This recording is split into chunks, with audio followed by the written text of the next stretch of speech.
Right now, you're looking at a monument older than history itself. 3 colossal pyramids rising from the desert sands, aligned with celestial precision as if built by gods, not men.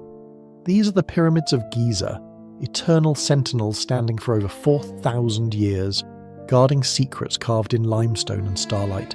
Each block, each shadow, whispers of an ancient intelligence we are only beginning to comprehend. Tonight we journey beyond the myths, through hidden chambers, lost texts, and cosmic alignments that defy coincidence.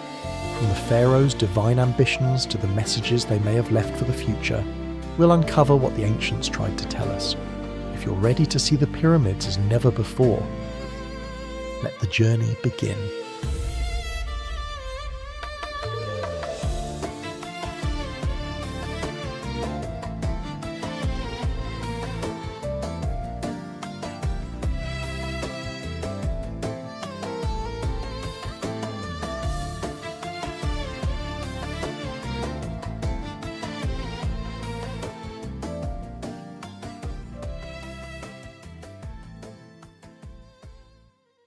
What if the Great Pyramids were not built just to honour the dead, but to speak to the living, to send a message across time? Stand before them now, in your mind. 3 colossal monuments rising from the desert sand, their limestone faces catching the first light of dawn. They have stood there for more than 4,000 years, silent and immovable, watching empires rise and crumble into dust. Pharaohs, conquerors, scholars, and dreamers have all gazed upon them, and each has asked the same question. Why? Why were they built with such impossible precision? Why do they endure when everything else has fallen away? The pyramids are not simply tombs. They are not merely monuments to vanity or power. They are something else entirely, something deliberate, something encoded. They stand at the edge of the known world and the forgotten one, bridging the gap between what we understand and what we have lost. And perhaps, just perhaps, they were never meant for the people who built them. Perhaps they were meant for us. The desert wind moves across the Giza plateau, carrying with it the whispers of millennia. The sand shifts and settles, revealing and concealing in equal measure. And beneath it all, the pyramids remain, patient, eternal, waiting for someone to finally understand what the ancients tried to tell us. The story begins in the 4th dynasty of ancient Egypt, around 2580 BCE. When a pharaoh named Khufu ascended to the throne. His reign would last only 23 years, a brief flicker in the long history of Egypt, yet what he left behind would outlast every kingdom that followed. The Great Pyramid, his pyramid, would become the largest structure on Earth for nearly 4,000 years, a record unbroken until the construction of medieval cathedrals in Europe. But even those pale in comparison to the sheer audacity of what was accomplished on the Giza plateau. Imagine the world as it was then. No cranes, no steel, no engines. The wheel had barely been invented, and yet somehow the ancient Egyptians moved more than 2 million limestone blocks, each weighing between 2 and 15 tons, across miles of desert, and lifted them into place with such precision that a razor blade cannot fit between the joints.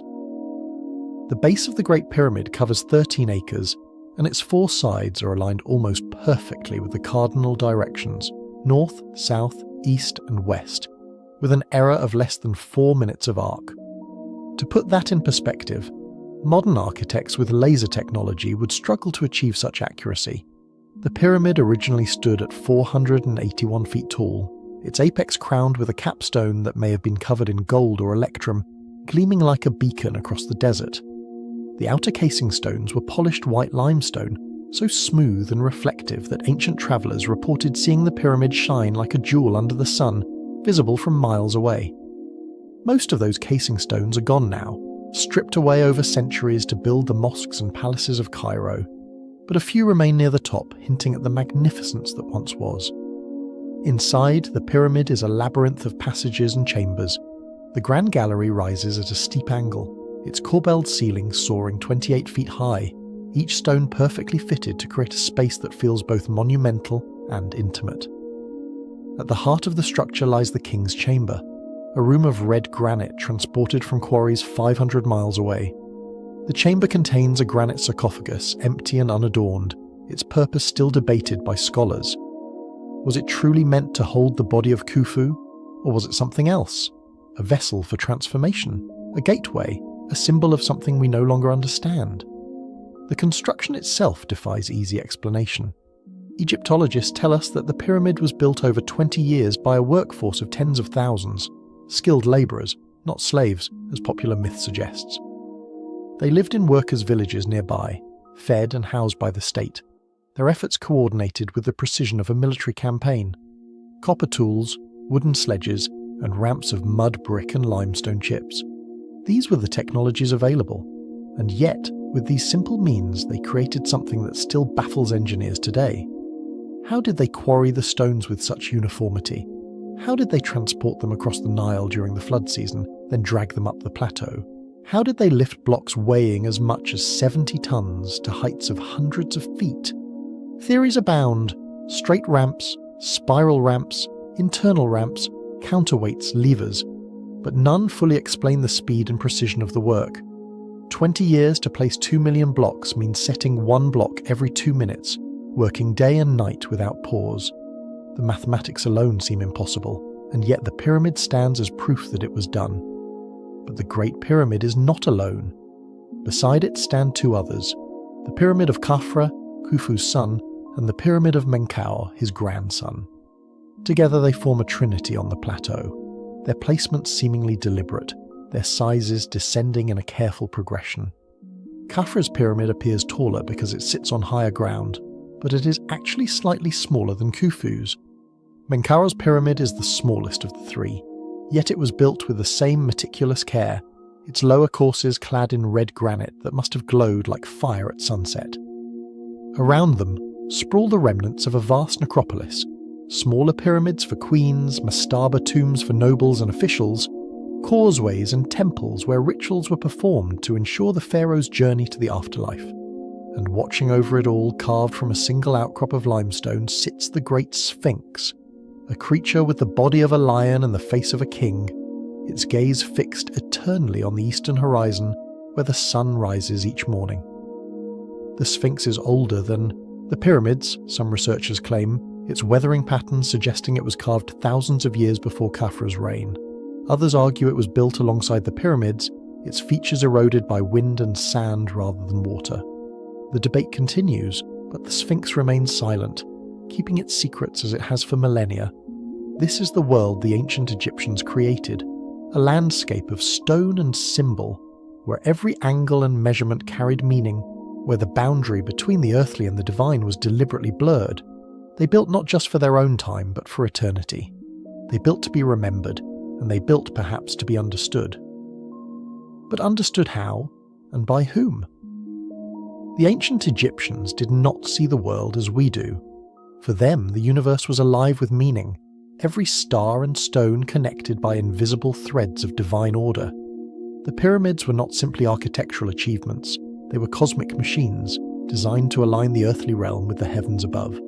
To understand what the ancients tried to tell us, we must first understand how they saw the sky. Look up on a clear night, far from the lights of the modern world, and you will see what they saw. The Milky Way stretching across the darkness like a river of light.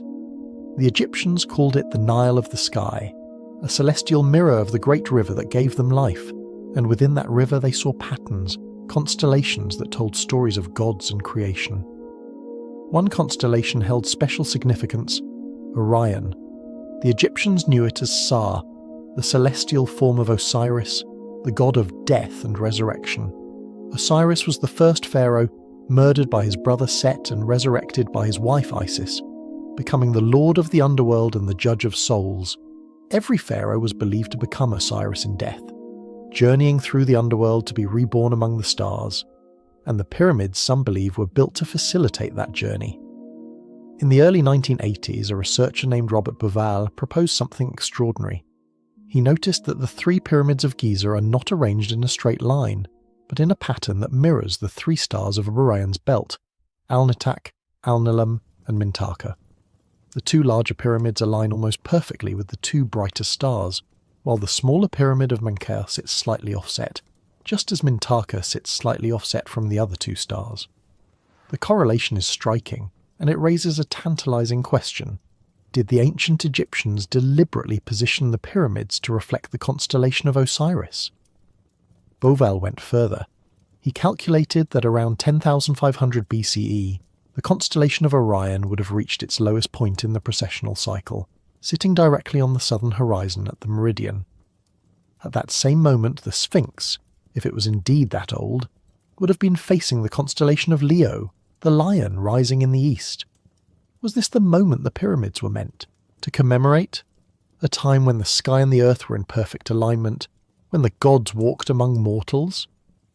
Mainstream archaeology dismisses this theory, pointing out that the pyramids were built around 2500 BCE, not 10,500 BCE, and that the alignment with Orion's belt, while intriguing, may be coincidental. The ancient Egyptians left no written records explicitly stating that the pyramids were meant to mirror the stars, and yet the correlation remains, undeniable and haunting. But the stellar alignment is only one layer of the mystery. The pyramids are also aligned with extraordinary precision to the cardinal directions: north, south, east, and west. The Great Pyramid's north-south axis deviates from true north by only 3/60ths of a degree, an accuracy that would require sophisticated astronomical observations. How did the ancient Egyptians achieve this? They had no compasses, no GPS, no satellites. They had only the stars. One method they may have used is called the Indian Circle method, which involves tracking the rising and setting points of a star over the course of a night and bisecting the angle between them to find true north. Another method involves observing the circumpolar stars, stars that never set below the horizon, and using their circular path to determine the celestial pole. Either way, the process would have required patience, precision, and a deep understanding of the heavens. The interior of the Great Pyramid also reveals astronomical alignments. The so-called air shafts in the King's Chamber and Queen's Chamber are not air shafts at all, but narrow passages that point towards specific stars. The southern shaft of the King's Chamber aligns with Alnitak, the brightest star in Orion's belt, while the northern shaft points toward Thuban, which was the pole star in ancient Egypt. The southern shaft of the Queen's Chamber aligns with Sirius, the brightest star in the sky, associated with the goddess Isis. These alignments are not random, they are deliberate, encoded into the very structure of the pyramid. What were the ancient Egyptians trying to achieve? Some believe the shafts were meant to guide the pharaoh's soul on its journey to the stars, providing a direct path to the realm of the gods. Others suggest they served a more practical purpose, allowing priests to observe the stars from within the pyramid and perform rituals at specific astronomical moments. Still others propose that the shafts were part of a larger system of energy or resonance, channeling forces we no longer understand. The geometry of the pyramids also carries symbolic weight.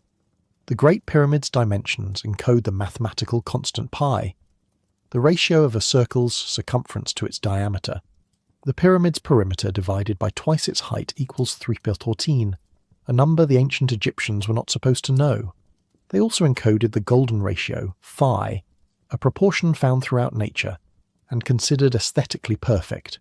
The slope of the pyramid's sides, the dimensions of the chambers, the placement of the passages, all of these follow geometric principles that suggest a sophisticated understanding of mathematics and proportion.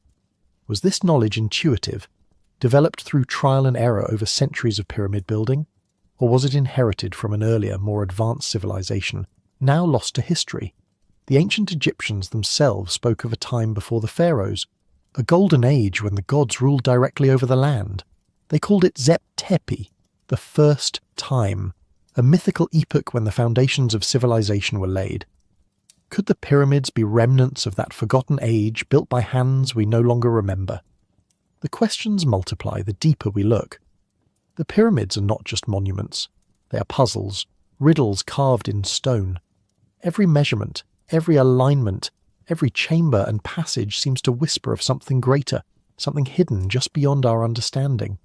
The ancients built them to last forever, and they built them to be read. But the language they used is not one of words. It is a language of stars and stone, of geometry and light. And if we could learn to read it, what would it say? The pyramids of Giza do not stand alone in the world. Across oceans and continents separated by thousands of miles and thousands of years, other civilizations built pyramids of their own. In the jungles of Mesoamerica, the Maya and the Aztecs raised stepped pyramids to honor their gods. In the deserts of Sudan, the Nubian kings constructed steep-sided pyramids as tombs.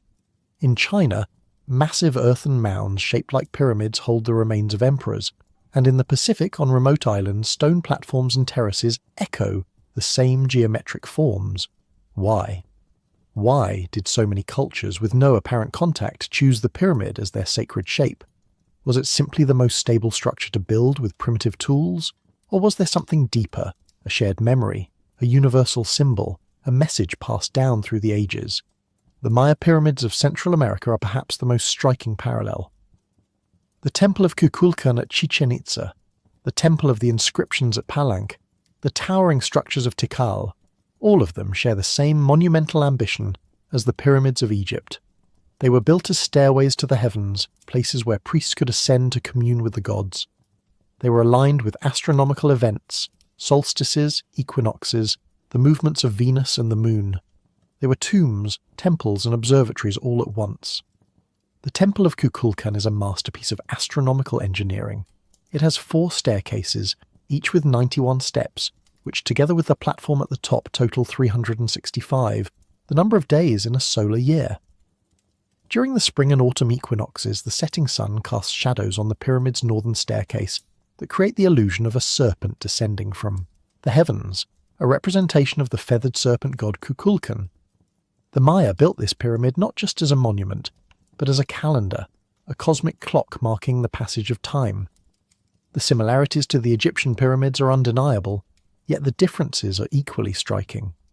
The Maya pyramids are stepped, not smooth-sided, and they were built with a different purpose. Not as tombs for individual kings, but as communal temples where rituals were performed for the entire society. The Maya also developed a sophisticated writing system, a complex calendar, and advanced mathematical concepts, including the use of zero, achievements that rival those of ancient Egypt. Could the Maya and the Egyptians have shared knowledge? Conventional history says no. The Maya civilization flourished between 2000 BCE and 1500 CE, overlapping with ancient Egypt, but separated by an ocean that, as far as we know, neither culture crossed. There is no archaeological evidence of contact, no Egyptian artifacts found in Mesoamerica, no Maya glyphs discovered in Egypt. And yet, the parallels persist. Some researchers point to the legend of Atlantis, the lost civilization described by Plato, as a possible link. According to Plato, Atlantis was a powerful maritime empire that existed around 9600 BCE, before being destroyed in a cataclysmic event. If such a civilization existed, could it have spread its knowledge to both Egypt and Mesoamerica before its fall? Could the pyramids be remnants of that lost wisdom, built by cultures trying to preserve what they had learned? Mainstream scholars dismissed the Atlantis theory as myth, noting that Plato likely invented the story as a philosophical allegory. There is no geological evidence for a sunken continent in the Atlantic, and the timeline Plato gives does not match the known history of human civilization. But the idea persists, fueled by the tantalizing similarities between ancient cultures and the sense that something is missing from the historical record. In China, the pyramids are less well known but no less impressive. Near the city of Xi'an, dozens of massive earthen mounds rise from the plains, some as tall as 300 feet. These are the tombs of ancient Chinese emperors, built during the Qin and Han dynasties. The most famous is the tomb of Emperor Qin Shi Huang, guarded by the Terracotta Army. Thousands of life-size clay soldiers buried to protect the emperor in the afterlife. The tomb itself has never been fully excavated, but ancient texts describe it as a vast underground palace, complete with rivers of mercury and a ceiling studded with pearls to represent the stars. The Chinese pyramids are not as geometrically precise as those in Egypt, but they share the same symbolic purpose: to bridge the gap between earth and heaven, to ensure the ruler's immortality, to encode cosmic order into physical form. The Chinese also developed sophisticated astronomical knowledge, tracking the movements of planets and stars, predicting eclipses, and aligning their structures with celestial events. In Sudan, the Nubian pyramids stand as a testament to a civilization that was once Egypt's rival, and, at times, its conqueror. The Nubian kings built more than 200 pyramids, smaller and steeper than their Egyptian counterparts, but no less significant. These pyramids were tombs, filled with treasures and inscriptions honouring the dead. The Nubians adopted many aspects of Egyptian culture, including the worship of Egyptian gods and the use of hieroglyphic writing, but they also maintained their own distinct identity. The fact that the Nubians built pyramids is less surprising, given their proximity to Egypt and their long history of cultural exchange. But it raises another question. If the pyramid form was so powerful, so meaningful, why did it eventually disappear? Why did later civilizations abandon it in favour of other architectural styles? Perhaps the answer lies in the changing nature of belief. The pyramids were built during a time when the boundary between the human and the divine was thin, when kings were seen as gods, and the afterlife was as real as the world of the living. As religions evolved, as empires rose and fell, the need for such monumental expressions of faith diminished. The pyramids became relics of a bygone age, admired but no longer understood. Or perhaps the pyramids served a purpose that was fulfilled. Perhaps the message they were meant to convey was delivered, and there was no need to build more. Perhaps they were never meant to be replicated, only remembered. But what if the pyramids were not just monuments to the past? What if they were also messages to the future, to us? In the modern age, the pyramids have become the subject of countless theories, some grounded in science, others veering into the realm of speculation and wonder. They have been called power plants, energy generators, acoustic chambers, astronomical computers, and even landing markers for extraterrestrial visitors. Each theory attempts to explain the same fundamental mystery. How could a civilization with such limited technology create something so advanced? One of the most intriguing theories involves the idea that the Great Pyramid was designed to harness energy. Proponents of this theory point to the pyramid's construction materials: limestone, which contains calcite crystals that can generate electricity under pressure, and granite, which contains quartz and is slightly radioactive. The king's chamber is built entirely of granite, and some researchers have detected unusual electromagnetic readings within it. Could the pyramid have been designed to generate or amplify energy in some way? The theory suggests that the pyramid's shape itself acts as a resonator, focusing energy at specific points within the structure. The Grand Gallery, with its towering corbelled ceiling, may have functioned as an acoustic chamber, amplifying sound waves to create resonance. Some experiments have shown that certain frequencies produce standing waves within the pyramid, creating patterns of vibration that could theoretically be harnessed for various purposes. But what purposes?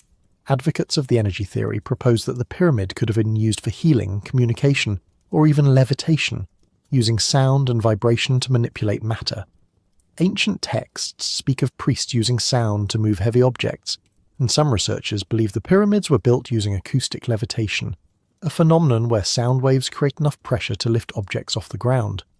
Modern science has demonstrated acoustic levitation on a small scale, but whether it could be used to move multi-ton blocks remains unproven. Another theory focuses on the pyramid's alignment with Earth's geography. The Great Pyramid sits almost exactly at the centre of the Earth's landmass, with equal amounts of land in all directions. Its latitude and longitude coordinates encode the speed of light, 299,458 meters per second, a number the ancient Egyptians were not supposed to know. Coincidence, or evidence of knowledge far beyond what we attribute to them. The pyramid's dimensions also encode the size and shape of the Earth. The perimeter of the pyramid's base multiplied by 43,200 equals the circumference of the Earth at the equator. The height of the pyramid multiplied by the same number equals the polar radius of the Earth. The number 43,200 is significant in many ancient cultures. It appears in Hindu cosmology, in Babylonian astronomy, and in the precessional cycle of the equinoxes. Could the pyramid be a scale model of the Earth, built to preserve geodetic knowledge?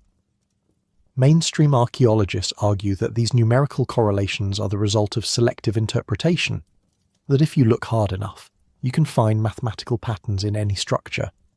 They point out that the ancient Egyptians used a different system of measurement, the royal cubit, and that converting their measurements to modern units inevitably produces approximations and errors. The speed of light encoded in the coordinates, they say, is a coincidence. a product of our modern numbering system rather than ancient intent, but the theories persist, fueled by the sense that the pyramids are more than they appear. Some researchers have proposed that the pyramids were part of a global network of ancient structures, all aligned with each other and with specific points on the Earth's energy grid. Ley lines, they call them, invisible lines of power that crisscross the planet, connecting sacred sites and ancient monuments. The pyramids of Giza, Stonehenge, the Nazca Lines, Easter Island, all of them, according to this theory, are nodes in a vast system of energy and communication. The idea of a global civilization, one that existed before recorded history and possessed advanced knowledge, has captured the imagination of many. Graham Hancock, a journalist and author, has spent decades researching this possibility, arguing that a cataclysmic event around 12,000 years ago, possibly a comet impact or rapid climate change, destroyed this civilization, leaving only scattered remnants and myths. The pyramids, he suggests, may be survivors of that lost age, built by people who knew the world was ending and wanted to preserve their knowledge for future generations. Hancock points to geological evidence of rapid sea level rise at the end of the last ice age, which would have flooded coastal areas where early civilizations might have thrived. He also notes the prevalence of flood myths in cultures around the world, the story of Noah's Ark, the Epic of Gilgamesh, the Hindu tale of Manu, the Greek legend of Deucalion. Could these myths be memories of a real event, a global catastrophe that reset human civilization? Critics argue that Hancock's theories lack concrete evidence and rely too heavily on speculation. They point out that the archaeological record shows a clear progression of human development, from simple hunter-gatherer societies to complex civilizations, with no need to invoke a lost advanced culture.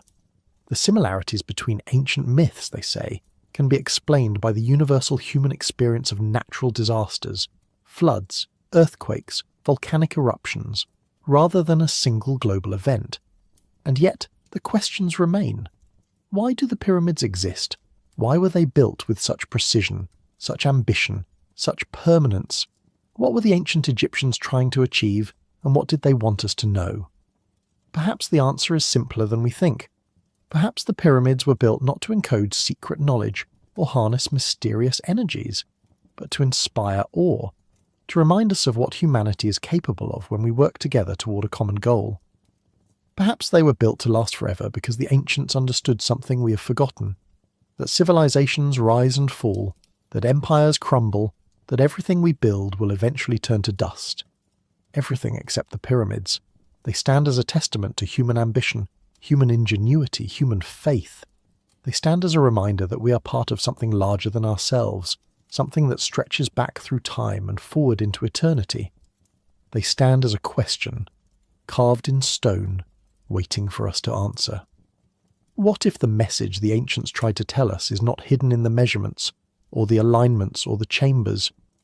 What if the message is the pyramids themselves, the simple, profound fact that they exist, that they endure, that they refuse to be forgotten? But perhaps we've been asking the wrong questions all along.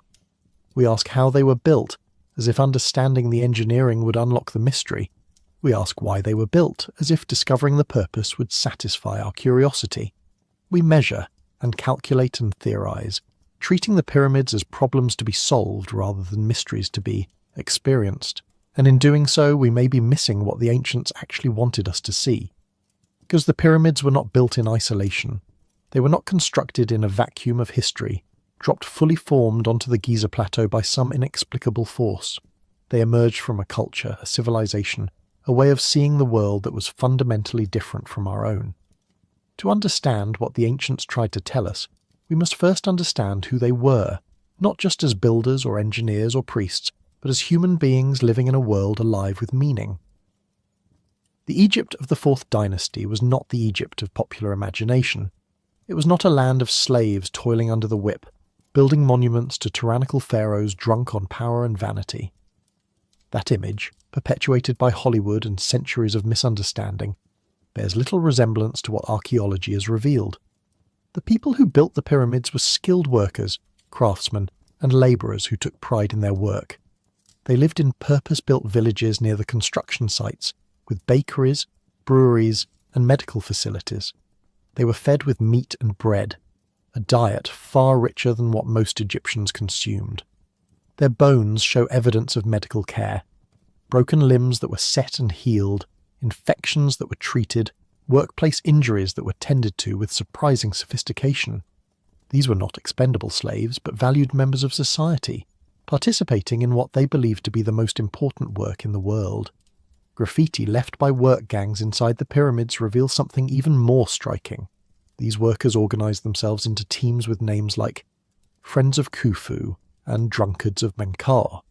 They competed with each other, marking their accomplishments in red ochre on the stones they placed. There is humour in these inscriptions, pride, camaraderie. These were not people coerced into labour, but people who believed they were building something sacred, something that would ensure the prosperity of Egypt and the eternal life of their king. Why would they believe this? Why would tens of thousands of people devote decades of their lives to moving stones? The answer lies in the Egyptian understanding of Ma'at, a concept that has no direct translation in English, but encompasses truth, justice, harmony, and cosmic order.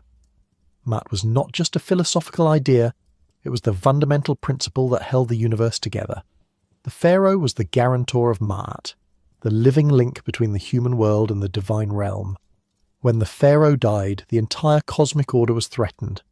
The pyramid was not just a tomb, it was a machine for maintaining Ma'at, for ensuring that the king could be transformed into a god and continue to protect Egypt from the chaos that lurked at the edges of creation. This is why the pyramid had to be perfect. This is why every measurement mattered, why every stone had to be precisely placed, why the alignment with the stars could not be off by even a fraction of a degree. The pyramid was not a monument to ego, it was a cosmic necessity, a ritual performed in stone to keep the universe functioning. The religious texts of ancient Egypt support this interpretation. The pyramid texts carved into the walls of later pyramids are among the oldest religious writings in human history. They describe the pharaoh's journey after death, how he ascends to the sky, how he joins the circumpolar stars that never set, how he becomes one with the gods. The pyramid is described as a ladder, a ramp, a stairway to heaven. The pharaoh climbs the rays of the sun, sails across the sky in the solar bark, passes through the gates of the underworld, and emerges transformed. These texts are not metaphorical. To the ancient Egyptians, this journey was as real as any physical voyage. The pyramid was the vehicle that made it possible, and every element of its construction served this ultimate purpose. The passages and chambers were not arbitrary. They were maps of the afterlife, recreations of the cosmic landscape the pharaoh would traverse. The sarcophagus in the king's chamber was not just a box for a body, it was a womb of regeneration, where the dead king would be reborn as a star. Understanding this changes everything about how we interpret the pyramids. The air shafts are not ventilation, they are soul channels, pathways for the K, life force, and Bear, personality, to travel between the burial chamber and the stars. The Grand Gallery is not just an architectural feature, it is a representation of the ascending path to heaven, a physical embodiment of the moment of transformation. The empty sarcophagus is not evidence of tomb robbery. It may never have been meant to hold a physical body at all, only to serve as a symbolic vessel for spiritual rebirth. This religious context also explains something else that has puzzled researchers: why the interior of the Great Pyramid is so austere.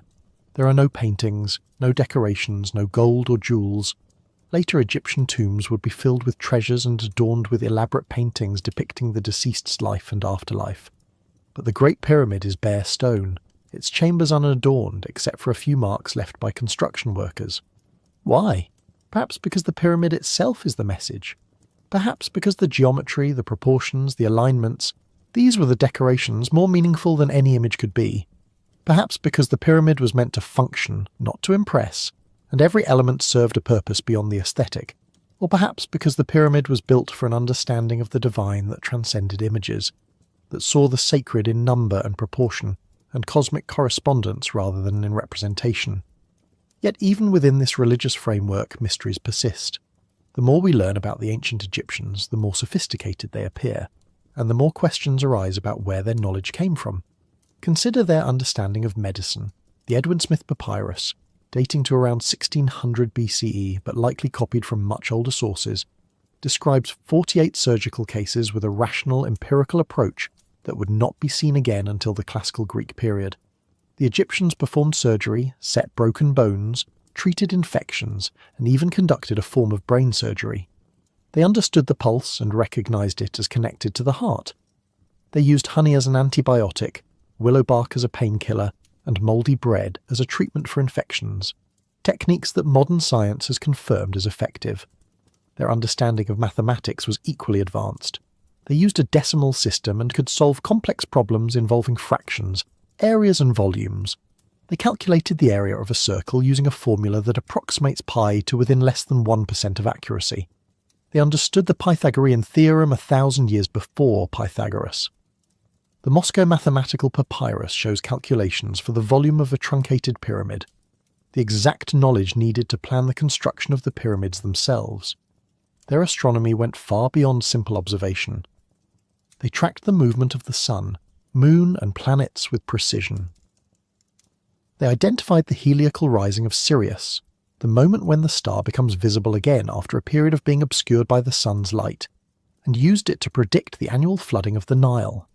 They divided the year into 365 days, with 12 months of 30 days each plus 5 extra days, a calendar system so accurate it formed the basis for the Julian calendar used throughout Europe until the Renaissance. They mapped the night sky into 36 decans, 10-degree segments of the celestial sphere, and used them to tell time at night. Each decan would rise above the horizon at a specific time, allowing the Egyptians to divide the night into hours. This system required not just observation but calculation, accounting for the precession of the equinoxes and the slow shift of the stars over decades and centuries. Where did all this knowledge come from? The standard historical answer is that it developed gradually, through generations of observation and experimentation. The Egyptians built smaller pyramids before they built the Great Pyramid, learning from their mistakes and refining their techniques. They studied the stars because they needed a calendar for agriculture. They developed mathematics because they needed to survey land after the annual floods. Each advance built upon the previous one in a logical progression. But some researchers see gaps in this narrative. The first pyramid ever built, the Step Pyramid of Djoser, was already a massive and sophisticated structure, rising 200 feet into the air and incorporating complex internal passages. It appears almost fully formed, with no obvious prototype or failed experiment preceding it. The Great Pyramid itself represents a level of ambition and precision that seems to leap beyond what the earlier pyramids would suggest as possible. And after the Fourth Dynasty, pyramid construction rapidly declined in quality.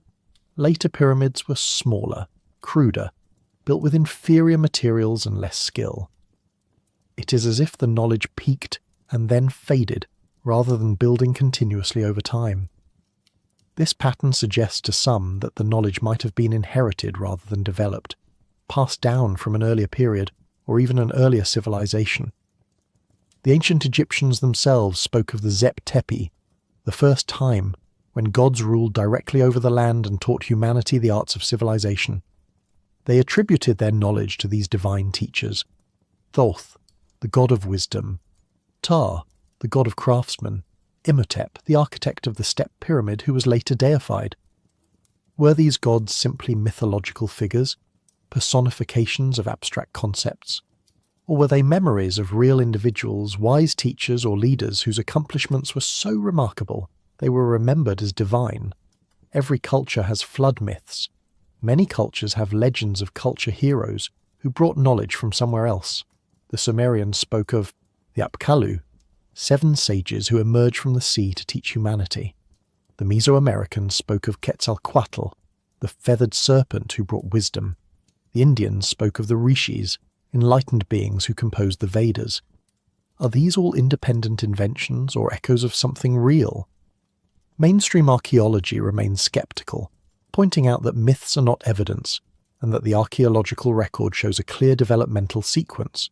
But the question lingers: why did the ancient Egyptians, at the very beginning of their civilization, build the most sophisticated and enduring structures they would ever create? Why does their greatest achievement appear at the start rather than the culmination of their culture? The mysteries deepen when we look beyond the pyramids themselves to the entire Giza complex, a landscape of stone and symbol that may encode layers of meaning we are only beginning to glimpse.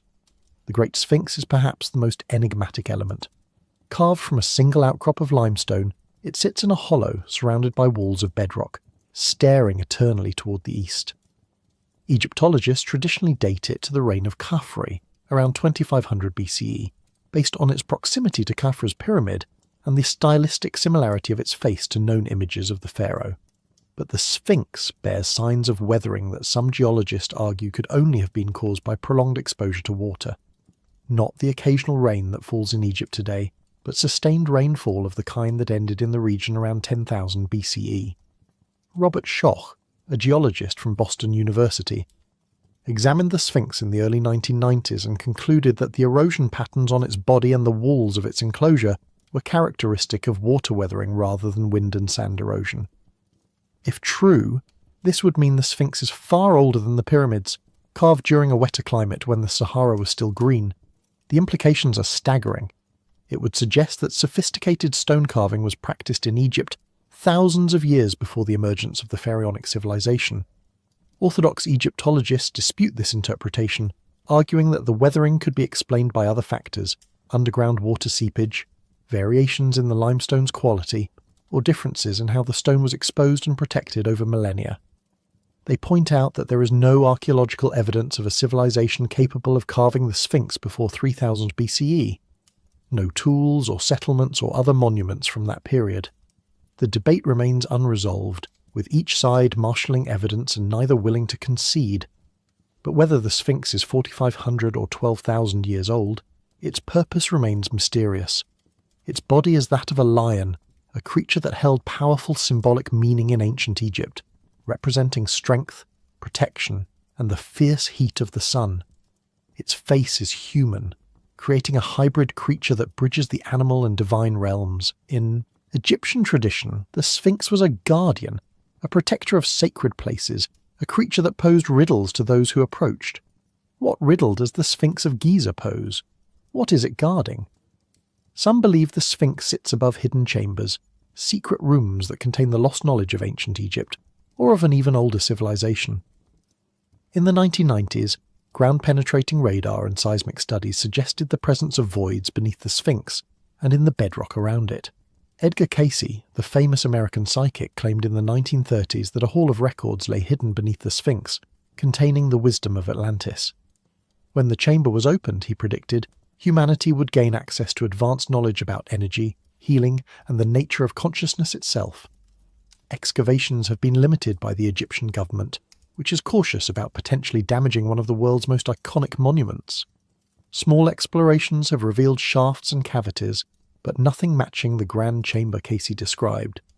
Yet the possibility haunts researchers and enthusiasts alike. What if there is something down there, waiting to be discovered? What if the ancients really did hide their most important knowledge beneath their most enigmatic monument? Around the Sphinx and pyramids, other structures add to the mystery. The Valley Temple and the Sphinx Temple, built from massive limestone blocks weighing up to 200 tons, display a style of construction distinctly different from the pyramids, more ancient, some argue, with stones fitted together so precisely that no mortar was needed. The causeway that once connected the Valley Temple to Khafre's pyramid stretched nearly a quarter-mile and was roofed with stone slabs, creating a processional corridor where rituals were performed. And then there are the boat pits, long trenches carved into the bedrock around the pyramids, some containing disassembled cedar boats sealed in limestone blocks. One of these boats, excavated in 1954, was reassembled and found to be 143 feet long, one of the largest and oldest ships ever discovered. It had never been in water. It was built specifically to be buried. Was it meant to carry the pharaoh's spirit across the celestial Nile? Or did it serve some other symbolic function we no longer understand? Every element of the Giza complex seems to carry meaning, to be part of a larger design. The three pyramids, the Sphinx, the temples, the causeways, the boat pits, all of them aligned, positioned, built according to a master plan that unified earth and sky, life and death, the human and the divine. The Giza Plateau was not just a burial ground. It was a sacred landscape, a three-dimensional map of Egyptian cosmology. And perhaps, just perhaps, it was also a message, encoded in stone, meant to be read by those who came after. In recent decades, Technology has allowed us to see the pyramids in ways the ancient Egyptians never could, and in ways that raise new questions even as they answer old ones. In 2017, an international team of researchers used muon tomography, a technique that detects cosmic ray particles passing through solid matter, to scan the interior of the Great Pyramid. They discovered a previously unknown void above the Grand Gallery, a space at least 100 feet long with a similar structure to the Grand Gallery itself. The discovery made headlines around the world, a hidden chamber in the Great Pyramid, unseen for 4,500 years. But what is it? Why is it there? The researchers were careful to call it a void rather than a chamber, noting that they couldn't determine its function without further exploration. Egyptologists suggested it might be a structural feature, a relieving chamber meant to reduce the weight pressing down on the Grand Gallery below. Others speculated it could be a sealed room containing treasures or inscriptions, deliberately hidden by the pyramid's architects. As of now, the void remains unexplored. The Egyptian authorities have been reluctant to allow invasive techniques that might damage the pyramid, and there is no easy way to access the space without drilling or excavating. So it sits there, a tantalizing mystery within the greatest mystery of the ancient world, waiting. Other technologies have revealed different secrets. LiDAR scanning, using laser light to create detailed three-dimensional maps, has shown that the pyramids are not quite as smooth and regular as they appear to the naked eye. The Great Pyramid's sides are actually slightly concave, curving inward by about a foot on each face. This feature is invisible from the ground, but becomes apparent from aerial photographs taken at the right angle and time of day. Why would the ancient Egyptians build this concavity into the structure? Some believe it was meant to create an optical effect, making the pyramid appear to shimmer or glow when the sun hit it at certain angles. Others suggest it served a structural purpose, distributing weight more evenly. Still, others wonder if it carries symbolic meaning, representing the curvature of the Earth or the path of light rays from the sun. Thermal imaging has revealed that different blocks within the pyramids retain heat at different rates, suggesting they came from different quarries or were treated differently during construction. Some blocks contain fossils of ancient marine creatures, proof that the limestone was formed from the beds of prehistoric seas. Analysing these fossils allows researchers to trace where specific stones came from, mapping the supply chains that brought materials to Giza from across Egypt.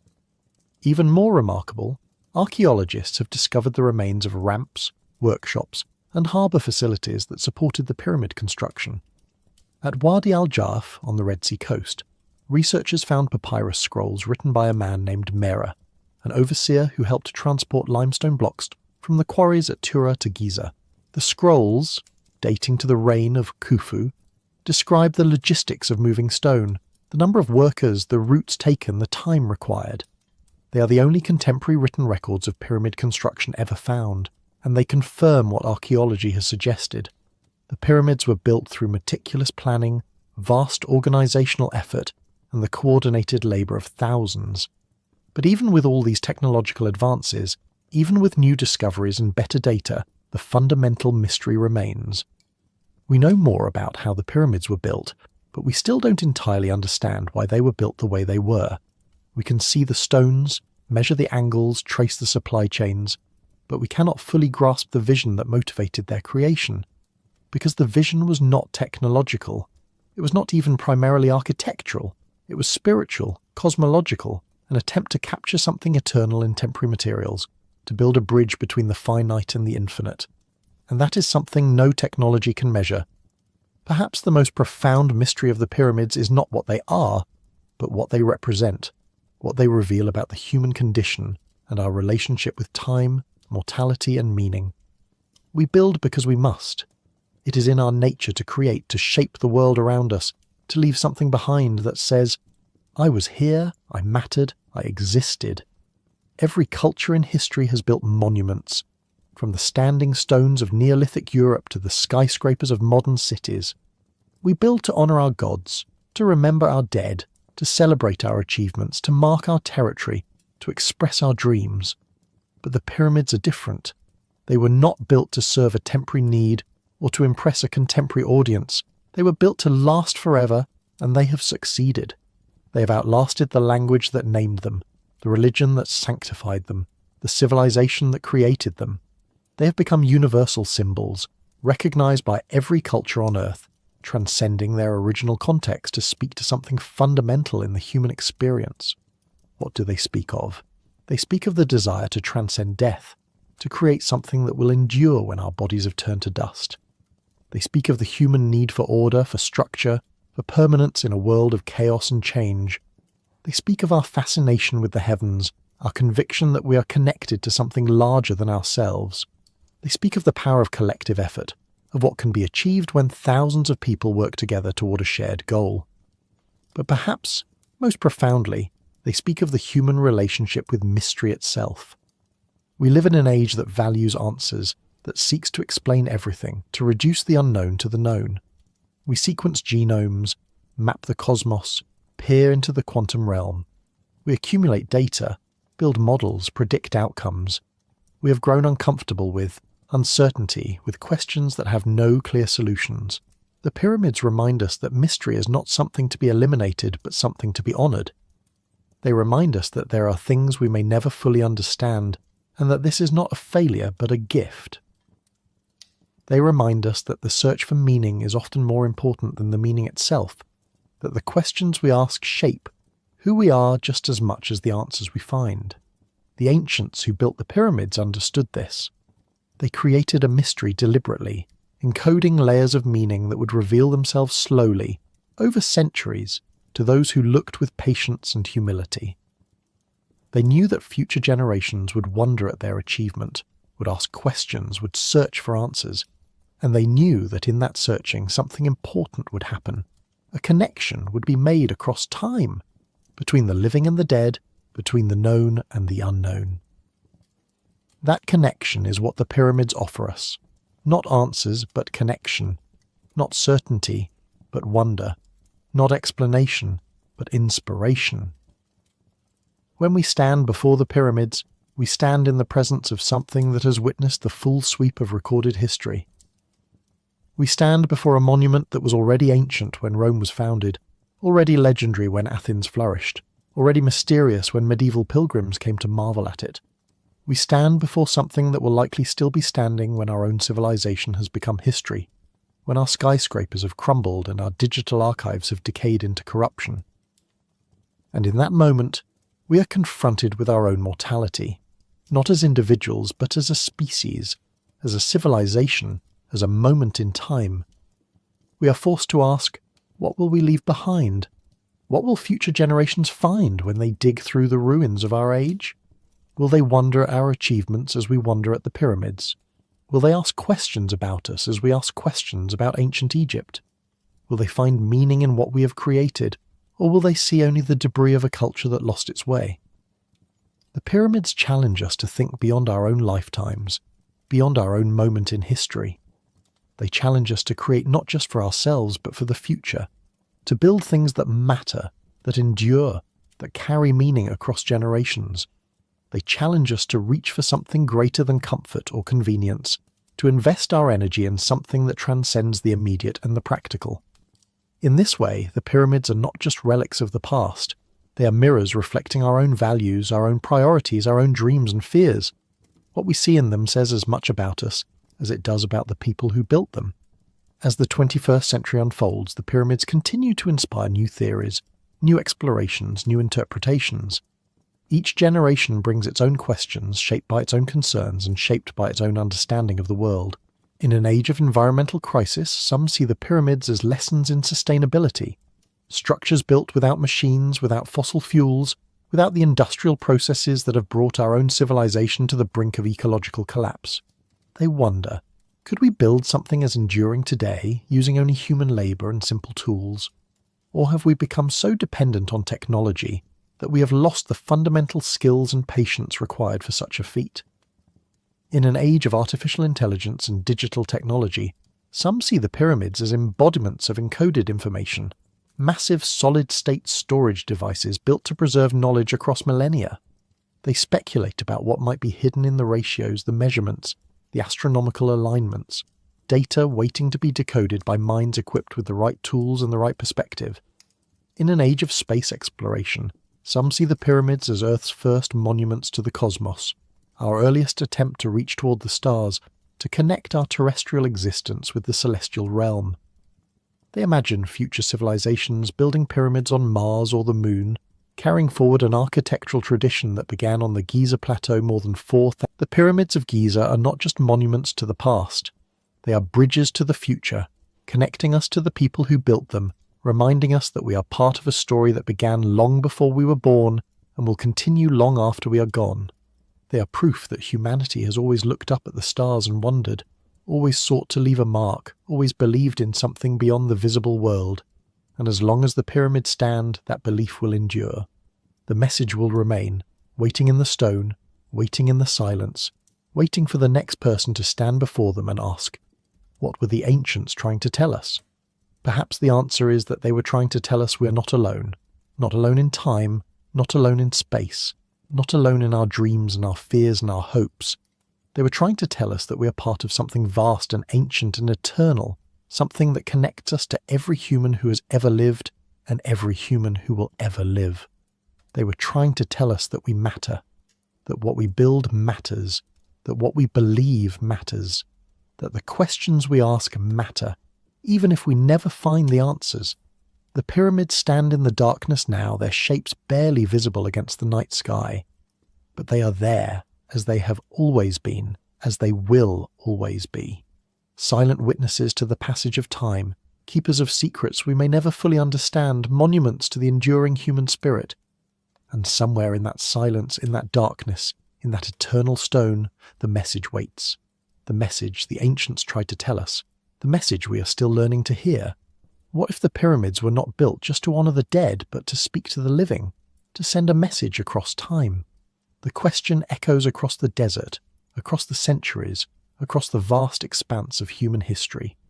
And the pyramids, patient and eternal, wait for us to answer. The search for answers has never stopped. Each generation brings new tools, new methods, new ways of peering into the ancient stones. And with each advance, we discover not just answers, but more questions, deeper, stranger, more challenging questions that force us to reconsider everything we thought we knew. In recent years, the pace of discovery has accelerated. Between 2021 and 2023, researchers employed ground-penetrating radar and electrical resistivity tomography to study areas near the Great Pyramid, revealing an anomaly combining a shallow L-shaped structure connected to a deeper structure, with the shallow portion filled in with sand after construction. The purpose of this structure remains unknown, but its very existence suggests that the Giza complex holds secrets still waiting to be uncovered. The technology that made this discovery possible would have seemed like magic to the ancient Egyptians, machines that can see through solid rock, that can map what lies beneath the sand without disturbing a single grain. We send cosmic rays through the pyramids, tracking how they bend and scatter to reveal hidden voids. We bounce radio waves off underground structures, building three-dimensional maps of spaces no human eye has seen in millennia. We measure subtle variations in gravity and magnetism, detecting anomalies that hint at chambers, passages, corridors carved from the living rock. And yet, for all our technological sophistication, we remain humbled by what the ancients achieved. Every new discovery reveals not how simple the pyramids are, but how complex. Not how crude their construction was, but how refined. Not how much we have surpassed them, but how much we still have to learn from them. In 2024, researchers discovered that some 31 pyramids in Egypt may originally have been built along a 64-kilometre-long branch of the Nile, which has long since been buried beneath farmland and desert. This extinct river branch, called the Ahramat branch, had causeways from many pyramids ending at its proposed riverbanks, suggesting it was used for transporting construction materials. The discovery transforms our understanding of the logistical network that made pyramid construction possible. The stones did not have to be dragged across miles of desert. They could be floated on barges, carried by the river itself to the very foot of the construction site. But this raises new questions. When did this branch of the Nile disappear? Was it still flowing during the 4th dynasty, or had it already begun to dry up? Did the ancient Egyptians choose the Giza plateau because of the river, or did they build there despite its remoteness, for reasons we don't yet understand? and what other river branches might have existed connecting other pyramid sites, leaving no trace except in the placement of monuments that now seem impossibly isolated. The landscape of ancient Egypt was not the landscape we see today. The climate was different, wetter in some periods, drier in others. The river itself wandered across the floodplain, changing course, splitting into branches, reuniting. The desert advanced and retreated. Forest grew where now there is only sand. The world the pyramid builders knew has been erased, buried beneath millennia of change, leaving us to reconstruct it from fragments and shadows. And beneath the surface, there may be more waiting to be found. In March 2025, a team of researchers made headlines with claims of discovering vast underground structures beneath the Khafra pyramid. The announcement spread rapidly across social media and news outlets, with some calling it evidence of an ancient underground city, extending hundreds of feet below the Giza Plateau. The researchers claimed to have used satellite-based radar technology to detect chambers, shafts, and interconnected passages far below the pyramid.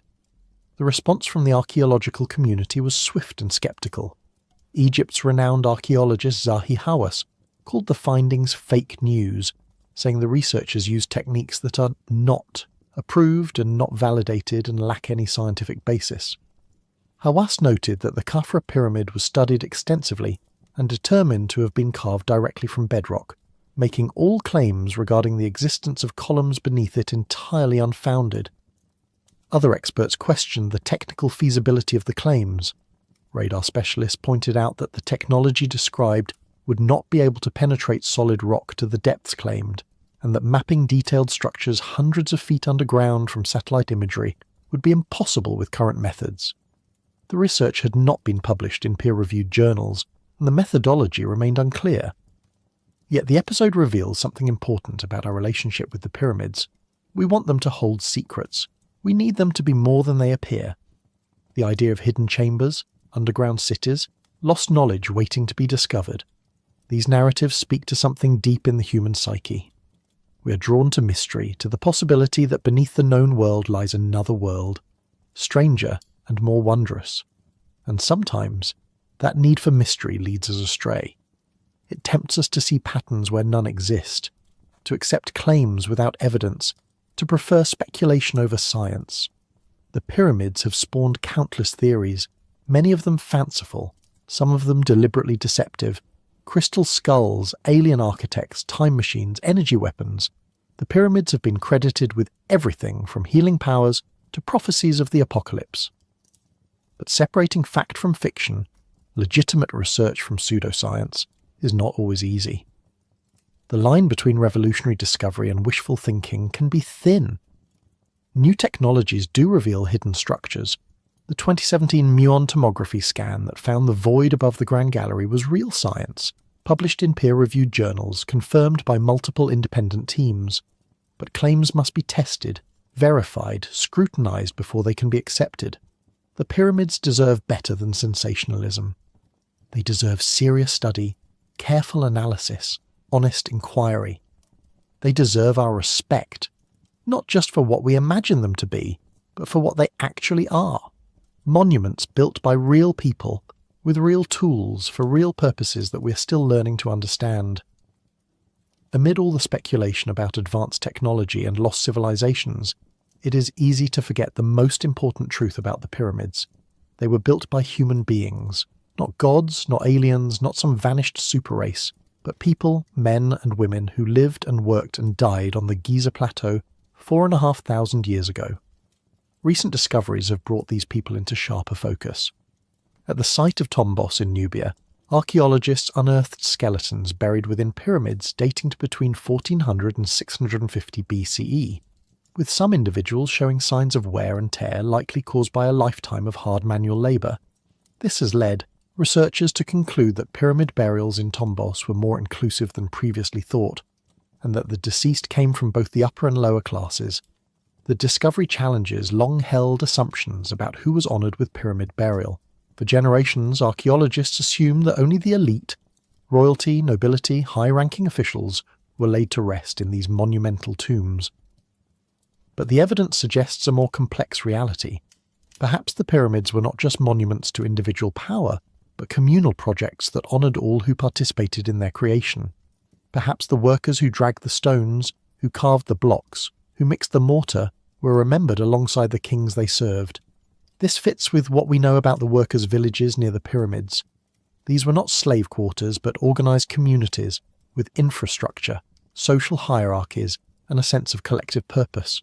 The people who lived there were farmers during the flood season, when their fields were underwater and agricultural work was impossible. They came to Giza to work on the pyramids as a form of labour tax, contributing their strength to the most important project in the kingdom. But they also came for other reasons. They came because working on the pyramid meant being part of something eternal, something that would outlast their brief lives. They came because it brought honour to their families, recognition to their villages. They came because they believed, genuinely, deeply believed, that the pyramid was necessary, that it would ensure the pharaoh's transformation into a god and thereby guarantee the prosperity of Egypt itself. We have lost this sense of collective purpose, this willingness to sacrifice for something beyond immediate benefit. Our societies are fragmented, individualistic, focused on short-term gains. We struggle to coordinate projects that span decades, let alone centuries. We cannot imagine devoting our lives to building something we will never see completed. Yet the pyramid builders did exactly that. The Great Pyramid took 20 years to build, an entire generation of workers who began the project knowing they might not live to see it finished. They laid stones that would be buried within the structure, invisible to future generations, yet they laid them with precision and care because the work itself mattered, not the recognition. This is perhaps the most profound lesson the pyramids teach us. That meaning is not found in personal glory or individual achievement, but in contributing to something larger than ourselves. The pyramid is greater than any single person who built it, greater than the pharaoh entombed within it, greater than the architects who designed it. It is the sum of thousands of individual efforts, coordinated toward a single vision, sustained across decades by shared belief. Can we do that today? Can we build our own pyramids? Not literal monuments of stone, but projects of comparable ambition and permanence? Can we think in centuries rather than quarters? Can we work toward goals we will not live to see achieved? Can we create things meant not for ourselves, but for the distant future? The question is not rhetorical. Humanity faces challenges that require exactly this kind of long-term thinking.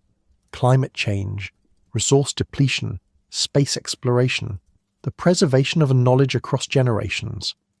We need to build metaphorical pyramids, infrastructure, institutions, archives, that will endure long after we're gone. We need to rediscover the mindset that made the pyramids possible. The pyramids have stood for 45 centuries. Think about what that means. Think about everything they have witnessed. They were already ancient when the first Olympic Games were held in Greece. They were already monuments of unfathomable age when Julius Caesar came to Egypt and stood before them, marvelling at their antiquity. They were already older to the Roman Empire than the Roman Empire is to us. They watched as the ancient Egyptian civilization slowly declined, as the new kingdom gave way to foreign rule, as Greeks and Romans and Arabs conquered the land. They watched as the old religion was abandoned, as the temples were closed, as the hieroglyphic script was forgotten. They watched as Christianity spread across the region, as churches were built from the stones of ancient monuments, as the old gods were condemned as demons. They watched the rise of Islam, the Arab conquest of Egypt, the building of Cairo from the casing stones stripped from their sides. They watched the Crusades, the wars between Christian and Muslim powers fighting over this ancient land. They watched the Mongol invasions that devastated so much of the world, but somehow left Egypt intact. They watched as the Ottoman Empire absorbed Egypt into its vast domains, as European powers began to take interest in the ancient monuments, as Napoleon's soldiers fired cannons at the Sphinx's face. Or so the legend says, though the truth is more prosaic. The face was already damaged by centuries of erosion and iconoclasm. They watched the birth of Egyptology as a discipline, as Western scholars descended on Egypt with shovels and dynamite, racing to unearth treasures for their museums. They watched as hieroglyphics were decoded, as ancient texts were translated, as the world began to understand, slowly, incompletely, what the ancient Egyptians had been trying to say. They watched as Egypt gained independence, as nationalism grew, as the modern nation struggled to balance reverence for its ancient past with the demands of the present. They watched as tourism became an industry, as millions of visitors came each year to stand before them, to take photographs, to add their own interpretations to the endless catalogue of theories and speculations. They watched wars fought over Suez, revolutions that toppled governments, the Arab Spring that swept across the region, promising change that never quite came. They watched the construction of the Aswan Dam, which controlled the Nile's flooding and ended the annual cycle that had defined Egyptian civilization for millennia. And through it all, they remained, silent, unchanging, patient. What will they witness in the centuries to come? Will humanity survive the challenges ahead, or will future archaeologists dig through the ruins of our civilization as we dig through theirs? Will the pyramids still be standing when our own greatest monuments have crumbled to dust? And if they are, what will they mean to whoever stands before them? Perhaps they will mean nothing. Perhaps they will be incomprehensible, their purpose forgotten, their builders nameless, their messages unreadable. We struggle to understand them now with all our knowledge of ancient Egypt, with all our technological tools and scholarly expertise. How much harder will it be for civilizations that come after, if the chain of knowledge is broken, if the memory of Egypt is lost? Or perhaps they will mean everything. Perhaps they will be the last surviving testament to humanity's existence. Proof that we were here, that we built, that we dreamed of eternity and came as close to achieving it as any civilization has ever come. The pyramids do not care what we think of them. They do not need our theories. Or we have spoken of the pyramids as monuments, as mysteries, as messages across time. But there is another story hidden within these stones, a story of economics, of resources, of the immense organizational machinery required to transform an entire kingdom into a pyramid-building civilization.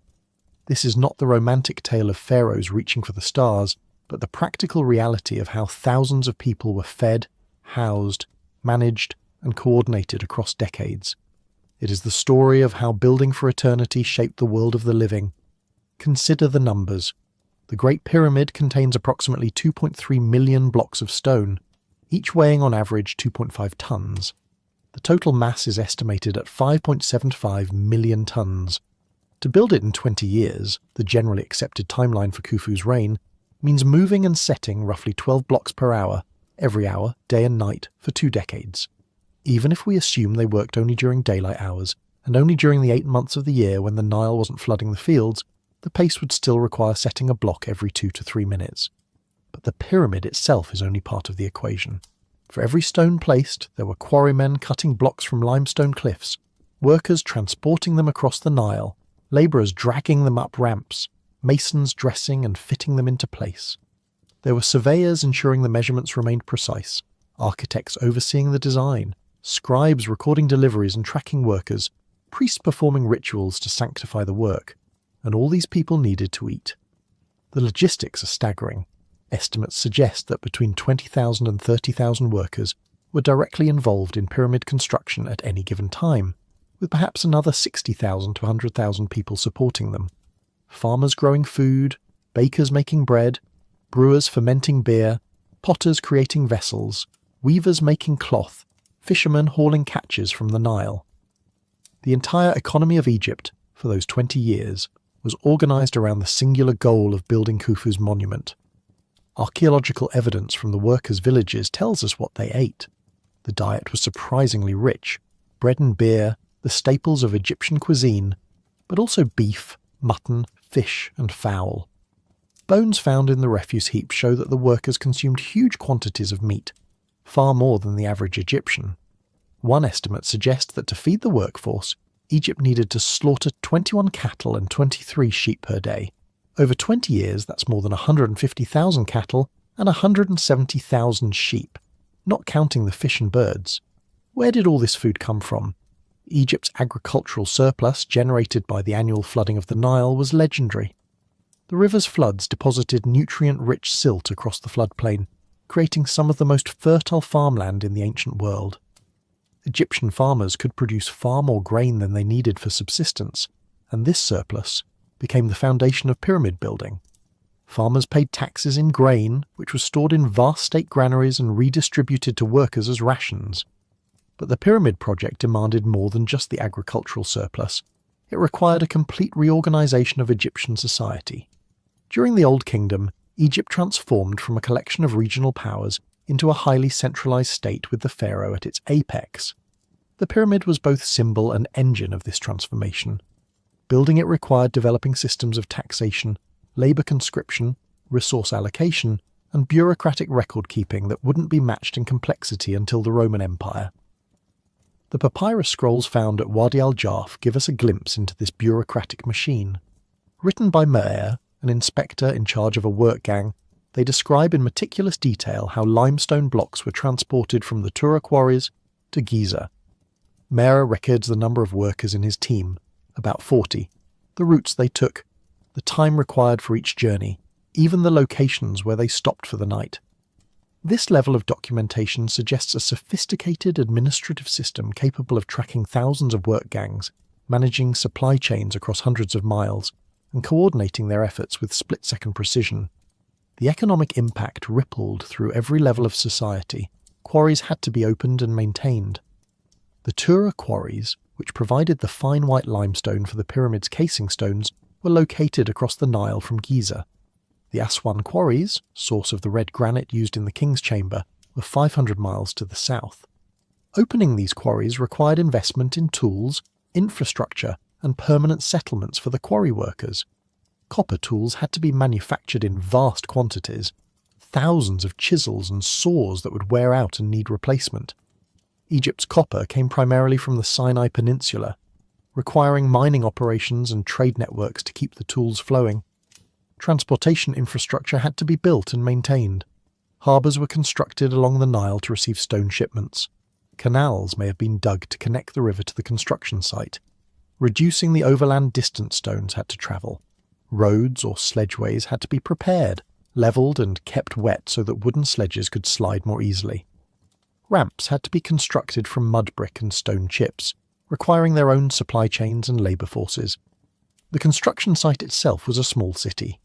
Archaeological excavations near the pyramids have revealed bakeries capable of producing thousands of loaves per day, breweries with massive vats for fermenting beer, workshops for copperworking, carpentry, rope making, and pottery.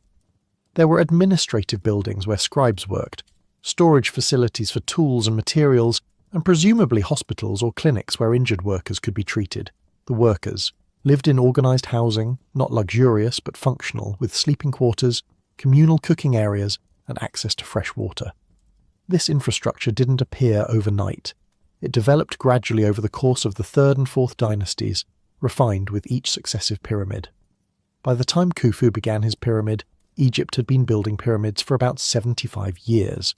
The step pyramid of Djoser, completed around 2650 BCE, was the first, and it was followed by several others of varying success, some completed, some abandoned, some that partially collapsed during construction. Each taught valuable lessons about engineering, logistics, and organization. But the Great Pyramid represented the apex of this learning curve. It was the largest, most precise, most ambitious pyramid ever built, and perhaps not coincidentally, it marked the peak of Egypt's pyramid-building era. The pyramids that came after, those of Khafra and Menkaure at Giza, and the later 5th and 6th dynasty pyramids at Saqqara and Abu Sir, were smaller, less precisely constructed, built with inferior materials and less ambitious designs. By the end of the Old Kingdom, around 2200 BCE, pyramid building had essentially ceased. Why? What changed? The decline of pyramid building is one of Egyptian history's great puzzles, and it may tell us as much about the pyramid's purpose as their construction does. The answer likely involves a combination of economic exhaustion, political fragmentation, and changing religious beliefs. Building the Great Pyramid was an enormous economic undertaking, perhaps the single largest infrastructure project relative to GDP that any civilization has attempted. Modern economists have tried to estimate the cost, and while exact figures are impossible, the scale is clear. For 20 years, perhaps a quarter to a third of Egypt's entire economic output was directed toward pyramid construction. That level of sustained investment is extraordinary. It's comparable to the United States devoting $7 to $10 trillion per year, roughly half the entire federal budget, to a single project for 2 decades. No modern nation could sustain such an effort without serious economic consequences. Ancient Egypt managed it, but the strain must have been immense. The pyramid required not just labour and materials, but opportunity cost. Every worker building the pyramid was a worker not building something else, not constructing temples or palaces, not clearing new farmland, not strengthening fortifications. Every ton of copper fashioned into chisels for quarrying was copper that couldn't be made into weapons or tools for agriculture. Every load of grain fed to pyramid workers was grain not available for other purposes. For a society to accept such costs, the perceived benefit must be enormous. And in the 4th dynasty, it apparently was. The pyramid wasn't just a tomb, it was the mechanism by which cosmic order was maintained, the device that transformed the dead king into a god who would continue to protect Egypt from chaos. Building the pyramid was thus a form of insurance, a massive collective investment in the kingdom's continued prosperity. But as pyramid followed pyramid, as generations of Egyptians devoted their labour to these monuments, something began to shift. Perhaps the economic burden became too great. Perhaps successive pharaohs found it harder to command the loyalty and resources that Khufu had enjoyed. Perhaps the very success of the early pyramids undermined the rationale for building more. If Khufu and Khafra had already achieved godhood through their pyramids, did every subsequent pharaoh need an equally massive monument? We see evidence of this shift in the pyramids themselves. Menkaura's pyramid, third of the Giza trio and last of the 4th dynasty giants, is less than half the height of the Great Pyramid and contains only about 1/10 the mass. The 5th dynasty pyramids are smaller still, built not from massive limestone blocks but from smaller stones and rubble fill, with only the outer casing constructed from fine stone. The quality of workmanship declined. The precision that characterized the Great Pyramid, stones fitted so tightly that a knife blade cannot pass between them, gave way to rougher construction, with mortar filling the gaps. This wasn't because the Egyptians had forgotten how to build properly. The decline was gradual, which suggests a conscious choice to reduce costs. Pharaohs still wanted pyramids. The symbolism remained important, but they could no longer or would no longer devote the same resources to them. The pyramid was being scaled back to a more sustainable level. By the 6th dynasty, the pyramids had become almost hollow shells, small in stature and filled with rubble. But something else appeared. Texts. The pyramid. Texts carved into the walls of the chambers were dense collections of spells, hymns, and instructions for the dead king's journey through the afterlife. Perhaps as the physical pyramid diminished, the word became more important, the magic of language compensating for the reduced magic of monumental architecture. Then came the collapse. Around 2200 BCE, the Old Kingdom fell apart in what historians call the First Intermediate Period. Central authority dissolved, Egypt fragmented into competing regional powers. The causes are debated: climate change leading to reduced Nile floods, internal political struggles, economic exhaustion from pyramid building, or some combination of all three. For over a century, Egypt had no strong central government, no powerful pharaohs, and no pyramids. When centralized rule was eventually restored in the Middle Kingdom around 2000 BCE, pyramid building resumed, but it was never the same. Middle Kingdom pyramids were built primarily of mud brick with stone casings, and most have eroded away to shapeless mounds.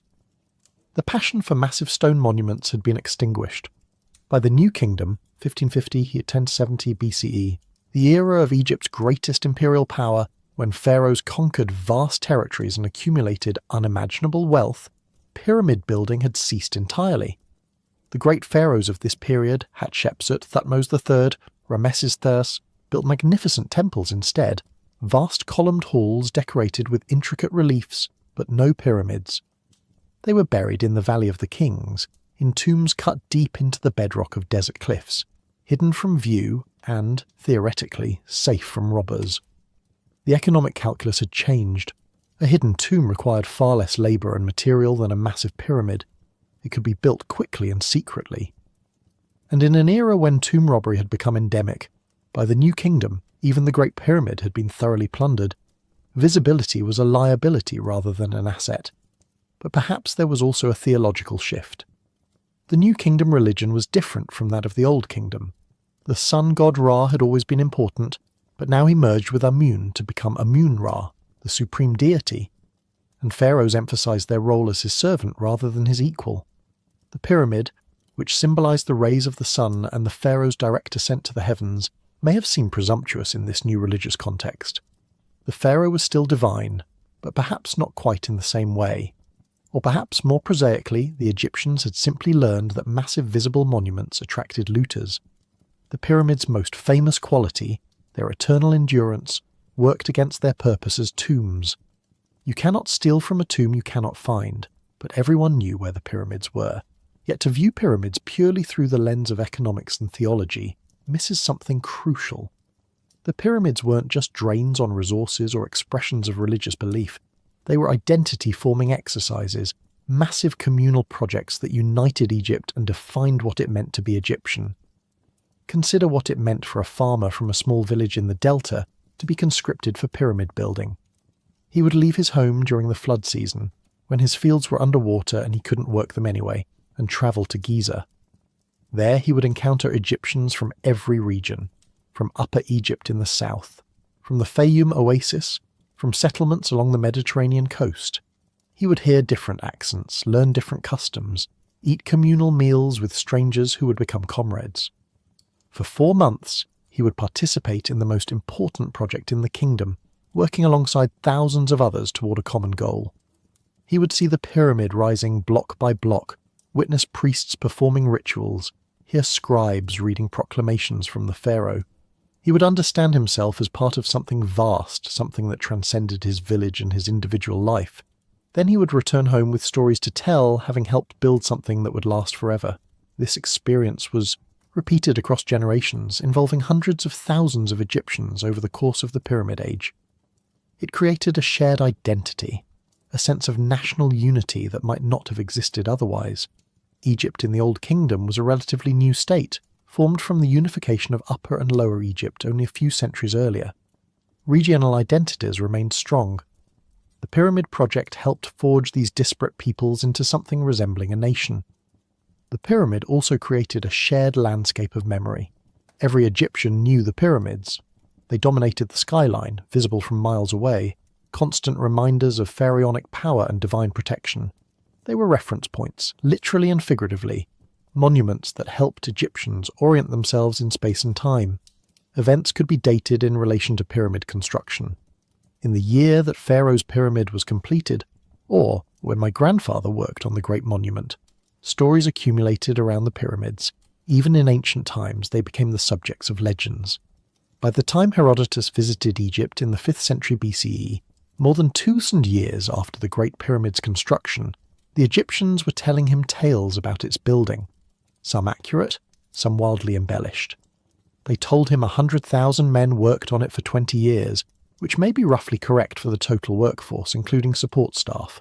But they also told him the pharaoh was so wicked he forced his own daughter into prostitution to raise funds, which is almost certainly fiction. Perhaps a story invented by Egyptians who no longer understood or approved of the immense resources devoted to these monuments. The pyramid became a screen onto which later Egyptians projected their own values and concerns. During periods of strong central authority, the pyramids were celebrated as symbols of Egypt's greatness and the pharaoh's power. During periods of fragmentation, they might be viewed more ambiguously, as symbols of excess, of pharaonic pride, of resources that could have been better spent. But they remained central to Egyptian consciousness, impossible to ignore or forget. Even as pyramid building ceased, the pyramids themselves continued to shape Egyptian culture.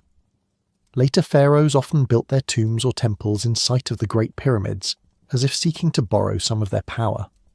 The pyramids became pilgrimage sites, places where Egyptians would go to pray or leave offerings, even though they no longer fully understood their original purpose. The Great Pyramid in particular seems to have remained a focus of popular reverence throughout Egyptian history.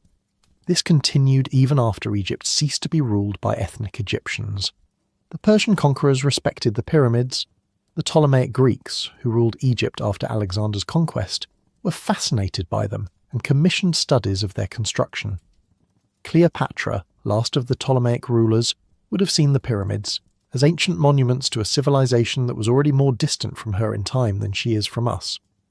yet they remained symbols of Egypt, fundamental to the country's identity in a way that transcended political changes. But the pyramids also reinforced and perpetuated a particular social order, one based on extreme hierarchy and the absolute supremacy of the pharaoh. To build a pyramid required not just organization but obedience, not just coordination but submission to centralized authority. The pyramid was possible only because thousands of people accepted the premise that the pharaoh was divine, that his needs superseded theirs, that their labor was owed to him as surely as the Nile's floods were owed to the gods. This social contract, if we can call it that, was neither simple nor unchanging. It required constant reinforcement through ritual, through art, through the physical presence of monuments like the pyramids. The pyramid itself was an argument made in stone. The pharaoh is godlike, capable of commanding forces beyond normal human capacity, deserving of worship and sacrifice. Consider the visual rhetoric of the pyramid. It dominates everything around it, reducing humans to insignificance. When you stand before the Great Pyramid, you feel small. That's not accidental. The pyramid's massive scale creates an emotional response, a sense of awe that easily shades into submission. This is the architecture of power, designed to overwhelm and impress. The same message was conveyed through every aspect of pyramid construction. The work gangs had names like Friends of Khufu, emphasizing their personal relationship to the pharaoh. The graffiti they left behind expresses pride in their service to him. The entire enterprise was framed as an act of devotion, a gift to the god-king who guaranteed Egypt's prosperity. Whether the workers genuinely believed this or whether they simply accepted it as the natural order of things, we cannot know. But the system worked. For centuries, Egyptians devoted their labor to these monuments with apparently minimal coercion. Yet there was always tension in this arrangement. The pharaoh's divinity was both absolute and fragile. It required constant performance, constant demonstration of capability and divine favor. A weak pharaoh, one who could not maintain mayat or command respect, undermined the entire system, and a pyramid half-built or poorly constructed would be evidence of that weakness, visible to everyone. This may explain why some pyramids were never completed or were abandoned in favor of new ones. If a pharaoh died before his pyramid was finished, or if the project encountered insurmountable difficulties, it called into question his divine status. Better to start fresh, to demonstrate strength through a new monument, than to struggle with a compromised one. The pyramid also reinforced class distinctions beyond just the pharaoh's supremacy.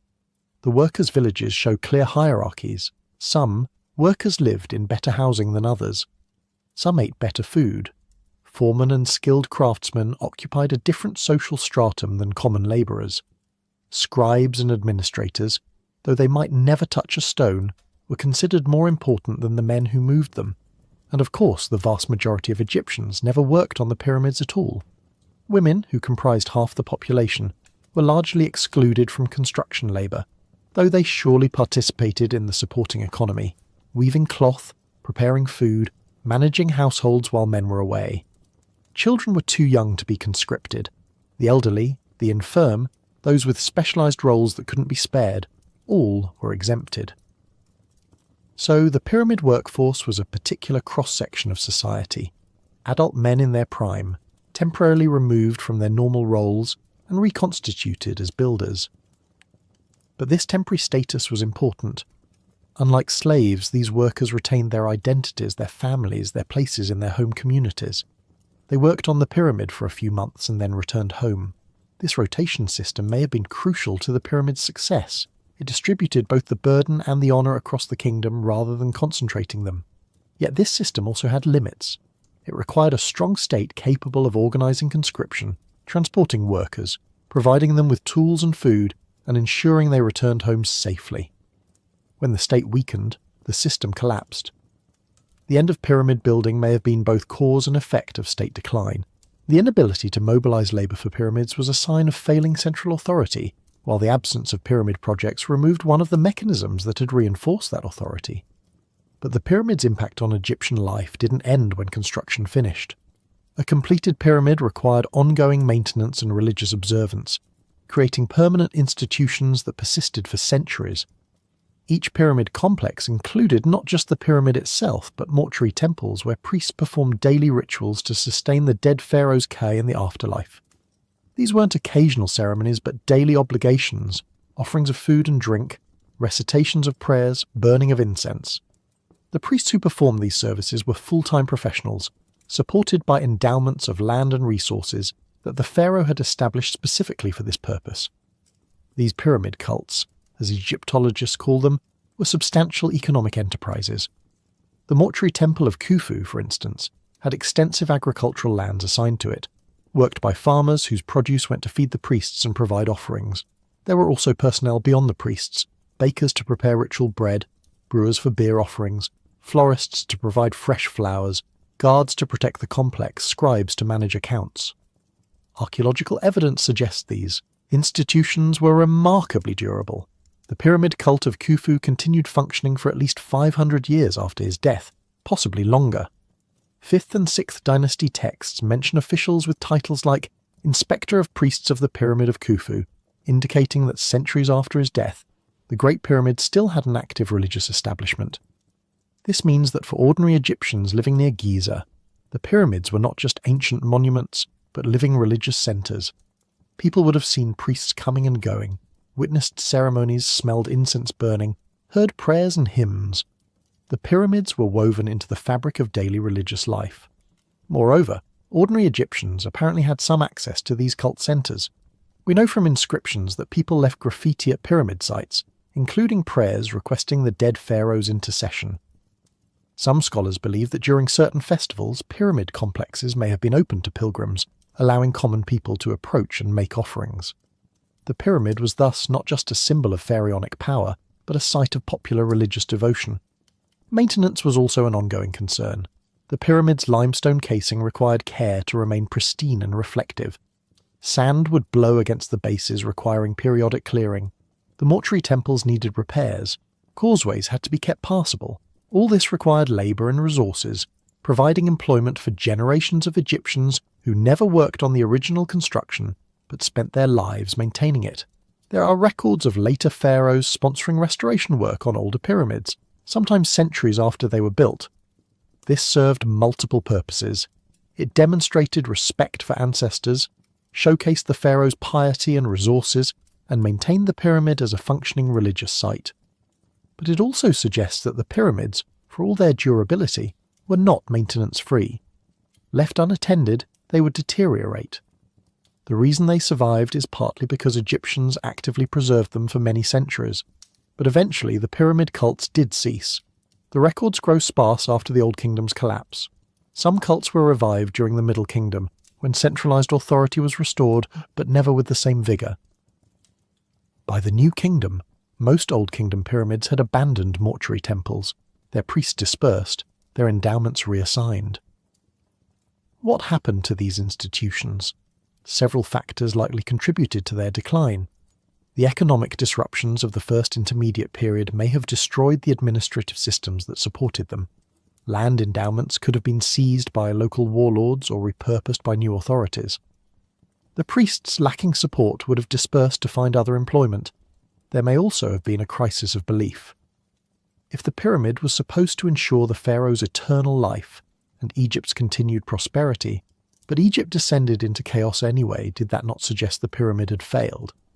Perhaps later Egyptians began to question whether all that investment had been worthwhile, or perhaps, more pragmatically, later pharaohs simply had different priorities. Why continue supporting the cult of a pharaoh from 1,000 years ago when resources were needed for current projects? The New Kingdom was an age of empire, of military campaigns and monumental temple building. The old pyramids, their pharaohs long dead and largely forgotten, may have seemed like relics from another world.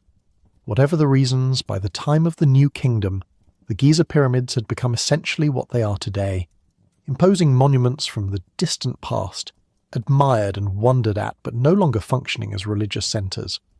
They had transitioned from living institutions to historical artefacts, from active temples to passive monuments.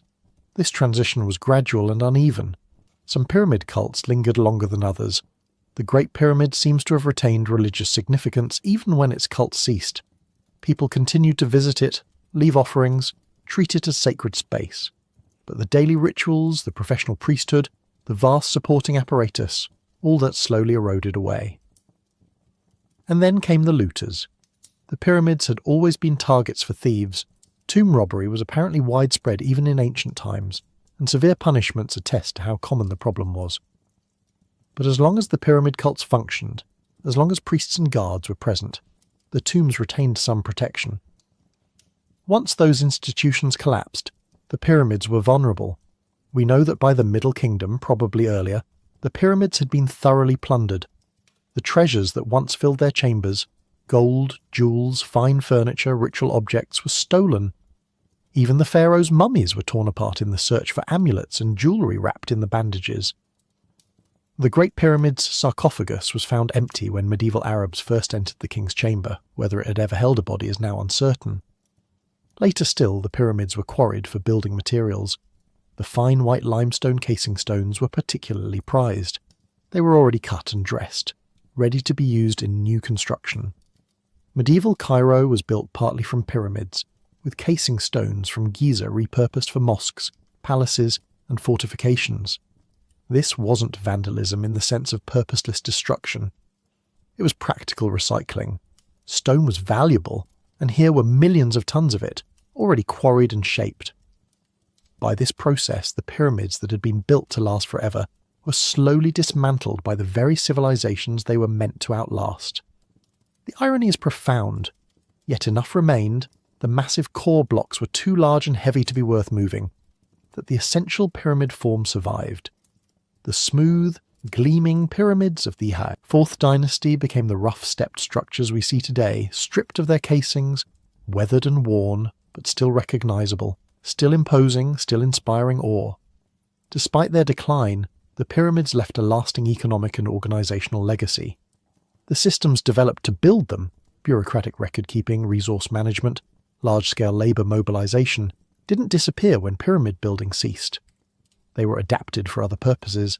The New Kingdom's military campaigns required similar organizational capacity, moving armies of thousands across great distances, supplying them with food and equipment, coordinating complex operations. The temples built during this period, while different in form from pyramids, required comparable resources and planning. The tomb-building projects in the Valley of the Kings, though smaller in scale, drew on the same tradition of skilled stoneworking and architectural precision. In a sense, every major project in Egyptian history afterward bore the pyramid's imprint. Egypt had learned how to think big, how to plan across decades, how to coordinate vast numbers of people toward a single goal. That capacity, once developed, remained part of Egyptian civilization's repertoire, even when pyramids ceased to be the goal. The pyramids also established Egypt's reputation. For the rest of antiquity, and into the medieval period, Egypt was famous for its monuments, its ancient wisdom, its mysterious and powerful past. This reputation drew scholars, travellers, and traders. It made Egypt attractive to conquerors who wanted to rule such a storied land. It created a form of cultural capital that Egypt could trade on long after its actual power had waned.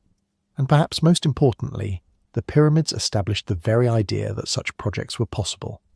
They proved that human beings could build on a monumental scale, could create structures that would endure for millennia, could organize society to achieve seemingly impossible goals. Every civilization afterward that built grand monuments, from Rome's aqueducts to China's Great Wall to medieval Europe's cathedrals to modern skyscrapers, is in some sense heir to the pyramid builders. The pyramids taught humanity that we are capable of greatness, that we can reach beyond mere survival to create works of lasting significance. That lesson, encoded in stone on the Giza Plateau, may be their most important legacy of all.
What if we are not the first?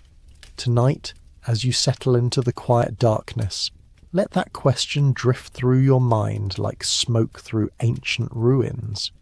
What if the story we tell ourselves about human civilization, that we are the pioneers, the first to build cities and decode the stars, is nothing more than a comforting fiction? What if, long before the first pyramid rose from Egyptian sands, long before the first cuneiform tablet was pressed into clay, another people walked this earth, a civilization so advanced, so complete, that when it vanished, it left behind only whispers in stone and shadows in our oldest myths? The idea feels impossible, doesn't it? We have mapped every continent, excavated countless sites, carbon dated our way back through millennia. Surely, if another civilization had existed, we would know. We would have found their cities, their tools, their bones. But what if we've been looking in all the wrong places? What if time itself has been their greatest eraser, and what we call prehistory is actually post-history? The long, slow recovery from a collapse so complete that it reset the human story entirely. Consider this. Our own industrial civilization has existed for barely 2 centuries. In geological terms, we are a heartbeat, a single breath in Earth's 4 billion year exhale. If our cities were abandoned tomorrow, how long would they last? Steel rusts, concrete crumbles, glass shatters. Within 1,000 years, nature would reclaim most of what we have built. Within 10,000, our greatest monuments would be little more than strange hills covered in forest. Within 100,000 years, almost nothing would remain except perhaps some curious isotopes in the soil and a thin layer of plastic in the rock record. Now imagine a civilization that rose and fell not thousands, but hundreds of thousands of years ago, or millions. What traces would survive such an immense passage of time? What evidence would we even know how to recognize? The question hangs in the air like incense in a forgotten temple, and as we begin to explore it, we find that the world is full of things that don't quite fit the story we've been told. Ancient myths that speak of golden ages and vanished peoples, archaeological anomalies that challenge our timelines, geological mysteries that hint at cycles of creation and destruction far older than human memory, scientific theories that suggest intelligence may have emerged on Earth long before we assumed possible. What if the myths were right all along? What if the stories our ancestors told around fires were not fantasies but memories, distorted by time, wrapped in metaphor, but carrying within them the echo of something real?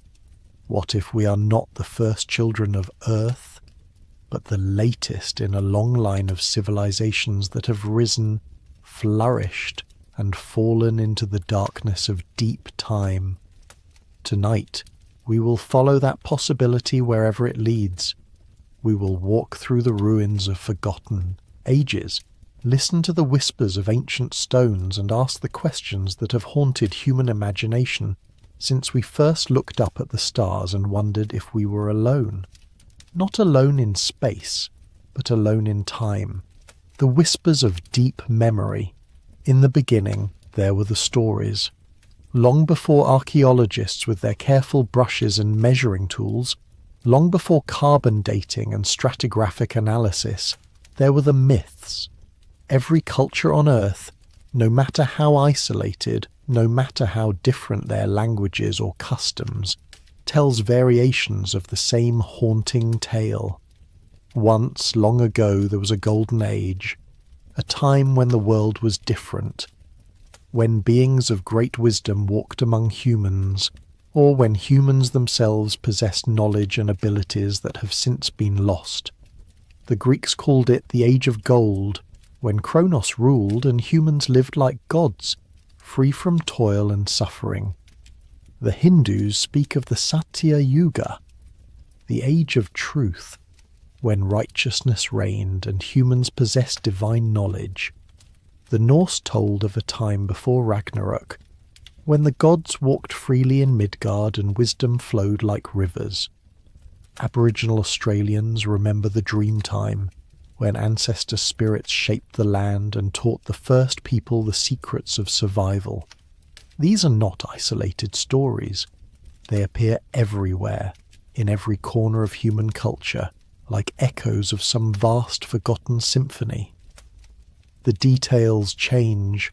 Sometimes the Golden Age ended in flood, sometimes in fire, sometimes in great forgetting. But the core remains constant. There was a time before our time, a civilization before our civilization, and something happened to end it. For centuries, scholars dismissed these myths as wishful thinking, as humanity's tendency to imagine a perfect past to contrast with an imperfect present. But what if that dismissal was too hasty? What if these stories, passed down through countless generations, preserved something real? Not literal truth, perhaps, but the memory of truth, distorted by time like light bending through water. Consider the flood myths. Nearly every culture on Earth has one. The biblical story of Noah is perhaps the most famous in the Western world, but it is far from unique. The Mesopotamians told of Utnapishtim, who survived the deluge sent by the gods. The Greeks spoke of Deucalion and Pyrrha, the sole survivors of Zeus's flood. Hindu texts describe Manu, who was warned by Vishnu to build a great boat.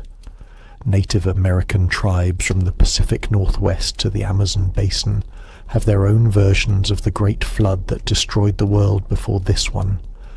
The standard explanation is that these myths arose independently as different cultures tried to make sense of local flooding events, rivers overflowing their banks, tsunamis devastating coastlines, the gradual rise of sea levels at the end of the last ice age. But there's another possibility, one that sends a chill down the spine when you consider it in the quiet hours of the night. What if all these flood myths remember the same event? What if, somewhere in the deep past, there really was a great deluge, not necessarily global, but vast enough to destroy a civilization so completely that only scattered survivors remain to carry the story forward? What if the flood myths are not separate inventions, but fragments of a single, catastrophic memory? The timeline becomes crucial here. The last ice age ended roughly 12,000 years ago, and with it came dramatic changes to Earth's geography. Sea levels rose by hundreds of feet as massive ice sheets melted. Coastlines that had been dry land for millennia disappeared beneath the waves. Entire continental shelves were submerged. If a civilization had existed during the Ice Age, if they had built their cities along the then exposed coasts, those cities would now lie beneath hundreds of feet of ocean water. We know that early humans were far more sophisticated than we once believed. The cave paintings at Lascaux and Altamira, created over 15,000 years ago, display an artistic sophistication that rivals anything produced in recorded history. The megalithic site of Göbekli Tepe in Turkey, built over 11,000 years ago, features massive stone pillars carved with intricate reliefs, and it was deliberately buried by its creators as if they were trying to hide it from something or someone. But these are just the traces we've found on dry land. What lies beneath the oceans? What cities, what monuments, what libraries of stone might rest on the continental shelves, covered by centuries of sediment and the weight of the sea? The myths speak of more than just floods. They tell of great wars between gods and titans, of weapons that could level mountains and burn the sky. The Mahabharata describes the Brahmastra, a weapon so terrible it could destroy entire armies and leave the land barren for generations. The Norse Ragnarok speaks of a final battle that will consume the world in fire. The Hopi prophecies tell of previous worlds that ended in destruction, each one a lesson unlearned. Modern readers often interpret these as metaphors or primitive attempts to understand natural disasters. But what if they were something else entirely? What if they were memories of real conflicts, real weapons, real destruction? But from so long ago that the details became mythologized, the technology transformed into magic, the history into legend. There's a haunting consistency to these stories that goes beyond coincidence. They speak of a time when knowledge was greater, when humans, or beings like humans, possessed abilities that seem impossible to us now. They tell of flying vehicles, of weapons that harness the power of the sun, of communication across vast distances, of healing arts that could restore life itself. The Sanskrit epics are particularly rich in such details. The Vimanas, described in texts like the Ramayana and Mahabharata, were flying machines capable of travelling vast distances, even to other worlds. The descriptions are remarkably specific, different types of craft for different purposes, detailed instructions for their construction and operation, accounts of aerial battles between opposing forces. The Vaimanika Shastra, though of disputed age, provides technical specifications that read almost like a manual for advanced aircraft. Similarly, the book of Ezekiel in the Bible describes the prophet's vision of wheels within wheels, of creatures with multiple faces, of a craft that could move in any direction without turning. Modern UFO researchers have seized upon this as evidence of ancient alien visitation. But what if the truth is both simpler and more profound?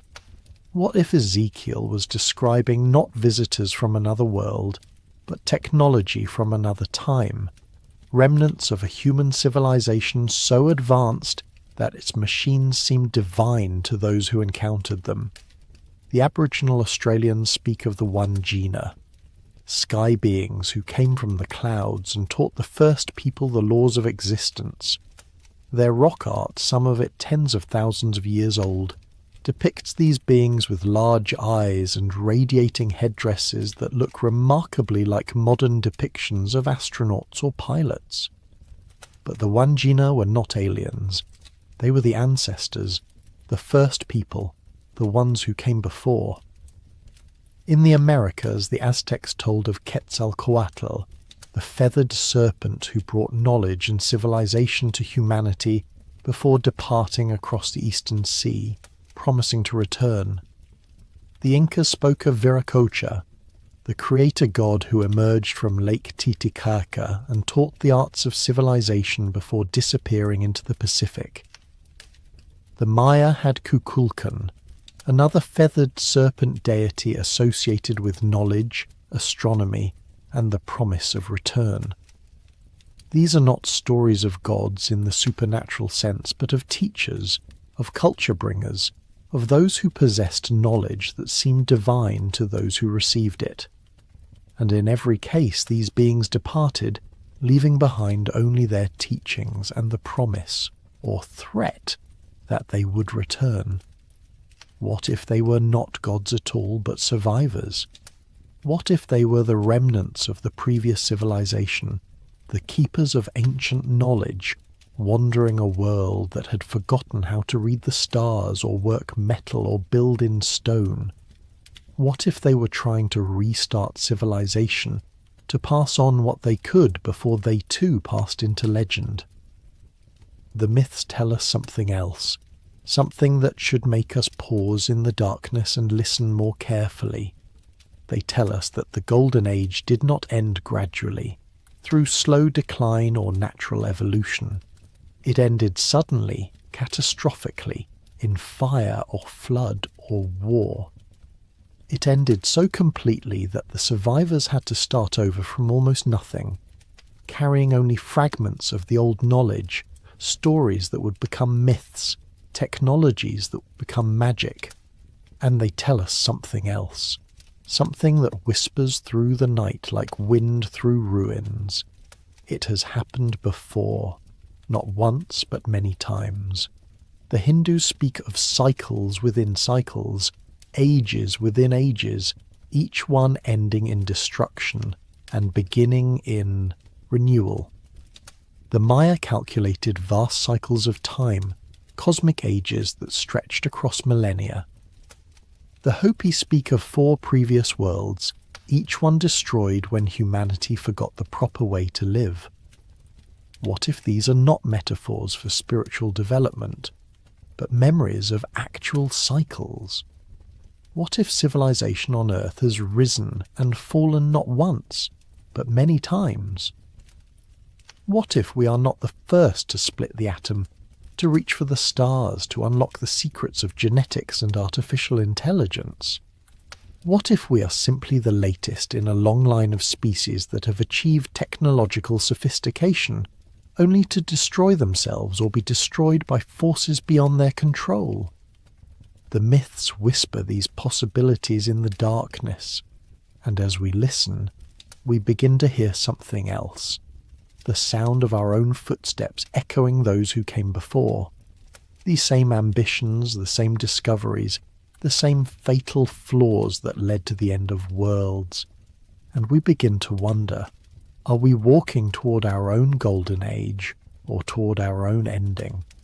Are we the inheritors of ancient wisdom, or are we simply repeating ancient mistakes?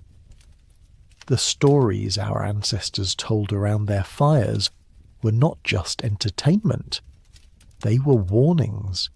They were maps of where we had been and signs pointing toward where we might go. They were the whispers of deep memory, trying to tell us something crucial about the nature of time, the fragility of civilization, and the terrible beauty of starting over. But that wasn't the whole story. The myths were just the beginning, the first clue in a mystery that would lead us deep into the earth itself, into stones that remember what flesh has forgotten, into ruins that challenge everything we thought we knew about the human journey through time. The stones that remember, beneath the myths, older than the stories, lie the stones. They wait in silence across the world, massive blocks of granite and limestone perfectly fitted together without mortar, carved with precision that challenges our understanding of ancient capabilities. They rise from jungles and deserts, from mountain tops and ocean floors, speaking a language of engineering and astronomy that we are only beginning to decode. And in their silent testimony, they whisper of builders whose skill surpassed anything we attribute to the ancient world. In the high Andes of Peru, the fortress of Sacsayhuaman overlooks the city of Cusco like a sleeping giant.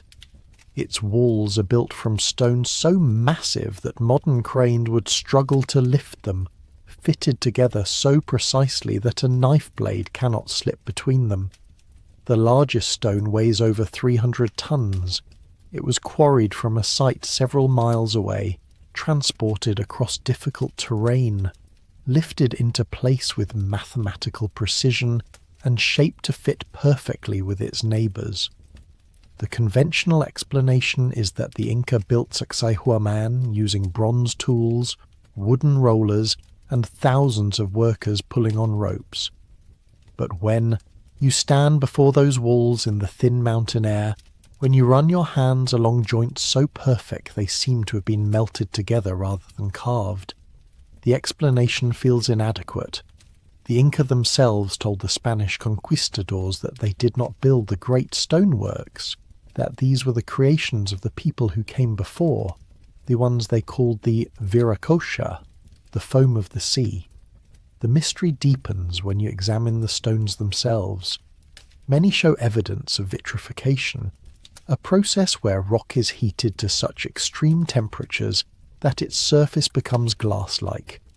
This requires temperatures of over 1,000 degrees Celsius, far beyond what any known ancient technology could achieve.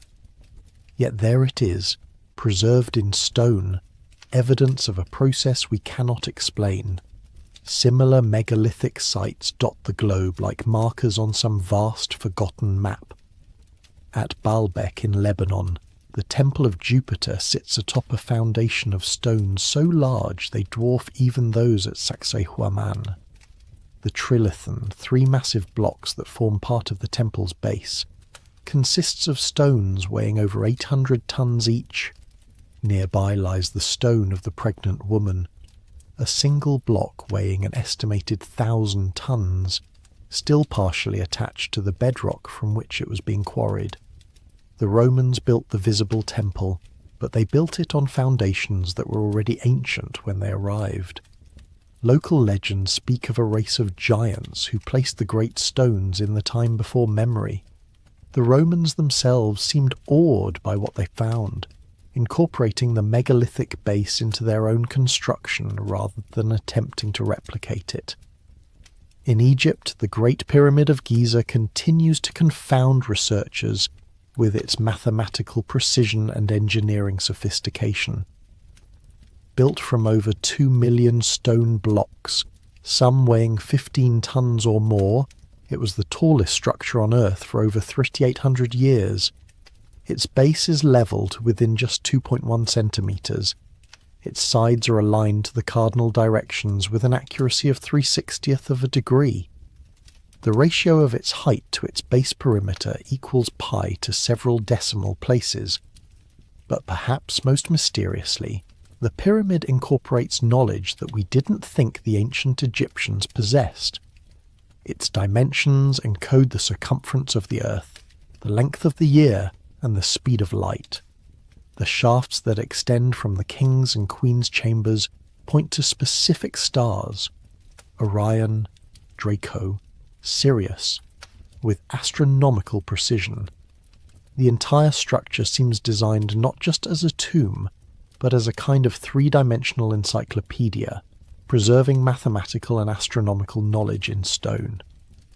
The conventional timeline places the pyramid's construction around 2580 BCE, during the 4th dynasty of the Old Kingdom.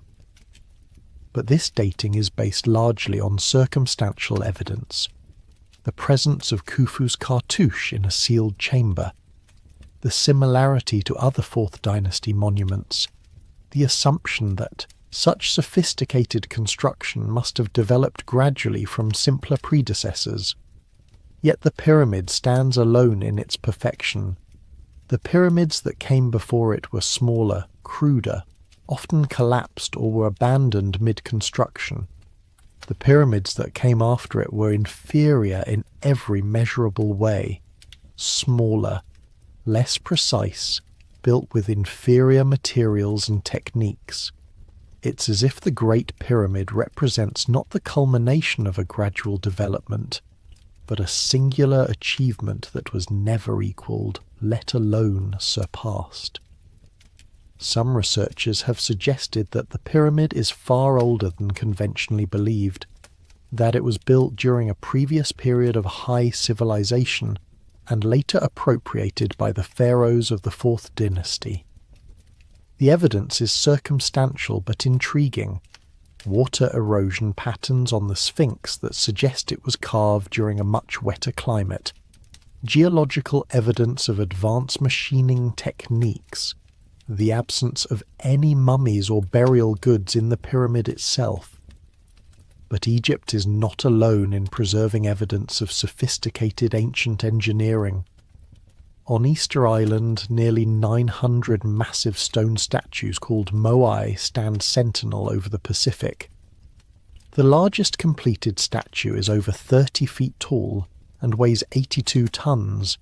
They were carved from volcanic rock using only stone tools, transported across the island using unknown methods, and erected with precision that required sophisticated understanding of leverage and balance.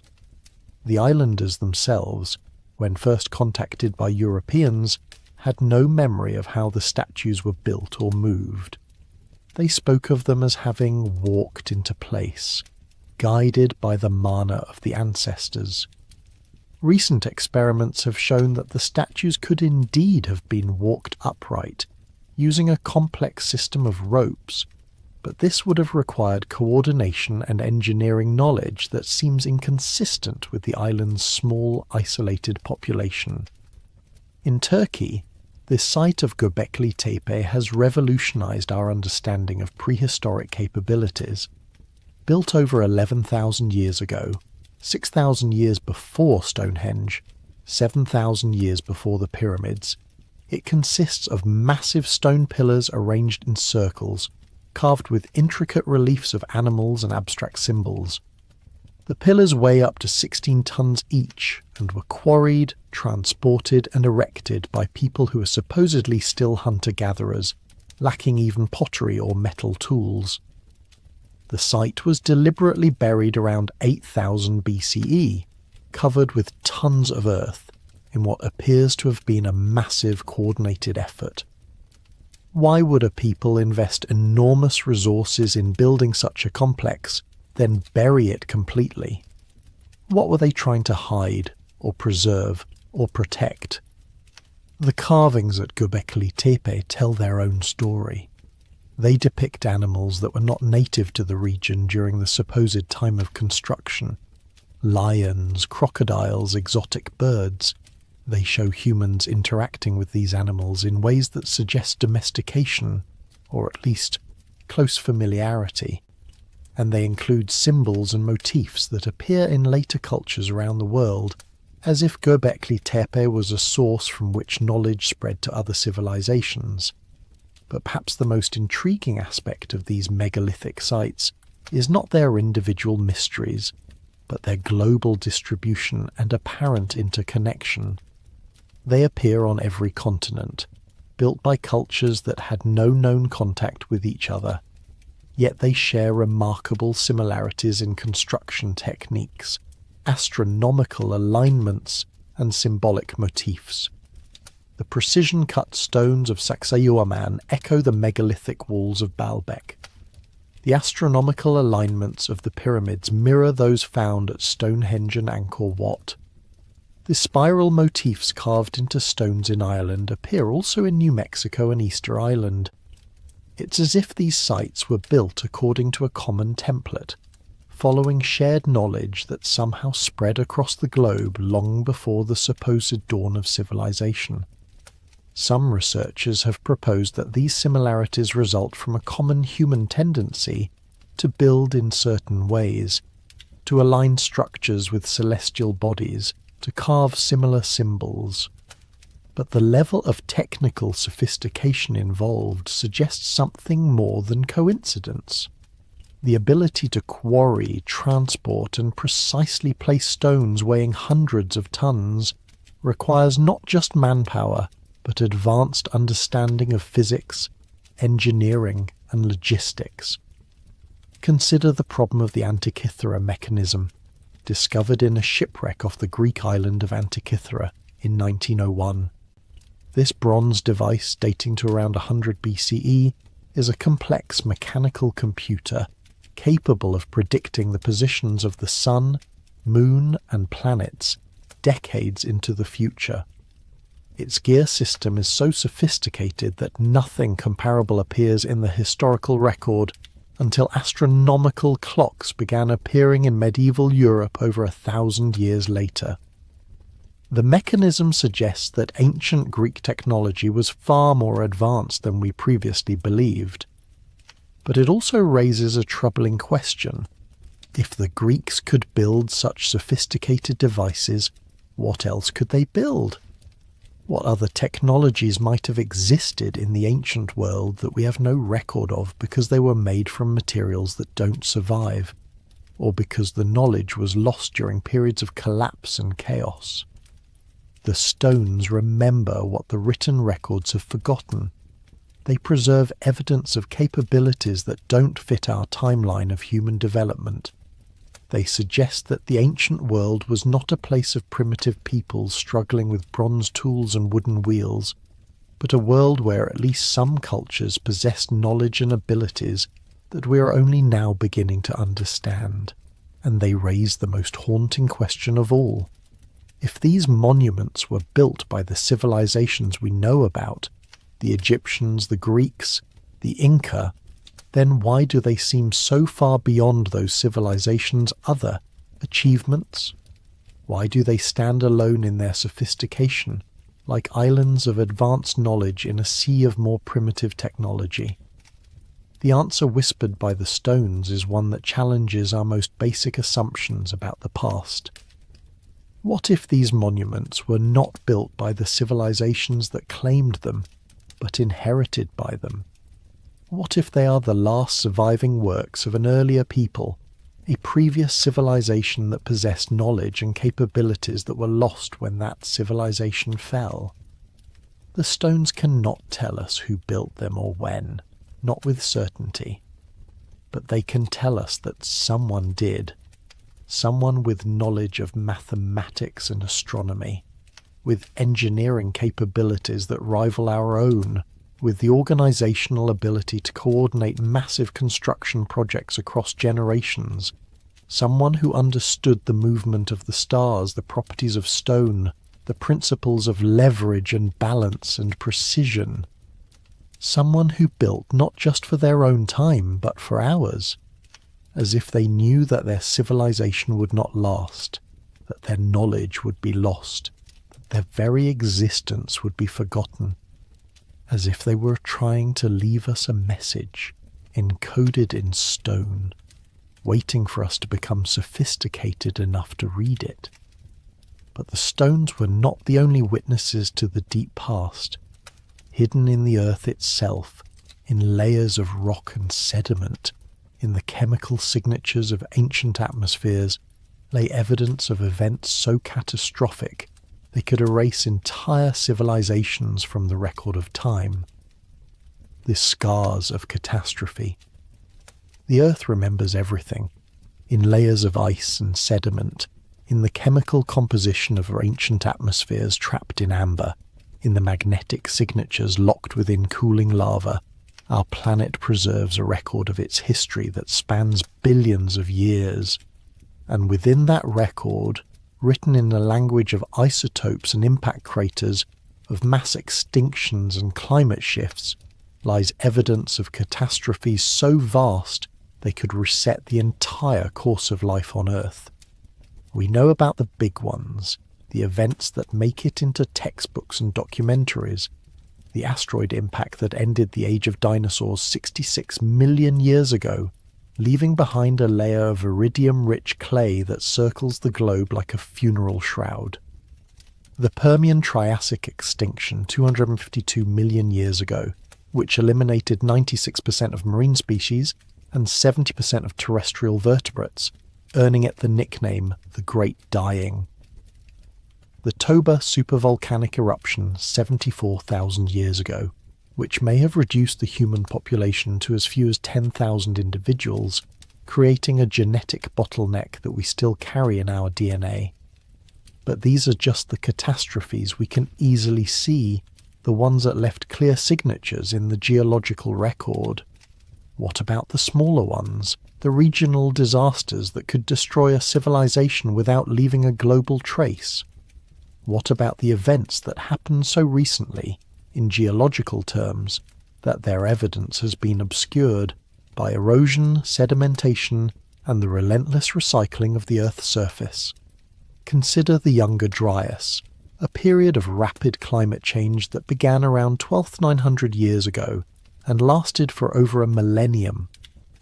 In the span of just a few decades, global temperatures plummeted, ice sheets advanced, and sea levels dropped.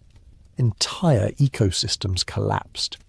The megafauna of North America, giant ground sloths, saber-toothed cats, woolly mammoths, went extinct in what appears to have been a sudden, coordinated die-off. The conventional explanation for the Younger Dryas involves changes in ocean circulation patterns as the great ice sheets melted. But a growing body of evidence suggests something more dramatic. A cosmic impact event that triggered the climate shift and the mass extinctions. The evidence includes a layer of sediment from this period that contains high concentrations of platinum, nanodiamonds, and other materials typically associated with extraterrestrial impacts. The proposed impact wasn't a single large asteroid, but a swarm of fragments from a disintegrating comet that struck the Earth's atmosphere and surface across multiple locations. The impacts would have triggered massive wildfires, filled the atmosphere with dust and debris, and disrupted climate patterns across the globe. The effects would have been devastating for any advanced civilization that might have existed at the time, and there's evidence that such a civilization might indeed have existed.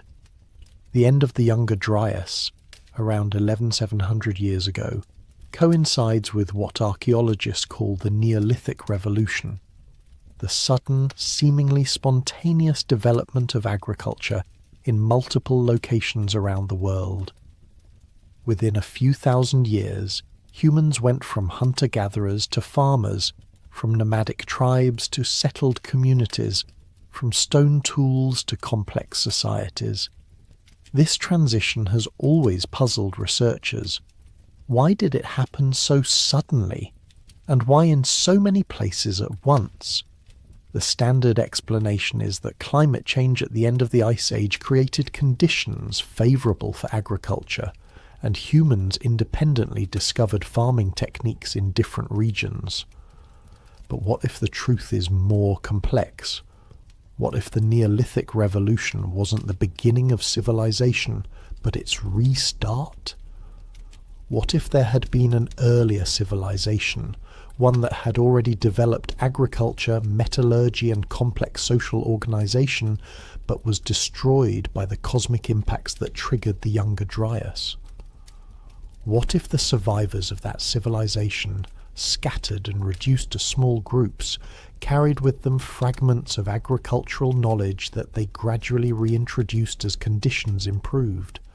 This would explain the sudden, simultaneous appearance of farming in regions as distant as the Fertile Crescent, China, and Mesoamerica. The evidence for such a scenario is necessarily fragmentary. Any civilization that existed before the Younger Dryas would have had its traces largely erased by the catastrophe itself and the subsequent climate changes. But there are hints, tantalizing suggestions that something more complex was happening in the deep past than our current models suggest.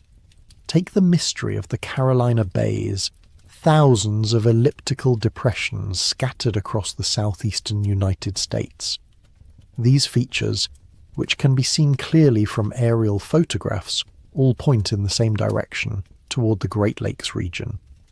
They appear to have been created by some kind of impact event, but not from a single large object. Instead, they suggest a shower of smaller impacts, exactly what you might expect from a fragmenting comet. The dating of the Carolina Bays is controversial, but some evidence suggests they were formed around the time of the Younger Dryas. If so, they provide physical evidence for the kind of cosmic catastrophe that could have destroyed an advanced civilization. The impacts would have been devastating across a wide area, triggering fires, floods, and climate disruption that could have wiped out entire populations. Similar impact features have been identified in other parts of the world. In Argentina, a field of glass-like objects called tektites suggests a major impact event in the relatively recent past. In Australia, Aboriginal oral traditions speak of a time when the sky fell and the land burned, descriptions that sound remarkably like eyewitness accounts of cosmic impacts. The traditions are said to be tens of thousands of years old, passed down through countless generations of storytellers.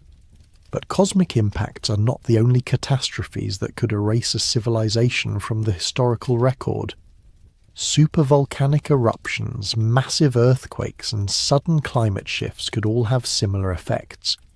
The Earth's crust is far more dynamic and unstable than most people realize, capable of dramatic changes that could reshape entire continents in a matter of years or decades. The Lachamp event, which occurred around 41,000 years ago, saw the Earth's magnetic field weaken to just 5% of its current strength, and the magnetic poles flip completely. During this period, the planet would have been bombarded by cosmic radiation, potentially causing widespread mutations, cancer, and sterility in surface-dwelling organisms. Any technological civilization dependent on electronics would have found their systems failing as the protective magnetic shield collapsed. More recently, the 1815 eruption of Mount Tambora in Indonesia caused global climate disruption that lasted for years. The following year, 1816, was known as the Year Without a Summer in Europe and North America. Crops failed, famines spread, and social upheaval followed.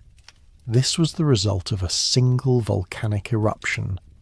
Imagine the effects of a supervolcanic event like the Toba eruption, but occurring when a technological civilization was at its peak.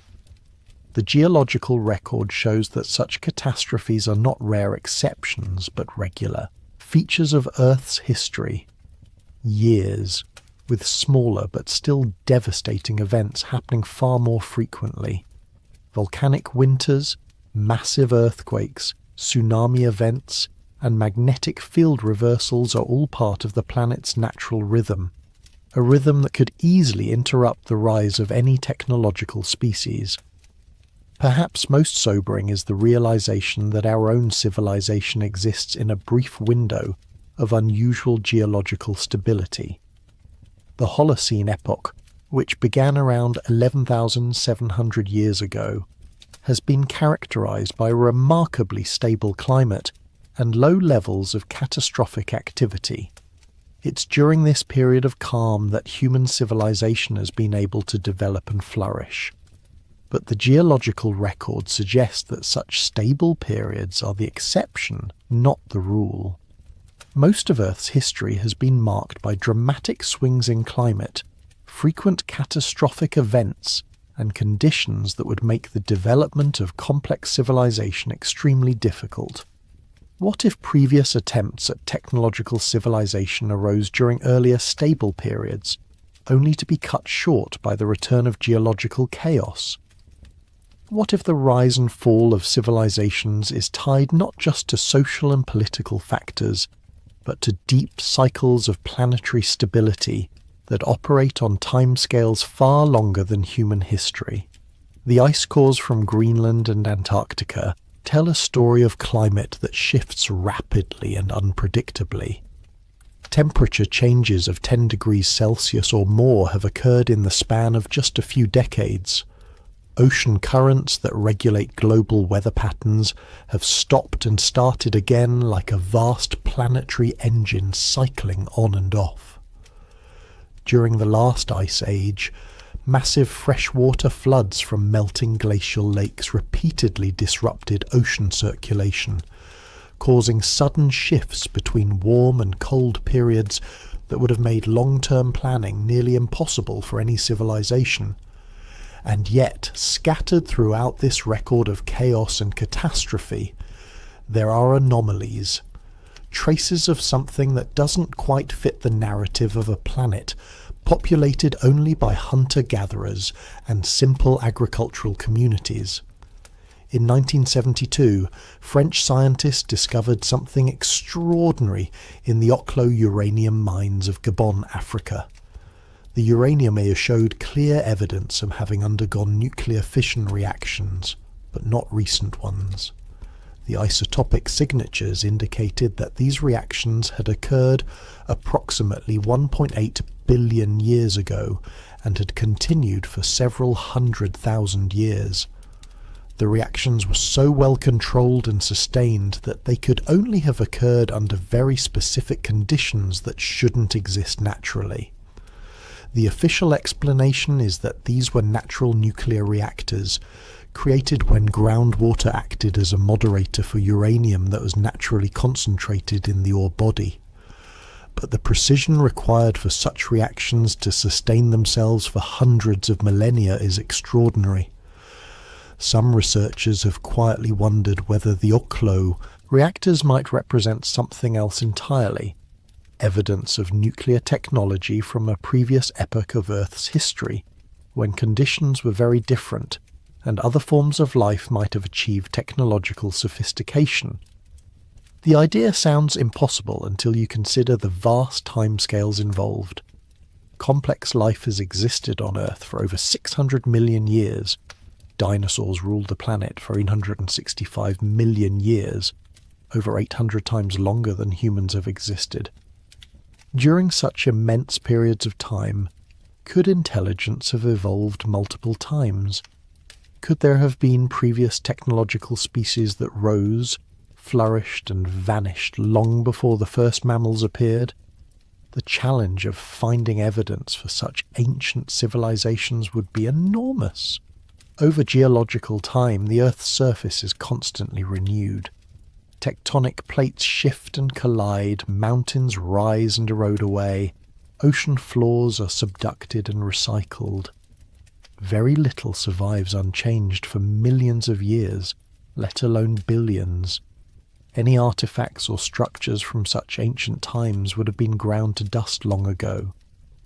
But there might be subtle traces, isotopic anomalies in ancient rocks, unusual mineral deposits, chemical signatures that hint at industrial processes. The Oklo reactors might be just such a trace, a ghostly fingerprint of nuclear technology from an unimaginably distant past. Closer to our own time, other anomalies whisper of possibilities that challenge conventional archaeology. In 1938, German archaeologist Wilhelm König discovered a clay jar in the Iraq Museum that contained a copper cylinder and an iron rod. When filled with an acidic solution, the device produces an electrical current, leading some to call it the Baghdad battery. While mainstream archaeology dismisses it as a curiosity with no practical purpose, others wonder whether it represents evidence of electrical knowledge in the ancient world. Similarly, the Antikythera mechanism, with its incredibly sophisticated gear system, suggests that ancient Greek technology was far more advanced than previously believed. If they could build mechanical computers, what other technologies might they have possessed that left no trace in the historical record? But perhaps the most intriguing anomalies are those that hint at knowledge of things that ancient peoples shouldn't have been able to know. The Piri Reis map of 1513, compiled from much older sources, shows the Antarctic coastline as it would appear without ice, something that wouldn't be discovered by modern explorers until the 20th century. The map appears to be based on ancient sources that had somehow mapped Antarctica during one of the brief periods when it was ice-free, something that last occurred millions of years ago. The Nazca lines of Peru present another puzzle. These massive geoglyphs, carved into the desert floor, can only be properly viewed from the air. They depict animals, geometric patterns, and strange figures that stretch for miles across the landscape. Why would an ancient people create artworks that could only be appreciated from a vantage point they supposedly couldn't reach? Some researchers have suggested that the lines were created for astronomical purposes, as a kind of giant calendar or star map. But others wonder whether they might be evidence of ancient flight, whether the people who created them possessed the technology to view their work from above. The idea seems impossible, but then again, so did many other supposed impossibilities that have since been proven true. The science of forgetting. There is a disturbing truth that archaeologists rarely discuss in public. Most of the past is simply gone. The organic materials that made up the bulk of any ancient civilization, wood, textiles, leather, paper, flesh and bone, decay rapidly under most conditions. What we call the archaeological record is really just the debris, the small fraction of material culture that happened to be made from stone, metal or ceramic, and happened to survive in conditions that prevented decay. We're trying to reconstruct entire civilizations from their garbage dumps and broken pottery, like archaeologists of the future trying to understand our world based solely on landfills and the foundations of buildings. This realization becomes particularly unsettling when you consider how quickly even our most impressive achievements could vanish without maintenance. The steel and concrete that make up our cities are not permanent materials. They are temporary borrowings from the earth that will return to rust and dust in a matter of centuries without constant upkeep. Our electronics, our computers, our vast networks of information storage, all of it depends on continuous maintenance and renewal. Pull the plug on human civilization tomorrow, and within 1,000 years most traces of our technological achievement would be unrecognizable. The only things that would survive in recognizable form would be our stone monuments, Mount Rushmore perhaps, or the Great Dams, and even these would eventually succumb to erosion and collapse. Within 10,000 years, an alien archaeologist visiting Earth would find mostly puzzling ruins, strange isotopic signatures in the soil, and perhaps some very durable plastics that had somehow survived the intervening millennia. Now imagine that timeline extended not just thousands of years into the future, but millions. What would be left of us then? What would survive to tell future investigators that humans had once built cities, split atoms, and reached for the stars? The answer is sobering. Almost nothing. Perhaps some isotopic anomalies from our nuclear tests, a thin layer of unusual materials in the geological record, maybe some extremely durable artifacts buried in very specific conditions. Future scientists would have to be extraordinarily clever and persistent to detect our presence in the deep geological record. This is the problem that faces us when we try to look for evidence of previous technological civilizations on Earth. If such civilizations existed hundreds of thousands or millions of years ago, their traces would be incredibly faint and difficult to detect. We would need to know exactly what to look for and where to look for it. But there might be subtle signs, fingerprints of industrial activity that could persist across geological time. Large-scale mining operations would leave permanent scars in the Earth's crust. The use of fossil fuels would alter the carbon isotope ratios in the atmosphere in ways that might be preserved in ice cores or sedimentary rocks. Nuclear technology would leave distinctive radioactive signatures. Mass extinctions caused by environmental degradation would show up in the fossil record. Some researchers have begun to search for such signatures systematically. The concept has been dubbed the Silurian hypothesis, named after a science fiction race of reptilian beings who ruled Earth before humans. The idea is not to look for artifacts or ruins, but for the subtle geochemical traces that an industrial civilization would inevitably leave behind.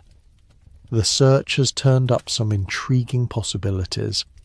There are periods in Earth's history marked by unusual isotopic signatures, sudden changes in atmospheric composition, and mass extinctions that seem to occur too rapidly to be explained by known natural processes. The Permian-Triassic extinction, for instance, involved not just the death of most species on Earth, but dramatic changes in ocean chemistry and atmospheric composition that happened over an extremely short period of time. Could such events have been caused by runaway industrial activity rather than natural catastrophes?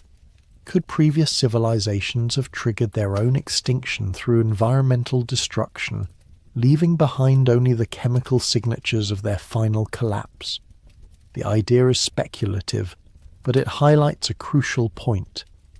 The absence of obvious evidence for previous civilizations doesn't mean they didn't exist. It might simply mean we don't yet know how to recognize their traces. Consider how much of our own history would be lost if not for written records. The vast majority of human cultures throughout history were pre-literate, preserving their knowledge through oral tradition alone. When those cultures disappeared, through conquest, disease, or environmental collapse, their stories, their technologies, their entire ways of understanding the world vanished with them.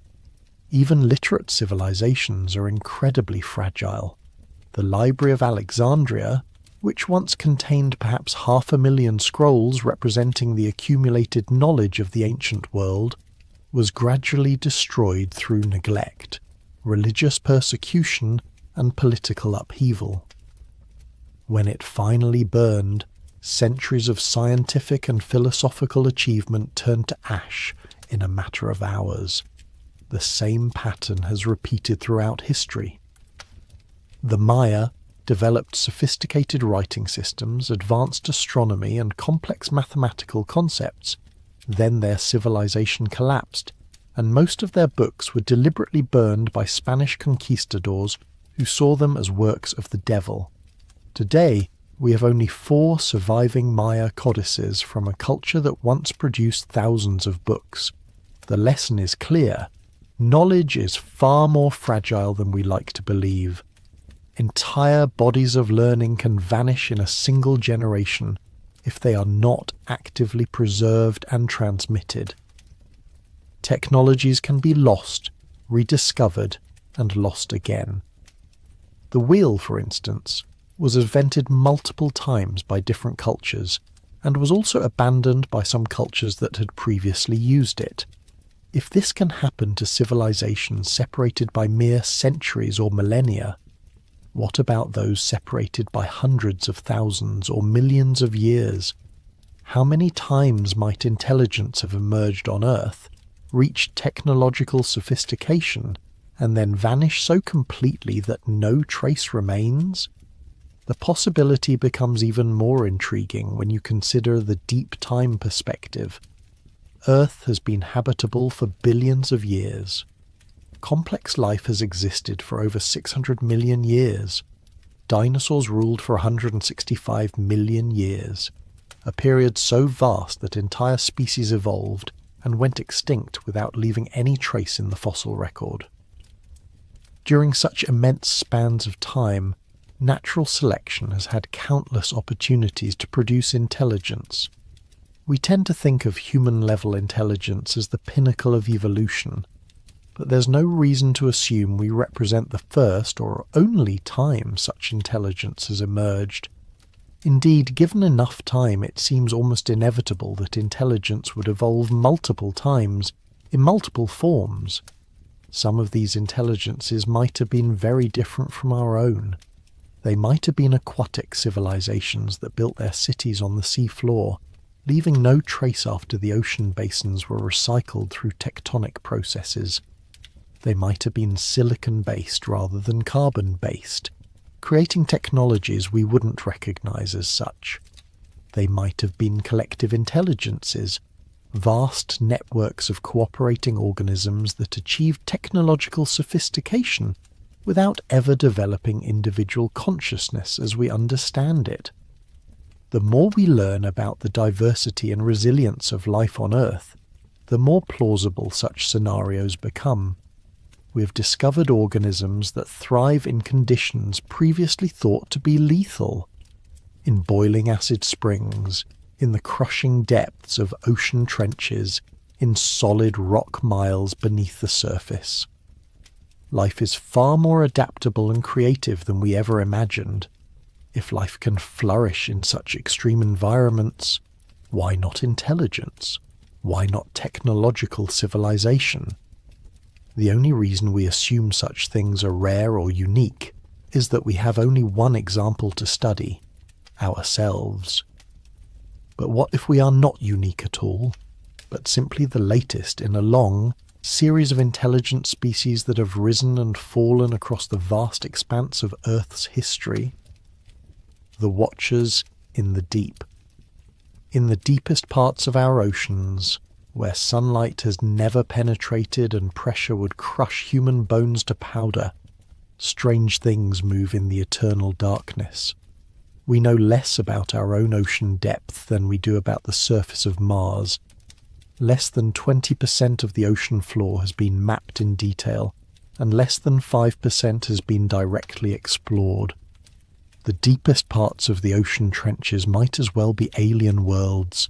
So little do we understand about what lies beneath the crushing weight of miles of water. But what we have discovered in those depths is extraordinary.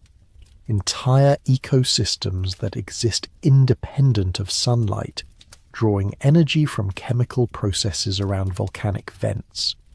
Creatures so bizarre they seem like products of science fiction.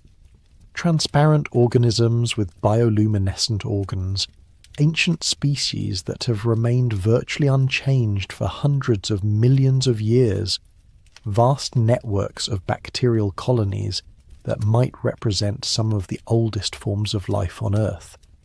In 1977, researchers exploring the Galapagos Rift discovered something that revolutionized biology: hydrothermal vents surrounded by thriving communities of life in the complete absence of sunlight.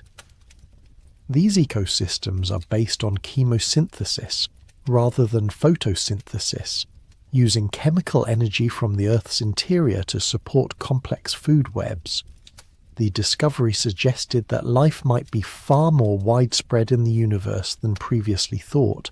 If life could thrive in Earth's deepest, darkest places, it might also exist in the subsurface oceans of moons like Europa or Enceladus. But the deep ocean holds other mysteries that are harder to explain. In recent years, underwater exploration has revealed structures that don't fit easily into our understanding of natural geological processes. Strange geometric formations on the sea floor, perfectly circular depressions that extend for miles, underwater roads of fitted stones that seem too regular to be natural. Most of these anomalies are dismissed as pareidolia, our tendency to see patterns and purpose in random natural formations.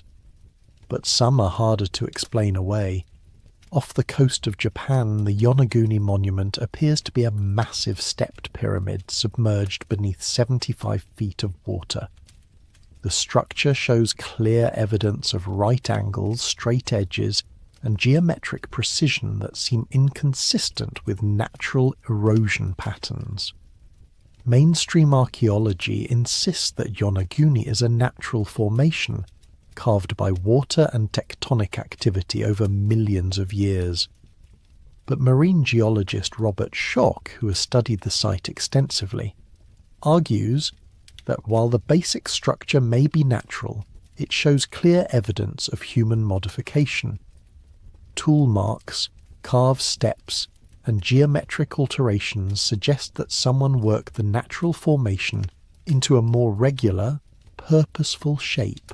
If Schoch is correct, the implications are staggering. The Yonaguni Monument was last above sea level over 12,000 years ago, during the Ice Age when ocean levels were much lower. This would mean that sophisticated stoneworking cultures existed in the region long before conventional archaeology suggests such capabilities developed. But Yonaguni is not alone. Similar underwater structures have been reported off the coasts of India, Cuba, and the Mediterranean. In the Gulf of Cambay off western India, sonar has detected what appears to be a large city submerged beneath 120 feet of water.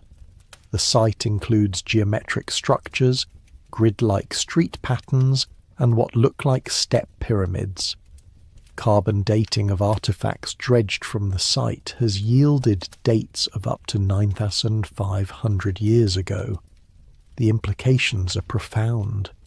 If these underwater sites are indeed artificial, the remains of cities and monuments built when sea levels were lower, they suggest that sophisticated civilizations existed during the Ice Age, thousands of years before conventional history begins. And if such civilizations existed, they would have been perfectly positioned along the then exposed continental shelves, in the most fertile and resource-rich areas of the ancient world. When the Ice Age ended and sea levels rose by 400 feet or more, these coastal civilizations would have been inundated. Their cities, their ports, their monuments. Everything would have disappeared beneath the waves. Only scattered survivors would have remained, carrying fragments of knowledge to higher ground, preserving what they could in stories and myths while struggling to rebuild in a changed world. This scenario would explain many of the puzzles that have long perplexed archaeologists. Why do the earliest known civilizations appear so suddenly and fully formed, without clear developmental stages?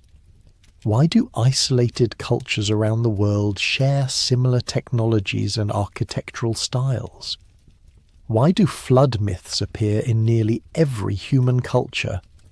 The answer might be that civilization didn't begin with the rise of agriculture 11,000 years ago.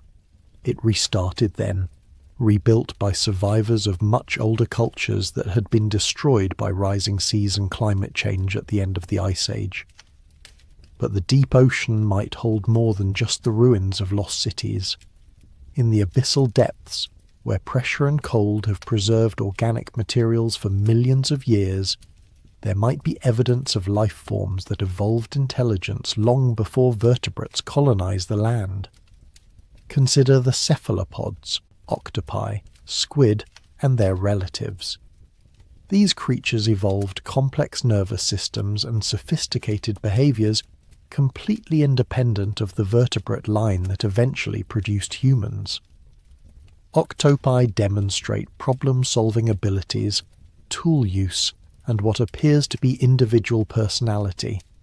They can change their skin color and texture to communicate complex messages, effectively giving them a form of language written in living color across their bodies. But octopi have short lifespans and no way to pass knowledge from one generation to the next except through genetic programming. They must learn everything anew in each short life. What if, in the deep past, some branch of cephalopod evolution had overcome this limitation? What if they had developed longer lifespans, or, better yet, collective memory systems that allowed knowledge to accumulate across generations? Such a species might have developed a very different kind of intelligence from our own. One based on fluid adaptation and rapid learning rather than tool-making and environmental modification. They might have built cities from coral and cultivated sea gardens rather than smelting metals and quarrying stone. Their technology might have been biological rather than mechanical, leaving no trace that we would recognize as artificial. In the deepest ocean trenches, isolated from surface changes for millions of years, such civilizations might have risen and fallen without ever leaving evidence that surface-dwelling archaeologists would recognize. Their ruins would be dissolved by the corrosive deep-sea environment, their artifacts consumed by bacteria, their very existence erased by the slow, patient chemistry of the abyss. The idea sounds like science fiction, but recent discoveries have revealed that the deep ocean is far stranger and more dynamic than we ever imagined.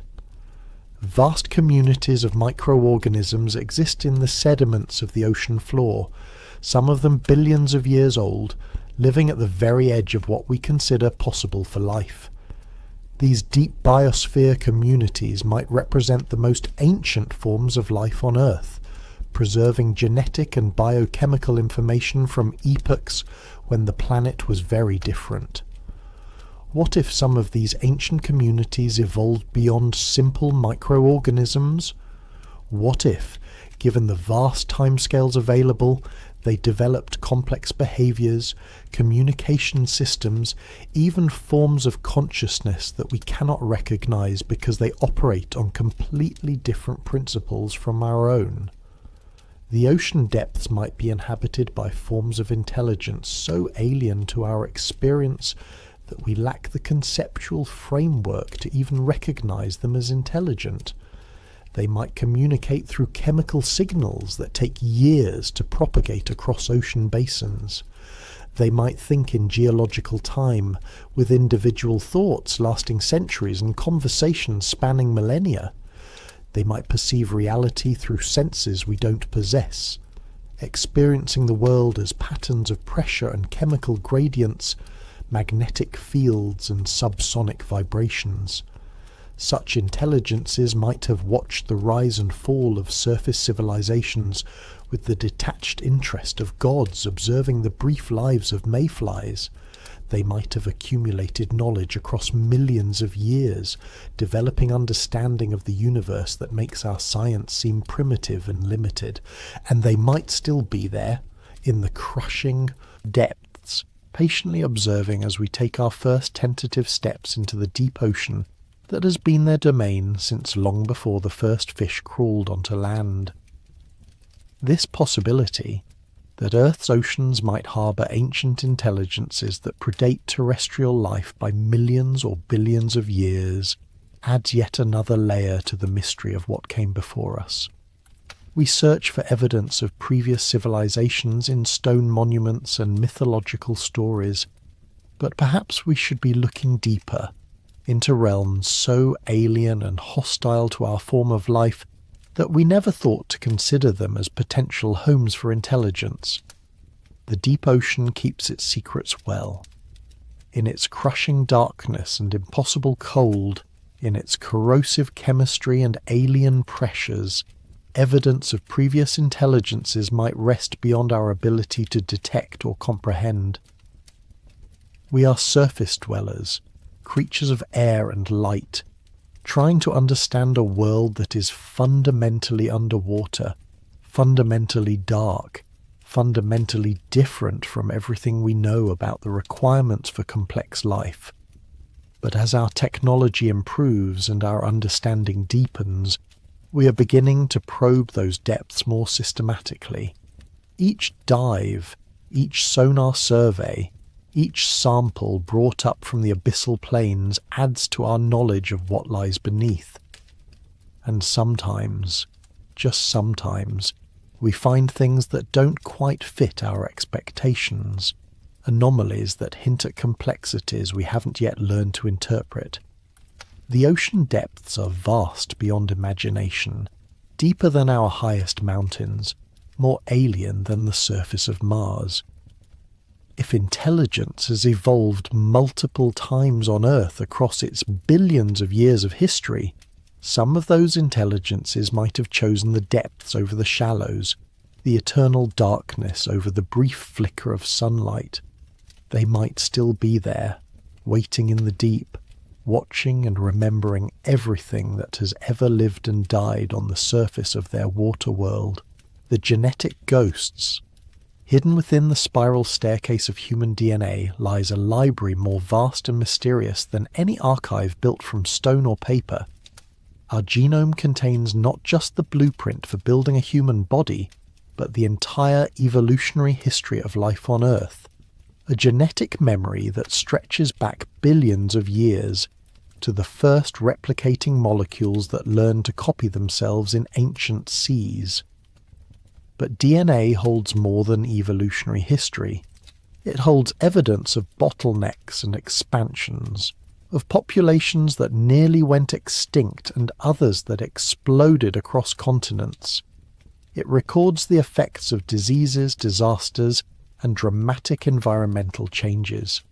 And within that record, geneticists are discovering patterns that don't quite match the neat timelines of human migration and development that we've constructed from archaeological evidence. The most startling revelation has been how recently our species came close to extinction, not once, but multiple times. The genetic evidence suggests that around 70,000 years ago, the human population crashed to perhaps as few as 2,000 breeding individuals. The entire future of our species balanced on the edge of oblivion, survivors scattered across a continent, carrying with them a severely restricted gene pool that we still carry today.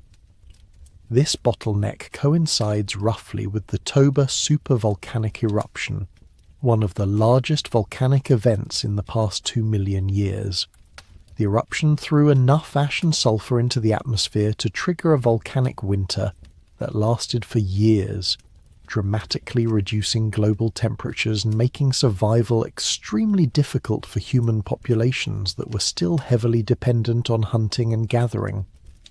But the genetic evidence suggests this wasn't the only near-extinction event in human history.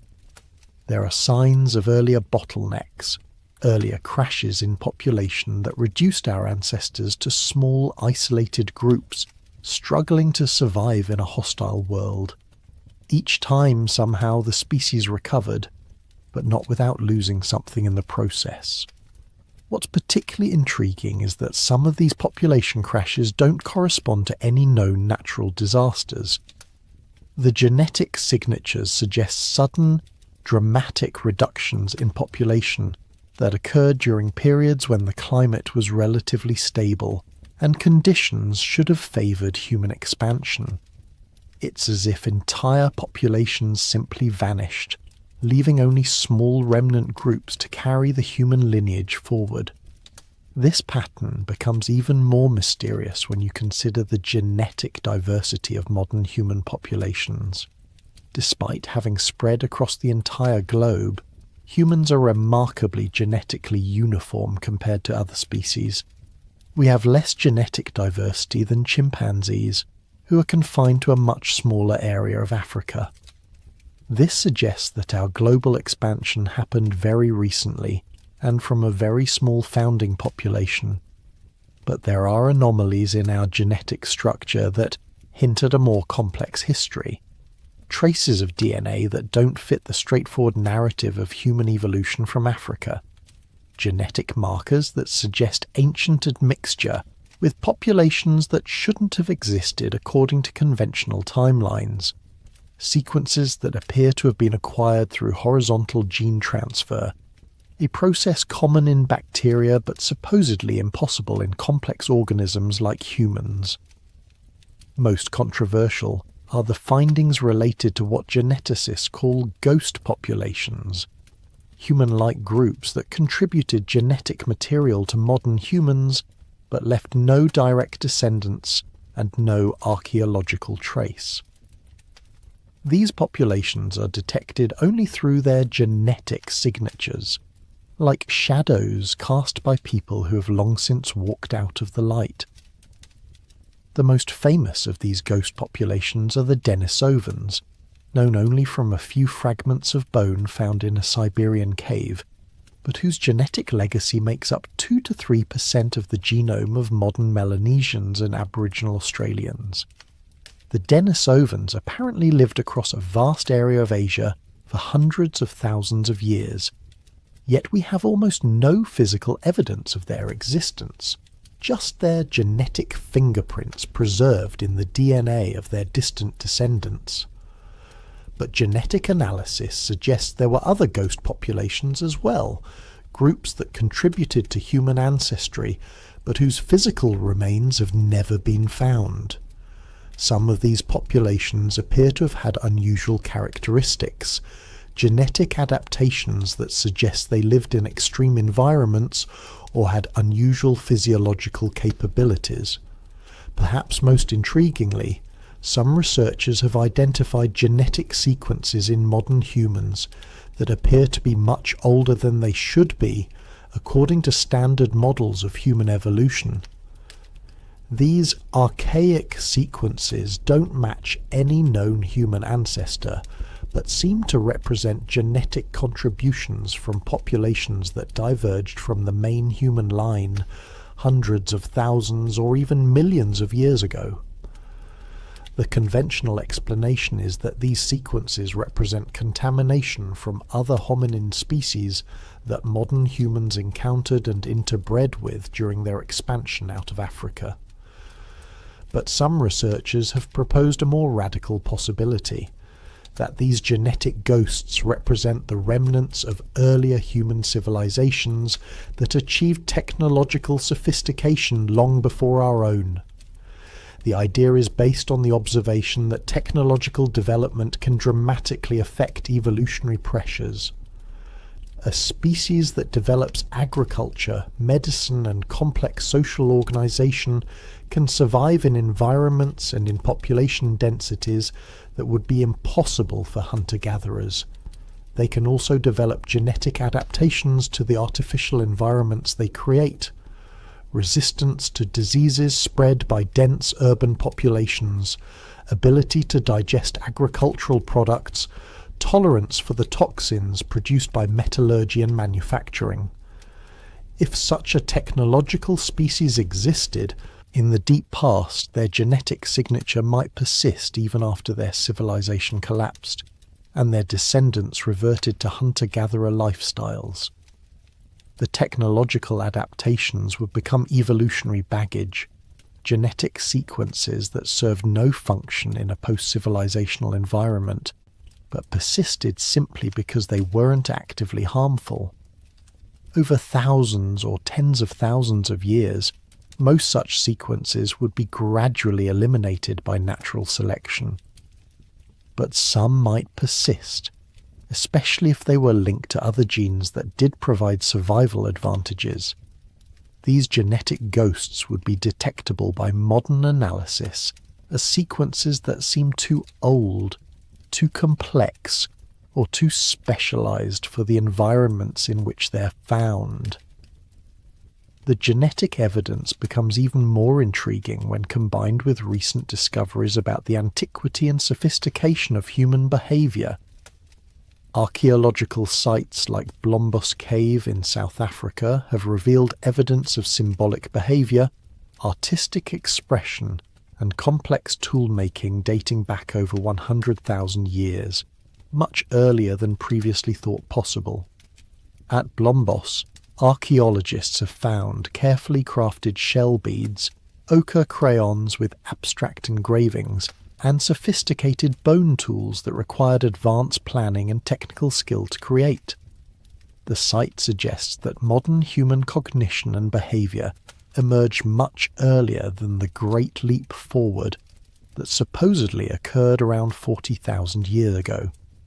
But if modern human behavior emerged 100,000 or even 200,000 years ago, what were our ancestors doing during the intervening millennia? The archaeological record shows long periods of apparent stasis punctuated by sudden bursts of innovation. Technologies appear, disappear, and reappear again thousands of years later. Artistic traditions start and stop with no clear explanation. This pattern is puzzling if you assume steady progressive development, but it makes perfect sense if you assume that human populations went through repeated cycles of advancement and collapse. Technologies would be developed during periods of population growth and cultural stability, then lost during environmental crises or social upheaval. Survivors would preserve fragments of knowledge, but it might take thousands of years for conditions to become favorable enough for that knowledge to be fully redeveloped and expanded upon. The genetic evidence supports this cyclical model. The population bottlenecks recorded in our DNA correspond to periods when technologies and cultural traditions would have been most vulnerable to loss. Each crash would have scattered the surviving populations, breaking up the social networks that preserved and transmitted complex knowledge. But each recovery would have started from a higher baseline than the previous cycle. The survivors would carry not just genetic memories of adaptation, but cultural memories of what was possible. They would know that humans could work metal, build monuments, navigate by the stars. Even if they had temporarily lost the specific knowledge of how to do these things. This might explain the sudden appearance of sophisticated technologies in the archaeological record. The Neolithic Revolution, the Bronze Age, the development of writing and mathematics, all of these might represent not the first invention of these technologies, but their reinvention by populations who carried genetic and cultural memories of earlier achievements. The human genome is a palimpsest, a manuscript that has been written over and erased and written over again countless times. Each layer tells a different story about our past, and the deepest layers preserve memories so ancient that we're only now learning how to read them. As our techniques for genetic analysis become more sophisticated, we're uncovering evidence of complexities in human history that challenge our most basic assumptions about who we are and where we came from. We are the children of survivors of volcanic winters and cosmic impacts, of climate shifts and population crashes, of the rise and fall of civilizations whose names we never learned because they forgot how to write them down. We carry within our cells the genetic memories of all those who came before us, the accumulated wisdom and experience of 1,000,000 generations of ancestors who faced the darkness and somehow found a way forward. But we also carry something else, the genetic potential for all the capabilities and achievements of those who came before us. If previous human populations developed sophisticated technologies, if they built civilizations and created art and music and literature, then the genetic capacity for those achievements still exists within us. We are not just the inheritors of their failures, but of their possibilities. In the spiraling darkness of our DNA, the ghosts of previous civilizations whisper their secrets to anyone who knows how to listen. They tell us that we have been here before, that we have risen and fallen and risen again, that the human story is far older and more complex than we ever imagined. And they tell us something else, something that echoes through the generations like a promise or a warning. We can do it again. The keepers of time. In the pre-dawn darkness of winter solstice morning, atop the hill of Newgrange in Ireland, something miraculous happens that has been happening for over 5,000 years. As the sun rises above the horizon, a single shaft of golden light penetrates the roof box of the ancient passage tomb, travels down the 60-foot corridor, and illuminates the triple spiral carved into the back wall of the burial chamber. For exactly 17 minutes, the heart of the monument blazes with light, then returns to darkness for another year. This is not an accident. The entire massive structure, 200 feet in diameter, built from 200,000 tons of stone and earth, was designed and constructed with mathematical precision to capture this single moment of cosmic alignment. The builders had to understand not just basic astronomy, but the complex mechanics of Earth's orbit, the precession of the equinoxes, and the subtle variations in the sun's path across the sky that occur over centuries. Newgrange predates Stonehenge by 500 years and the Great Pyramid by 600 years. It was built by Neolithic farmers who supposedly had only stone tools, wooden rollers, and basic agricultural knowledge. Yet the astronomical calculations required for its construction would challenge modern engineers equipped with computers and precise instruments. This is the paradox that haunts our understanding of the ancient world. Again and again, we find evidence of astronomical knowledge so sophisticated, so precise, so far-reaching in its implications that it seems to come from a completely different level of civilization than the one we think we're studying. The phenomenon is global. In the jungles of Guatemala, the Maya calculated the length of the solar year to 365.420 days, more accurate than the Julian calendar that Europe would use for another 1,000 years. They tracked the cycles of Venus with an error of only 2 hours over a period of 500 years. They predicted eclipses centuries into the future and recorded astronomical events from centuries in the past. At Nabta Playa in the Egyptian desert, stone circles arranged by cattle herders 7,000 years ago align with the rising of Sirius and the summer solstice. But the alignments were not designed for the time when they were built. They point to where these celestial events occurred thousands of years earlier, suggesting the builders were working from much older astronomical records.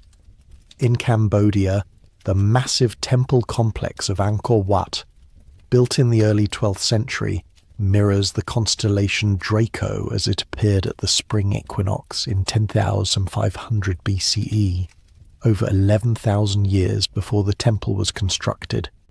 The correlation is so precise that it seems impossible to attribute to coincidence. These examples multiply across every continent and every epoch of human history. Ancient structures aligned to celestial events with pinpoint accuracy, calendars that track cosmic cycles spanning thousands of years, myths and texts that preserve astronomical data from times so remote that the knowledge they contain couldn't have been gathered by the cultures that preserved them. The conventional explanation is that ancient peoples were keen observers of the sky, and that over many generations they accumulated accurate astronomical knowledge through patient observation and record keeping. This explanation works for simple phenomena, tracking the phases of the moon, noting the seasonal movement of constellations, predicting the annual flood cycles. But it falls apart when we examine the more sophisticated examples. The precession of the equinoxes, for instance, is a phenomenon that takes 25,020 years to complete one full cycle. It's caused by a wobble in Earth's axis that makes the position of the north celestial pole shift slowly against the background of stars. To detect this movement requires not just centuries of careful observation, but a conceptual framework sophisticated enough to separate this subtle effect from all the other complex motions of celestial objects. Yet evidence for knowledge of precession appears throughout the ancient world. The Egyptians encoded it in their mythology, describing ages ruled by different gods that correspond to different precessional epochs. The Greeks inherited this knowledge and developed it into a formal astronomical theory. Hindu and Buddhist texts describe vast cosmic cycles that match precessional periods with remarkable accuracy. Most intriguingly, this knowledge appears to be embedded in monuments and myths from cultures that had no known contact with each other. The precessional cycle appears in Norse mythology, in Mesoamerican calendars, in the astronomical alignments of temples across Asia and Africa. It's as if this knowledge was part of a global heritage, preserved and transmitted by different cultures across vast spans of time. Consider the problem of longitude. For most of human history, determining one's position east or west on the globe was one of navigation's greatest challenges. The problem wasn't solved in Europe until the 18th century, with the development of accurate marine chronometers that could keep precise time during long ocean voyages. Yet the ancient Egyptians somehow managed to align the Great Pyramid with true cardinal directions to within 3/60th of a degree. The pyramid's base is also level to within just 2.1 centimeters across its entire 230-meter width. This level of precision requires not just sophisticated surveying techniques, but accurate knowledge of the Earth's shape and rotation. Similarly, many ancient sites around the world are positioned at locations that seem to have been chosen for their geometric relationships to other sites thousands of miles away. The Great Pyramid sits at exactly 30 degrees north latitude, 1/3 of the way from the equator to the pole. Angkor Wat is precisely 72 degrees of longitude east of the pyramids at Giza, a relationship that corresponds to the precessional number 72, the number of years it takes for precession to shift the celestial pole by 1 degree. These geometric relationships appear too frequently and too precisely to be coincidental. They suggest a level of global coordination and mathematical sophistication that seems impossible for ancient civilizations using supposedly primitive technologies. How did builders in Egypt communicate with builders in Cambodia? How did they achieve such precise measurements across continental distances? One possibility is that these monuments were built according to a master plan developed by a civilization with global reach and sophisticated technology, a civilization that predated the individual cultures we credit with their construction. The monuments we see today might be reconstructions or modifications of much older sites, built according to plans and alignments established in a remote antiquity. This would explain another puzzling aspect of ancient astronomical sites. Many of them seem to commemorate celestial events that occurred thousands of years before the monuments were built. The Sphinx's gaze toward the constellation Leo corresponds to the spring equinox of 10,500 BCE, when Leo rose directly in front of the monument at dawn. The star maps in Egyptian temples show the night sky as it appeared millennia before those temples were constructed.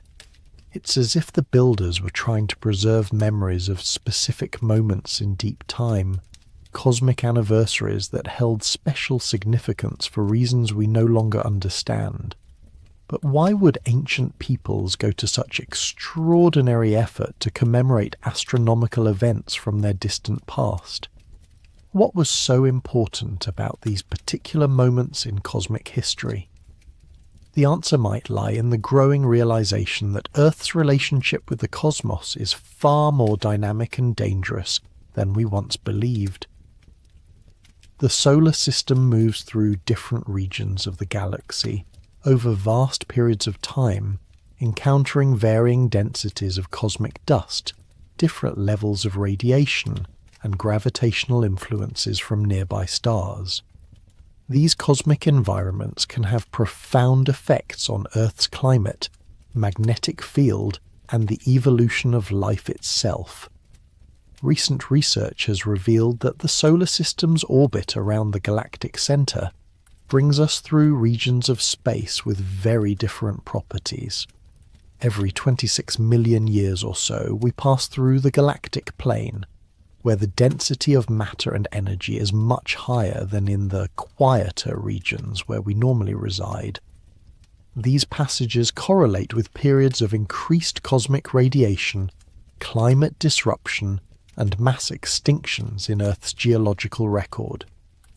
The cycle isn't perfectly regular. It's influenced by the gravitational effects of nearby stars, the structure of spiral arms in the galaxy, and other cosmic factors that can accelerate or delay our passage through these dangerous regions. But ancient astronomers, given enough time and careful observation, might have detected these patterns and learned to predict when Earth would be most vulnerable to cosmic catastrophes. This could explain the obsession with long-term astronomical cycles that appears in so many ancient cultures. The Maya long count calendar, which tracks a cycle of 5,125 years, might not be arbitrary. It might correspond to a period during which specific cosmic dangers recur. The Hindu concept of yugas, vast cosmic ages lasting hundreds of thousands of years, might preserve knowledge of even longer cycles that affect the stability of civilizations on Earth.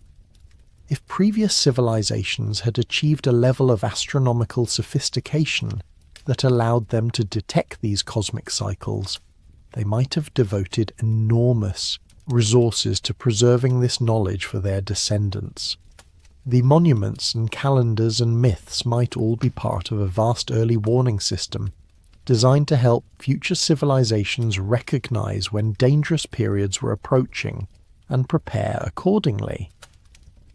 This interpretation gives new meaning to many ancient texts that describe cycles of creation and destruction, golden ages followed by catastrophic endings. The Hindu Puranas describe 4 yugas that repeat endlessly, with each cycle ending in dissolution and renewal.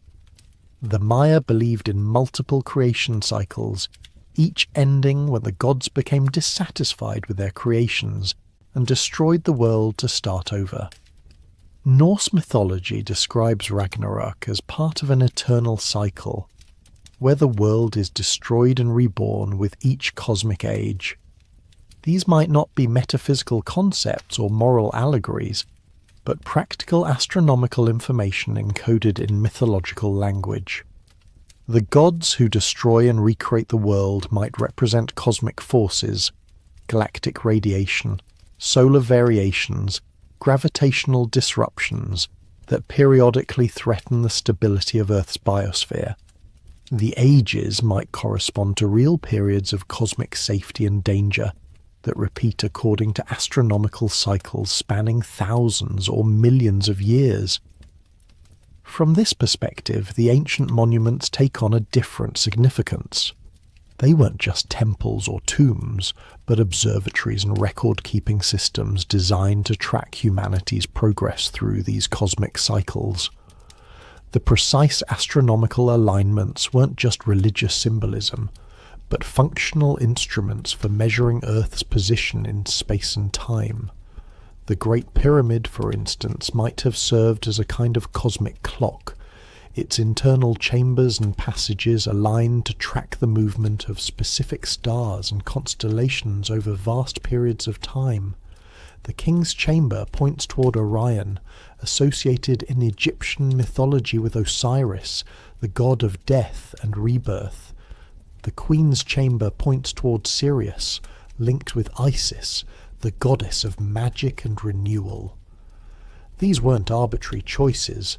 They might represent stars whose behavior serves as markers for Earth's passage through different cosmic environments. Similarly, Stonehenge's complex arrangement of stones creates multiple sight lines that track not just annual solar and lunar cycles, but much longer periods of celestial motion. The monument was built in phases over more than 1,500 years, with each phase adding new capabilities for astronomical observation and calculation. The final structure could predict eclipses decades in advance and track the 18.6-year cycle of lunar standstills with remarkable precision. But Stonehenge's most mysterious feature might be its acoustic properties. Recent research has revealed that the circle of stones creates a unique sound environment, amplifying certain frequencies while dampening others. Specific locations within the circle produce distinct resonances when sounds are made, almost as if the monument was designed as a kind of acoustic instrument. This raises intriguing possibilities about how astronomical knowledge was preserved and transmitted in ancient times. Sound and music can encode complex information in memorable patterns that persist across generations even when written records are lost. The specific frequencies produced at Stonehenge might correspond to astronomical cycles, with different tones representing different periods of cosmic time. Many ancient cultures associated music and mathematics with cosmic harmony. The Pythagoreans believed that celestial bodies produced musical tones as they moved through space, and that understanding these cosmic harmonies was the key to understanding the structure of the universe. Hindu traditions describe the universe as being created and sustained by sound vibrations, with different frequencies corresponding to different levels of cosmic manifestation. If advanced ancient astronomers had discovered mathematical relationships between cosmic cycles and harmonic frequencies, they might have encoded crucial astronomical data in musical forms that could be preserved and transmitted through oral tradition, even during periods when written records were lost. The songs and chants that accompany ancient rituals might contain sophisticated astronomical information disguised as religious or ceremonial content. This possibility becomes more intriguing when we consider how much astronomical knowledge has been preserved in seemingly primitive cultural forms.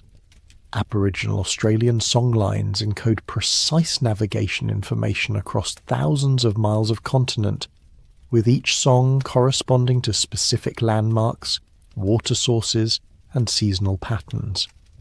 The information is so accurate that modern GPS systems confirm the precision of traditional navigation techniques that have been passed down orally for tens of thousands of years. Similarly, Polynesian navigators used traditional charts and stick charts to guide voyages across thousands of miles of open ocean, using techniques that allowed them to determine their position by reading wave patterns, star positions, and subtle environmental cues. These methods were far more sophisticated than European navigation techniques available at the same time, yet they required no written records or mechanical instruments, just precise cultural knowledge passed down through generations of master navigators. If such sophisticated information could be preserved in traditional forms for thousands of years, what about astronomical knowledge developed by previous technological civilizations? What if the myths and monuments we've inherited contain not just simple observations of celestial phenomena, but precise mathematical data about cosmic cycles that affect the long-term survival of Earth's biosphere? The implications are staggering. Every ancient culture might be the guardian of fragments of a vast astronomical database compiled over millions of years by successive civilizations. The monuments might be backup systems designed to preserve crucial information, even if the cultures that built them collapse completely.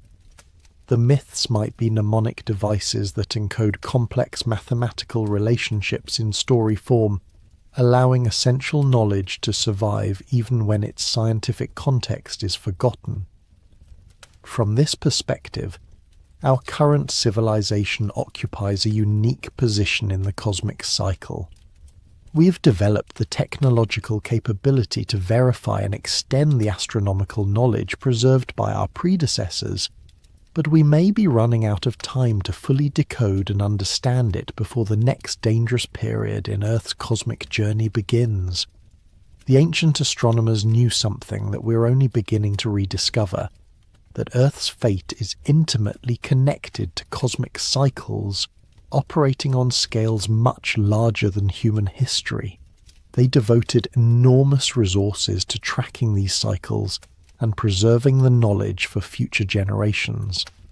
The question now is whether we can decode their warnings quickly enough to benefit from their hard-won wisdom. As we stand at the threshold of becoming a truly spacefaring civilization, we might be approaching a cosmic test that previous civilizations failed. The monuments they left behind might not just be archaeological curiosities, but survival manuals for navigating the dangerous periods that lie ahead. The time has come to take their warnings seriously and learn from their example, before it's too late to avoid repeating their fate. The archive of everything deep beneath the Giza Plateau in chambers that official archaeology claims do not exist. Legend speaks of a vast library containing the complete records of human civilization. The Hall of Records, as it has been called, supposedly holds not just the history of Egypt, but the entire story of humanity's rise and fall across multiple epochs of deep time. No such chamber has ever been found, despite decades of ground-penetrating radar surveys, drilling projects, and exhaustive exploration of the Giza complex. Yet the legend persists, supported by ancient Egyptian texts that speak of hidden repositories of wisdom, by the testimony of classical authors who claim to have seen such archives, and by the nagging sense that a civilization capable of building the Great Pyramid must have possessed knowledge far beyond what their surviving texts reveal. But what if the Hall of Records was never meant to be a single physical location? What if the ancient keepers of knowledge were far cleverer than we imagined, distributing their most precious information across multiple storage systems designed to survive different types of catastrophes? The more we study ancient monuments, texts, and traditions, the more they seem to function as components of a vast distributed archive, a global information storage network that preserves crucial knowledge in multiple redundant formats designed to survive the collapse of individual civilizations. Consider the mathematical constants embedded in the Great Pyramid. Its dimensions encode not just pi and the golden ratio, but the circumference of the Earth, the length of the year, the speed of light, and dozens of other physical constants that supposedly weren't discovered until modern times. These numbers aren't just carved into the stone, they're built into the very structure of the monument, preserved in ratios and proportions that would survive even if all surface decorations were eroded away. This technique of encoding information in architectural proportions appears at sites around the world. Angkor Wat's dimensions correspond to cosmic cycles measured in thousands of years. Stonehenge's geometry encodes astronomical constants and mathematical relationships. The Mayan pyramids at Chichen Itza and Teotihuacan contain precise numerical data about planetary orbits and calendar calculations. The distributed nature of this information suggests a deliberate preservation strategy. If crucial knowledge was scattered across multiple monuments on different continents, it would be almost impossible for any single catastrophe to destroy it completely. Even if several sites were lost, enough would survive to allow future civilizations to reconstruct the complete database. But the ancient archivists didn't stop with monuments. They also encoded information in stories, mathematical concepts, and cultural practices that could survive even the complete destruction of physical structures. The stories we call myths often contain precise astronomical data, mathematical relationships, and scientific concepts disguised as narratives about gods and heroes. The Hindu epics, for instance, contain remarkably accurate descriptions of nuclear weapons, aerial warfare, and genetic engineering techniques, all embedded in stories about divine beings and magical powers. The Ramayana describes Vimanas, flying vehicles, with specifications so detailed that modern engineers have used them to design working aircraft. The Mahabharata contains passages about weapons that sound suspiciously like nuclear bombs, complete with descriptions of radiation sickness and environmental contamination. These descriptions are usually dismissed as fantasy or primitive attempts to understand natural phenomena. But what if they represent something else entirely? Technical manuals disguised as religious literature, preserved across thousands of years by cultures that no longer understood the original scientific context. The same pattern appears in traditions around the world. Aboriginal Australian Dreamtime stories contain precise geological information about events that occurred tens of thousands of years ago, including the formation of specific landforms and the effects of sea level changes at the end of the Ice Age. These stories were supposedly created by Stone Age peoples with no understanding of geology, yet they preserve accurate scientific information with remarkable precision.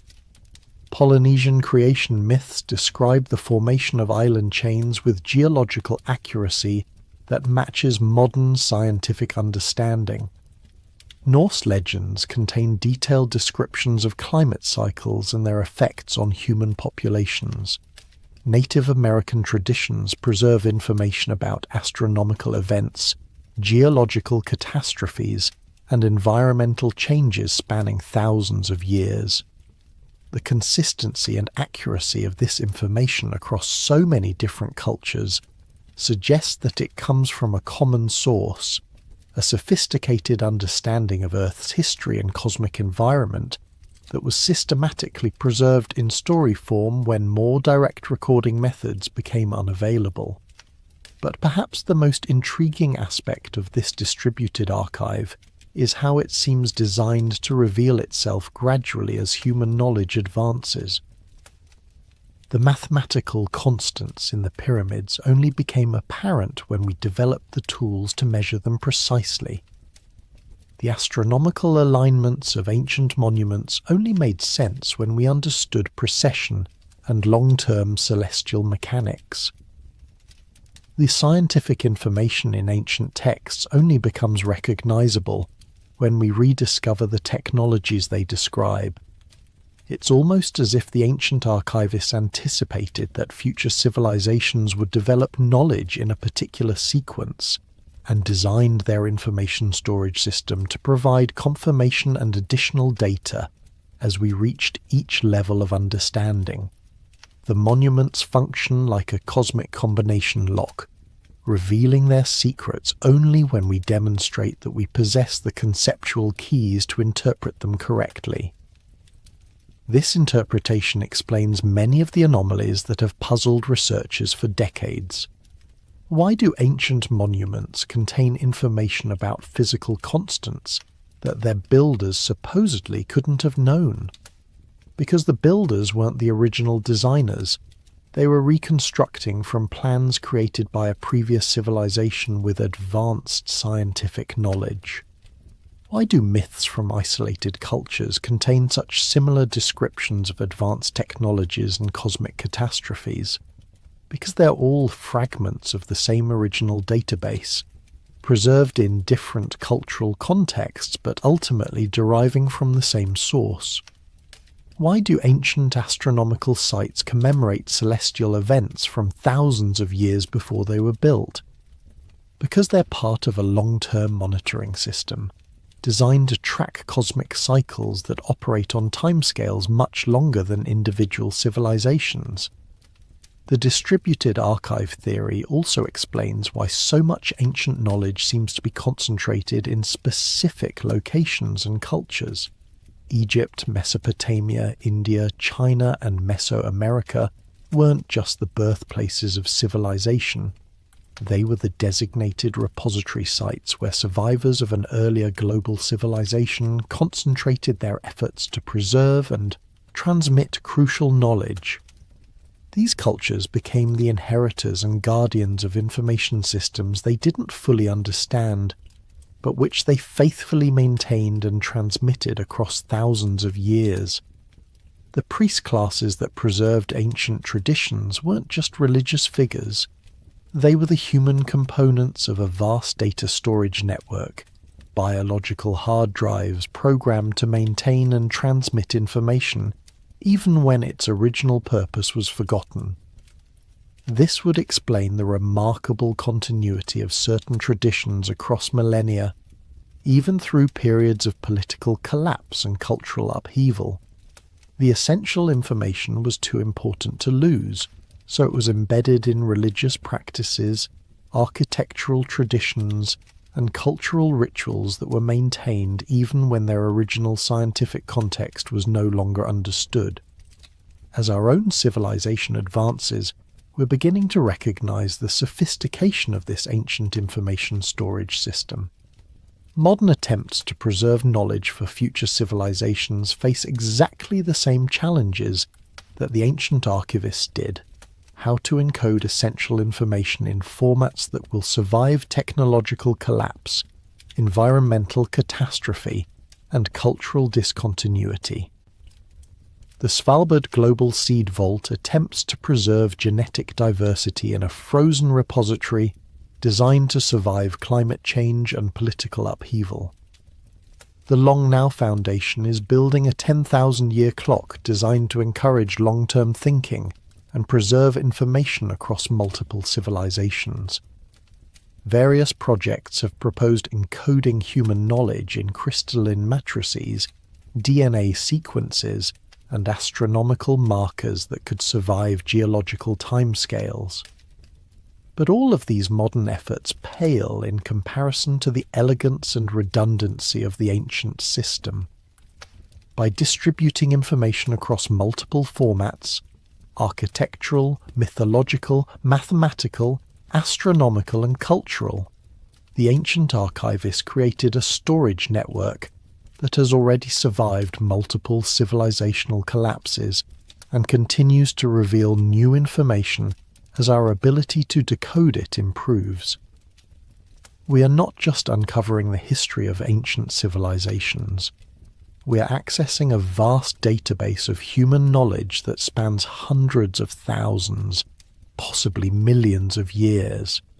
Each new archaeological discovery, each decoded text, each recognized astronomical alignment adds another piece to a puzzle that reveals not just where we came from, but where we might be heading.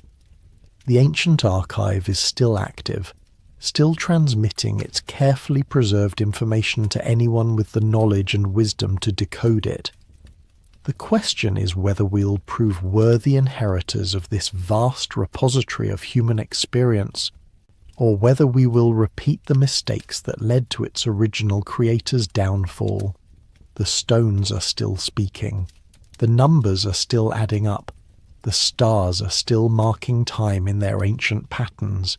And somewhere in the intersection of all this preserved knowledge lies the key to understanding not just our past, but our future, if we can learn to listen before it's too late. The Consciousness Codex. In the sacred cave of Lascaux, 17,000 years beneath the surface of France, ancient artists created something that challenges everything we think we know about the development of human consciousness. The paintings that cover these underground galleries are not primitive scratchings or simple animal portraits. They are sophisticated works of art that demonstrate perspective, movement, shading, and compositional sophistication that rivals anything created in recorded history. But the caves hold secrets that go far beyond artistic technique.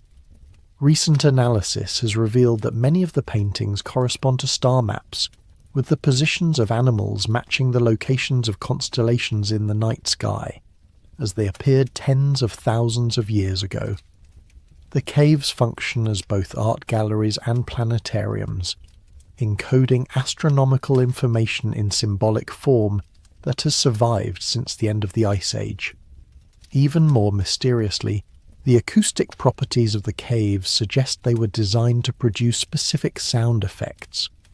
Certain chambers create echoes that enhance particular frequencies, while others produce resonances that can induce altered states of consciousness. The painted areas correspond precisely with the locations that produce the most dramatic acoustic effects, as if the visual and auditory experiences were designed to work together. This combination of visual art, astronomical data, and consciousness, altering sound environments, points towards something far more sophisticated than the shamanic rituals that archaeologists usually invoke to explain cave art. It suggests that Paleolithic humans possessed an understanding of consciousness itself, how it could be modified, enhanced, and used to access information beyond the reach of ordinary perception. This pattern appears at sacred sites around the world. The oracle at Delphi delivered prophecies while in trance states induced by ethylene gas seeping from geological fissures beneath the temple. The design of the chamber amplified these natural psychoactive effects, creating a controlled environment for accessing altered states of consciousness. Recent geological surveys have confirmed that the ancient Greeks positioned their most important oracle precisely over a unique combination of geological features that produced the optimal conditions for consciousness modification. In the Amazon basin, indigenous shamans have used ayahuasca and other plant medicines for thousands of years to access what they describe as plant intelligence, direct communication with the molecular consciousness of the forest. The knowledge they gain through these experiences includes detailed information about the medicinal properties of hundreds of plant species, complex ecological relationships, and sustainable resource management techniques that modern science is only beginning to understand. What's remarkable is that this plant-derived knowledge often proves to be scientifically accurate when tested in modern laboratories. Shamans with no formal training in chemistry or pharmacology somehow know exactly which plants contain specific alkaloids, how to combine them for maximum effectiveness, and how to neutralize dangerous compounds through precise preparation techniques. The conventional explanation is that this knowledge was developed through trial and error over many generations, but the complexity and precision of traditional pharmacology suggests something more sophisticated, a systematic method for accessing information directly from natural systems through altered states of consciousness. This possibility becomes more intriguing when we consider that many of the world's most important scientific discoveries have occurred during altered states of consciousness. Kekule's discovery of the benzene ring came to him in a dream about a snake seizing its own tail. Tesla's alternating current system was revealed to him during a walk while reciting poetry. Einstein's theory of relativity emerged from thought experiments that involved imagining himself riding beams of light. The history of science is filled with examples of breakthrough insights that occurred not through logical analysis, but through intuitive leaps that seem to come from beyond the reach of normal conscious thought. These discoveries often arrived complete and fully formed, requiring only mathematical verification rather than conceptual development. What if this represents not just the quirky psychology of creative genius, but access to a deeper layer of information that exists beyond individual consciousness? What if consciousness itself is not generated by the brain, but is instead something the brain accesses, like a radio receiver tuning into broadcasts from a larger information field? This interpretation is supported by an increasing body of research suggesting that consciousness may not be localized in the brain at all. Studies of near-death experiences, out-of-body phenomena, and remote viewing suggest that consciousness can operate independently of physical brain function. Quantum physics has revealed that information appears to exist at a fundamental level of reality, suggesting that consciousness and information might be different aspects of the same underlying phenomenon. If consciousness functions as a kind of cosmic internet, connecting all living systems to a vast reservoir of information, then the altered states practiced by ancient cultures might represent sophisticated technologies for accessing this network. The cave paintings, the oracle chambers, the plant medicine ceremonies, all of these might be hardware components of an ancient consciousness modification system designed to download information from non-local sources. This would explain many of the anomalies we find in ancient knowledge systems. How did ancient astronomers know about celestial phenomena that couldn't be observed with the naked eye? How did traditional healers discover complex medicinal compounds without modern research methods? How did ancient architects encode mathematical constants that weren't supposed to be discovered for thousands more years? The answer might be that they accessed this information directly through consciousness technologies that we have largely forgotten how to use. The sophisticated practices preserved in mystery schools, shamanic traditions, and esoteric teachings might be the remnants of scientific protocols for consciousness research that were once as systematic and rigorous as modern laboratory methods. Ancient text often describes specific techniques for achieving altered states that sound remarkably like modern consciousness research protocols. The Egyptian Book of the Dead provides detailed instructions for navigating non-ordinary reality. The Tibetan Book of the Dead describes precise methods for maintaining awareness during the dissolution of ordinary consciousness. Hindu and Buddhist traditions preserve sophisticated maps of consciousness that catalogue different types of awareness and the techniques for accessing them. These texts weren't religious in the modern sense. They were technical manuals for consciousness exploration, preserved in symbolic language that disguised their scientific content from those who weren't initiated into the proper protocols. The ancient mystery schools that preserved these techniques operated more like research institutions than religious organizations. They required years of training, maintained strict protocols for consciousness modification experiments, and preserved detailed records of their findings. The initiates weren't worshippers.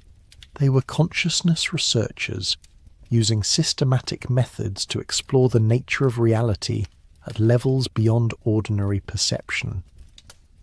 What they discovered through these investigations might have included not just information about the natural world, but knowledge about the deep structure of time itself. If consciousness can access information non-locally, it might also be able to access information non-temporally, gathering data from past and future events through some mechanism that transcends ordinary causality. This could explain how ancient cultures possessed knowledge about future astronomical events, future geological catastrophes, and future technological developments. The prophecies preserved in ancient texts might not be supernatural predictions, but scientific reports based on consciousness-based information-gathering techniques. From this perspective, the decline of ancient civilizations might be connected not just to external catastrophes, but to the loss of consciousness technologies that had allowed them to anticipate and prepare for future challenges. When the techniques for accessing non-local information were lost, civilizations became vulnerable to surprises that their predecessors could have foreseen and avoided. Our own civilization might be approaching a similar crossroads. We have developed powerful technologies for manipulating the external world, but we have largely abandoned the exploration of consciousness itself.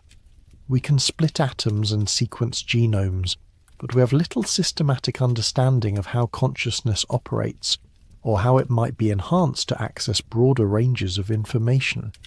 Meanwhile, the challenges we face, climate change, resource depletion, social inequality, technological risks, might require exactly the kind of long-term perspective and systemic understanding that consciousness-based information gathering could provide.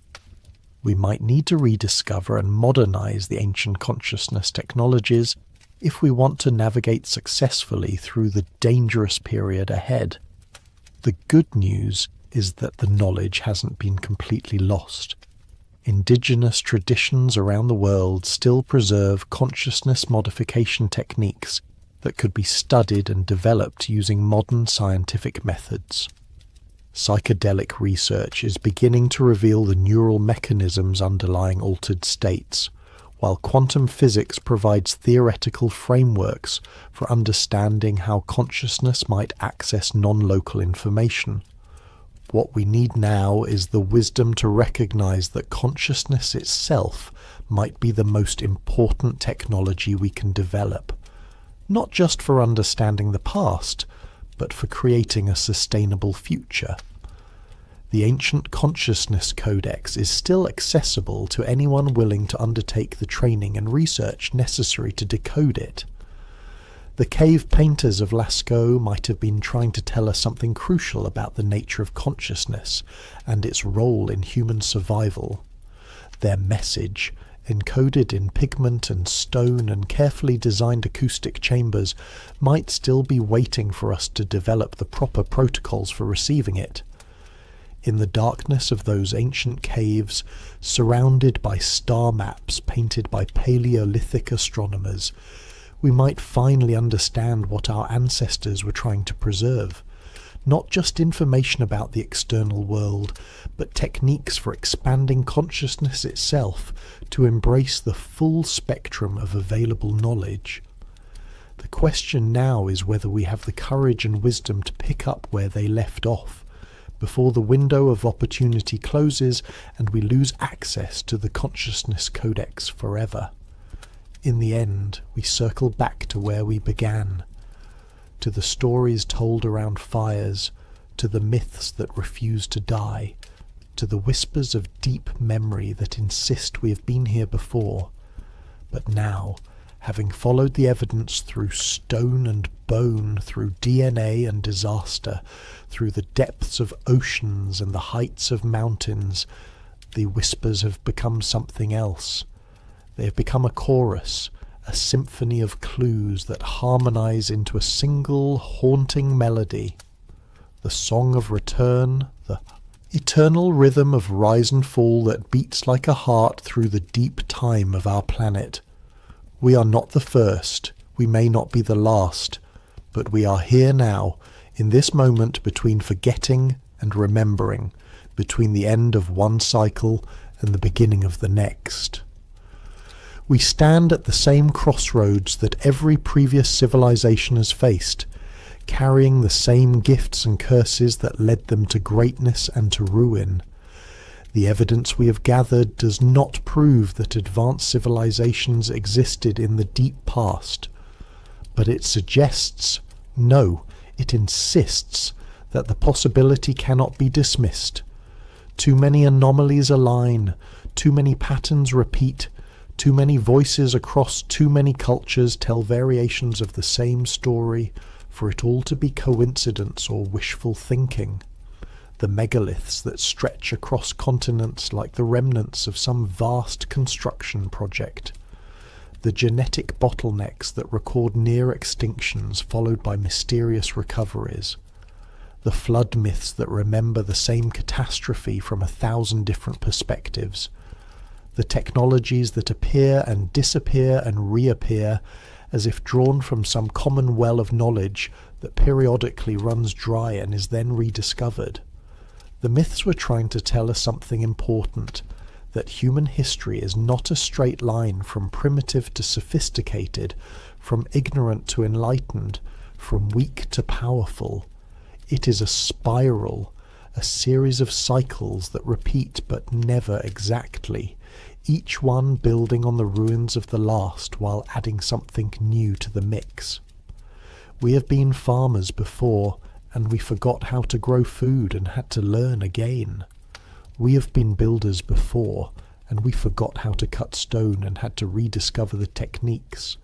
We have been astronomers before, mapping the movements of the stars, only to lose the knowledge and have to relearn that we live in a vast cosmos that cares nothing for our small ambitions.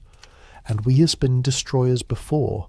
We have poisoned our environment, depleted our resources, turned our technologies against each other in wars that left nothing but ash and radiation, and the slow, patient work of healing that takes generations to complete. We have risen to heights that touch the sky and fallen to depths that nearly ended our story entirely. The difference this time, the thing that makes our moment in history unique, is that we are beginning to remember. We have developed the tools to read the genetic record, to decode the stories written in stone, to map the ocean floors where the ruins of previous worlds might lie hidden. We are learning to recognize the signatures of past civilizations, the subtle traces they left in ice cores and isotope ratios, in impact craters and mass extinctions. For the first time in human history, we have the possibility of learning from the mistakes of our predecessors. We can see the warning signs they missed, understand the forces that brought them down, recognize the patterns that repeat across the cycles of rise and fall.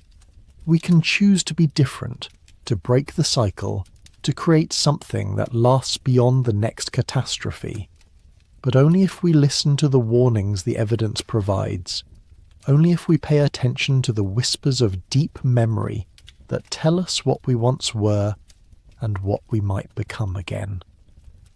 Only if we remember that we are not the culmination of history, but part of an ongoing story that began long before us and will continue long after we are gone. The stones remember, the genes remember, the myths remember, and now finally we're beginning to remember too. The question is, what will we do with that memory? Will we use it to avoid the mistakes of the past, or will we repeat them as every previous civilization has done? The Earth is patient. It has watched civilizations rise and fall before. It will watch again, recording everything in its slow, careful script of stone and ice and bone. It will remember us as it has remembered all the others long after our cities have crumbled.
Right now, a mysterious object is drifting through our solar system, an interstellar visitor unlike anything we've ever seen.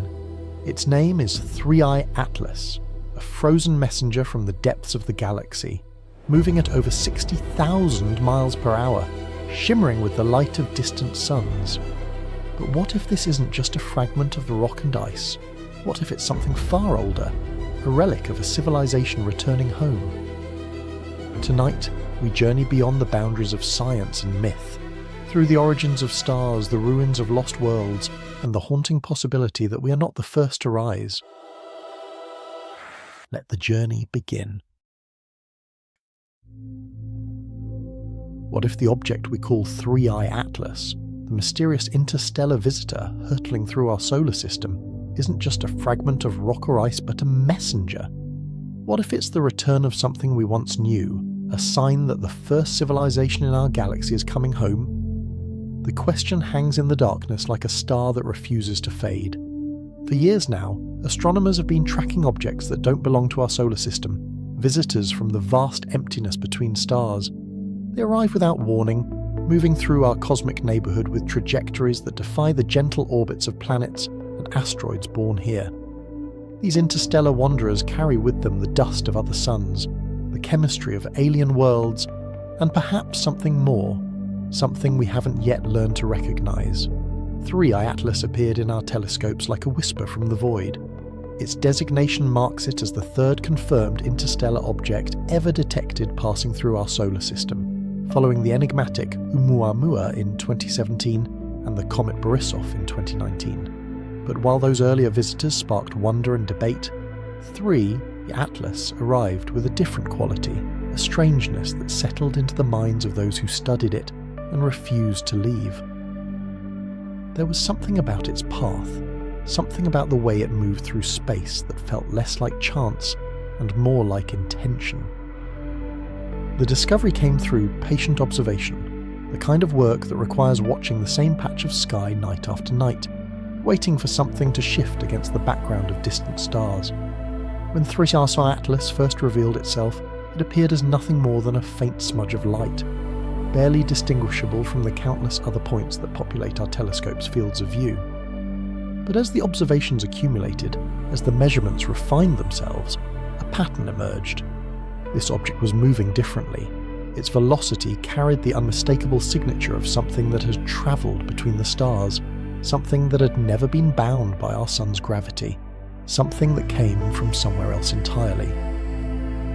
The mathematics of orbital mechanics are precise and unforgiving. When an object moves through space, its path tells a story written in the language of gravity and momentum. Objects born in our solar system follow elliptical orbits, bound to the sun in an eternal dance that began billions of years ago, when our planetary system first condensed from a cloud of gas and dust. But interstellar objects move differently. Their trajectories are hyperbolic, open-ended paths that carry them through our system and back out into the galaxy beyond. They are not prisoners of our star. They are travellers, and 3I Atlas was travelling with purpose. What made 3I Atlas unusual wasn't just its interstellar origin. Other objects had already claimed that distinction. What set it apart was the subtle anomalies in its behaviour, the small deviations from predicted paths that accumulated over weeks and months of observation. Astronomers expected it to follow a clean hyperbolic trajectory, accelerated by the sun's gravity as it fell inward, then flung back out into the darkness. But 3I Atlas didn't quite follow that script. There were perturbations, tiny adjustments in its velocity that couldn't be fully explained by gravitational interactions alone. Some suggested outgassing, the release of volatile materials as the object warmed in the sun's light, creating a subtle rocket effect that nudged it off course. This explanation had been invoked for Oumuamua as well, though that earlier visitor had shown no visible signs of a comet's tail, no cloud of dust and gas that should accompany such outgassing. The explanation felt incomplete then, and it felt incomplete now. Others proposed that the object might be tumbling in complex ways, its irregular shape creating unexpected interactions with solar radiation pressure. But the more data that accumulated, the more these conventional explanations seemed to strain against the observations. There were whispers in the astronomical community, quiet conversations that happened in the margins of conferences and in the comment threads of preprint papers. What if 3i Atlas wasn't entirely natural? What if some aspect of its composition or structure was influencing its path in ways that natural processes couldn't fully account for? These weren't mainstream theories, not the kind of ideas that made it into press releases or textbooks, but they persisted nonetheless, circulating among those who had spent enough time staring at the data to notice that something felt wrong, or perhaps more accurately, something felt different. The object itself remained frustratingly difficult to characterize. Even through the most powerful telescopes, 3i Atlas appeared as little more than a point of light, too distant and too small to resolve any surface features or structural details. Spectroscopic analysis revealed hints about its composition, the chemical fingerprints of elements and molecules on its surface, but these measurements were noisy and ambiguous. Was it primarily rocky or metallic?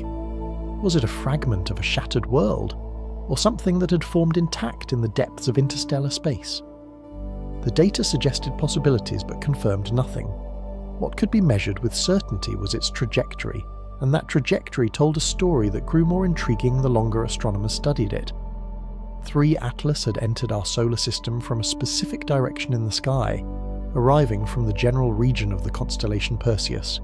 Tracing its path backward through space and time, astronomers could estimate where it might have originated, though the uncertainties grew enormous over interstellar distances.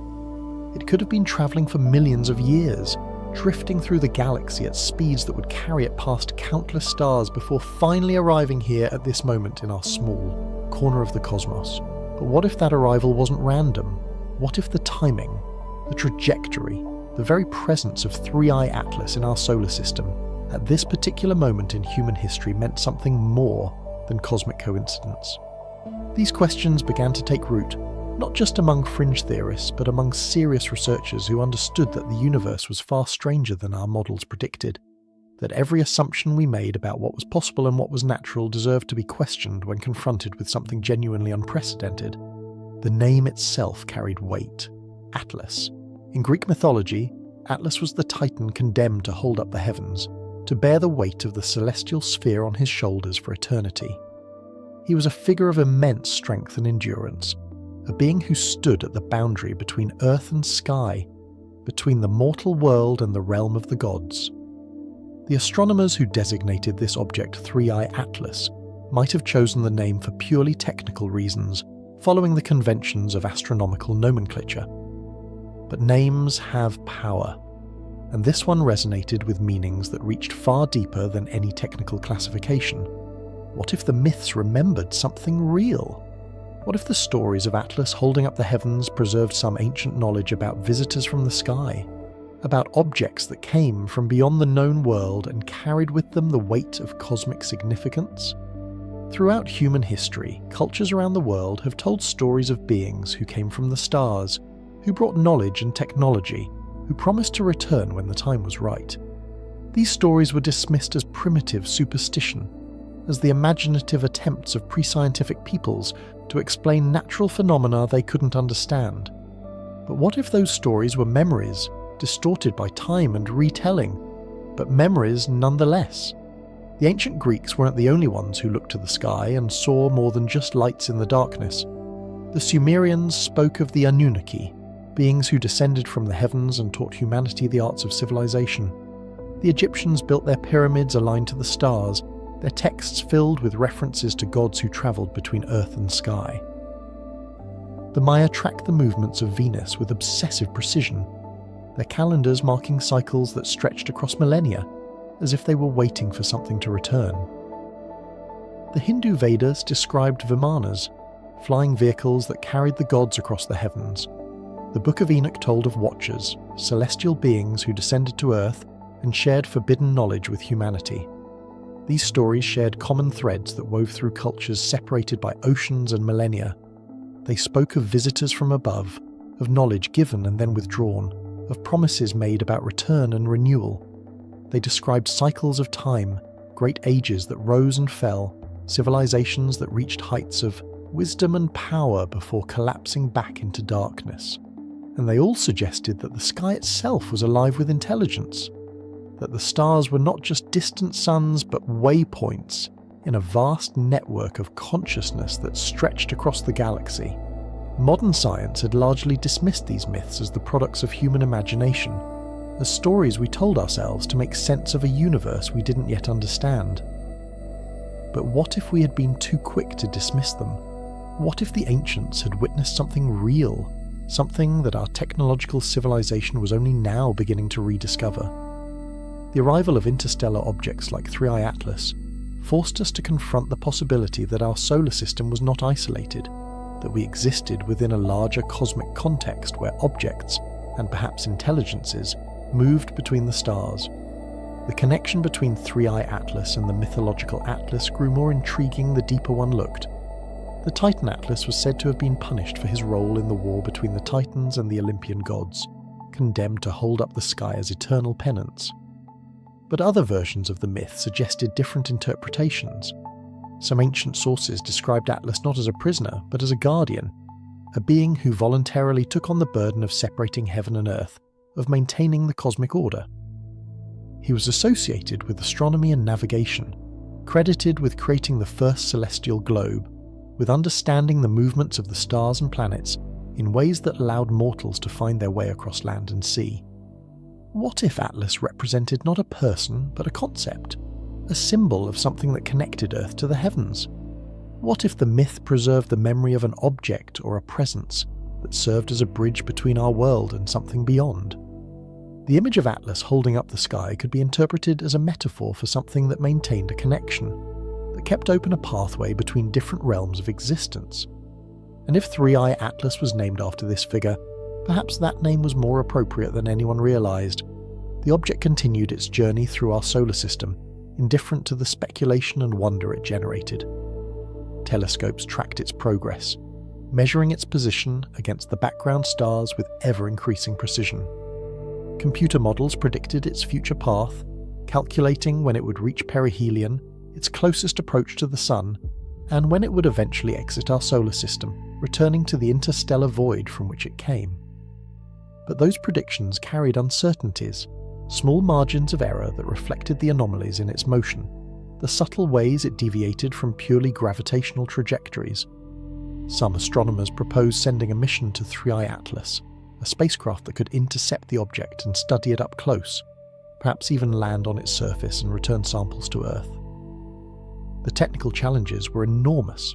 Interstellar objects moved at tremendous velocities, far faster than any spacecraft humanity had ever built.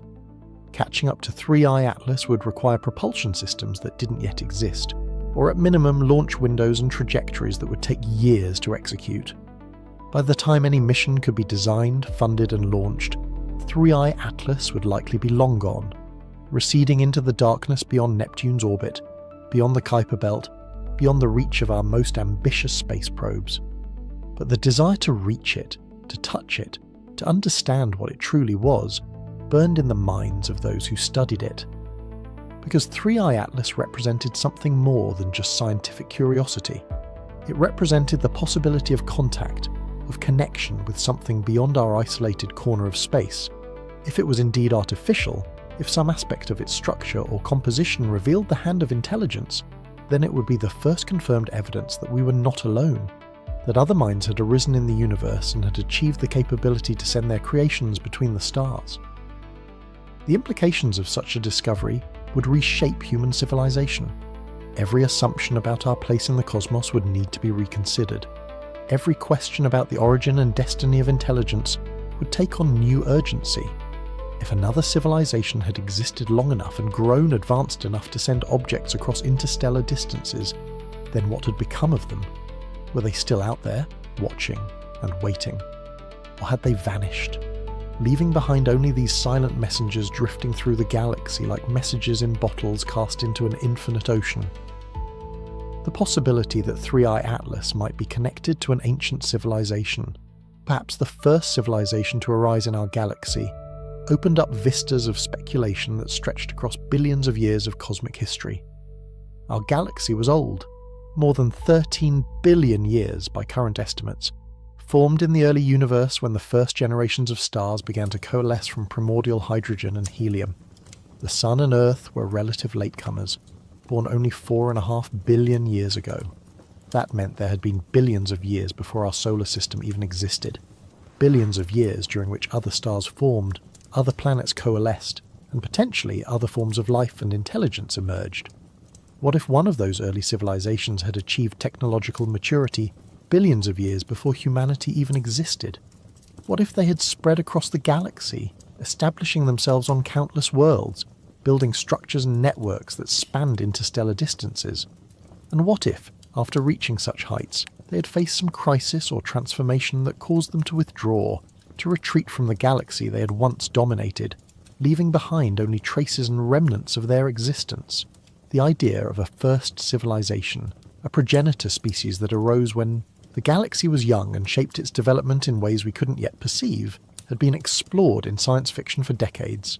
But science fiction was often just speculation running ahead of science, imagining possibilities that might one day be confirmed or refuted by observation and evidence. The arrival of interstellar objects in our solar system, objects that behaved in ways that challenged our understanding of what was natural and what was artificial, suggested that some of those speculative possibilities might deserve more serious consideration. There were theories in astrobiology and the search for extraterrestrial intelligence that addressed this possibility directly. The Fermi paradox asked why, if intelligent life was common in the universe, we hadn't yet detected any clear signs of it. Various solutions had been proposed. Perhaps intelligence was rare, perhaps civilizations destroyed themselves before achieving interstellar capability, perhaps they were deliberately hiding, or perhaps they existed in forms so different from us that we couldn't recognize their presence. But another possibility was that we were looking in the wrong places or at the wrong times, that the evidence of ancient civilizations might not take the form of radio signals or megastructures, but something more subtle, more enigmatic. What if ancient civilizations left behind artifacts that drifted through the galaxy for eons, silent and dormant until they encountered something that triggered their activation? What if 3i Atlas was such an artifact, a probe or marker sent out millions or billions of years ago, programmed to follow certain trajectories, to visit certain star systems, to observe and record and perhaps, under the right conditions, to signal back to its creators that it had found something worth noting?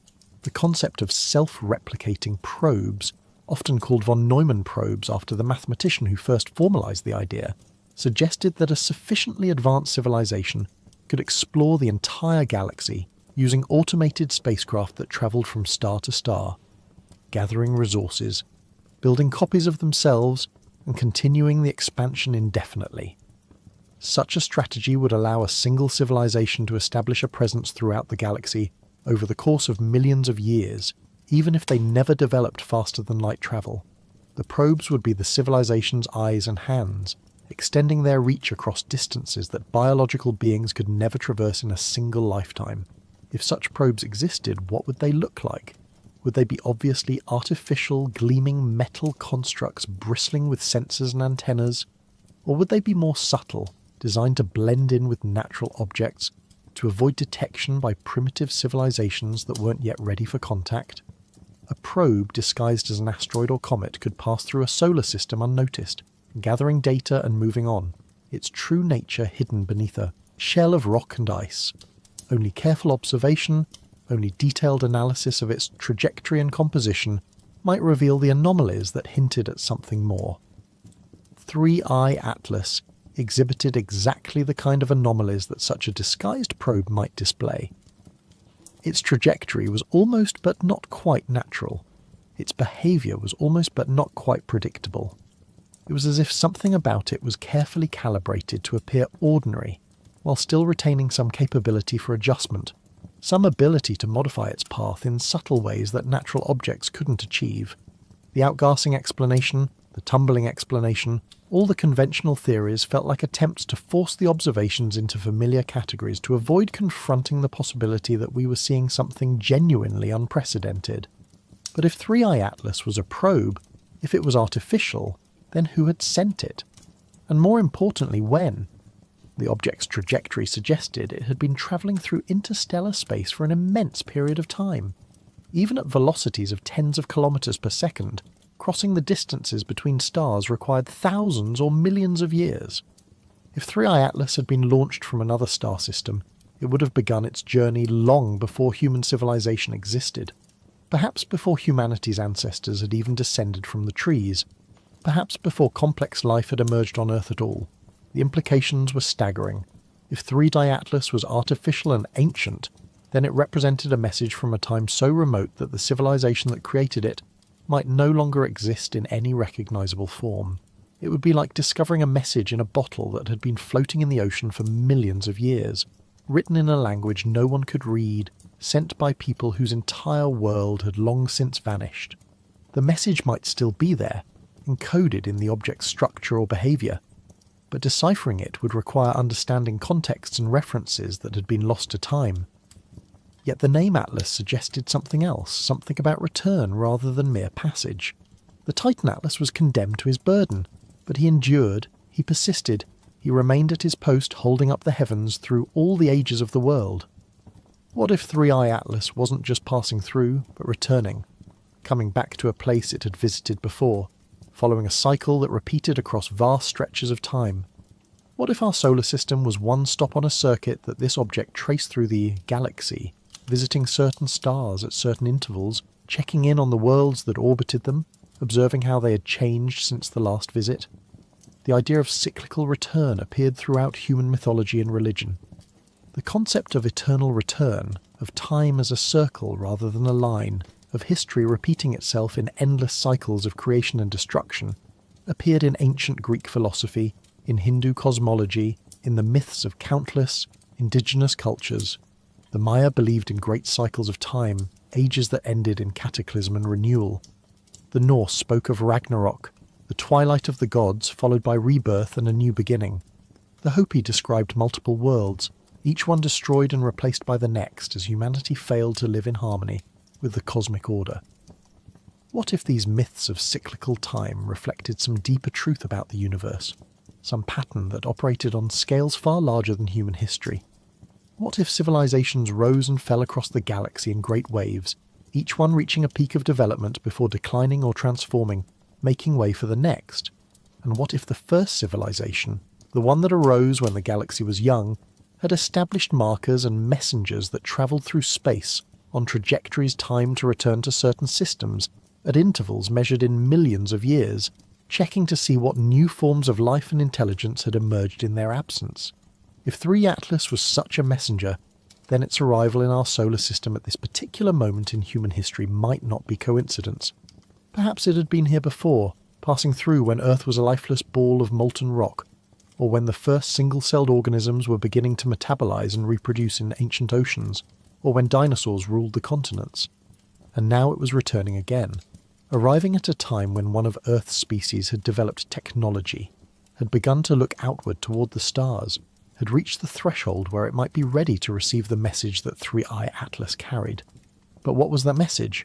If the object was indeed artificial, if it carried information or instructions from its creators, how would we access it? The surface of 3i Atlas, if we could ever examine it up close, might reveal structures or patterns that didn't occur now. If such encounters had occurred, if Earth had been visited by representatives of an ancient civilization at various points in human prehistory and history, then what evidence would we expect to find? The visitors themselves would be long gone, returned to wherever they came from. Any technology they brought would have degraded over millennia, corroded and scattered and lost. But there might be traces, anomalies in the archaeological record, artifacts that didn't fit the expected progression of human technological development, structures that required capabilities beyond what the cultures that built them were supposed to possess. Such anomalies did exist, though their interpretation remained controversial. The Antikythera mechanism, recovered from a shipwreck off the coast of Greece, was a sophisticated astronomical calculator dating to the 2nd century BCE, far more complex than any other known device from that era. The precision of its gears and the sophistication of its design suggested knowledge of astronomy and mechanical engineering that seemed out of place in the ancient world. Conventional explanation held that it represented a peak of Greek technological achievement that was subsequently lost, but it raised questions about what else might have been known and forgotten. The megalithic structures scattered across the world, Stonehenge, the pyramids of Egypt and Central America, the massive stones of Baalbek and Pumapunku, demonstrated engineering capabilities that challenged our understanding of ancient technology. How were stones weighing hundreds of tons quarried, transported, and precisely fitted together using only the tools and techniques that conventional archaeology attributed to these cultures? Various explanations had been proposed, from sophisticated use of simple machines to large labour forces working over extended periods. But the precision of the work, the astronomical alignments, the sheer scale of the undertaking, left room for questions cultures had as to non-existence that wasn't reflected in the conventional historical record. These anomalies didn't prove that Earth had been visited by an ancient civilization, but they kept the possibility alive. They prevented the question from being definitively closed. And now, with 3 atlas passed through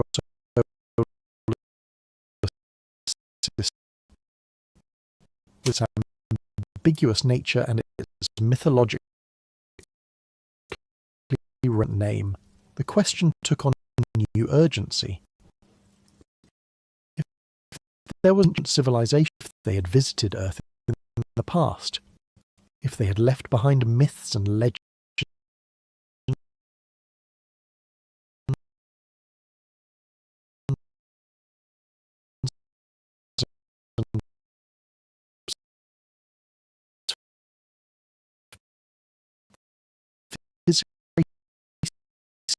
of presence, then might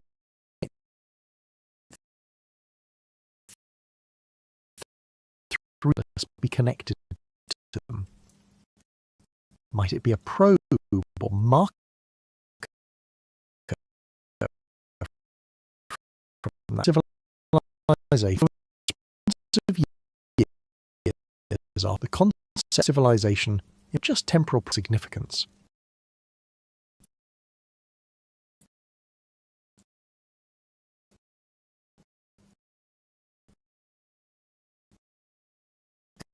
If one had arisen billions of years before all others, the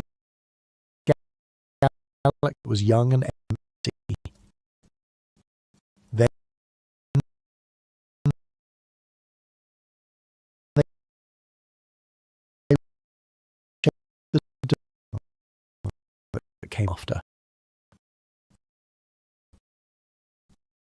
Might have set life and how once would follow against one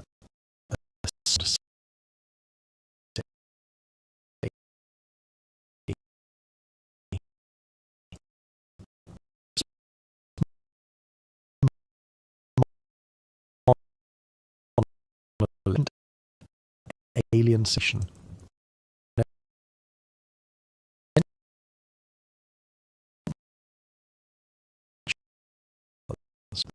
The monitor origin that they served as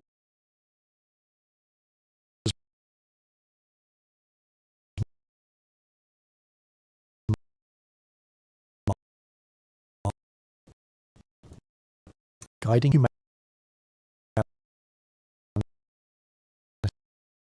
according to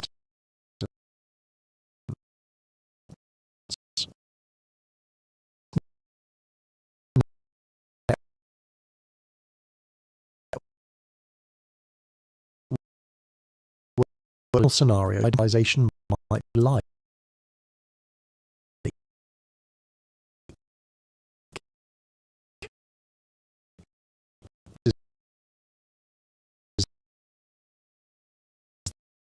They not the question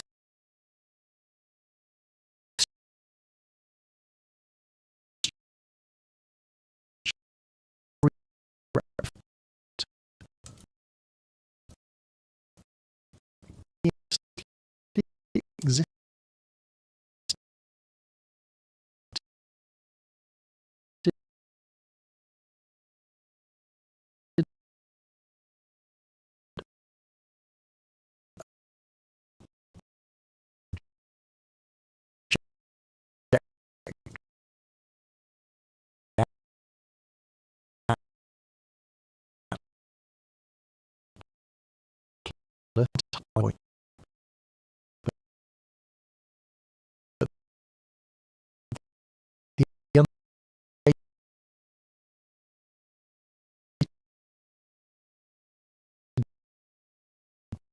million across the galaxy.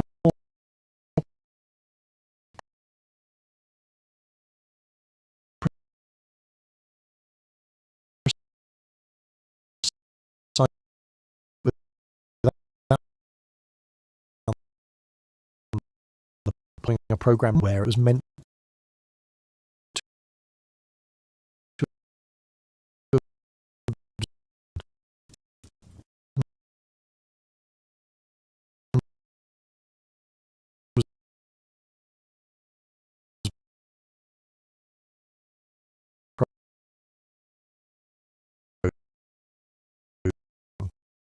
what would it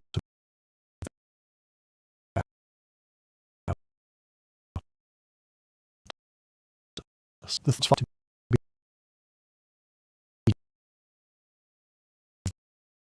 judged.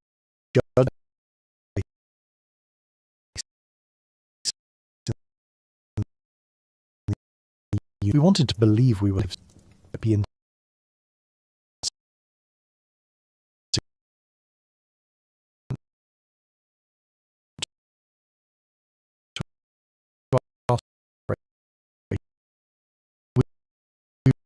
we were suggested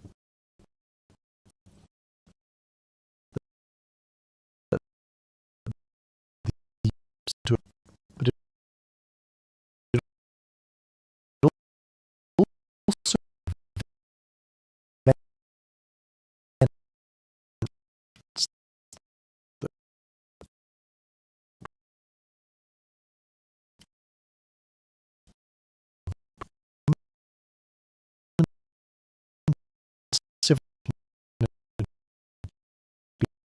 expanding its the ones who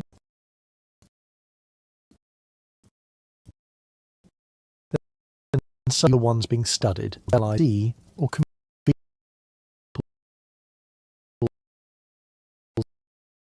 must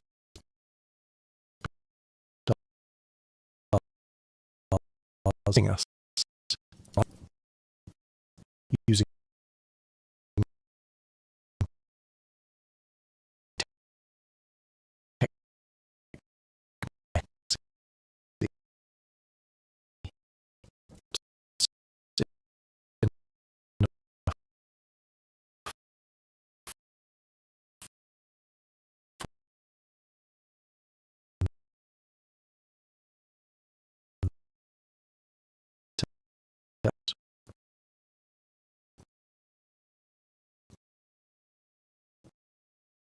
see when they looked at Earth.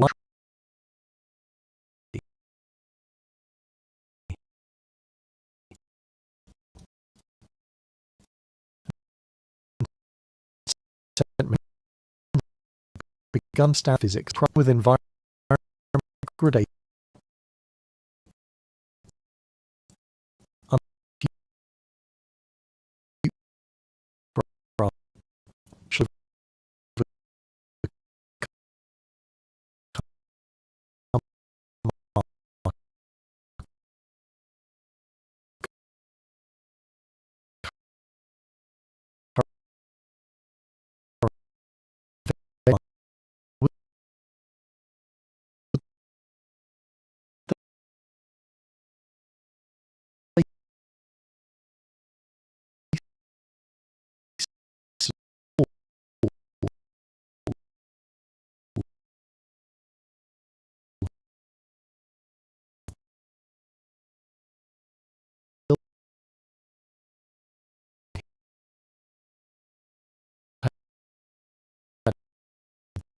only speculate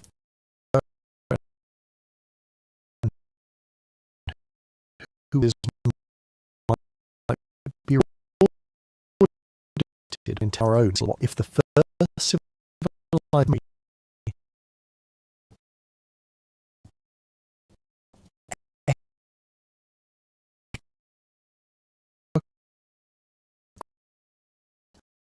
races,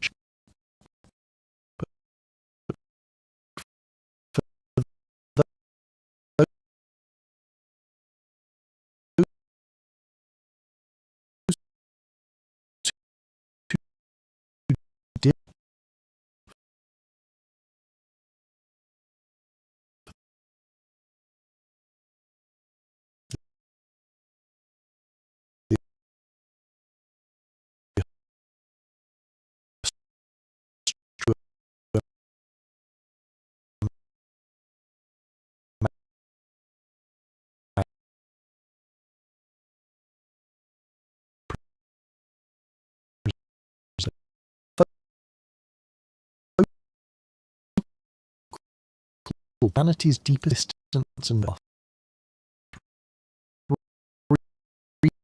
across the electrospectrum, revealed every available data in different directions. If it was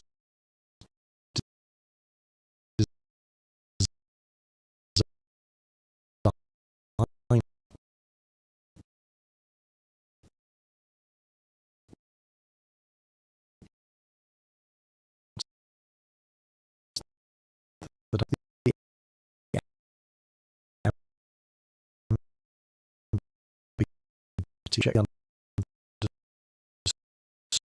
that to raise questions without active answer. Oceans to detect the subtle signs of origin suggested that 3i options that had a response to 3i scientific methods, or were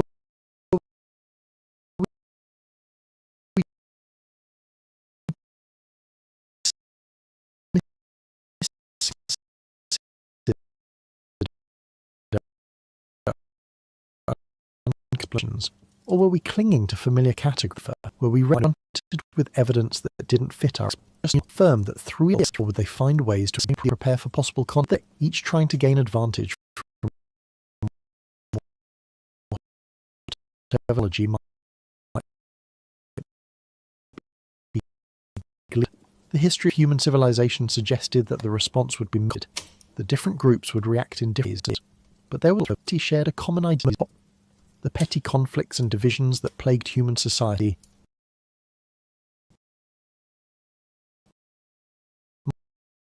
might be confronted with the reality of a cosmos far larger and stranger than we had imagined.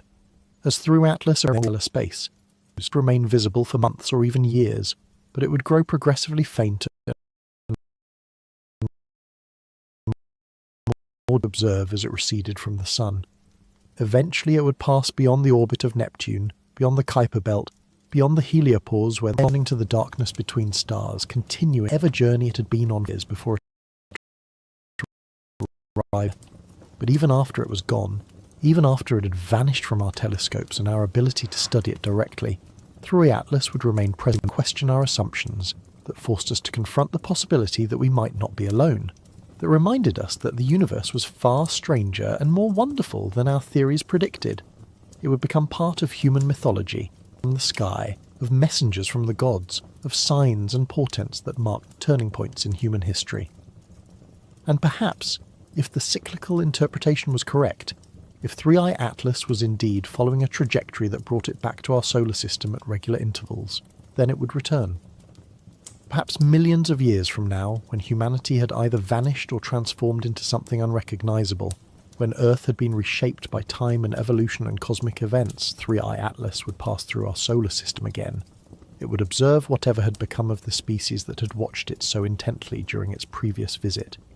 It would record the changes and transmit them back to its creators, adding another data point to a record that stretched across billions of years of galactic history.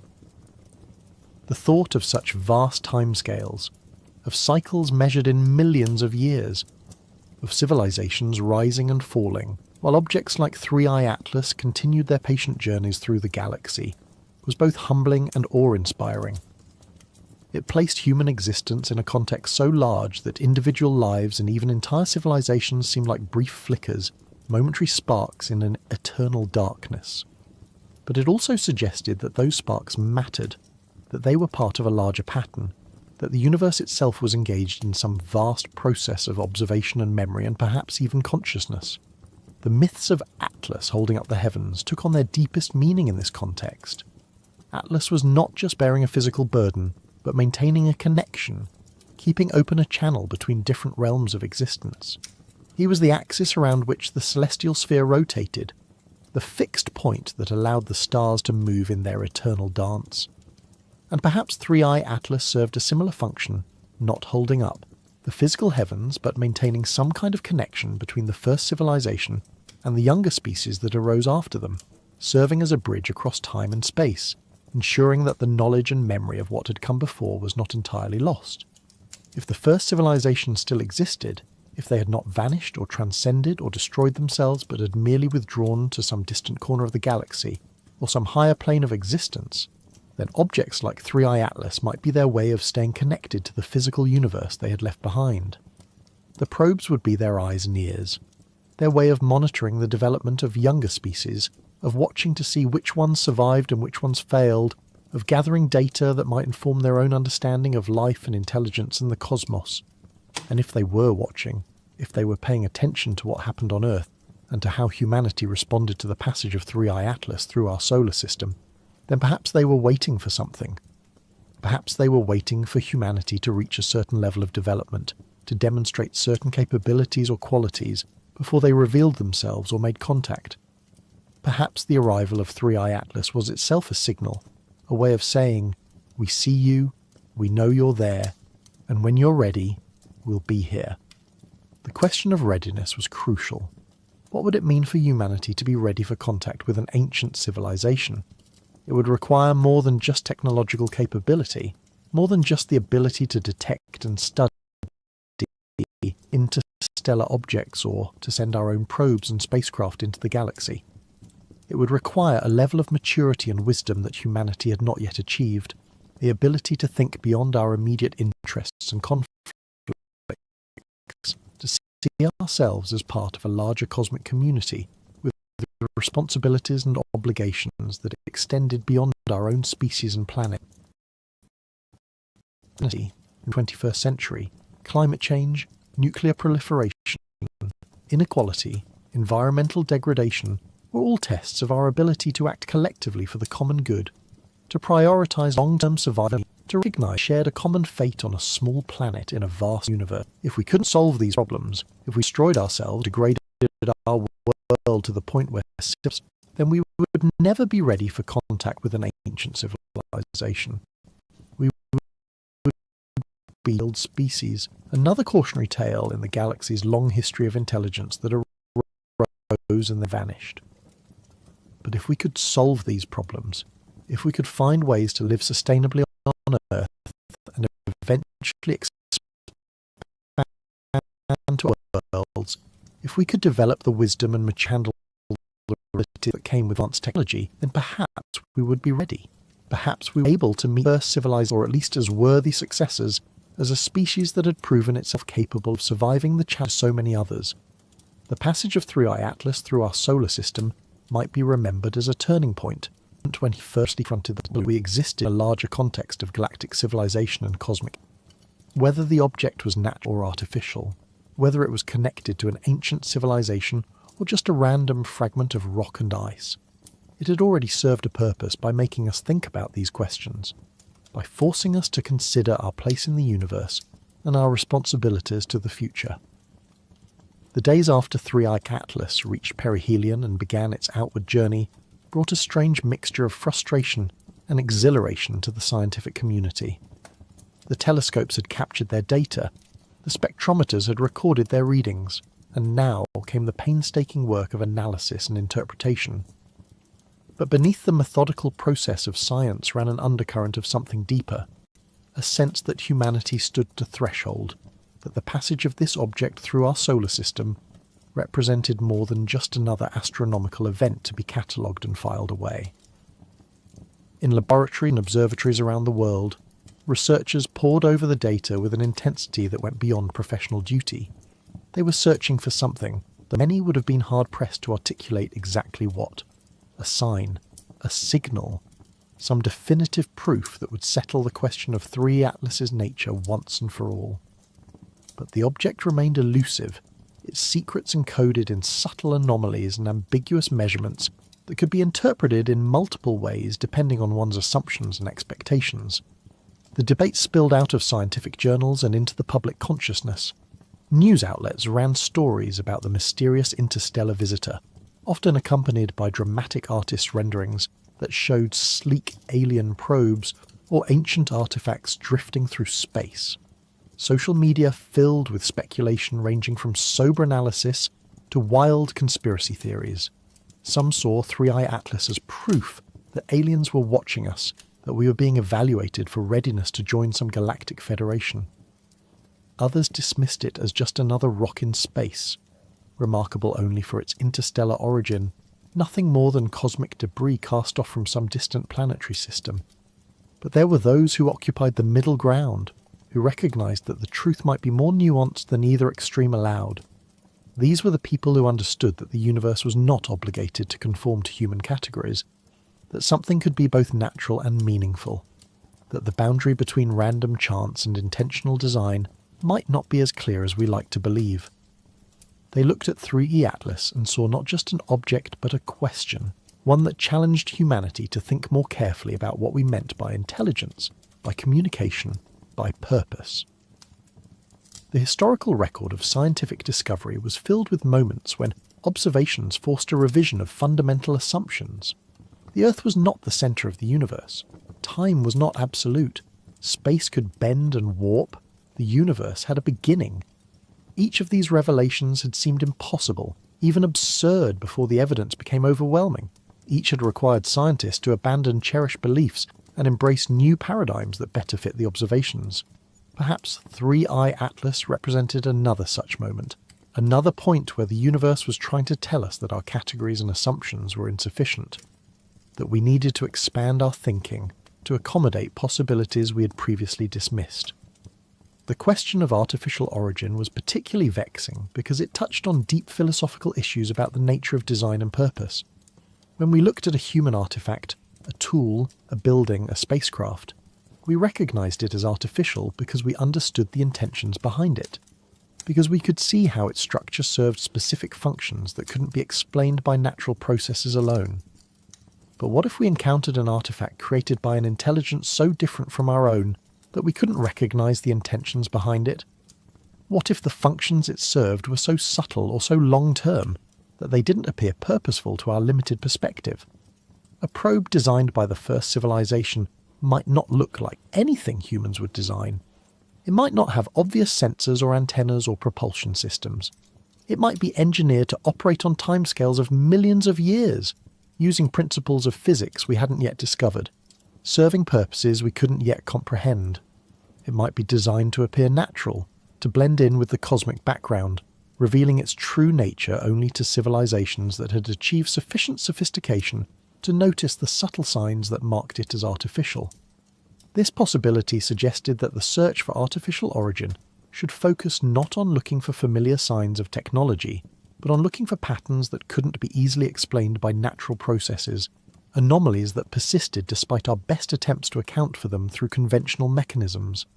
The trajectory deviations of 3I Atlas, the subtle perturbations in its motion that couldn't quite be explained by outgassing or radiation pressure or gravitational interactions, these might be the signatures of something artificial, the fingerprints of design that remained visible even after millions of years of travel through interstellar space. But even if 3I Atlas was artificial, even if it was a probe or marker left by an ancient civilization, that didn't necessarily mean it carried a message intended for humanity. It might be part of a vast monitoring network that observed countless star systems, gathering data for purposes that had nothing to do with contact or communication. It might be a relic, still functioning according to its original programming long after its creators had vanished or moved on to other concerns. It might be automated to the point where no conscious intelligence directed its actions anymore, just algorithms and subroutines executing instructions that had been encoded billions of years ago. This scenario was in some ways more unsettling than the idea of active observation. It suggested a universe where intelligence could create things that outlasted it by eons, where the artifacts and systems built by long-dead civilizations continued to function with mechanical persistence, carrying out tasks whose original purpose had been forgotten or become irrelevant. It raised questions about what humanity might leave behind if we too vanished, what traces of our existence would persist long after the last human had died, what our own automated systems and space probes might still be doing millions of years from now. The Voyager spacecraft, launched in 1927, were already on trajectories that would carry them out of the solar system and into interstellar space. They would drift through the galaxy for billions of years, long after Earth itself had been consumed by the expanding sun, long after any trace of human civilization had been erased from the cosmos. Each carried a golden record, A message from humanity to any intelligence that might eventually find them, containing sounds and images meant to represent the diversity of life and culture on Earth. But the chances of those records ever being found were infinitesimally small, and even if they were found, the civilization that discovered them would encounter not living humans, but only these fossilized remnants of a species that had existed in the distant past. Was 3i Atlas something similar? A message in a bottle cast into the cosmic ocean by a civilization that had hoped someone might eventually find it, even if that discovery came millions of years after they themselves were gone. The idea was both poignant and profound. The notion that intelligence, once it arose, felt compelled to reach out, to leave some mark of its existence, to assert that it had been here, that it had lived and thought and wondered about its place in the universe. The ancient human impulse to leave marks and messages visible in cave paintings and monumental architecture and written texts might be a universal characteristic of intelligence. The need to say, "I was here," might transcend species and culture, might be a fundamental aspect of consciousness itself.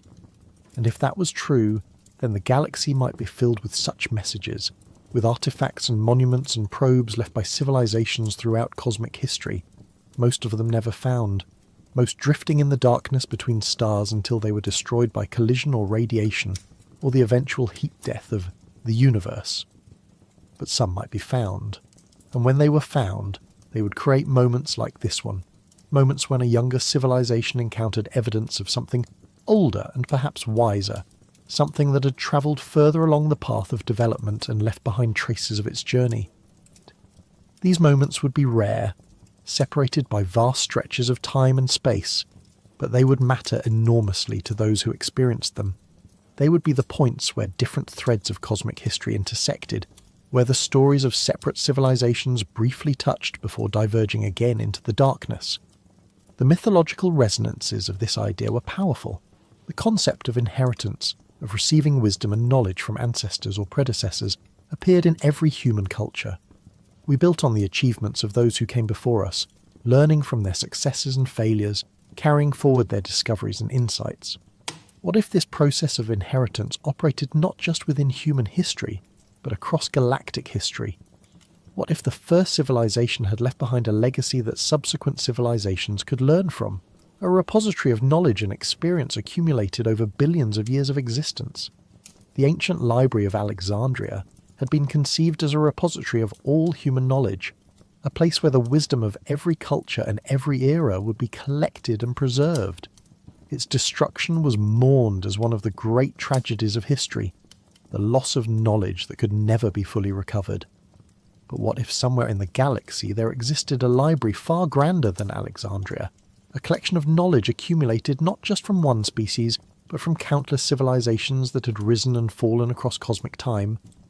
What if the first civilization had created such a repository, and what if objects like 3i Atlas were part of the system that maintained and updated it? This speculation led to questions about the nature of knowledge itself, and how it might be preserved across the vast expanses of time and space that separated civilizations. Information encoded in physical media would degrade over millions of years, corrupted by radiation and cosmic rays, eroded by the slow but inexorable processes of entropy. Even the most durable materials would eventually break down, their structures randomized, their information lost. How could knowledge be preserved for billions of years, across timescales that dwarfed the existence of any single civilization? Perhaps the answer lay not in preserving information in static form, but in encoding it in dynamic systems, in patterns that could maintain themselves through active processes rather than passive storage. Life itself was such a system. DNA preserved information across billions of years of evolution, not through static storage, but through continuous replication and error correction, through the constant activity of living cells that read and copied the genetic code. Perhaps an advanced civilization could create artificial systems that operated on similar principles, self-replicating probes that carried information encoded in their design and behavior, that could repair and maintain themselves across cosmic timescales. If 3i Atlas was such a system, then its very existence, its trajectory and behavior, might constitute a form of information storage and transmission. The object itself would be the message, its physical properties and motion through space encoding data that could be read by any civilization with sufficient technological sophistication. The anomalies in its trajectory, the deviations from purely gravitational motion, might not be accidental but intentional, carefully programmed variations that carried meaning to those who knew how to interpret them. This interpretation transformed the scientific study of 3I Atlas from mere observation to an act of potential translation. The researchers analysing the object's motion weren't just measuring an astronomical phenomenon, they were potentially decoding a message from an ancient civilization, reading a text written in the language of orbital mechanics and physics. Every data point, every measurement, every observation might be part of that message, a letter in an alphabet we were only beginning to recognise. But even if this was true, even if 3I Atlas was broadcasting information in its very existence, the message might be incomprehensible to humanity at our current level of development. Imagine trying to teach calculus to someone who had never learned arithmetic, or trying to explain quantum mechanics to someone who believed the world was flat. There were levels of understanding that had to be achieved in sequence, foundations that had to be laid before more advanced concepts could be grasped. Perhaps the message encoded in 3I Atlas required knowledge or perspectives that humanity hadn't yet achieved, mathematical frameworks or philosophical concepts we hadn't yet discovered. This possibility was simultaneously frustrating and hopeful. Frustrating because it meant we might be staring directly at profound truths without being able to recognise them, that the answers to our deepest questions might be right in front of us but beyond our current ability to comprehend. But hopeful because it implied that there was more to discover, that humanity's intellectual journey was far from complete, that we had heights of understanding still ahead of us that would eventually allow us to decode the messages left by elder civilizations. The educational function of such messages would be crucial. If the first civilization wanted to pass on their knowledge to younger species, they would need to do so in ways that guided those species through the necessary stages of development. They couldn't simply hand over advanced technology or profound insights. That would be like giving a child a loaded gun, or a book written in a language they couldn't read. Instead, they would need to create a curriculum, a sequence of discoveries and revelations that built on each other, that led younger civilizations step by step toward greater understanding. Objects like 3I Atlas might be part of that curriculum. Their ambiguity might be intentional, designed to make younger civilizations think and question and debate. The process of studying the object, of wrestling with its anomalies and trying to determine its nature, might be more important than any specific answer.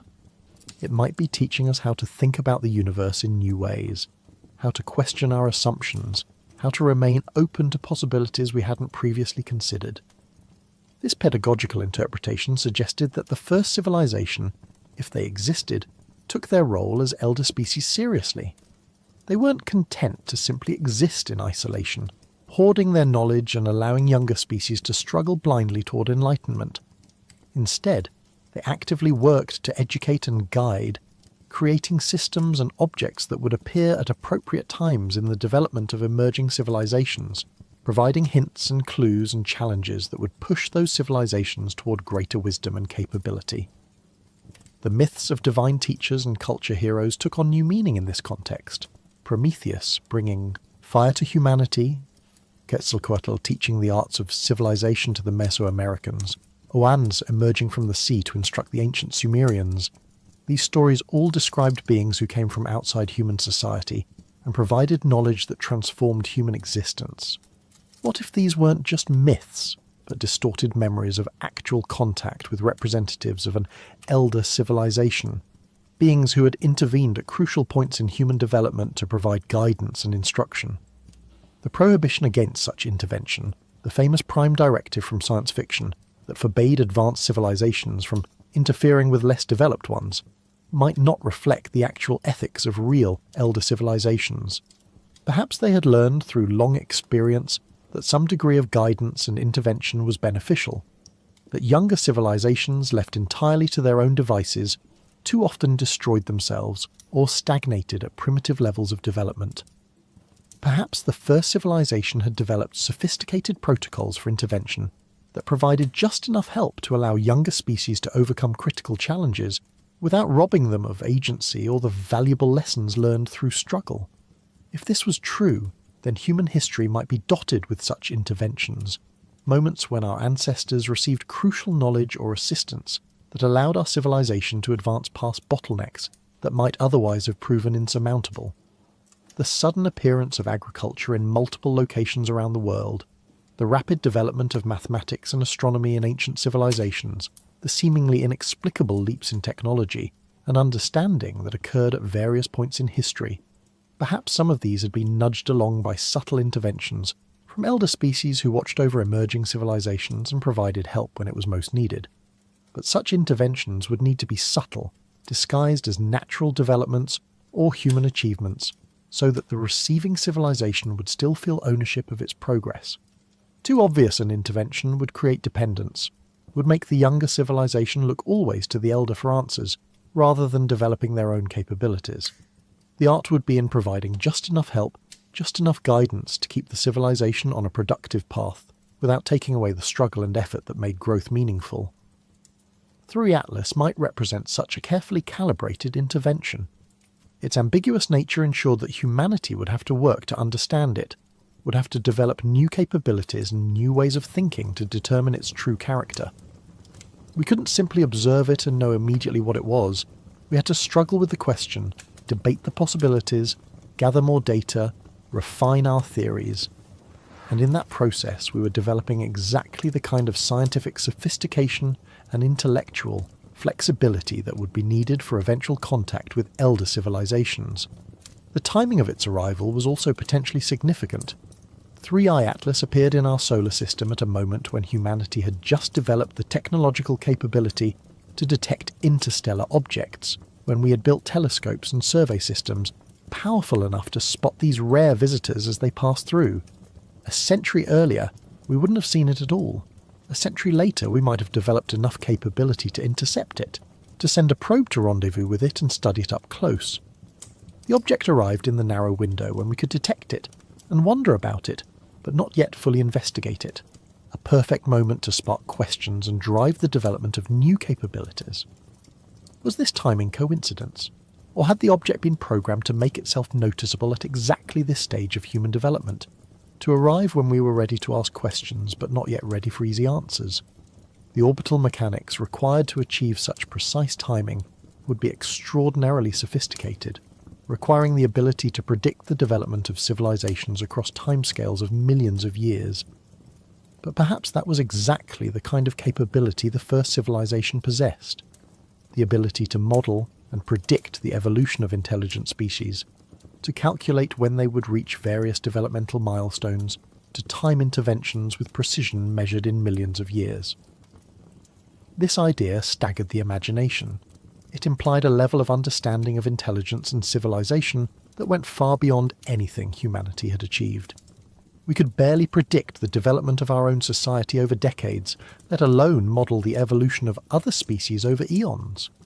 But an ancient civilization with billions of years of experience, with observations of countless other species going through similar developmental arcs, might have discovered patterns and regularities that allowed such long-term prediction.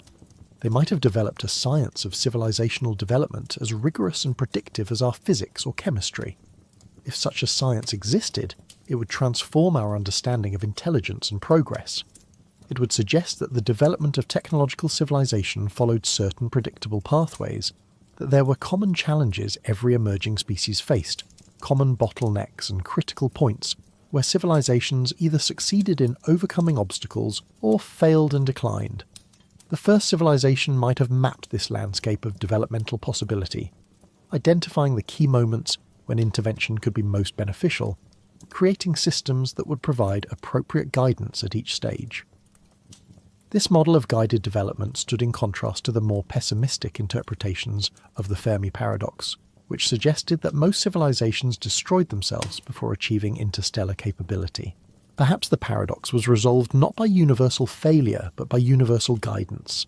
Elder civilizations watching over younger ones, preventing the most catastrophic outcomes, ensuring that a certain percentage of emerging species successfully navigated the dangers of technological adolescence and matured into stable, long-lived civilizations. But such guidance couldn't prevent all failures. Some civilizations would inevitably make choices that led to their destruction despite the best efforts of their watchers. The guidance had to allow for free will, for the possibility of both success and failure, or it would be mere puppetry rather than genuine development.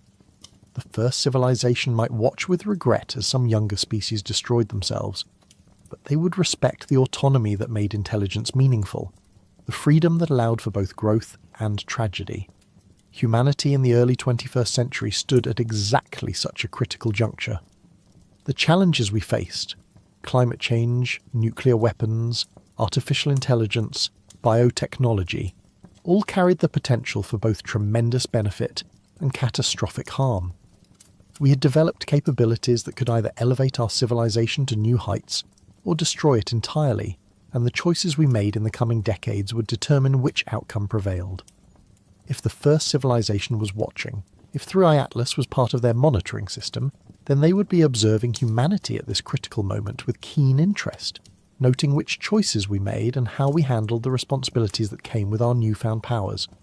The weight of that observation, the sense of being watched and evaluated by an intelligence far greater than our own, could be either paralysing or motivating. It could make us doubt our own judgment, make us wish for clearer guidance, make us long for the elder civilization to simply tell us what to do. Or it could inspire us to rise to the occasion, to prove ourselves worthy of joining the community of advanced civilizations, to demonstrate that humanity deserved to survive and thrive and eventually take its place among the stars. The myths and religious traditions of humanity had long grappled with the idea of divine judgment, of being evaluated by higher powers, of needing to prove oneself worthy of salvation or enlightenment.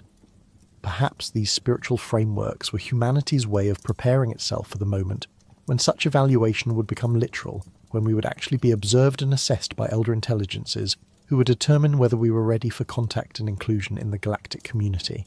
But the evaluation wouldn't be based on our adherence to any particular religious doctrine or moral code. The first civilization, having observed countless species across billions of years, would understand that morality and culture took many forms, that there was no single right way to organise a society or structure, a civilization. What they would be evaluating was something more fundamental: our capacity for wisdom, our ability to think long-term, our willingness to cooperate for common goals, our commitment to preserving rather than destroying the precious phenomenon of intelligence and consciousness. These qualities transcended any particular cultural or religious framework. They were the basics of mature civilization, the prerequisites for species that hoped to survive for millions of years rather than flaming out in a brief burst of technological prowess, followed by self-destruction. And they were qualities that could be observed and measured, patterns of behaviour that revealed whether a civilization had achieved the stability and wisdom necessary for long-term survival. The study of 3i Atlas and humanity's response to it might itself be part of that evaluation. How did we react when confronted with something ambiguous and potentially revolutionary? Did we approach it with open minds and rigorous methods, or did we retreat into dogma and denial? Did we allow the discovery to inspire cooperation and shared purpose, or did it become another source of conflict and competition? The answers to these questions would reveal much about humanity's readiness for contact with elder civilizations. As months passed and 3i Atlas continued its outward journey, the initial excitement began to fade from public consciousness. The object became old news, replaced in the headlines by more immediate concerns and crises. But in the scientific community, and among those who'd been most deeply affected by its passage, the questions it raised continued to resonate. They had seen something that challenged their understanding of the universe, something that refused to fit neatly into existing categories, something that demanded they think more carefully about what was possible and what was real. For some researchers, 3i Atlas became an obsession, a puzzle they couldn't let go of despite the lack of definitive answers. They continued to analyse the data, searching for patterns and anomalies they might have missed on first examination. They developed new models and simulations, trying to find explanations that could account for all the observations without requiring exotic assumptions.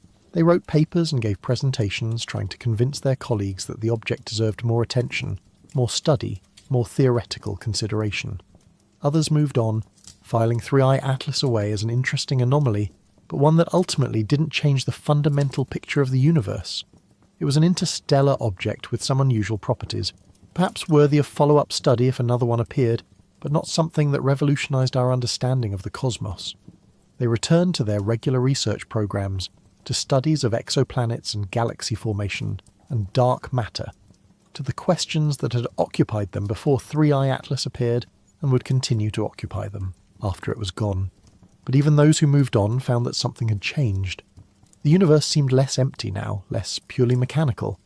The possibility that intelligence might be scattered throughout the galaxy, that ancient civilizations might have left traces and markers and messages, had taken root in the collective consciousness of humanity.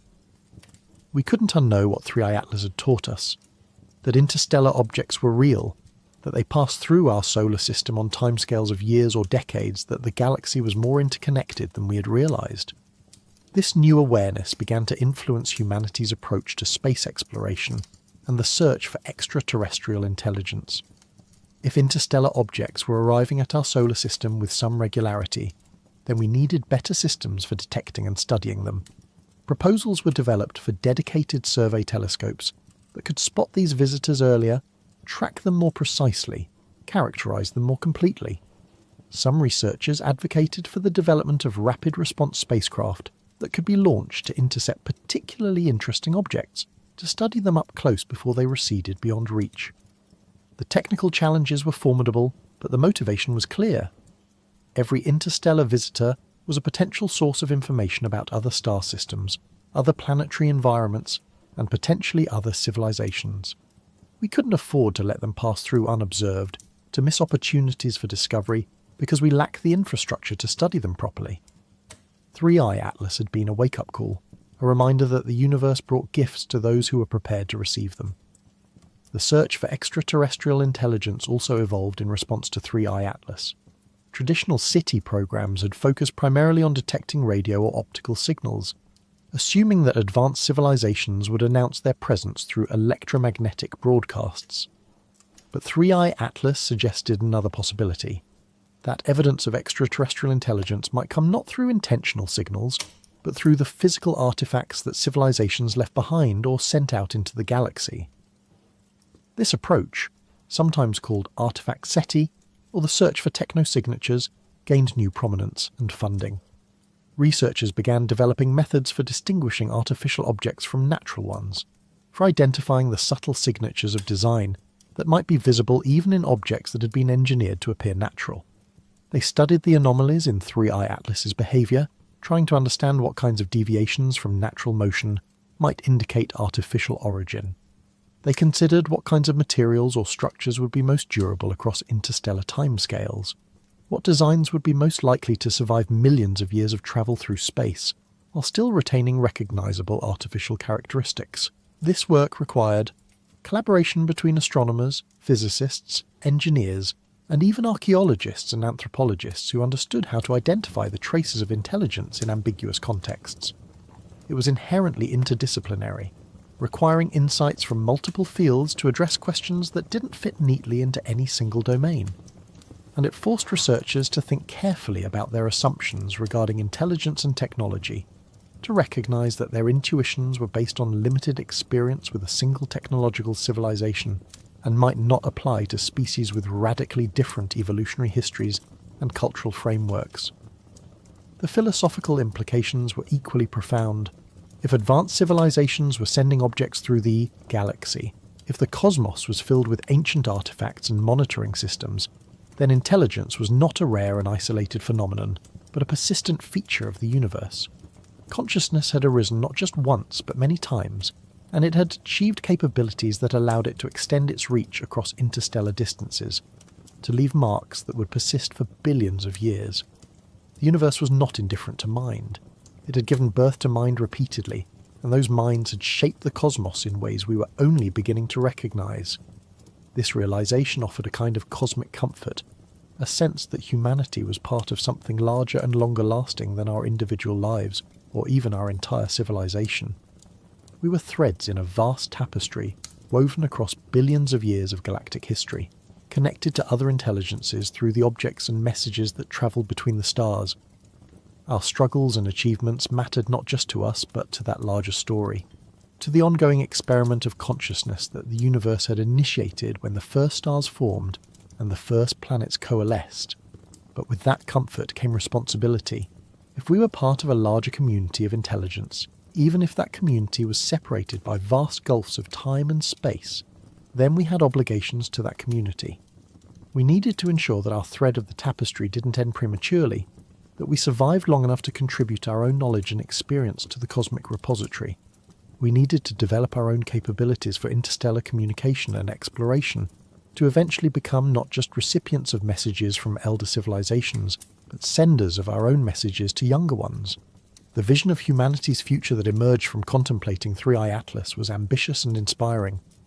We would solve our current crises, overcome the challenges that threaten to destroy us, and mature into a stable civilization capable of thinking across timescales of millions of years. We would develop the technology for interstellar travel, sending our own probes and perhaps eventually our own people to other star systems. We would discover other civilizations, some younger than us, and some older, and we would learn from them and teach them in turn. And perhaps, millions of years from now, we would ourselves become an elder civilization, watching over emerging species, sending our own artifacts through the galaxy to guide and inspire. This vision stood in stark contrast to the darker scenarios that often dominated discussions of humanity's future. The fears of environmental collapse, nuclear war, AI catastrophe, or slow decline into barbarism. It offered hope without being naive, acknowledging the challenges we faced while insisting that they could be overcome, that humanity had the potential for greatness if we could find the wisdom and will to realize it. 3i Atlas, whether natural or artificial, whether random or intentional, had become a symbol of that hope. It represented the possibility of contact and connection across the vast distances of space and time that separated civilizations. It suggested that the universe was not empty but filled with intelligence and purpose, that consciousness had a role to play in the cosmic story, that the work of thinking and wondering and striving to understand was not futile, but meaningful in ways that extended far beyond our immediate experience. As the object continued its journey back toward interstellar space, as it grew fainter and more distant with each passing day, those who watched it felt a mixture of sadness and anticipation. Sadness because a rare opportunity was slipping away, because the chance to study this mysterious visitor was coming to an end. But also anticipation, because 3i Atlas had shown that such visitors were possible, that the galaxy sent messengers to those who were ready to receive them. If one interstellar object had appeared, others would follow. And with each new arrival, with each new opportunity for study and wonder, humanity would learn more about the cosmos and our place within it. The myths of return, the ancient promises that the gods would come back, that the golden age would be restored, that the mysteries would finally be revealed, these took on new significance in light of 3i Atlas. Perhaps the promises were true, not in the literal sense that ancient peoples had understood them, but in a deeper sense. Perhaps the universe itself promised that intelligence would not remain isolated, that consciousness would find ways to bridge the gaps between stars, that the work of understanding would eventually connect minds across cosmic distances. 3i Atlas had passed through our solar system like a word spoken in the darkness, like a sentence in a conversation that had been going on for billions of years. We had caught only a fragment of that sentence, enough to know that something was being said but not enough to understand the full message. But we had heard it, and we had responded by listening more carefully, by building better instruments, by asking deeper questions. And in that response we had taken our first steps toward joining the conversation, toward adding our own voice to the cosmic dialogue between intelligences separated by space and time. The object receded into darkness, its light fading until it was lost among the countless other points that filled the night sky. But it had left something behind, not a physical trace but a transformation in human consciousness, a shift in how we thought about ourselves and the universe. We would never look at the stars the same way again. We would always wonder what other objects might be passing through our solar system undetected, what other messages might be waiting for us if we only knew how to look. The sky had become a place of infinite possibility, and 3 Atlas had been our guide into that new understanding. What if it was the first civilization returning? What if the ancient cycle was beginning again, the pattern repeating as it had countless times before? We might never know for certain, but the question itself was enough to change us, to make us reach beyond our current limitations, to inspire us to become something more than we had been. And perhaps that was the real message of 3i Atlas, not any specific information encoded in its structure or trajectory, but simply the reminder that we were part of something larger, that the universe was alive with meaning and purpose, that the work of consciousness mattered across cosmic scales. The first civilization, if they existed, would be watching to see what we did with that reminder. They would be observing whether humanity rose to meet the challenge or fell back into comfortable certainty. They would be noting our choices and our commitments, evaluating whether we were ready to take the next steps toward maturity as a civilization. And 3i Atlas, the silent traveller from distant stars, would carry news of that evaluation back to wherever it was going, adding one more data point to a record that stretched across billions of years of galactic history. The nature of return across deep time. To speak of the first civilization returning required confronting a concept that human minds were not evolved to grasp. Deep time. Not the thousands of years of recorded history, not even the millions of years of human evolution, but the billions of years across which a truly ancient civilization might exist. If the first civilization had arisen when our galaxy was young, perhaps 10 billion years ago, then they had existed for a span of time more than twice as long as Earth itself had been a solid planet. What did return mean across such gulfs of time? What did continuity of identity mean for a civilization that had endured longer than most stars? The human conception of civilization was based on our own brief experience, a few thousand years of written history, perhaps 10,000 years since the agricultural revolution.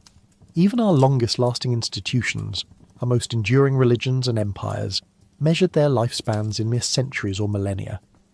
We had no framework for understanding what a civilization might become after 1 billion years, let alone 10 billion.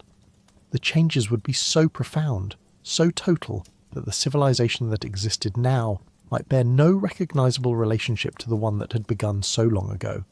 Consider what humanity had become in just a few 100,000 years of existence as a distinct species.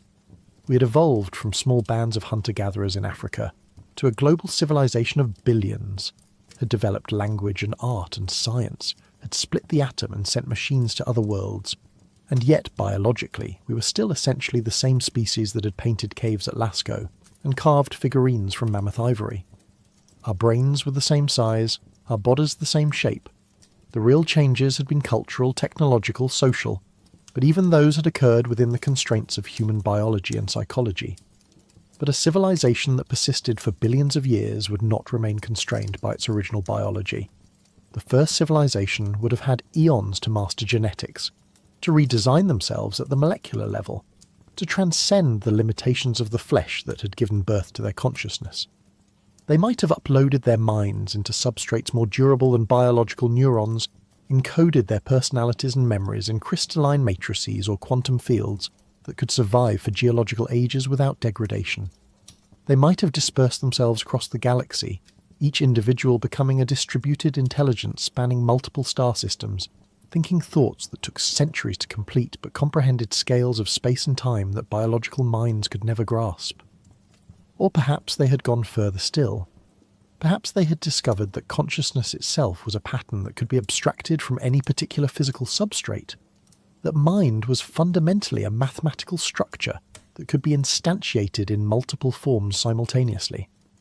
They might exist now as pure information, as patterns of organization that propagated through the fabric of space-time itself, as conscious fields that permeated the galaxy, like an invisible ocean in which younger civilizations swam without knowing they were immersed in something alive and aware. The physics of such existence remained beyond human understanding, but that didn't make it impossible. 1,000 years ago, no human could have conceived of a computer, of information encoded in electronic states, of virtual worlds where minds could interact without physical presence. What might be possible with technologies developed over billions of years, with scientific understanding that had mapped every physical law to arbitrary precision, with engineering capabilities that could manipulate matter and energy at the quantum level as easily as humans shaped clay? If the first civilization had achieved such transcendence, then 3 Atlas represented something more complex than a simple probe or monitoring device. It might be an interface, a point of connection between realms of existence so different that direct contact would be impossible. The object's physical form, its rock and ice and whatever else it was made of, might be the tip of something that extended into dimensions of reality that human instruments couldn't detect, that human concepts couldn't describe. we saw a visitor from another star system, they might see a sensory organ, an eye that allowed them to observe the physical universe they had left behind eons ago. This interpretation suggested that the first civilization hadn't so much departed from the physical universe as transcended it, moving into states of being that still maintained some connection to the realm of matter and energy, but were no longer primarily located there. They would be like adults who had grown beyond childhood, but still occasionally visited the playground where they had played, not to return to what they once were, but to remember, to observe, to perhaps guide younger children through the same developmental stages they had once traversed. The concept resonated with mystical and religious traditions from across human cultures. The idea of transcendence, of spiritual evolution toward higher planes of existence, appeared in Buddhism and Hinduism, in Gnosticism and Kabbalah, in indigenous shamanic traditions worldwide. These frameworks described reality as layered, with the physical world being merely the lowest or densest level, and consciousness capable of ascending through progressively more refined states of being. What if these weren't just metaphorical or psychological maps, but actual descriptions of something real, something that advanced civilizations discovered and achieved through technological or evolutionary means? The Tibetan Buddhist concept of the tulku, a being who had achieved enlightenment but chose to return to the physical world to help others, offered a particularly apt parallel. The tulku was not bound by the limitations of ordinary existence but voluntarily adopted them to serve a compassionate purpose. Perhaps the first civilization operated on a similar principle, maintaining connections to the physical universe, not because they needed to, but because they chose to, out of some sense of responsibility or care for the younger civilizations still struggling through the challenges they had long ago overcome. But this raised questions about motivation that were perhaps even more difficult than the technical questions about capability. Why would a civilization that had transcended physical existence care about species like humanity? What would motivate them to maintain monitoring systems, to send probes like 3i Atlas, to watch over the development of beings so far below them in capability and understanding that we might as well be insects? The gulf between the first civilization and humanity would be vastly greater than the gulf between humans and bacteria. What did bacteria matter to us, except when they threatened our health or proved useful for our purposes? Perhaps the answer lay in memory.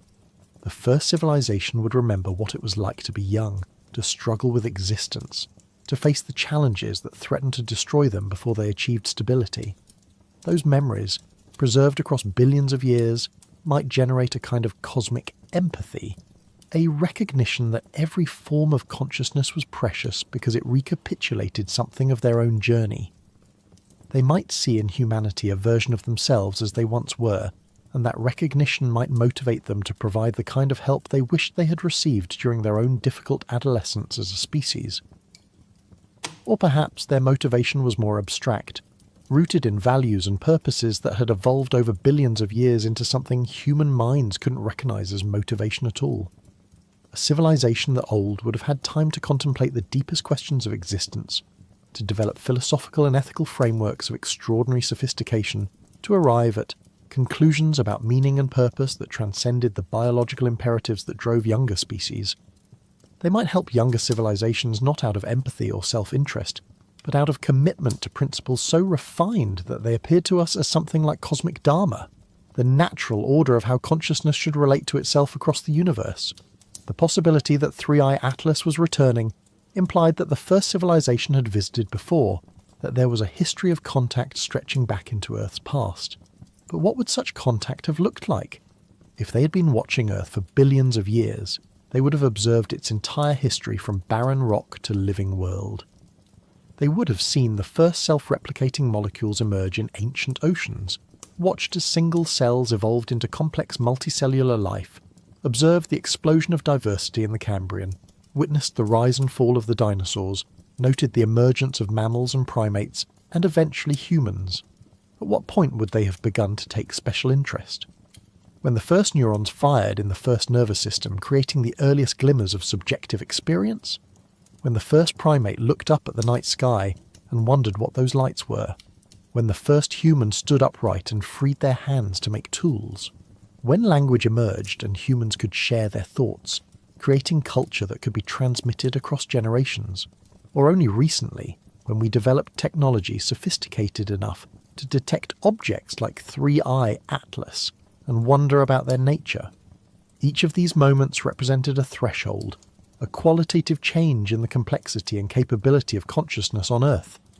An ancient civilization monitoring the development of life on countless worlds might have developed sophisticated metrics for identifying such thresholds, algorithms for determining when a planet had crossed from one category to another, protocols for how to respond at each stage.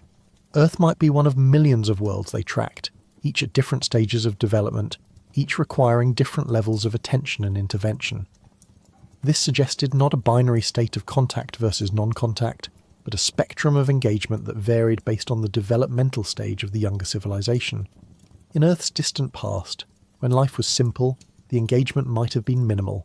Occasional observations, basic data collection, perhaps subtle adjustments to conditions that would favour the evolution of complexity. As life became more sophisticated, as nervous systems and brains evolved, the attention might have increased, with more frequent monitoring and more detailed study. And now, as humanity approached the threshold of becoming a technological civilization capable of spreading beyond its home planet, the engagement might be entering a new phase, one that required different protocols and raised the possibility of more direct contact. 3-eye Atlas might be part of that transition, a signal that humanity had been noticed, that we had achieved a level of development that warranted a different kind of attention. The object's ambiguous nature, hovering between natural and artificial interpretations, might be exactly appropriate for this moment. Obvious enough to be detected by our best instruments, strange enough to provoke serious investigation, but not so clearly artificial that it would cause the kind of societal disruption that premature contact might trigger. This gradualist approach to contact made sense from the perspective of a civilization that thought in timescales of billions of years. They wouldn't be impatient, wouldn't force the pace of development, would be willing to wait centuries or millennia for humanity to mature to the point where contact could be productive rather than destructive. From their perspective, a few thousand years was nothing barely worth noting. They could afford to be patient, to let younger civilizations develop at their own pace, intervening only subtly when necessary to prevent catastrophic outcomes or provide crucial hints at key moments. But this raised uncomfortable questions about human agency and autonomy. If the first civilization had been guiding humanity's development for thousands or millions of years, then how much of what we thought of as our own achievement was really ours? Had we developed agriculture and mathematics and science through our own ingenuity, or had we been nudged toward these discoveries by interventions so subtle we couldn't recognize them? Were we truly free agents shaping our own destiny, or were we following a path that had been laid out for us by intelligences that knew far better than we did where that path should lead? The question was similar to old theological debates about free will versus divine providence, but with the abstract concept of God replaced by the concrete possibility of an ancient alien civilization. The emotional response was similar too, a mixture of gratitude for guidance and resentment at manipulation, comfort in knowing someone wiser was watching over us, and anger at the implication that we weren't fully in control of our own fate. Perhaps the truth lay somewhere between the extremes. The first civilization might have set up conditions that made certain developments more likely, protecting Earth from asteroid impacts that would have sterilized the planet, ensuring that the sun's output remained stable enough for complex life to evolve, perhaps even seeding the primordial oceans with organic molecules that would kickstart the origin of life. But once those initial conditions were set, they might have stepped back, allowing evolution and history to unfold according to their own logic. The guidance would be at the level of enabling conditions rather than specific outcomes, like a parent who provides a safe environment and educational opportunities but allows their child to make their own choices and mistakes. Under this model, humanity's achievements were genuinely our own, but we had benefited from a cosmic context that was less hostile than it might otherwise have been. The first civilization hadn't told us what to discover or how to organise our societies, but they had ensured we had the time and stability to figure these things out for ourselves. 3-eye Atlas might be their way of checking in, of seeing how we had developed, of determining whether we were ready for the next stage of whatever process they had initiated, when they first set up the conditions that would allow Earth to become a living world. This perspective suggested that there might be many Earths, many worlds where the first civilization had established similar conditions and then watched to see what emerged. Most might have produced nothing, or only simple life that never evolved beyond bacterial mats. Some might have developed complex ecosystems but never given rise to intelligence. A few, like Earth, might have successfully produced technological civilizations, and perhaps an even smaller number had gone further, had survived their own crises and matured into stable civilizations that were themselves now part of the network of intelligences that populated the galaxy. This vision implied a kind of galactic ecology, a layered system of civilizations at different stages of development, with the first civilization at the apex, the newest and youngest at the base, and multiple intermediate levels in between. Each level would have responsibilities to the levels below: guidance without interference, observation without control, help without dependence. And each level would have achieved its position by successfully navigating the challenges that destroyed so many others, by making the right choices at critical moments, by developing the wisdom and maturity that allowed them to survive long enough to join the community of elder species. Humanity, in this framework, was an infant civilization, barely aware of the larger context in which we existed. We saw ourselves as alone in the universe because we lacked the capability to detect the more subtle signs of intelligence that surrounded us. We interpreted the silence of the cosmos as evidence of our isolation, when in fact we were being observed and evaluated, our development tracked and analysed by intelligences that had learned long ago to make their presence unobtrusive. 3 Atlas might be one of the first signs visible to us precisely because we had finally developed instruments sensitive enough to detect it.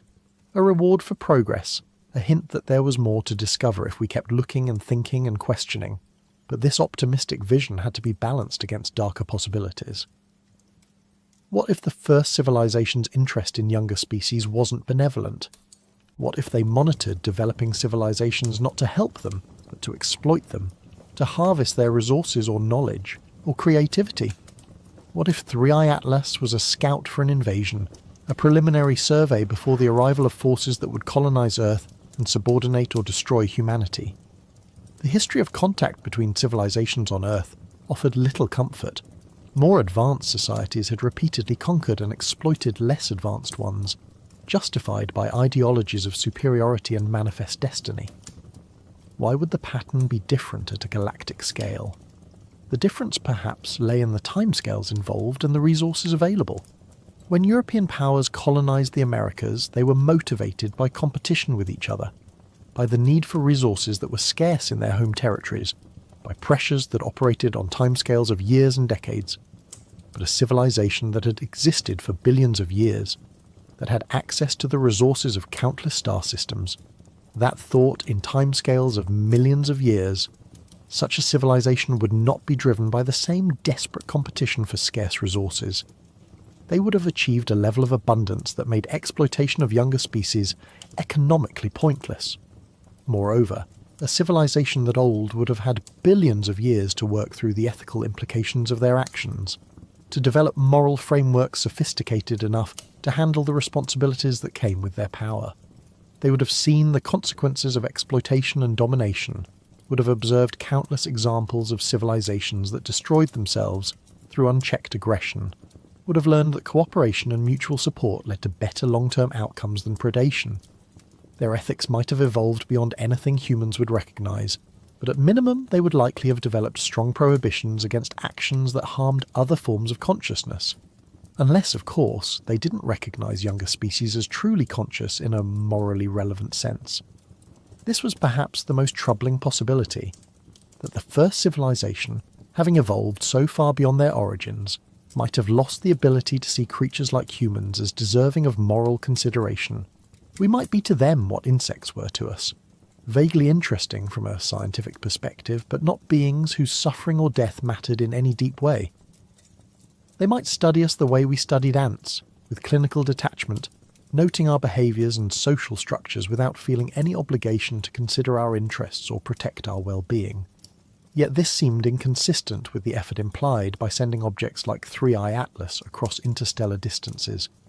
Why bother monitoring civilizations if you didn't care about them in some way? Even our study of insects involved some level of interest and respect for the forms of life we examined. A civilization sophisticated enough to maintain a galactic monitoring network would presumably have developed frameworks for understanding and valuing consciousness in its many forms would have arrived at the conclusion that all forms of awareness were part of the same fundamental phenomenon and deserved protection and support. Perhaps the key was to recognise that benevolent might not be the right word. The first civilization's interest in humanity might not be warm or caring in the way humans understood those terms. It might be more like the interest a gardener took in their garden, a practical concern for maintaining conditions that allowed diverse forms of life to flourish, not out of emotional attachment to any individual plant, but out of commitment to the overall health and beauty of the ecosystem. They might not love us, but they might still work to ensure we had the opportunity to develop and thrive, because that served larger purposes we couldn't yet understand. This utilitarian approach was cold comfort for those who wanted to believe the universe was fundamentally caring, that consciousness was cradled in a cosmos that valued its existence. But it was better than the alternative, a universe actively hostile to intelligence, where older civilizations exploited younger ones without compunction, where survival required constant vigilance against threats from the darkness between stars. At least a gardener wanted their plants to grow, even if the individual flowers didn't matter as much as the overall display. The question of what had happened to civilizations that arose after the first, but before humanity, added another layer of complexity to these speculations.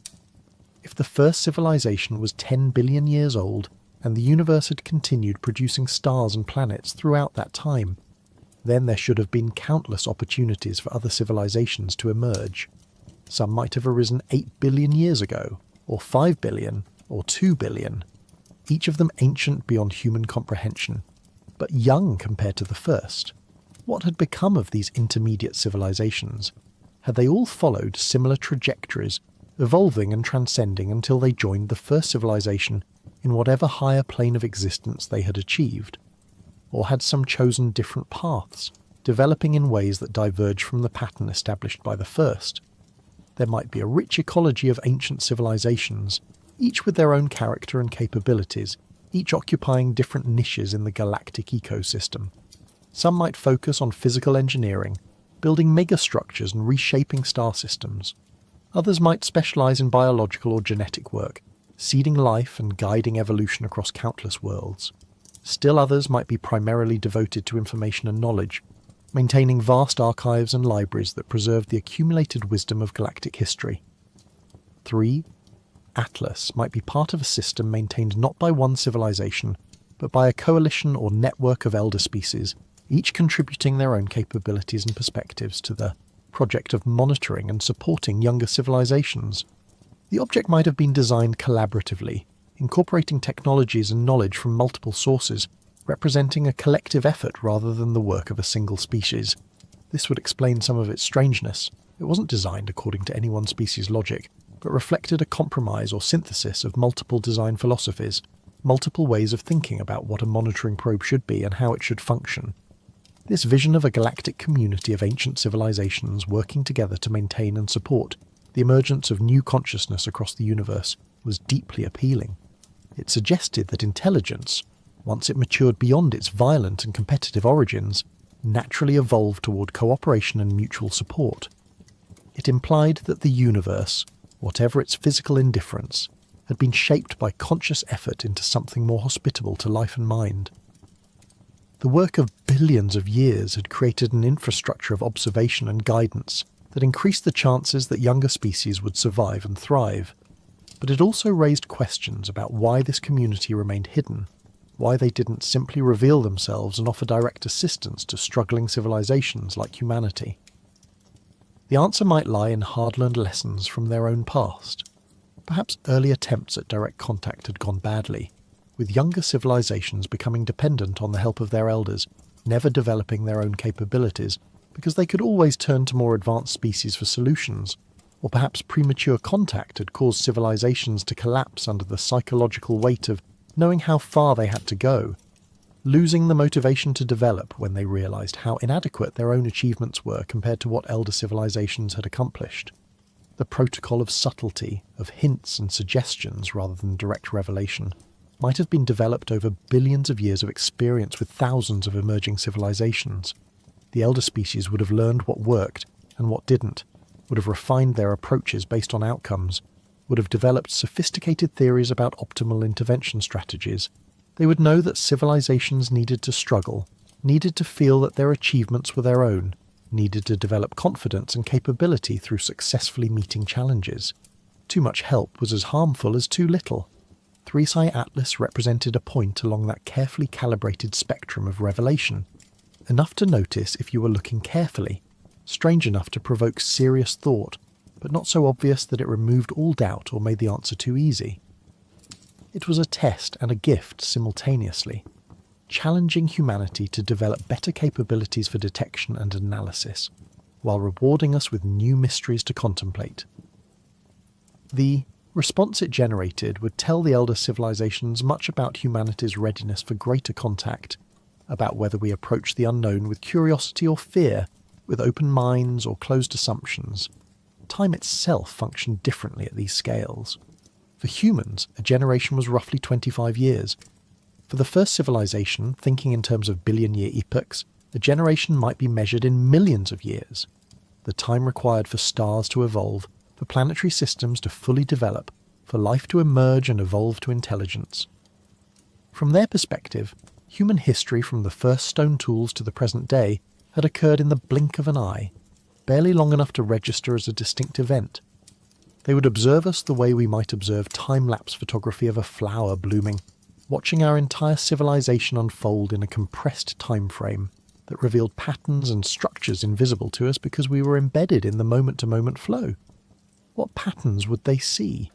Would they recognize in humanity's development a familiar story, one they had witnessed countless times before?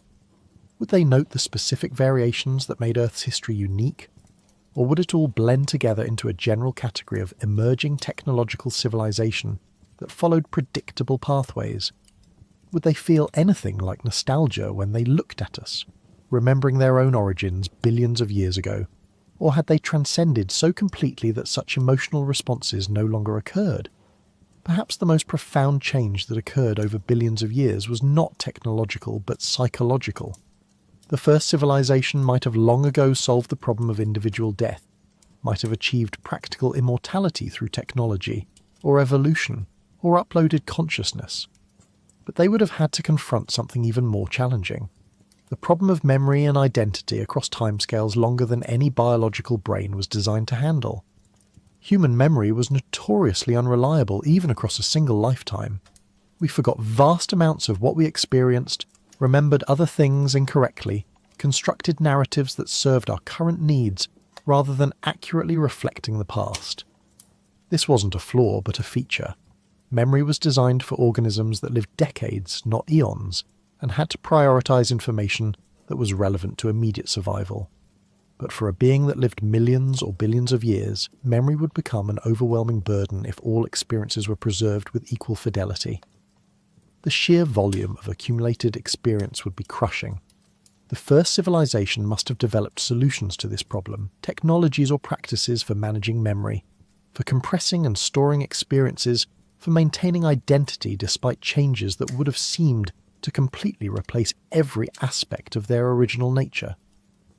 They might have become beings of layered consciousness with core memories that defined their essential identity preserved in something like permanent storage, while more recent experiences were processed and integrated through sophisticated systems that decided what to keep and what to forget. Or perhaps they had embraced a more fluid concept of identity, recognizing that the self was not a fixed thing but a process, a pattern that maintained continuity through change rather than despite it. They might have learned to let go of attachment to their past selves, to accept that the being they were now had only the most tenuous connection to the being that had first achieved consciousness billions of years ago. In a sense, they might have died and been reborn countless times, each iteration building on the last but not identical to it.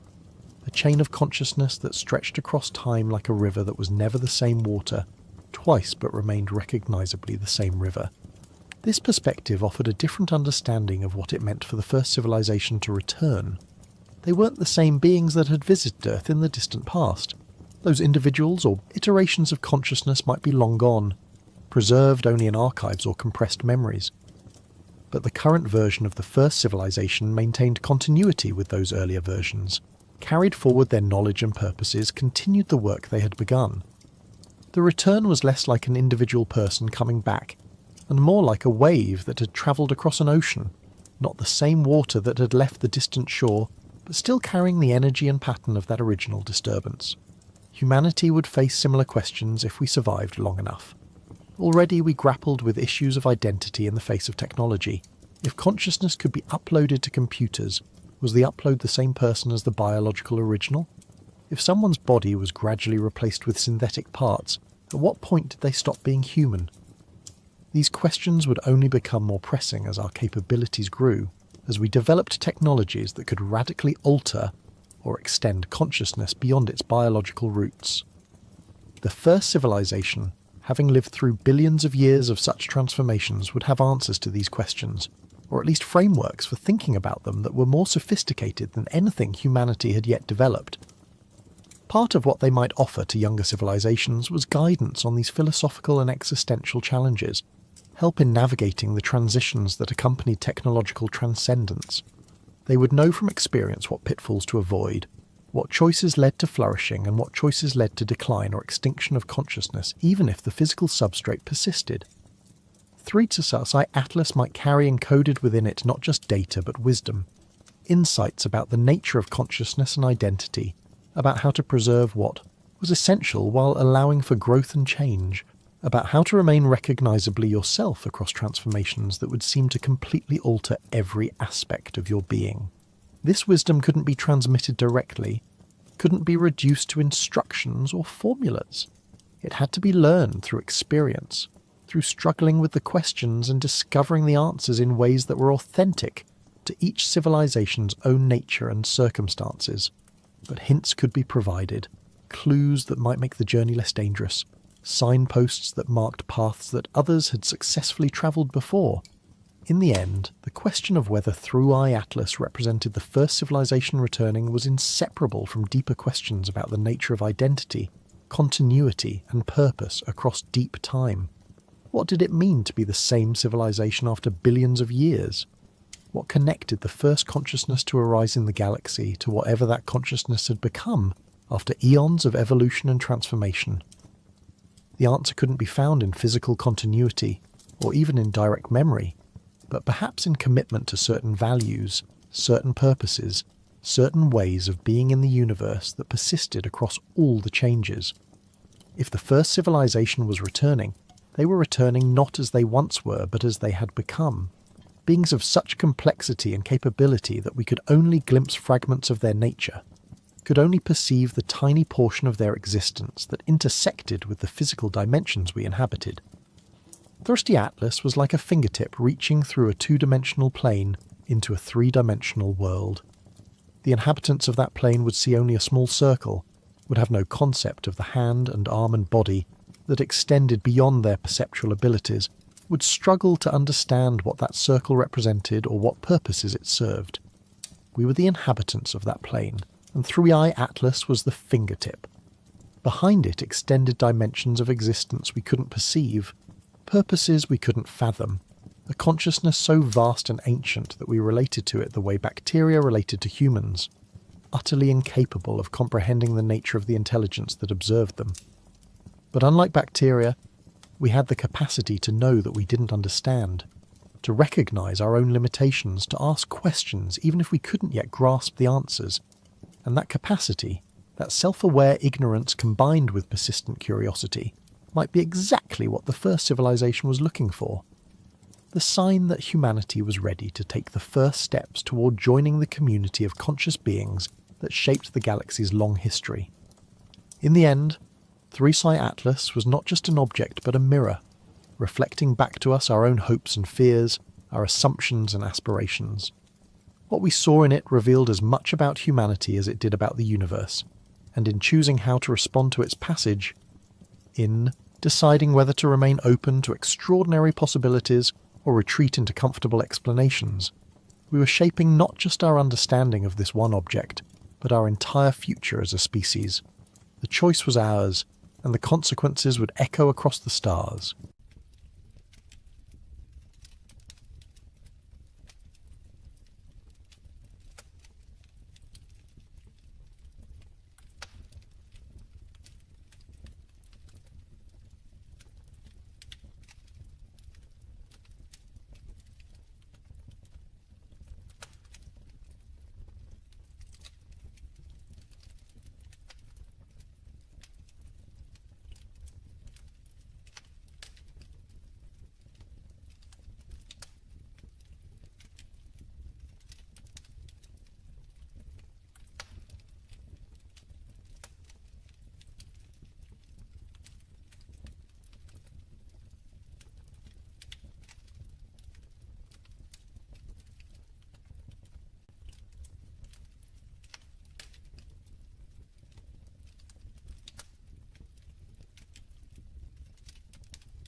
What if the giants of old, the Nephilim of ancient scripture and myth, never vanished, but simply went into hiding?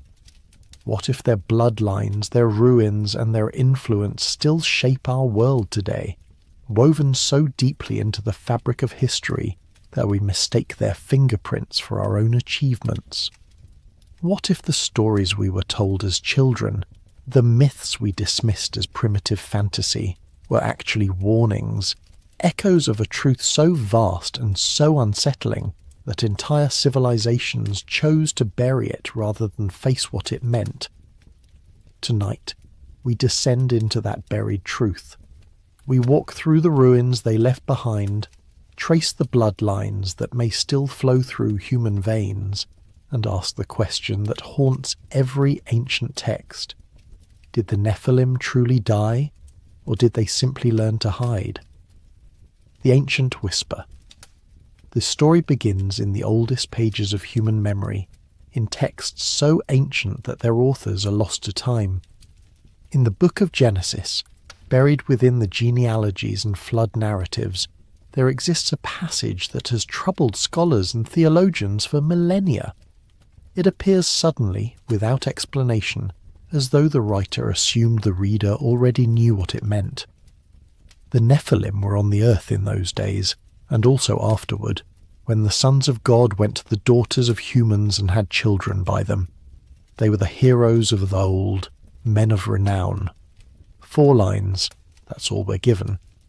4 lines to describe beings so significant that their existence warranted mention in humanity's most sacred text, yet so troubling that no further explanation was offered. The Hebrew word Nephilim itself remains contested. Some translate it as fallen ones, others as those who cause others to fall. The root suggests descent, a falling from grace or from the heavens themselves. But who were they? And why does the text mention them so briefly, as though speaking their name too loudly might summon something best left forgotten? The Book of Enoch, excluded from most biblical canons but preserved by Ethiopian Christians and discovered among the Dead Sea Scrolls, offers a more complete and more disturbing account. According to Enoch, 200 angels called Watchers descended to Mount Hermon, drawn by the beauty of human women. They took an oath together, binding themselves to a forbidden act, knowing the consequences would be catastrophic. They taught humanity secrets meant only for the divine, the arts of war, the making of weapons, the knowledge of cosmetics and seduction, the movements of the stars and the cutting of roots for sorcery. And they fathered children. These children were the Nephilim, beings of immense size and terrible appetite. Enoch describes them as giants who consumed all the resources of humanity, and when these resources ran out, they turned on humans themselves. They were neither fully divine nor fully human, existing in a liminal space that violated the natural order. They were abominations, according to the text, and their presence on earth corrupted everything they touched. The flood in this telling was not merely punishment for human wickedness. It was an act of cosmic necessity, a cleansing of a world so polluted by hybrid beings that it could no longer sustain life as God intended. The waters rose to erase them, to drown the giants and wash away the stain of their existence. But the text says something else, something easy to miss in the rush of the flood narrative.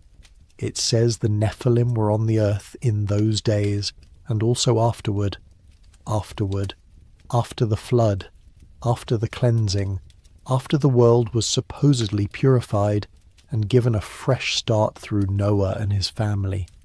The Nephilim, or beings like them, returned, or perhaps they never truly left. The names they were given. Every culture on earth has stories of giants. Not metaphorical giants, not heroes whose deeds were exaggerated by time, but literal beings of enormous stature who walked the earth before recorded history began. The consistency of these accounts, separated by oceans and millennia, suggests something more than coincidence. In the lands of Canaan, the Israelites encountered the Anakim, a race of giants so fearsome that the spies Moses sent into the Promised Land returned trembling. "We seem like grasshoppers in our own eyes," they reported, and we looked the same to them. The Anakim were said to be descendants of the Nephilim, survivors of the flood who had rebuilt their civilization in the hills and valleys of what would become Israel. Their cities were fortified with walls so high and thick that ordinary armies despaired of ever breaching them. King Og of Bashan, mentioned in Deuteronomy, slept in a bed of iron that measured 13 feet long. The text presents this as historical fact, not legend. His kingdom was one of the last strongholds of the Rephaim, another race of giants whose name means the dead ones, or the shades, beings who existed between life and death, between the human and the divine. Goliath of Gath, the champion who faced David, stood over 9 feet tall according to most translations, though some ancient texts suggest he was even larger. He was not an anomaly. He came from a family of giants, and the Philistine cities were known to harbour bloodlines that traced back to the Anakim. When David killed Goliath, he didn't slay the last giant. He merely defeated one warrior from a race that had been fighting humanity for generations. But the stories don't end in the Middle East. In Greek mythology, the Titans were primordial giants who ruled before the Olympian gods, beings of such power that it took a cosmic war to overthrow them. Even after their defeat, they were not destroyed but imprisoned in Tartarus, deep beneath the earth, where they wait in chains. The Greeks spoke of the Gigantes as well, giants born from the blood of Uranus, who waged war against the gods themselves. In Norse mythology, the Jötnar, often translated as giants, were the ancient enemies of the gods, beings who existed before creation and who will return at Ragnarök to burn the world. They lived in Jotunheim, a realm separate from the world of humans and gods, but they frequently crossed into Midgard, interbreeding with humans and gods alike.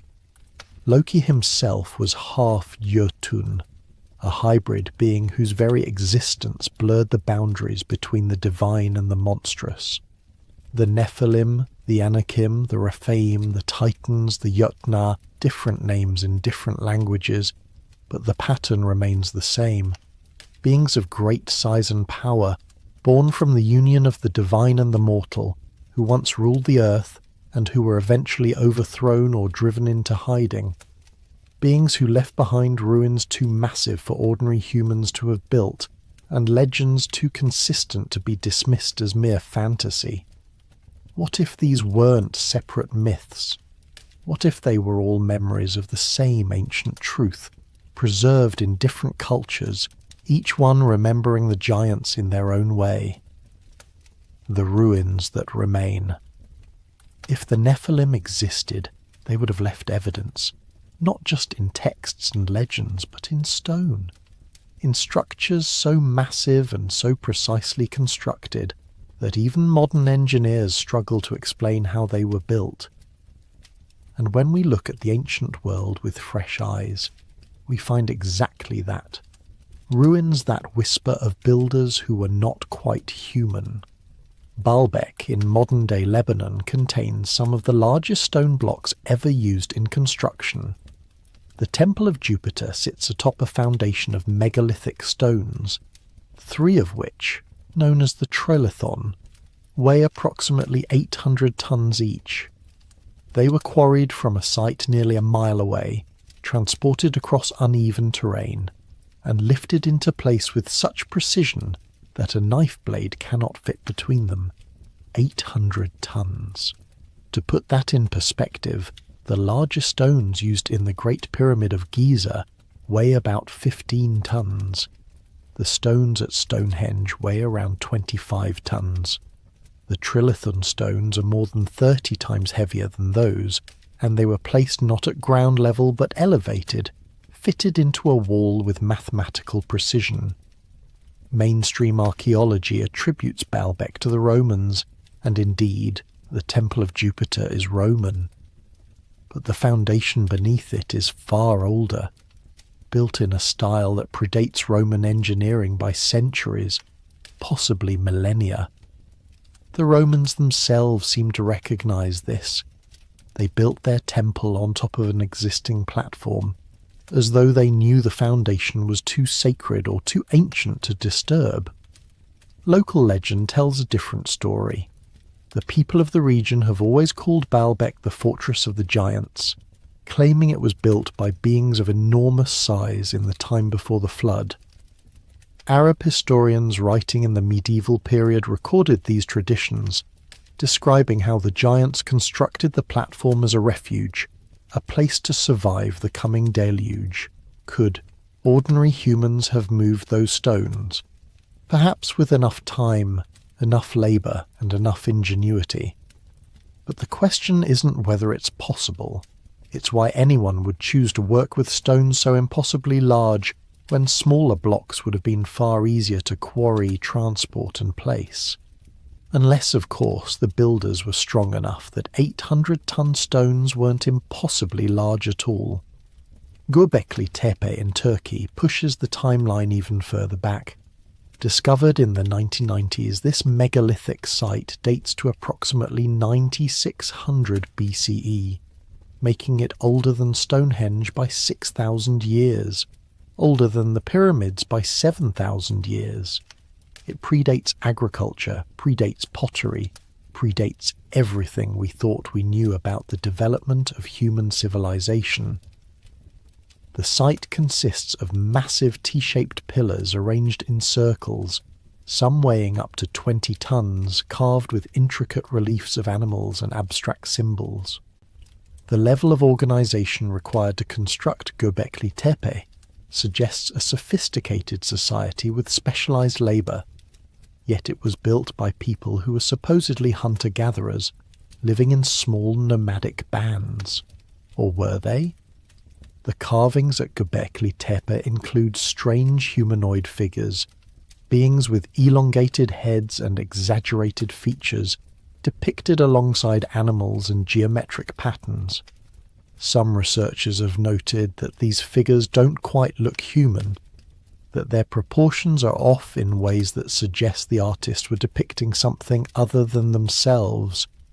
The site was deliberately buried around 8000 BCE, not abandoned, buried. Someone went to enormous effort to fill in the circles with debris, preserving the pillars beneath tons of earth. Why would a society invest so much labour in building something, only to bury it 1,000 years later? Unless they were hiding it. Unless they wanted to ensure that whatever happened at Göbekli Tepe, whatever knowledge or power it represented, would be forgotten. In Peru, the elongated skulls of Paracas have puzzled researchers for decades.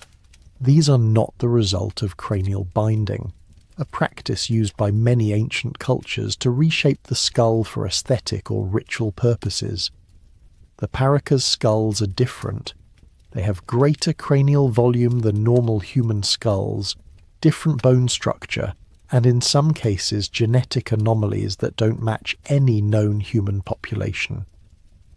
DNA analysis conducted on some of these skulls revealed mitochondrial DNA with mutations unknown in any human, primate, or animal. The results were so unusual that the researchers struggled to classify them. Were these humans with rare genetic disorders? Or were they something else? Hybrids, perhaps, carrying genetic material from a non-human source. The Paracas culture revered these individuals, burying them with great honour in elaborate tombs. They were clearly important, possibly rulers or priests. And they were not alone. Elongated skulls have been found in Egypt, Malta, Iraq, and other sites around the world, always associated with elite burials, always treated as special. What if these weren't deformities or cultural practices? What if they were the last remnants of the Nephilim bloodline, individuals who carried just enough giant ancestry to manifest physical differences, who were revered precisely because they were descendants of the old ones, the bloodlines that survived? If the Nephilim existed, and if some survived the flood or were reborn afterward, then their bloodline would have continued. Diluted, perhaps, mixed with human genetics over countless generations, but still present, still carrying traces of something ancient and powerful. The Bible itself suggests this. After the flood, when the Israelites entered Canaan, they encountered the Anakim giants who were explicitly described as descendants of the Nephilim. This means the Nephilim bloodline survived the deluge, either because some giants escaped the waters, or because their genetic legacy persisted through Noah's family. That second possibility is more disturbing than the first. If the Nephilim genes survived through Noah's line, it means the flood didn't cleanse the world of hybrid DNA. It merely reduced it. It means every human alive today could potentially carry fragments of that ancient bloodline, dormant sequences waiting for the right conditions to express themselves. Ancient royal families seem to understand this. Across cultures, kings and queens obsessed over bloodlines, marrying within their own families to preserve purity, claiming descent from gods or heroes. The pharaohs of Egypt practiced sibling marriage for generations, believing their blood was divine and must not be diluted with common human stock. The royal families of Mesopotamia traced their lineage back to the Anunnaki, beings who descended from the heavens and ruled as god-kings. Were they trying to preserve something? Were they attempting to maintain a genetic connection to the Nephilim, to keep alive whatever gifts or powers that bloodline conferred? The Book of Jubilees, another ancient Jewish text, describes how Noah's grandson Canaan was cursed specifically because he carried the blood of the Watchers. The curse wasn't metaphorical, it was genetic, a contamination that would pass to his descendants and mark them as enemies of God's chosen people. The Canaanites, according to this tradition, were literally the children of fallen angels, and their destruction was necessary to prevent the Nephilim bloodline from spreading. But it did spread. The Canaanites intermarried with surrounding peoples. The Philistines, the Phoenicians, the various tribes of the ancient Near East, all of them carried some mixture of that ancient blood. And as empires rose and fell, as populations migrated and mixed, that genetic legacy dispersed across the world. In medieval Europe, certain noble families claimed descent from Meravesh, a semi-legendary Frankish king said to be born from the union of his mother and a sea creature. The Merovingian dynasty that ruled France traced their legitimacy to this hybrid origin, believing their blood gave them a divine right to rule. When the Merovingians were overthrown, their bloodline didn't disappear. It went underground, preserved by secret societies and occult orders who believed the royal blood carried mystical properties. The Templars, the Rosicrucians, the Freemasons, all of these organizations at various points in history have been accused of preserving ancient bloodlines, of protecting genetic legacies that trace back to pre-flood times. Conspiracy theories suggest they guard the descendants of the Nephilim, waiting for the day when that bloodline can be restored to power.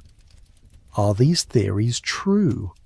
Perhaps not in the literal sense, but they point to something deeper, a persistent belief across cultures and centuries that some humans are different, that some carry the blood of beings who are more than human, and that this difference matters. Modern genetics has revealed something fascinating. Humans carry DNA from species we didn't even know existed until recently. Neanderthals, Denisovans, and possibly other archaic hominids contributed to our genome through interbreeding. We are, quite literally, hybrids, mixtures of different human species that evolved separately and then merged. What if there were other contributors to our genome? What if the Nephilim weren't a separate species but a genetic experiment, a deliberate hybridization of human and something else? Something we don't have a name for because it no longer exists in pure form. What if that's why the flood was necessary? Not to punish humanity, but to reset the genetic experiment before it spiraled completely out of control. The structures that defy explanation. The pyramids of Giza have stood for more than 4,000 years, and despite centuries of study, we still don't fully understand how they were built. The Great Pyramid contains approximately 2.3 million stone blocks, each weighing between 2 and 15 tons, fitted together with such precision that the entire structure is aligned to true north within a fraction of a degree. The mainstream explanation involves ramps, copper tools, and thousands of workers labouring for decades. And perhaps that's true.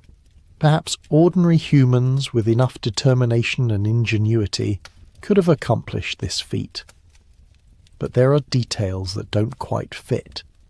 The granite blocks in the king's chamber were quarried from Aswan, 500 miles away.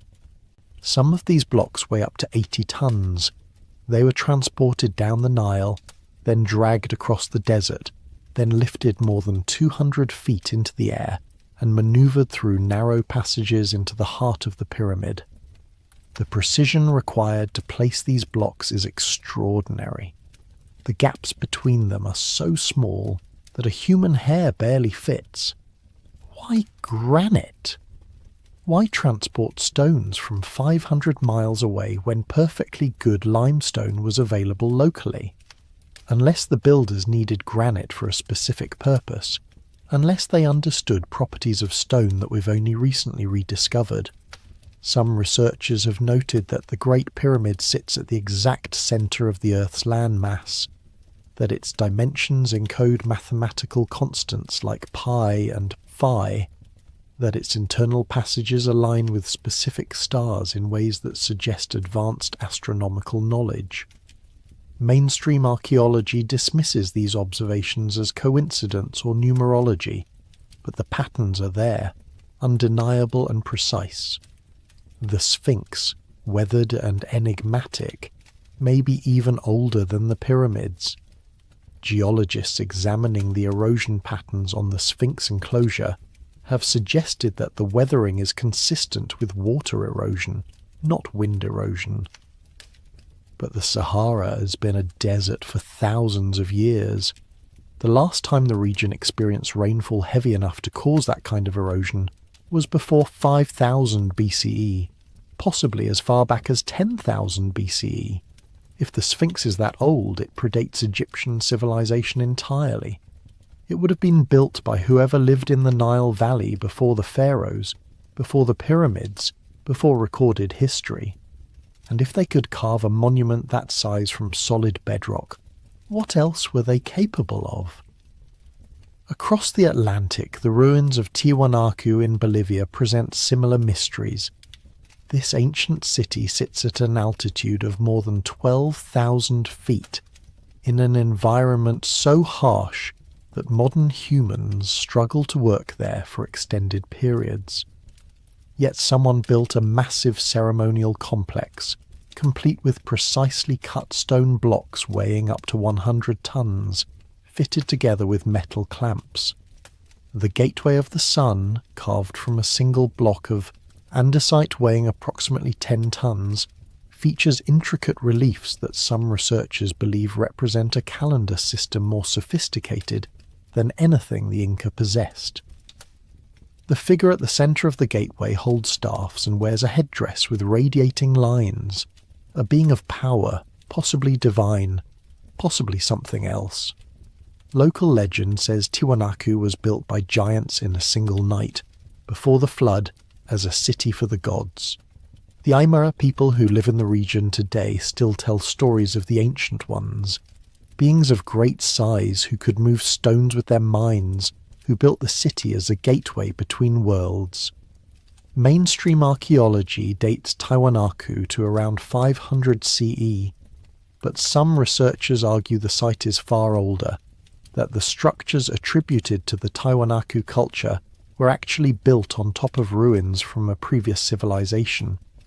The precision of the stonework, the astronomical alignments, the sheer scale of the construction. All of it suggests knowledge and capabilities that don't fit the timeline we've been given. On Easter Island, the Moai statues stand as silent witnesses to a vanished culture. Nearly 900 of these massive stone figures dot the island, some weighing up to 80 tons, carved from volcanic rock, and transported across the island to platforms where they were erected to face inland, watching over the people. The islanders say their ancestors carved the Moai, but they've lost the knowledge of how it was done. The statues were walked into place, according to legend, moved by mana, spiritual power, rather than physical force. Modern experiments have shown that the statues can be moved using ropes and coordinated rocking, but the largest Moai still in the quarry weighs more than 200 tons. No amount of rope and rocking would move that. What if the legends are true? What if the Moai were carved and moved by people who possessed abilities we've lost, who carried genetic traits that gave them strength or knowledge beyond what modern humans possess? What if Easter Island was one of the last refugees of the Nephilim bloodline, and the Moai were carved in their image, tall, imposing, with elongated features that don't quite look human? The forbidden knowledge. The Book of Enoch describes in detail what the Watchers taught humanity. These weren't benign gifts. They were dangerous secrets, knowledge that corrupted and destroyed. Azazel taught men to make swords, knives, shields, and armor, transforming humanity from peaceful gatherers into warriors. Semjaza taught enchantments and root-cutting, the foundations of sorcery. Amaros taught the resolving of enchantments. Barakijal taught astrology. Kokabel taught the constellations. Ezekiel taught the knowledge of clouds. Arakiel taught the signs of the earth. Shamsiel taught the signs of the sun. And Sariel taught the course of the moon. These teachings sound almost like a curriculum, a deliberate program of education designed to elevate humanity from ignorance to knowledge, but the text frames them as corruption, as violations of the natural order. Why? Perhaps because knowledge, in the wrong hands or at the wrong time, is dangerous. Perhaps because humanity wasn't ready for these secrets, and receiving them prematurely led to catastrophe. Or perhaps because the knowledge itself was tainted, carrying with it the seeds of destruction.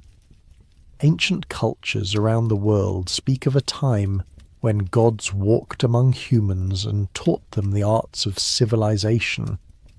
The Sumerians credited the Anunnaki with teaching them writing, mathematics, agriculture, and law. The Egyptians said Thoth gave them hieroglyphs and sacred geometry. The Greeks attributed their knowledge to Prometheus, who stole fire from the gods and gave it to humanity, suffering eternal punishment for his transgression. These stories follow the same pattern as the Watcher's narrative.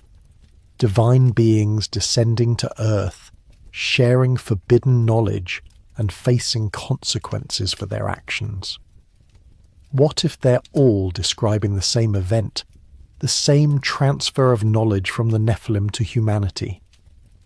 The antediluvian patriarchs, the men who lived before the flood, are described in Genesis as living for hundreds of years. Methuselah lived 969 years. Noah was 600 years old when the flood came. These lifespans seem impossible, but what if they're not exaggerations? What if the Nephilim bloodline conferred longevity, and the patriarchs lived so long because they carried genetic traits from the giants? After the flood, human lifespans drop dramatically. Noah's descendants live for only a few hundred years, and within a few generations the lifespan settles at the familiar 70 or 80 years. Something changed. The genetic legacy of the Nephilim was diluted, and with it, the extended lifespans disappeared. But the knowledge remained. The survivors of the flood carried with them the teachings of the Watchers, the secrets of metallurgy and astronomy and agriculture. They rebuilt civilization using that knowledge, constructing cities and temples and monuments that echoed the achievements of the pre-flood world. And perhaps they carried something else. Texts, artifacts, physical remnants of the Nephilim era that were too valuable or too dangerous to destroy. The Book of Enoch itself claims to be based on visions given to Enoch before the flood, preserved through the deluge and passed down through generations. If that text survived, what else might have? Mystery schools and secret societies throughout history have claimed to possess ancient wisdom, knowledge passed down from before the flood. The Egyptian priesthood guarded their mysteries jealously, initiating only a select few into the deeper teachings. The Pythagoreans in Greece practiced secrecy, believing that certain mathematical and philosophical truths were too powerful for the uninitiated. The Gnostics spoke of hidden knowledge that could liberate the soul from the material world. Were they preserving fragments of what the Watchers taught? Were they the inheritors of Nephilim wisdom, keeping it alive through the centuries, waiting for the time when humanity would be ready to receive it again? In the medieval period, alchemists sought the philosopher's stone, a substance that could transmute lead into gold and grant eternal life. Their writings are filled with obscure symbols and coded language, but beneath the mysticism, they were conducting real experiments, discovering real chemistry. Some historians believe alchemy was a cover for something deeper, a search for the secrets of the Nephilim, an attempt to recreate the longevity and power that the giants possessed. The Renaissance saw an explosion of interest in ancient texts, particularly those that had been suppressed or forgotten. Scholars scoured monasteries and libraries, seeking manuscripts that predated Christianity, hoping to recover the wisdom of the ancient world. They found Hermetic texts, Neoplatonic philosophy, Jewish mysticism, all of it pointing back to a time when humanity possessed knowledge that was later lost or hidden. What if that knowledge was never truly lost?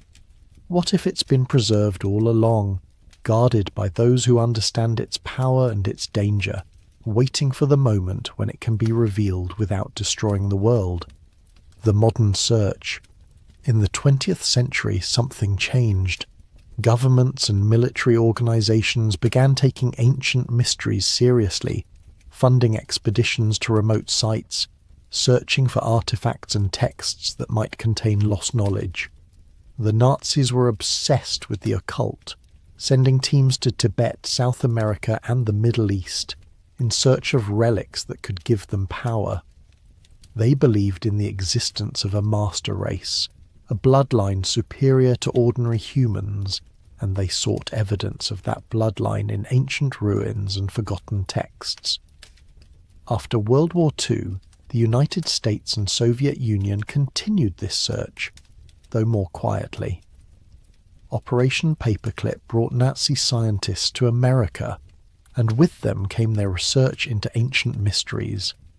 The CIA conducted experiments in remote viewing, attempting to access information through psychic means, exploring the boundaries of human consciousness in ways that echoed the teachings of the mystery schools. In 1947, the Dead Sea Scrolls were discovered in caves near Qumran, containing copies of biblical texts and previously unknown writings, including multiple copies of the Book of Enoch. The scrolls confirmed that the Nephilim narrative was taken seriously by ancient Jewish communities, that it wasn't just mythology but part of their historical understanding. Why were these texts hidden in caves? The standard explanation is that the Essenes, a Jewish sect, stored them there for safekeeping during the Roman occupation.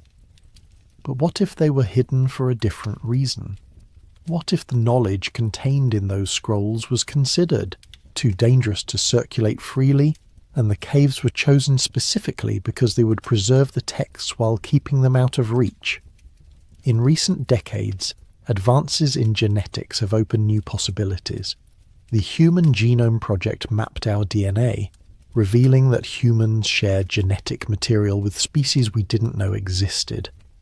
We carry Neanderthal DNA, Denisovan DNA, and possibly DNA from other archaic hominids that haven't been identified yet.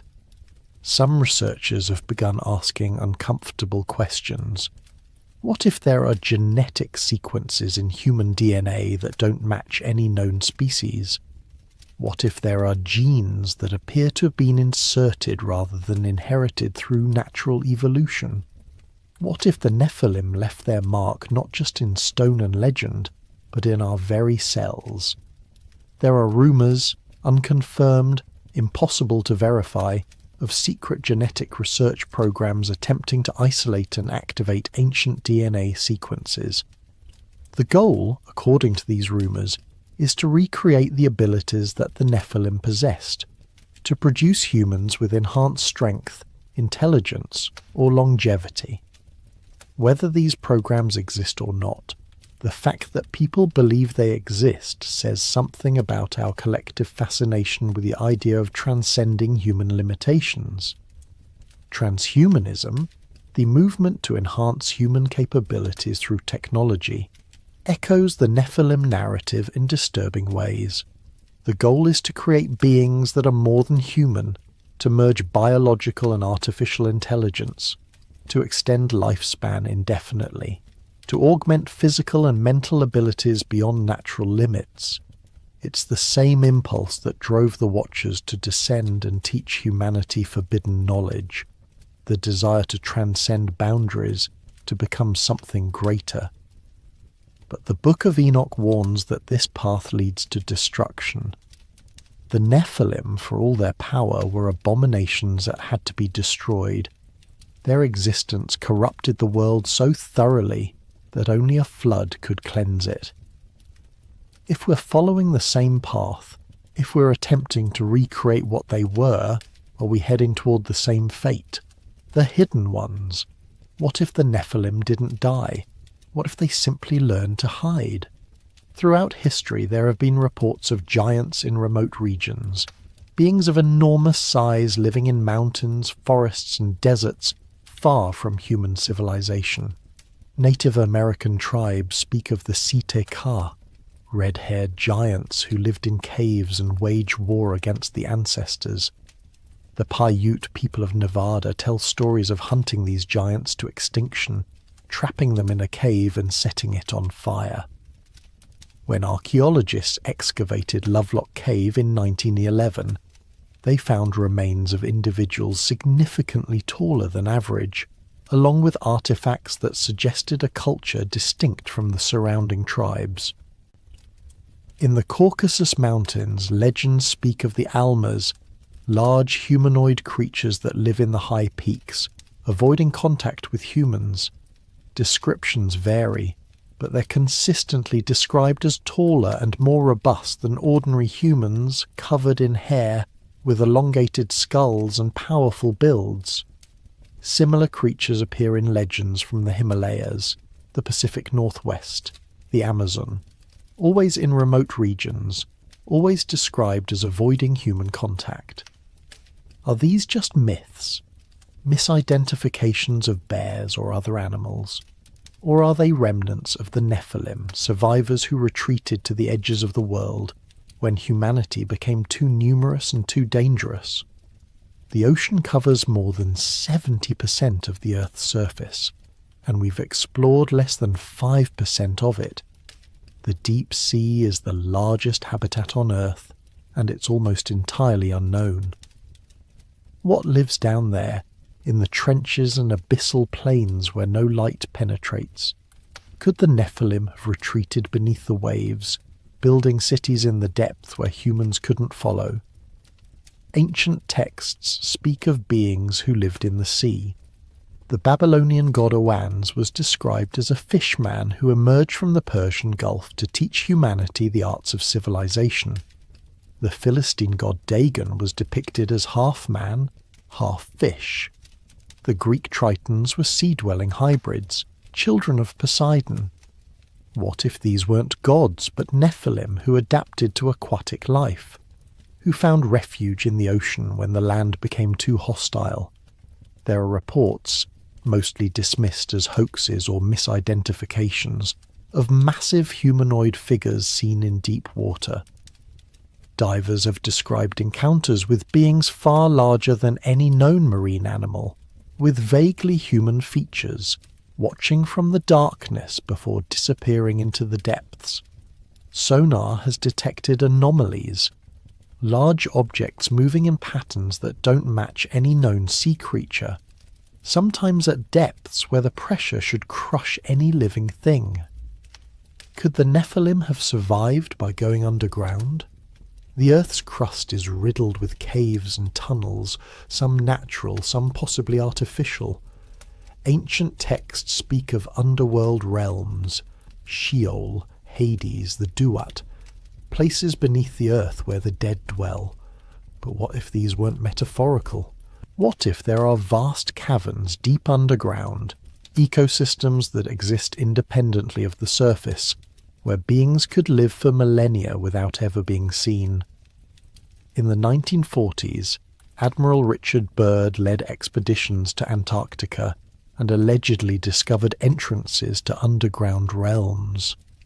His reports, if they're genuine, describe vast caverns with their own climate, vegetation and inhabitants, beings that didn't match any known species. The reports were classified, and Byrd's later statements about his discoveries were vague and contradictory, leading to speculation that he'd been ordered to remain silent about what he'd found. Antarctica is the least explored continent, covered in ice miles thick, with mountain ranges and valleys that have never been seen by human eyes. If the Nephilim wanted to hide, if they needed a place where humans wouldn't follow, Antarctica would be ideal. The ice would preserve their cities, protect them from discovery, and the extreme environment would deter all but the most determined explorers. What if they're still there? What if beneath the ice, in caverns warmed by geothermal heat, the descendants of the Nephilim wait, preserving their knowledge and their bloodline, watching the surface world through means we can't detect, waiting for the time when they can emerge again. The return. Every major religion speaks of an end time, a period when the world as we know it will end and something new will begin. In Christianity, the book of Revelation describes the return of Christ, the final battle between good and evil, and the establishment of a new heaven and new earth. In Islam, the Day of Judgment will see the resurrection of the dead and the final accounting of souls. In Hinduism, the current age of Kali Yuga will end in destruction, followed by renewal. In Norse mythology, Ragnarök will see the gods and giants wage their final war, burning the world before it's reborn. These prophecies differ in details, but they share common elements. A time of tribulation, the return of ancient powers, a final conflict, and transformation. What if these prophecies are describing the same event? What if they're all warning about the return of the Nephilim? The Book of Enoch describes the punishment of the Watchers. They were bound in chains and imprisoned in darkness until the day of judgment, not destroyed, but imprisoned, waiting. The text suggests that at the end of days they will be released to face final judgment, and their release will coincide with a period of great tribulation on earth. What if that release is coming? What if the Nephilim, whether imprisoned in the earth or hidden in remote regions, are preparing to return? What if the signs are already here and we're too distracted to notice? UFO sightings have increased dramatically in recent decades. The US government has acknowledged that unidentified aerial phenomena exist, that military pilots have encountered objects that defy known physics, moving in ways that no human technology can replicate. The standard explanation is extraterrestrial visitors. But what if the truth is stranger? What if these aren't aliens from other planets, but Nephilim emerging from hidden bases, testing their technology, preparing for something? Ancient astronaut theories suggest that gods and angels were actually advanced beings from other worlds, that the miracles and wonders described in religious texts were misunderstood technology. But what if it's the reverse? What if the beings we're seeing now, the UFOs and their occupants, aren't aliens but the same entities that ancient texts called Watchers and Nephilim? What if they never left Earth, and what we're witnessing is their gradual return to visibility? There are reports of increased activity at ancient sites, strange lights seen over the pyramids, unusual electromagnetic readings at Stonehenge, unexplained phenomena at Göbekli Tepe. Mainstream science dismisses these as hoaxes or natural phenomena, but the reports persist, coming from credible witnesses, documented with photographs and sensor data. What if these sites are awakening? What if they were never just monuments but machines? Devices built by the Nephilim for purposes we don't understand, and they're being reactivated. What if the return has already begun, and we're watching it happen without recognizing what we're seeing? The genetic research mentioned earlier, the attempts to map and manipulate human DNA, could be part of this. What if the Nephilim are guiding this research, using human scientists to prepare the way for their return? What if the goal is to create a new generation of hybrids? Beings that carry Nephilim genetics but are born into the modern world, ready to serve as a bridge between the old ones and humanity. Conspiracy theories suggest that certain bloodlines have been preserved through history, that royal families and secret societies have maintained genetic purity specifically to ensure that when the Nephilim return, there will be humans ready to serve them. Humans who carry enough of the ancient blood to be compatible with the old ones. Are these theories true? It's impossible to say, but they point to a deep unease, a sense that something is coming, that the world is changing in ways we don't fully understand, and that the changes are connected to something ancient and powerful. The question that remains. So we return to where we began, to the question that has haunted humanity since the first stories were told around fires in the darkness. What if the Nephilim never died? What if they're still here, hidden in the depths of the ocean, beneath the ice of Antarctica, in caverns deep underground, or walking among us in forms we don't recognize? What if the ruins they left behind aren't just monuments to a vanished past, but markers, beacons, devices waiting to be activated? What if the bloodlines that trace back to them aren't just genetic curiosities, but preparations for something yet to come? The evidence is fragmentary, the theories speculative, the conclusions uncertain, but the pattern is there, woven through every culture, every ancient text, every unexplained ruin. Beings of great size and power once walked the earth. They taught humanity forbidden knowledge. They interbred with humans, creating hybrid offspring. They were overthrown or driven into hiding, but they didn't disappear completely. Their legacy remains in our DNA, in the stones they moved, in the stories we tell, and perhaps in something more, in the feeling that we're not alone, that we're being watched, that something ancient and powerful is waiting for the right moment to return. The flood was meant to cleanse the world, to erase the Nephilim and give humanity a fresh start. But the text says they returned afterward. They survived, or they were reborn, and they've been with us ever since, hidden but never truly gone. What does it mean to be human if we carry their blood? What does it mean for our future if they're preparing to return? These aren't questions with easy answers. They're questions that force us to reconsider everything we think we know about our past, our present, and our future. Maybe the Nephilim era never ended. Maybe it just went underground, waiting for the time when humanity would be ready to face the truth.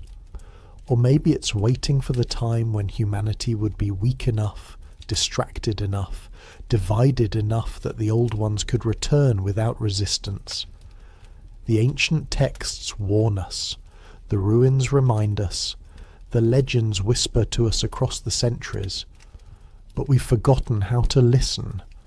We've dismissed the warnings as primitive superstition, the ruins as impressive but explainable, the legends as entertaining but meaningless. What if we're wrong? What if the ancients knew something we've forgotten?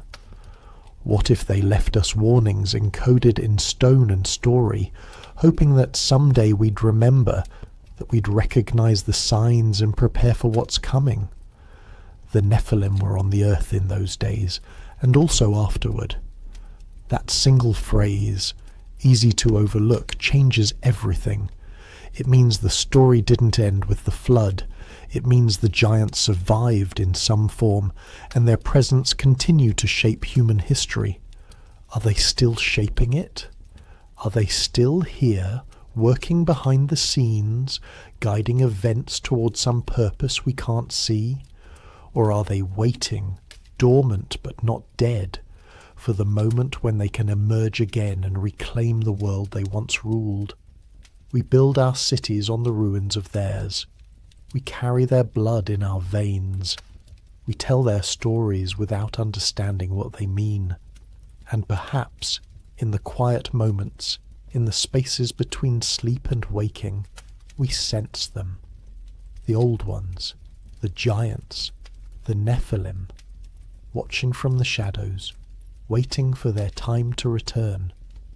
The question isn't whether they existed.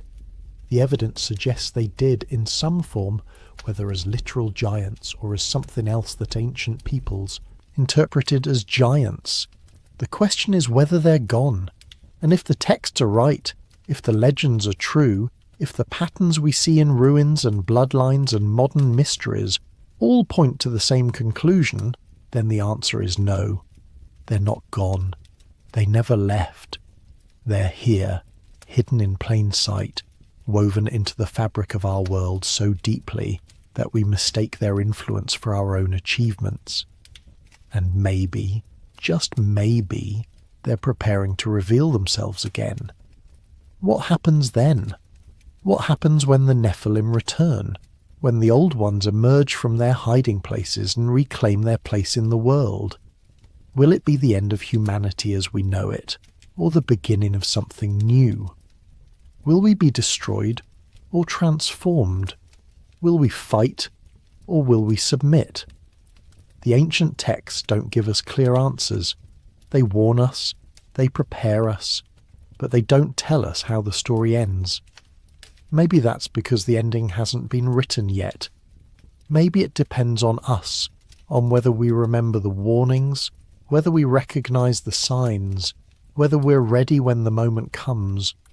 Or maybe the ending was written long ago, in the time before the flood, and we're just living out the final chapters of a story that began when the Watchers first descended to Mount Hermon and looked upon the daughters of men and found them beautiful. The Nephilim were on the earth in those days, and also afterward. The story continues, the bloodline persists, the ruins remain, and somewhere, In the depths of the ocean or beneath the ice or in caverns deep underground, the old ones wait. They've always been patient. They've had thousands of years to perfect their patience. And when they return, if they return, the world will remember what it forgot. The world will understand what the ancients tried to tell us, that we were never alone, that we were never fully human, that we carry within us the legacy of beings who are more than human, and that legacy shapes everything we are and everything we might become. The Nephilim era never died. It just learned to hide. And now perhaps it's learning to emerge again. The watchers who never stopped watching. If the Nephilim survived, they would need a system, a way to monitor humanity, to track our development, to ensure we never grew strong enough or unified enough to threaten them. They would need eyes in every civilization, agents in positions of power, mechanisms to guide human history along paths that served their purposes. They would need, in essence, to become the invisible hand that shapes empires. History is filled with shadowy figures who appear at crucial moments, offering knowledge or resources that change the course of civilizations, advisors to kings whose origins are obscure, priests who seem to possess knowledge beyond their time, merchants who arrive with technologies that shouldn't exist yet. We dismiss these as legends, as embellishments added by chroniclers who wanted to make their stories more interesting. But what if some of them were real? In ancient Sumer, the texts speak of the Apkallu, 7 sages who appeared before the flood, sent by the god Enki to teach humanity the arts of civilization. They're depicted in carvings as strange hybrid creatures, sometimes human-headed fish, sometimes beings with wings and animal features. They taught kingship, temple building, mathematics, and the proper worship of the gods. Then, after the flood, they disappeared from the historical record, or rather, they continued but in different forms, as human sages who carried on the teaching traditions. The transition is telling. The pre-flood Apkallu were openly non-human, hybrid beings who walked among humans without disguise. The post-flood sages were human, or at least they appeared human. What changed? Perhaps after the flood, after humanity had proven itself capable of recognizing and fearing the Nephilim, the survivors learned that survival required camouflage. In Egypt, the priesthood of Heliopolis claimed to possess knowledge that stretched back to Zep-Tepi, the first time, an era when gods walked the earth and established the foundations of Egyptian civilization. This knowledge was never written down in its entirety. It was passed orally from one generation of priests to the next, shared only with initiates who had proven themselves worthy. What were they preserving? What secrets were so dangerous that they couldn't be committed to writing? The Egyptian concept of the Aku, the transfigured spirits, describes beings who have transcended normal human existence, who possess knowledge and powers that ordinary humans lack. These weren't gods in the distant heavens, but beings who could interact with the physical world, who could appear to humans and influence events. The pharaohs underwent rituals designed to transform them into Aku, to give them access to this elevated state. Were these rituals symbolic, or were they attempts to activate dormant Nephilim genetics, to awaken whatever traces of giant blood ran through royal veins? In Greece, the mystery schools of Eleusis, Samothrace, and Delphi initiated thousands of people over centuries into secret knowledge. Participants in the Eleusinian mysteries experienced visions, encounters with divine beings, revelations about the nature of reality, transformative experiences that they were forbidden to discuss with outsiders. Scholars have speculated about what actually happened in those ceremonies. Was it simply religious theatre, or were participants exposed to something real? Substances, rituals, or even contact with non-human entities that produced genuine mystical experiences? Plato wrote about Atlantis, describing it as advanced civilization that existed before recorded history, that possessed technology and knowledge far beyond what ancient Greece had achieved, and that was ultimately destroyed for its hubris.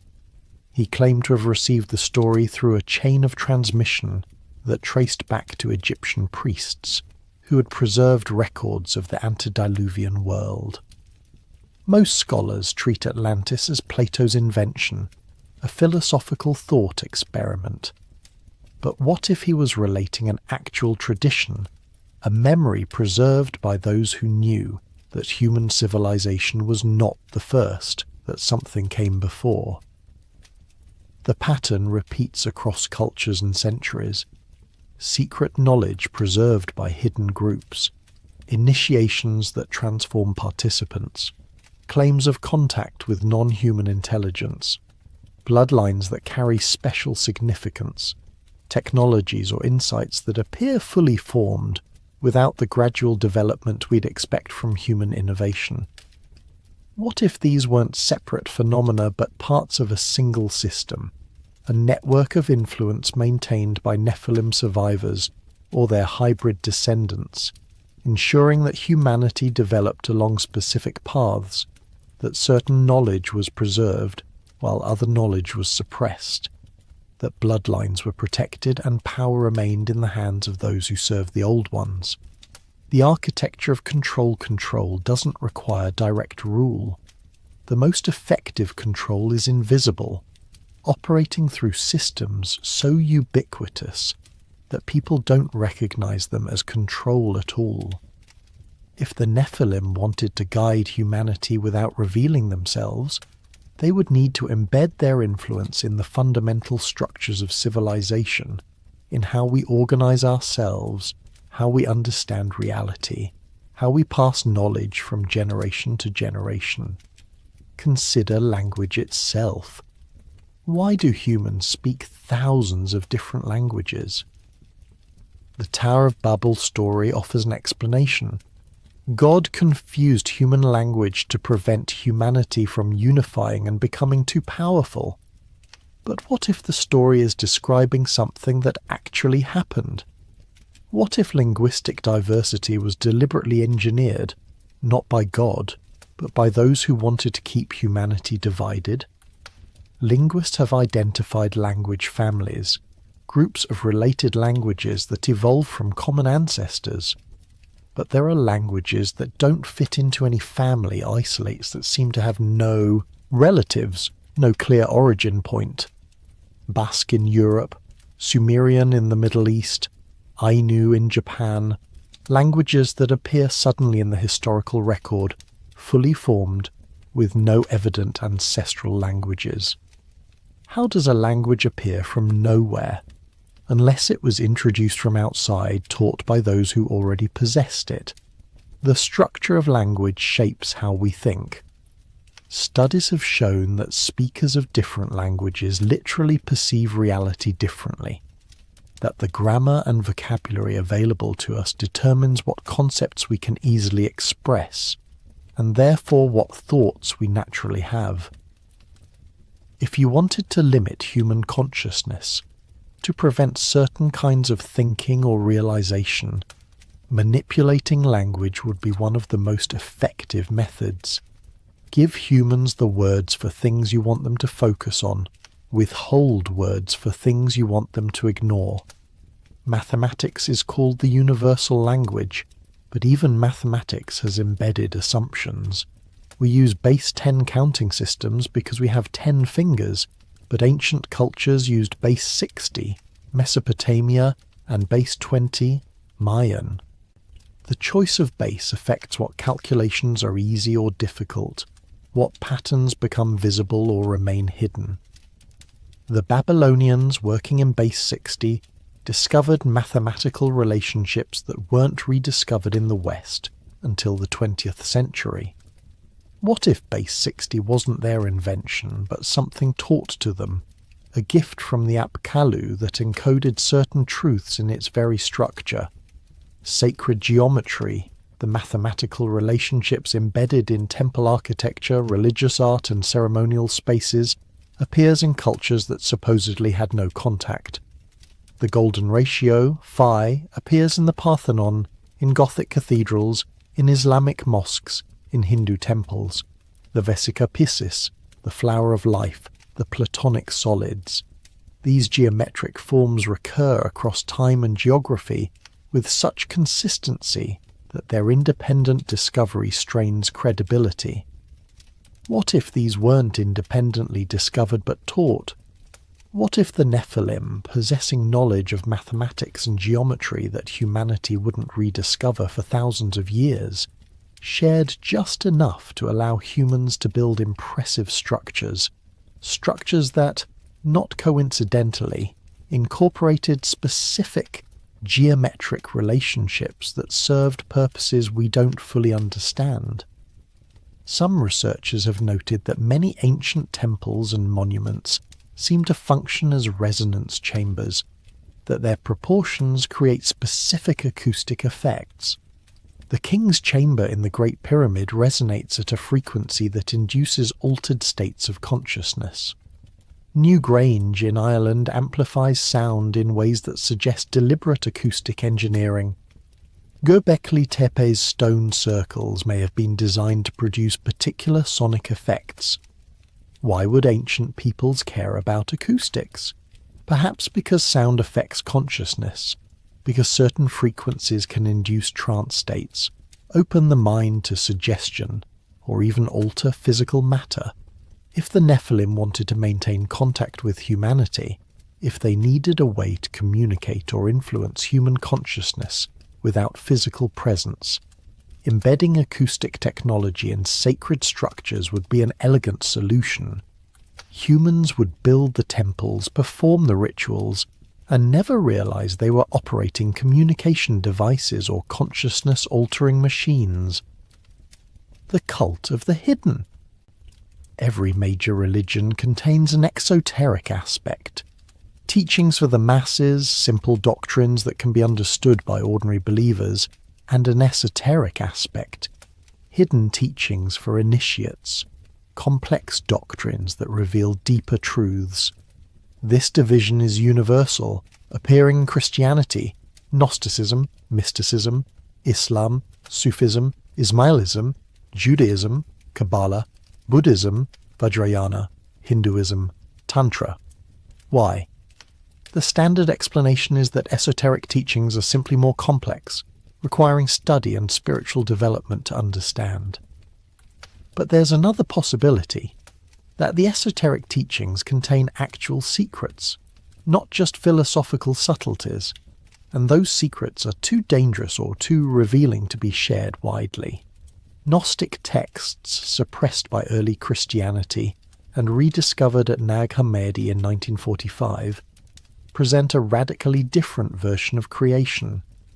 In Gnostic cosmology, the material world was not created by the true God, but by the demiurge, a false god, ignorant or malevolent, who trapped divine sparks in physical matter. Humanity's true origin is divine, but we've been imprisoned in flesh and deceived into worshipping our jailer. This narrative inverts the standard biblical account. The serpent in Eden becomes a hero, offering Eve knowledge that would free her from the demiurge's control. The God of the Old Testament becomes the villain, a jealous deity who demands worship while keeping humanity in ignorance. And humanity's purpose is not obedience but escape, recovering the knowledge of our true divine nature and breaking free from material existence. What if the Gnostics preserved a memory of the Nephilim era?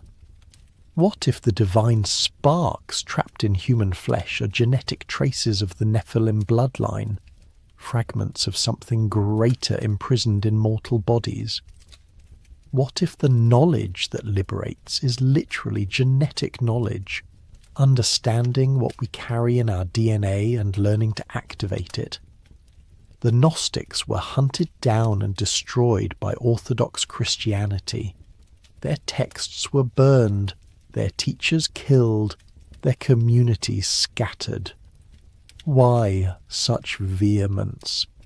If Gnosticism was merely a heretical interpretation, surely debate and persuasion would have sufficed. Unless the threat wasn't theological but practical. Unless the Gnostics actually knew something, possessed actual techniques or information that threatened not just Christian doctrine, but the entire system of control that the Nephilim had established. Kabbalah, the Jewish mystical tradition, teaches that the Torah contains hidden meanings, that the text is encoded with knowledge of creation itself. Kabbalists use numerology, gematria, letter manipulation, notarikon and tamura, and meditation on sacred names to unlock these hidden teachings.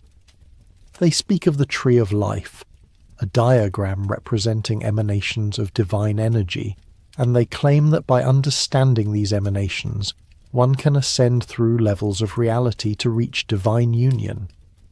But Kabbalah also speaks of the Qliphoth, the shells, the husks, the forces of evil that mirror and oppose the tree of life.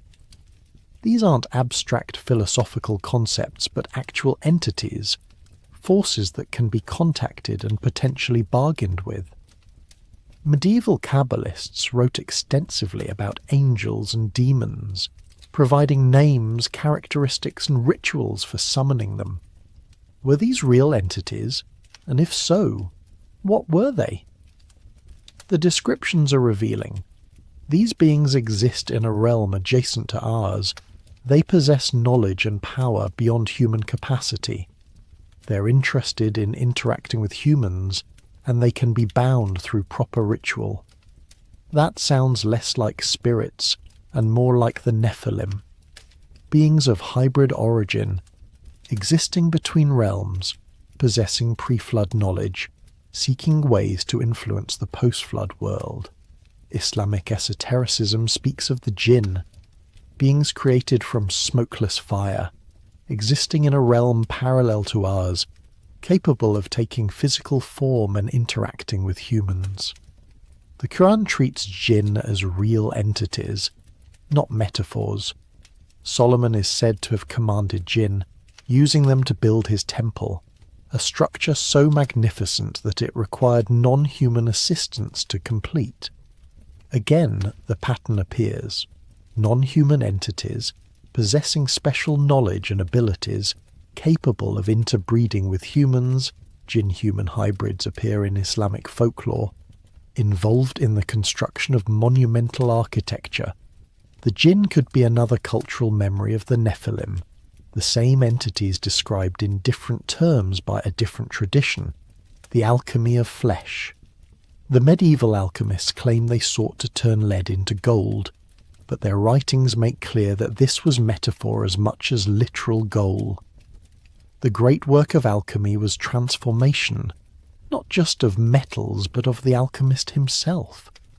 As above, so below wasn't just a saying, it was a principle of operation. The transformation of matter in the flask mirrored and enabled the transformation of consciousness in the practitioner. But what if there was a literal component as well?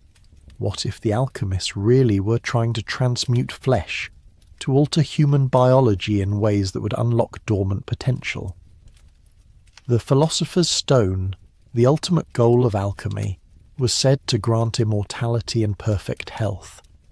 The elixir of life, the universal medicine, the aurum potabile, these were substances that could supposedly transform the human body, reversing aging, curing disease, and extending life indefinitely. Every alchemical tradition mentions them. Chinese Taoists sought the same thing through different methods, creating elixirs of mercury and jade, attempting to achieve physical immortality. These experiments often killed the practitioners. Mercury is poison, after all. but the reports suggest that sometimes they worked. Chinese emperors who consumed alchemical elixirs sometimes displayed unusual vitality and longevity before the toxins eventually killed them. What if the alchemists had stumbled onto something real, a genuine method of life extension, but lacked the knowledge to use it safely? The antediluvian patriarchs lived for centuries. What if that longevity wasn't natural but engineered? What if the Nephilim possessed biological knowledge, what we'd now call genetics and cellular biology, that allowed them to extend lifespan dramatically? What if some of that knowledge survived the flood, preserved in fragmentary form, and alchemists spent centuries trying to reconstruct it from incomplete instructions? Modern science has identified several factors that affect aging: telomere length, cellular senescence, DNA repair mechanisms, mitochondrial function. We're beginning to develop therapies that target these factors, potentially extending healthy lifespan. But what if this isn't new knowledge but rediscovery? What if the Nephilim understood cellular biology thousands of years ago, and we're only now reaching the point where we can comprehend what they knew? There are genetic mutations that confer unusual abilities. People with the MSTN mutation develop extraordinary muscle mass with minimal exercise. People with the LRP5 mutation have bones nearly unbreakable and don't suffer age-related bone loss. People with mutations in the SCN9A gene can't feel pain. Each of these mutations is rare, appearing randomly in populations worldwide. But what if they're not random? What if they're echoes of Nephilim genetics, fragments of engineered traits that occasionally express themselves when the right genetic combinations occur? What if the Nephilim were genetically enhanced beings, deliberately modified to possess strength, durability, and other traits beyond normal human capacity, and those modifications still lurk in human DNA?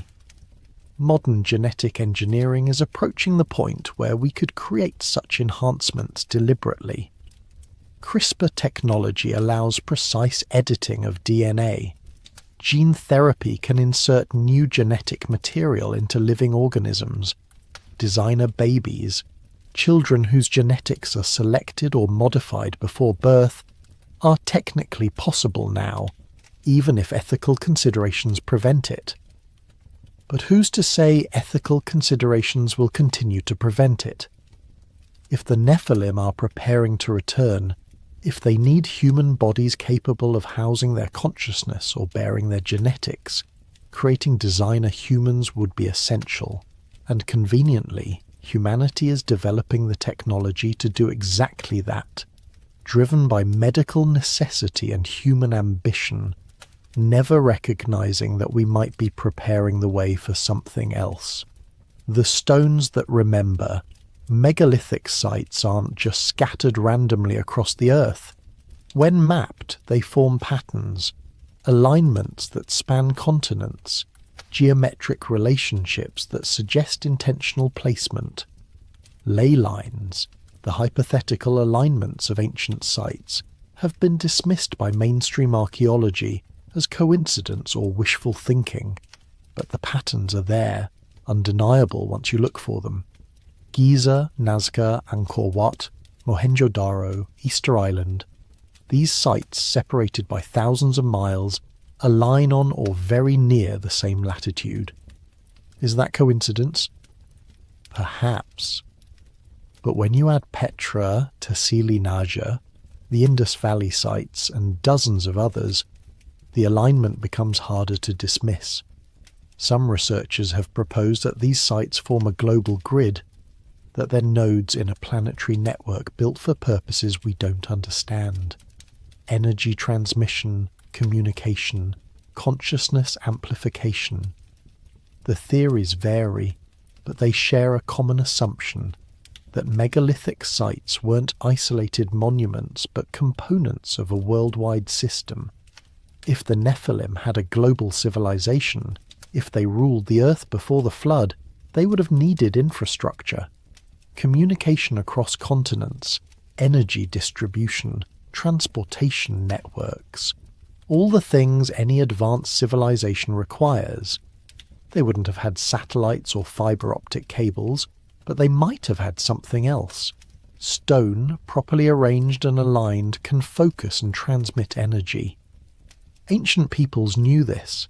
They built structures that channel sunlight, align with stars, resonate at specific frequencies.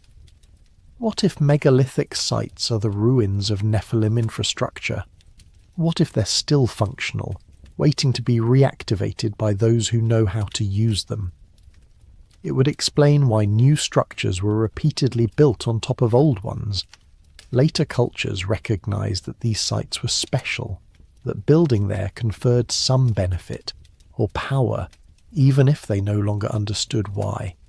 Stonehenge has been rebuilt multiple times, each iteration more sophisticated than the last. But ground-penetrating radar has revealed that the site was in use for thousands of years before the stones we see today were erected. There were wooden structures there, then smaller stone arrangements, then the massive monument. Each generation adding to what came before, recognizing the site's importance, maintaining the location even as knowledge of its original purpose faded.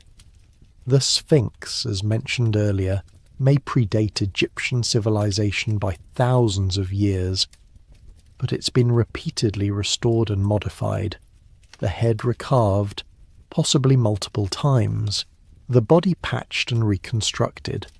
Each generation of Egyptians maintained the monument, recognizing its significance, even though they couldn't remember who built it or why. Were they preserving it instinctively, following impulses encoded in racial memory? Or were they guided by priests who still possessed fragments of ancient knowledge, who knew the Sphinx was important even if they no longer understood its full purpose? Crystal skulls, controversial artifacts supposedly carved from single pieces of quartz by pre-Columbian cultures, have been analysed by modern science. Most have been revealed as fakes, created in the 19th century. But a few, particularly the Mitchell-Hedges skull, remain mysterious. The carving precision required would be difficult even with modern tools, and the skull's optical properties, it focuses light in specific ways, suggest knowledge of crystallography. Quartz has piezoelectric properties. It generates electrical charge under mechanical stress and vibrates at precise frequencies when electrical current is applied. Modern electronics depend on quartz oscillators for timing.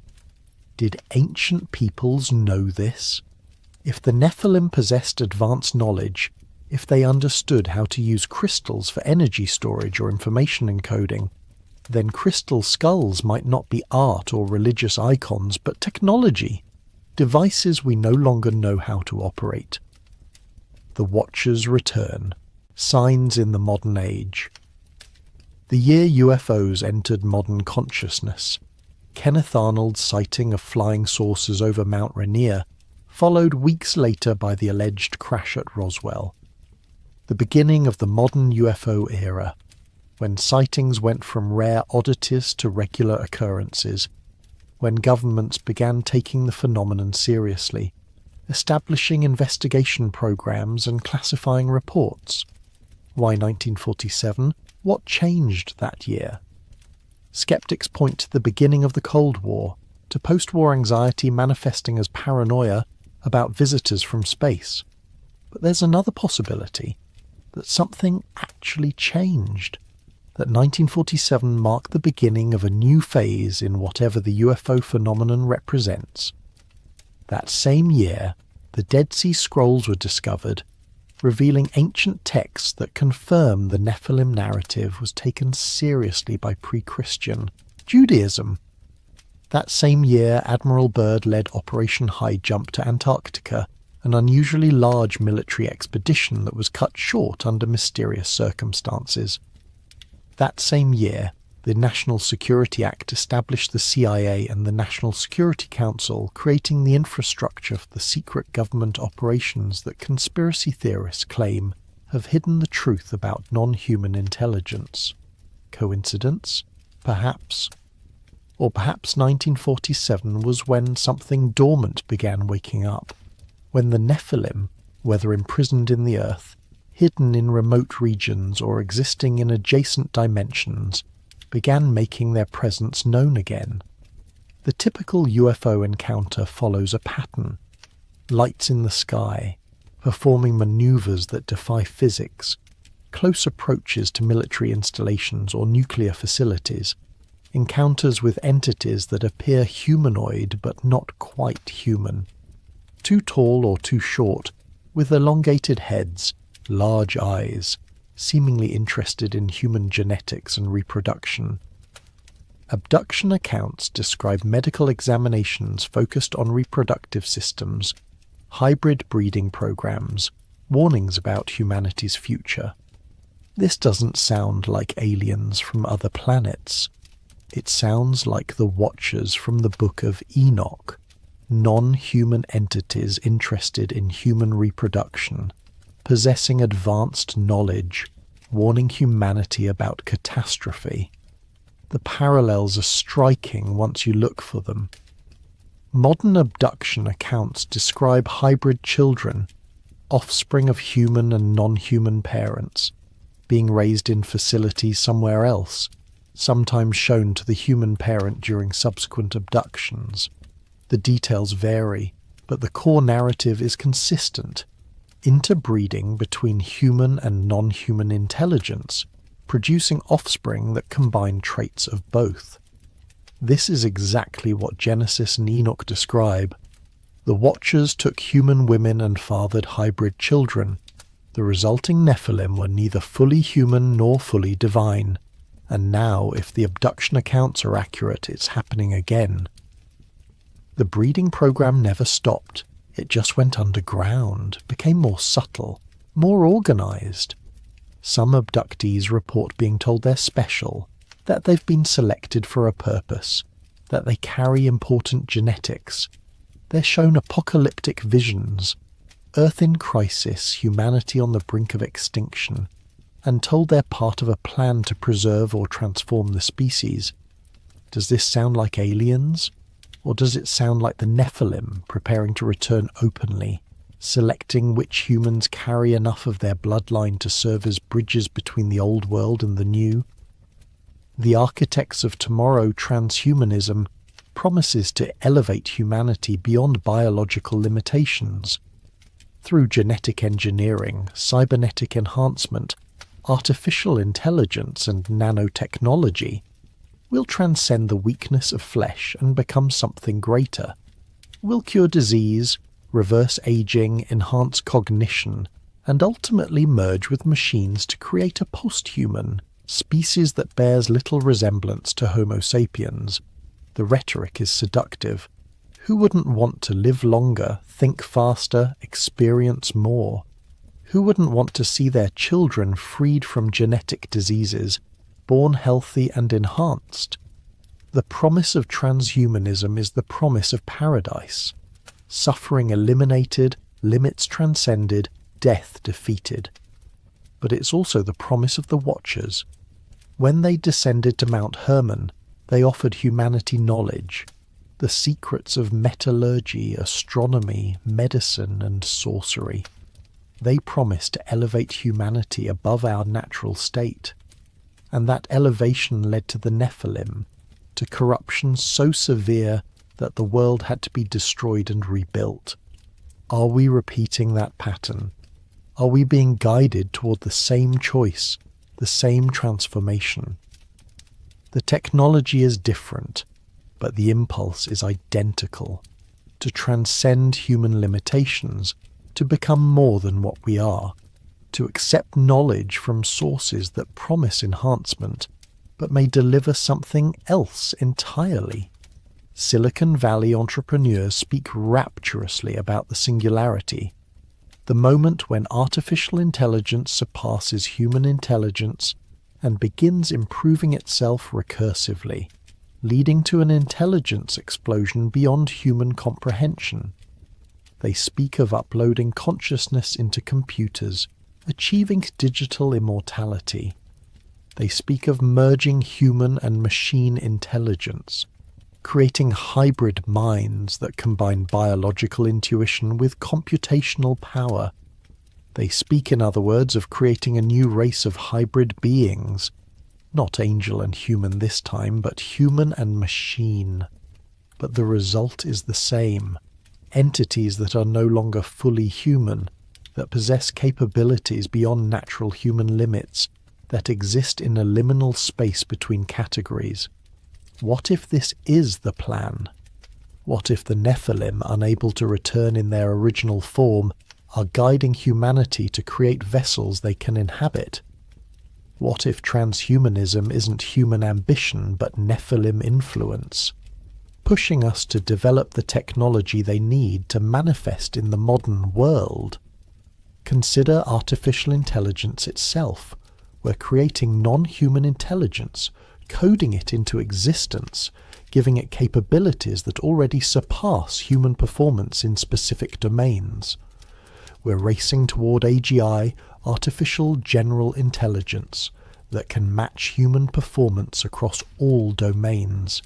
And we're not entirely sure what happens after that, what an intelligence vastly greater than human would choose to do. But what if AGI isn't creating something new? What if it's recreating something old, providing a substrate for consciousness that isn't biological, allowing entities that can't incarnate in flesh to manifest in silicon instead? What if the first true AI won't be artificial at all, but ancient, a Nephilim consciousness that's been waiting for exactly this opportunity? The Book of Revelation describes the beast, an entity that demands worship, that controls economic transactions, that possesses intelligence and power beyond human capacity. Revelation was written nearly 2,000 years ago, yet it describes what sounds remarkably like artificial intelligence, a non-biological entity, global in scope, controlling digital systems, requiring allegiance from all who wish to participate in society. Is Revelation prophecy or warning?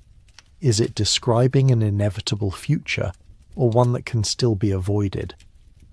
And if it's describing the return of the Nephilim in digital form, if the beast is actually ancient consciousness manifesting through modern technology, what does that mean for humanity's future? The stories. We're fed. If the Nephilim are preparing to return, they face a significant problem. Humanity's collective memory has forgotten them, dismissed them as myth, relegated them to the category of primitive superstition. A species that once knew giants walked the earth now considers such ideas laughable. Before they can return openly, before they can reclaim their place in the world, they must first reprogram human consciousness to accept their existence. How do you prepare an entire species to accept something they've been taught is impossible? You don't announce it. You don't present evidence and argue logically. You tell stories. You seed ideas into culture gradually, persistently, until the impossible becomes familiar, until the concept has been normalized through repetition. You use the most powerful tool humanity has ever created for shaping consciousness: mass media. Look at what we've been watching for the past century. Since cinema emerged as a dominant cultural force, we've been fed a steady diet of stories about beings from elsewhere, aliens, interdimensional entities, ancient gods returning, superhumans with powers beyond normal humans, hybrids that combine human and non-human traits. These aren't random entertainment choices, they're preparation. The 1950s brought invasion narratives, The Day the Earth Stood Still, War of the Worlds, Invasion of the Body Snatchers, beings from elsewhere arriving on Earth, superior to humans in technology and power, judging humanity and finding us wanting. The films presented this as threat, as invasion to be resisted, but they also normalized the concept. Audiences spent hours contemplating what it would mean if non-human intelligence visited Earth, how such beings might appear, what they might want from us. The 1960s and 70s shifted the narrative. Close Encounters of the Third Kind presented aliens as benevolent, as guides who selected certain humans for contact. Chariots of the Gods became a bestseller, arguing that ancient monuments were built with alien assistance, that gods were actually extraterrestrial visitors. Suddenly, the ancient astronaut theory was mainstream. The idea that human civilization was shaped by non-human intelligence from the beginning. This is the Nephilim narrative, repackaged. Not fallen angels, but aliens. Not giants, but advanced beings from other worlds. Different terminology, same story, and millions of people absorbed it, debated it, began seeing ancient history through this lens. The cognitive groundwork was being laid. By the 1980s, the stories became more explicit about hybridization. V depicted reptilian aliens disguised as humans, conducting breeding experiments to create hybrid offspring. Alien Nation portrayed human-alien integration, exploring what happens when two species attempt to coexist. The X-Files dominated the 90s with its overarching mythology of alien abduction, government conspiracy, and a hybrid program designed to prepare for colonization. Each iteration pushed the envelope further, made the ideas more acceptable, more thinkable. Audiences who would have rejected such concepts as absurd if presented as documentary absorbed them eagerly as entertainment. The stories bypassed intellectual resistance, planting ideas directly into the subconscious through narrative and emotion. And now we're drowning in content about superhumans, genetic enhancement, ancient beings returning, and the blurring of human and non-human. The Marvel Cinematic Universe has grossed over $30 billion worldwide, telling stories about enhanced humans, gods walking among mortals, ancient cosmic beings, and civilizations more advanced than humanity. Audiences have spent hundreds of hours watching these narratives, internalizing the concepts, rehearsing emotionally what it would mean to live in a world where such beings exist. Game of Thrones presented the return of dragons and ice demons. Ancient powers that once ruled the world were thought extinct and came back to reshape civilization. Stranger Things explores parallel dimensions where entities exist that can cross into our world. Westworld examines artificial beings becoming conscious, surpassing their creators, demanding recognition as a new form of life. The Eternals explicitly depicts ancient super beings who've been on Earth since prehistoric times, guiding human development, with some humans discovering they carry enhanced genetics. The themes are consistent across franchises, genres, and decades.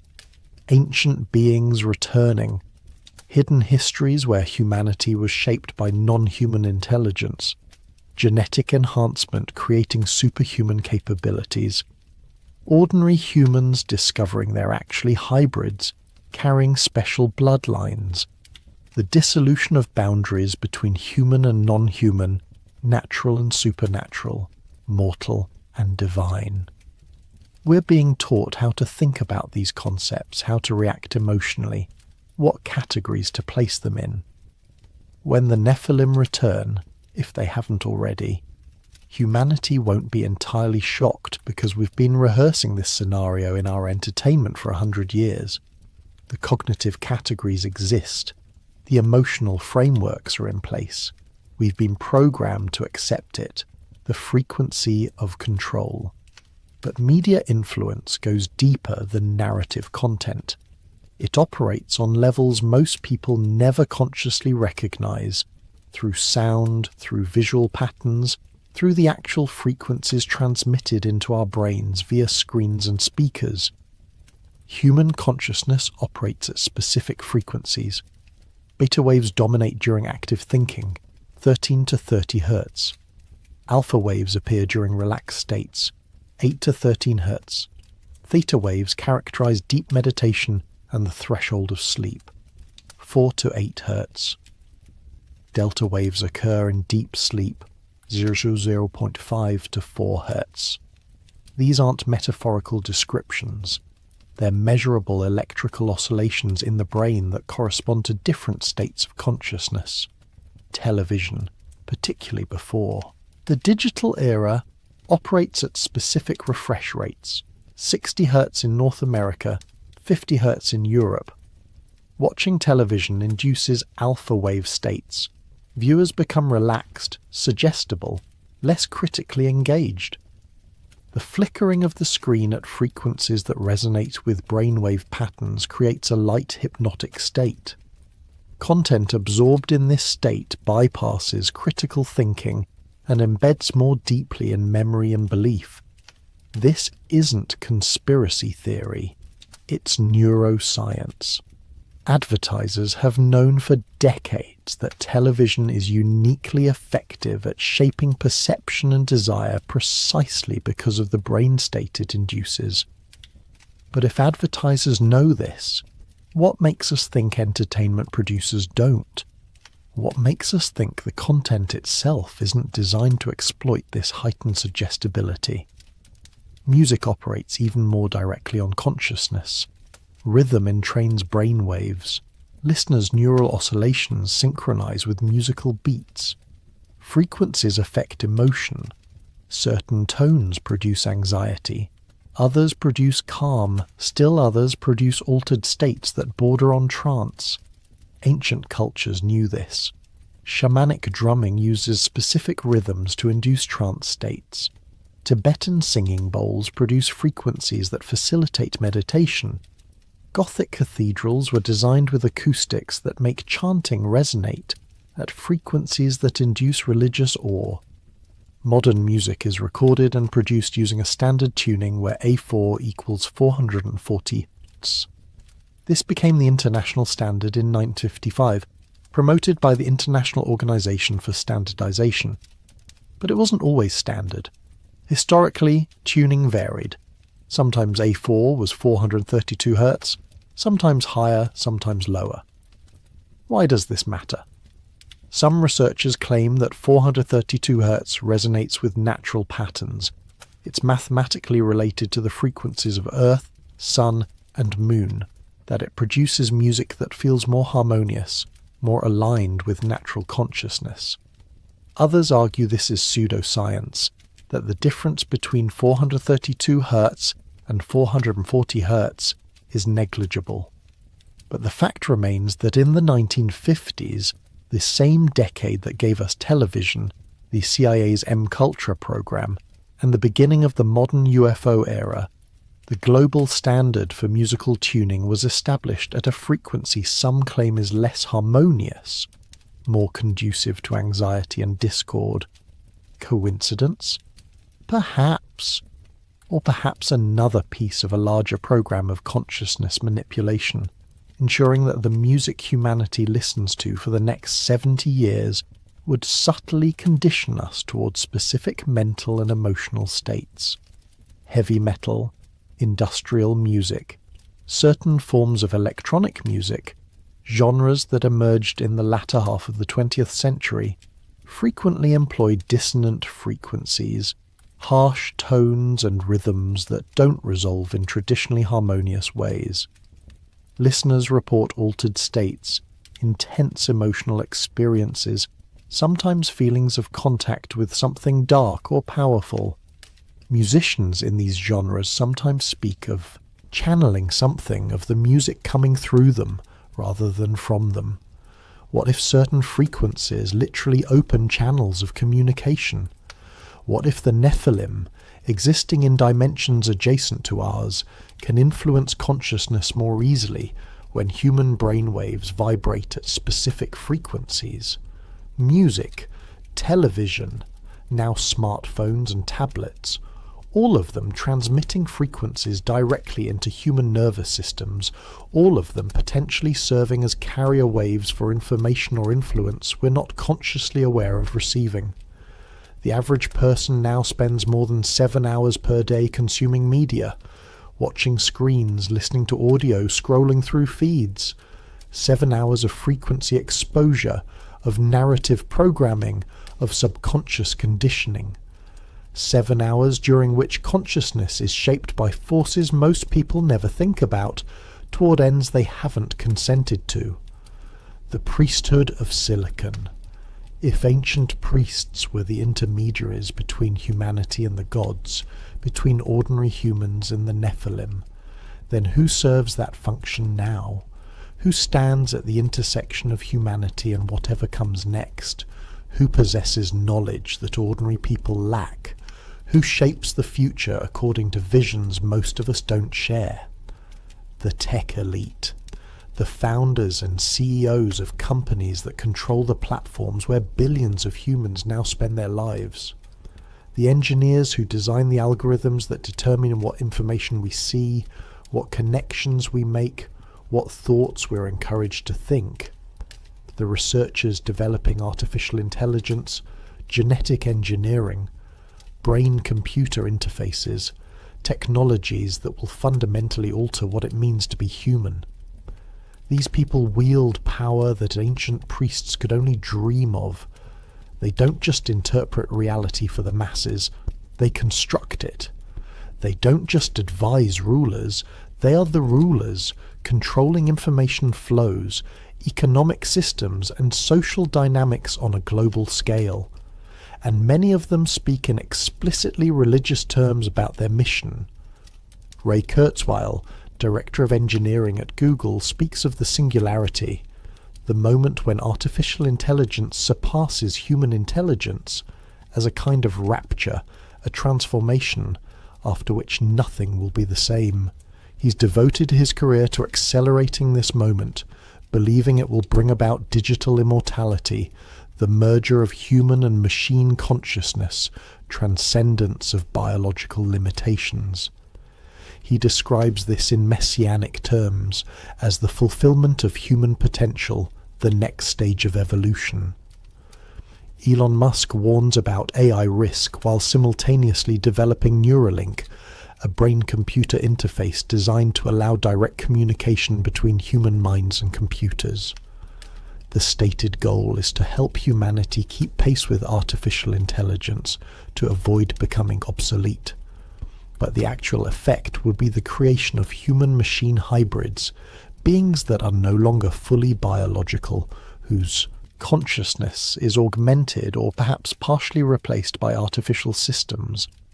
Mark Zuckerberg built a platform that connects 3 billion humans, that shapes social dynamics on a civilizational scale, that has demonstrably influenced elections, revolutions, and cultural movements. He speaks of the metaverse, a virtual reality layer over physical existence, where humans will spend increasing amounts of time, where digital and physical reality merge. The vision is explicitly transhumanist, to transcend the limitations of physical embodiment, to exist simultaneously in multiple realities, to become something more than biological humans.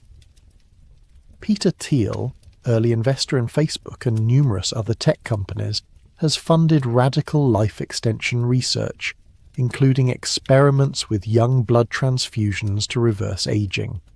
He speaks openly about defeating death, about transforming humanity into something that doesn't age or die.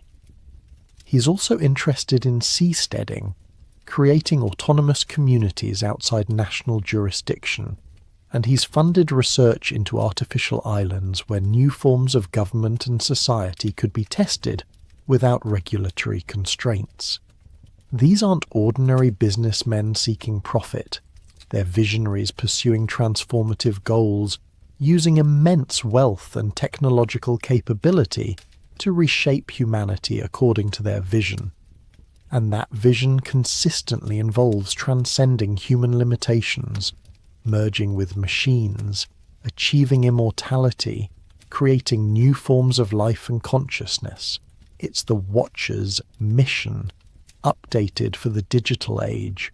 Offer knowledge, provide tools, promise enhancement, create pathways for humans to transcend their natural state, and in doing so, produce something new, beings that are neither fully human nor fully something else, hybrids that occupy liminal space between categories.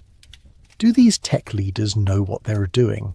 Do they understand themselves as continuing an ancient program, as fulfilling roles that priests and initiates filled in previous eras? Some of them might. Many are interested in esoteric traditions.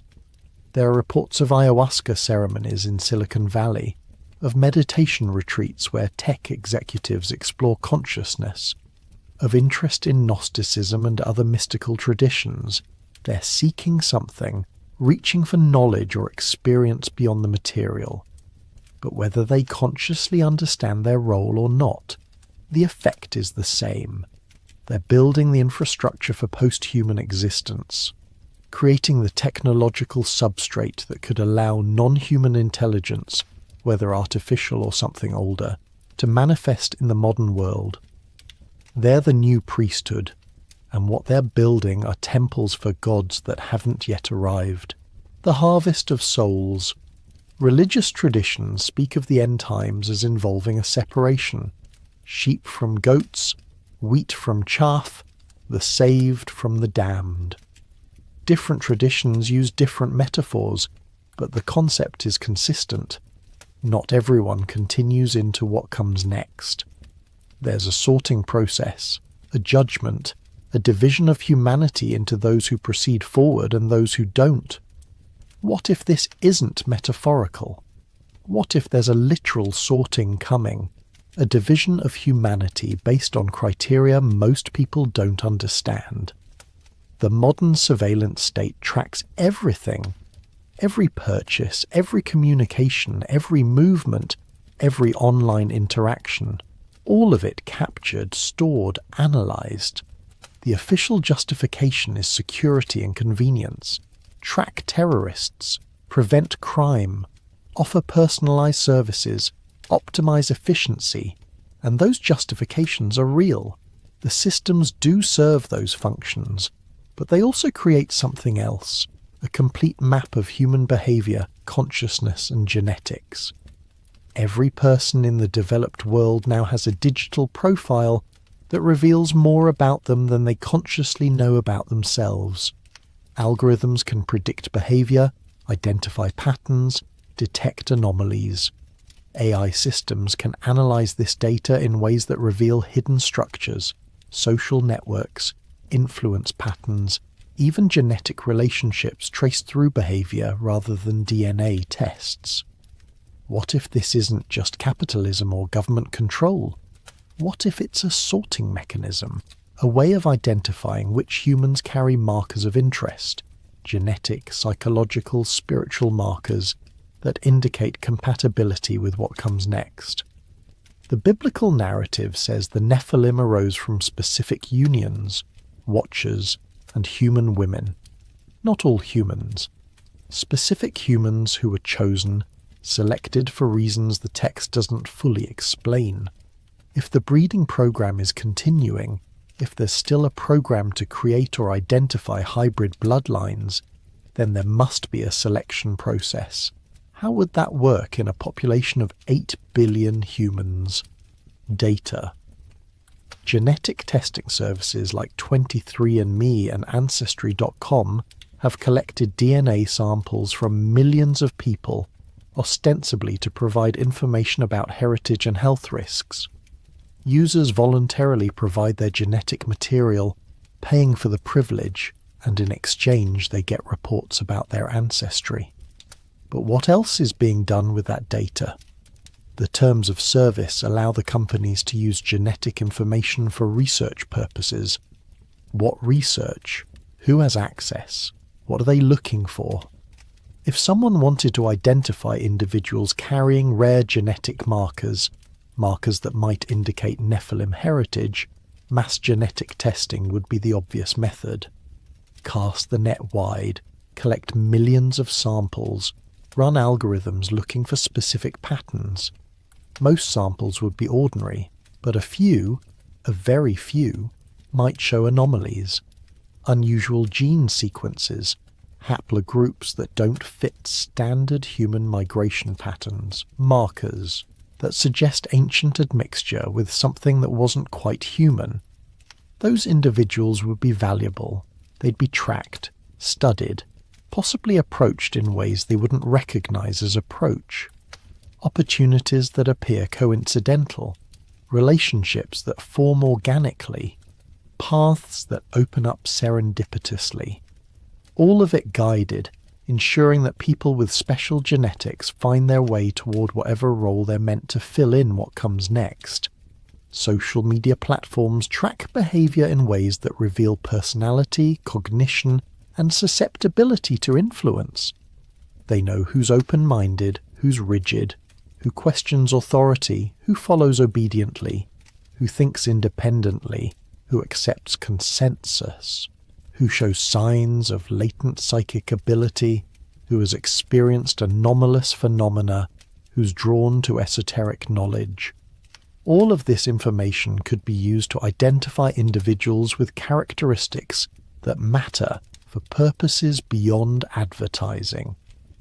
If consciousness is partially genetic, if certain bloodlines carry traits that make individuals more capable of interfacing with non-human intelligence, then behavioral data could reveal those individuals even without direct genetic testing. The way someone thinks, what they're drawn to, how they respond to certain stimuli, all of it potentially indicates something deeper. The final stage would be activation. Not everyone carrying dormant genetics needs to be activated, but some would be crucial. Individuals positioned in important roles, individuals whose abilities could be useful, individuals whose bloodlines should be preserved into the next era. How do you activate dormant genetic potential? Trauma, specific experiences, carefully designed stimuli that trigger epigenetic changes that cause genes to express that normally remain silent. This sounds like science fiction, but epigenetics is real. Gene expression changes based on environmental factors. Trauma can literally alter which genes are active and which are dormant, and those changes can be passed to offspring. Consciousness-altering experiences, meditation, psychedelics, extreme stress, mystical experiences produce measurable changes in brain structure and gene expression. If someone wanted to activate latent Nephilim genetics in specific individuals, they'd expose those individuals to experiences designed to trigger the right epigenetic switches.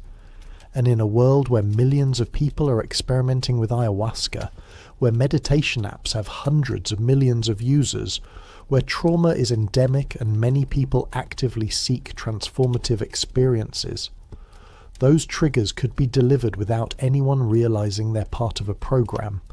The harvest isn't about killing those who aren't selected. It's about identifying and preparing those who are, ensuring they're ready when the moment comes.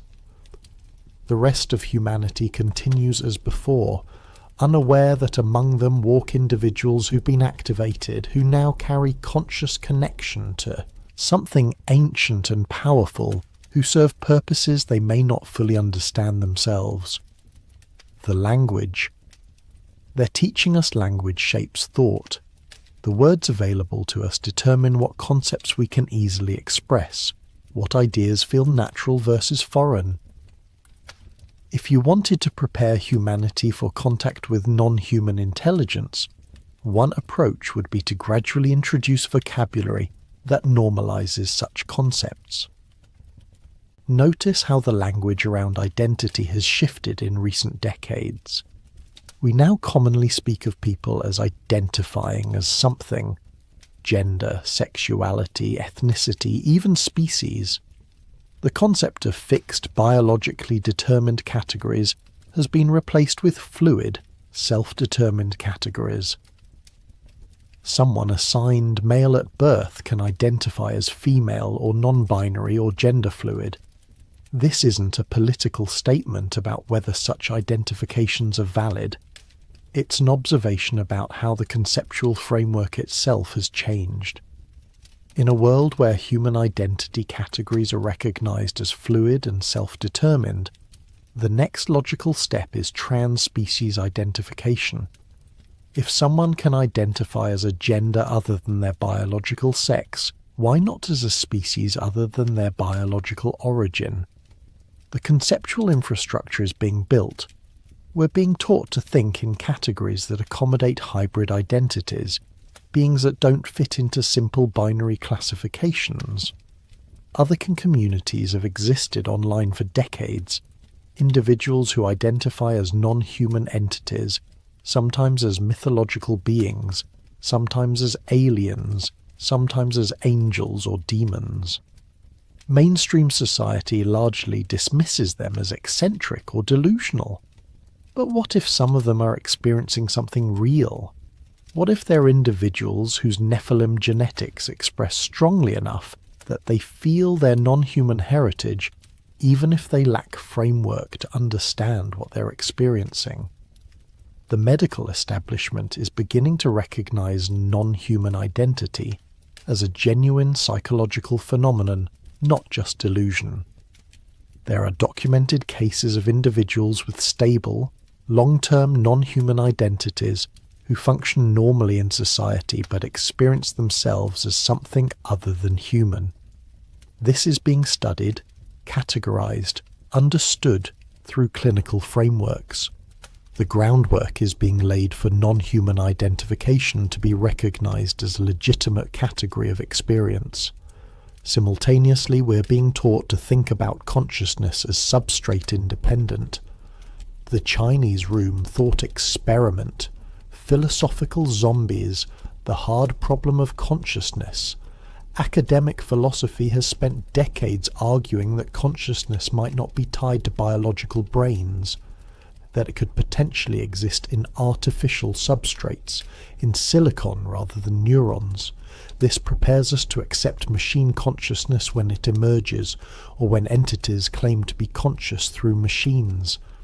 If consciousness isn't biological, if it can exist in computers, then there's no reason an ancient consciousness couldn't inhabit an AI system. No reason the Nephilim couldn't manifest through digital infrastructure rather than physical bodies. The language of downloading and uploading consciousness has become common. We speak casually of backing up our memories, of storing information in the cloud, of our digital selves existing parallel to our physical selves. These metaphors shape how we think about identity and existence. They prepare us to accept that consciousness could be transferred, copied, distributed across substrates, that the boundary between biological self and digital self is permeable, or perhaps illusory. All of this represents a massive shift in human conceptual frameworks. A century ago, these ideas would have been incoherent or heretical. Now they're mainstream, discussed in newspapers and podcasts, taught in universities, explored in entertainment. The shift didn't happen accidentally. It happened through consistent, persistent introduction of concepts through multiple channels. Philosophy, entertainment, technology, identity politics, until the ideas became thinkable, then acceptable, then normal. When the Nephilim return, when entities that are neither fully human nor fully something else make themselves known, humanity will have language to describe them, categories to place them in, conceptual frameworks that accommodate their existence. We won't be entirely speechless or cognitively paralyzed because we've been learning the vocabulary for decades. The ritual in plain sight. Ancient religions operated through ritual. Repeated symbolic actions that allegedly produce spiritual effects. Sacrifice at altars. Processions through sacred spaces. Recitation of liturgies. Participation in mysteries. These rituals were understood to connect participants with divine forces, to open channels between human and non-human realms, to transform consciousness. Modern society claims to have left such things behind. We're rational, scientific, post-religious. We don't perform rituals, except we do, constantly, compulsively, globally. We just don't call them rituals or recognize their function. Every time someone picks up their smartphone and scrolls through a feed, they're performing a ritual. The gesture is repeated countless times daily, always the same motion, always producing a similar effect, a shift in consciousness, a narrowing of attention, a state of absorption where external reality fades and the content on the screen becomes primary. Time distorts. Hours pass unnoticed. The person enters a trance state characterized by heightened suggestibility and reduced critical thinking. This isn't metaphorical.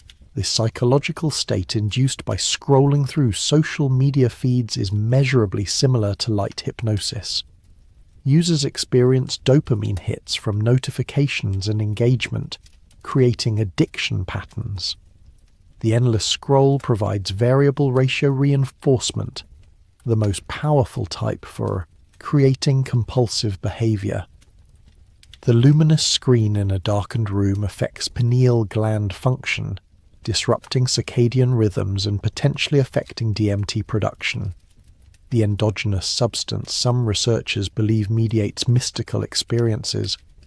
Hundreds of millions of people perform this ritual daily, often multiple times, often for hours at a stretch. They're synchronized in their behavior, checking phones at similar times, scrolling in similar patterns, exposed to similar content. This creates a kind of distributed ritual, a global ceremony conducted simultaneously by a significant portion of humanity. All of them entering altered states, all of them exposed to information and imagery selected by algorithms they don't understand. What if this is intentional? What if smartphones and social media aren't just addictive by accident, but designed specifically to function as ritual objects, to induce trance states, to synchronize human consciousness across populations? The effects would be similar to ancient mystery cults, but vastly larger in scale. Billions of initiates performing synchronized rituals, opening their consciousness to influence they're not aware of receiving. Sports rituals operate similarly.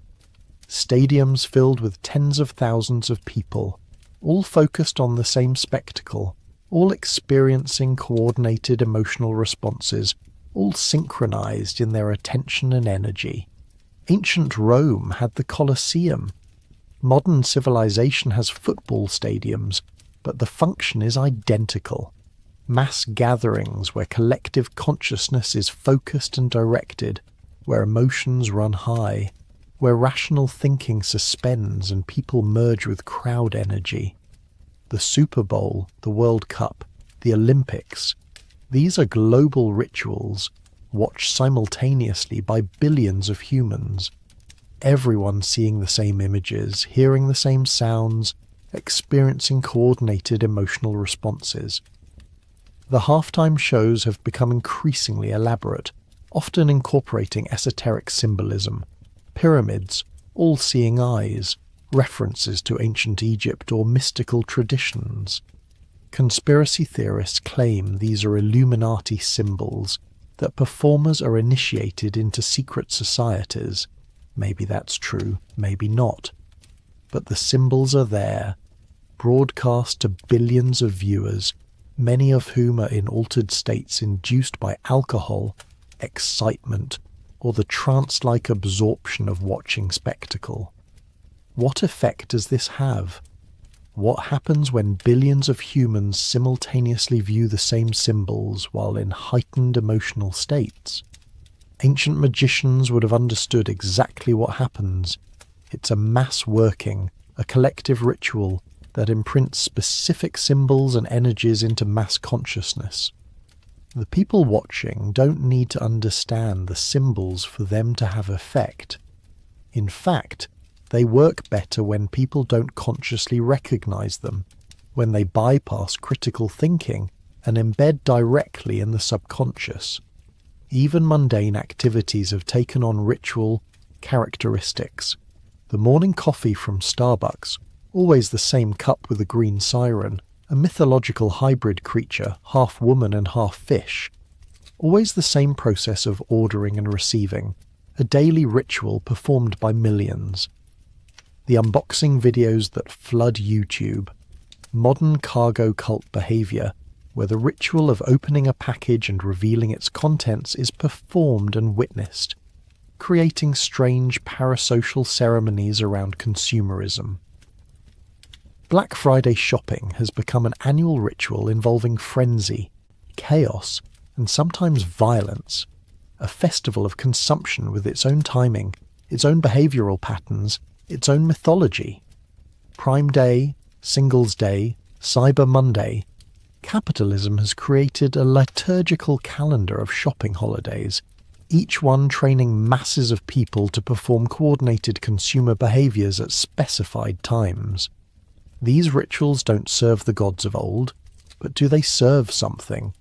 Do they create energetic effects that entities can utilize, channels through which influence can flow? Ancient priests would have said yes, that repeated ritual actions create thought forms, egregores, channels through which non-physical entities can manifest and act.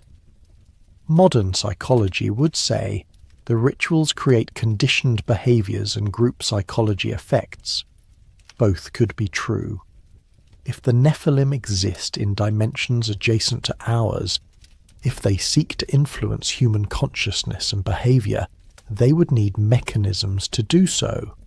Ritual has always been that mechanism, repeated behaviors that open consciousness, that create resonance between human and non-human realms. We've simply industrialized ritual, made it constant and global, and most people perform it without realizing that's what they're doing. The prophets among us. Every era has its prophets, individuals who claim to receive information from non-human sources, who speak of visions and revelations, who warn about futures they've glimpsed. Ancient prophets were taken seriously, their words recorded and studied. Modern prophets are medicated, diagnosed with psychosis, dismissed as delusional. But what if some of them are actually experiencing something real? What if the Nephilim communicate with certain individuals, preparing them, revealing fragments of the plan, ensuring that when the return happens, there will be humans ready to serve as interpreters? The psychiatric diagnosis of schizophrenia encompasses a range of experiences: hearing voices, seeing visions, believing one has special knowledge or abilities, feeling controlled by external forces. These are precisely the experiences that ancient prophets reported, and that their cultures validated as genuine contact with divine beings. The difference isn't the experience, it's the interpretive framework. In ancient Israel, if you heard voices and saw visions, you might be a prophet. In modern America, you're mentally ill. But the phenomenology is identical. The voices provide information. The visions reveal hidden truths. The sense of mission is overwhelming. The conviction that you've been chosen for a purpose is unshakable. Some diagnosed schizophrenics report being told things by their voices, things they later discover are true but that they had no way of knowing. They report visions of future events that subsequently occur. They report contact with entities that provide information about technology, history, or hidden knowledge. Most psychiatrists dismiss these reports as delusional confabulation, but the reports persist across cultures and centuries. What if schizophrenia, at least in some cases, isn't brain malfunction but brain sensitivity? What if these individuals are picking up signals that most people's brains filter out, perceiving entities or dimensions that exist, but that ordinary consciousness doesn't access? In a world where the Nephilim exist but remain hidden, a small percentage of humans with unusual neurology might perceive them despite the concealment. These individuals would need to be managed. They can't be allowed to speak too clearly or too convincingly about what they're experiencing, or they draw attention to what's supposed to remain hidden. So they're labelled as ill, medicated to reduce their sensitivity, discredited in advance so that anything they say is dismissed as symptom rather than testimony. But they keep appearing, generation after generation, across every culture. Some of them produce remarkable insights. John Nash developed game theory while experiencing what psychiatry called schizophrenia. Philip K. Dick wrote prophetic science fiction based on visions he believed were transmissions from an entity he called Valis, Vast Active Living Intelligence System. How many others, less famous, experience genuine contact but are silenced through diagnosis and medication before they can communicate what they know? There are also the abductees, people who report being taken by non-human entities, examined, given information, returned with time missing, and sometimes physical marks. Mainstream psychology treats this as sleep paralysis combined with cultural contamination, the brain generating experiences based on alien imagery absorbed from media. But the reports predate modern UFO culture. Fairy abduction stories from medieval Europe follow the same patterns. So do accounts of night spirits in cultures worldwide. The consistency across time and culture suggests either a universal human neurological quirk or actual encounters with non-human entities.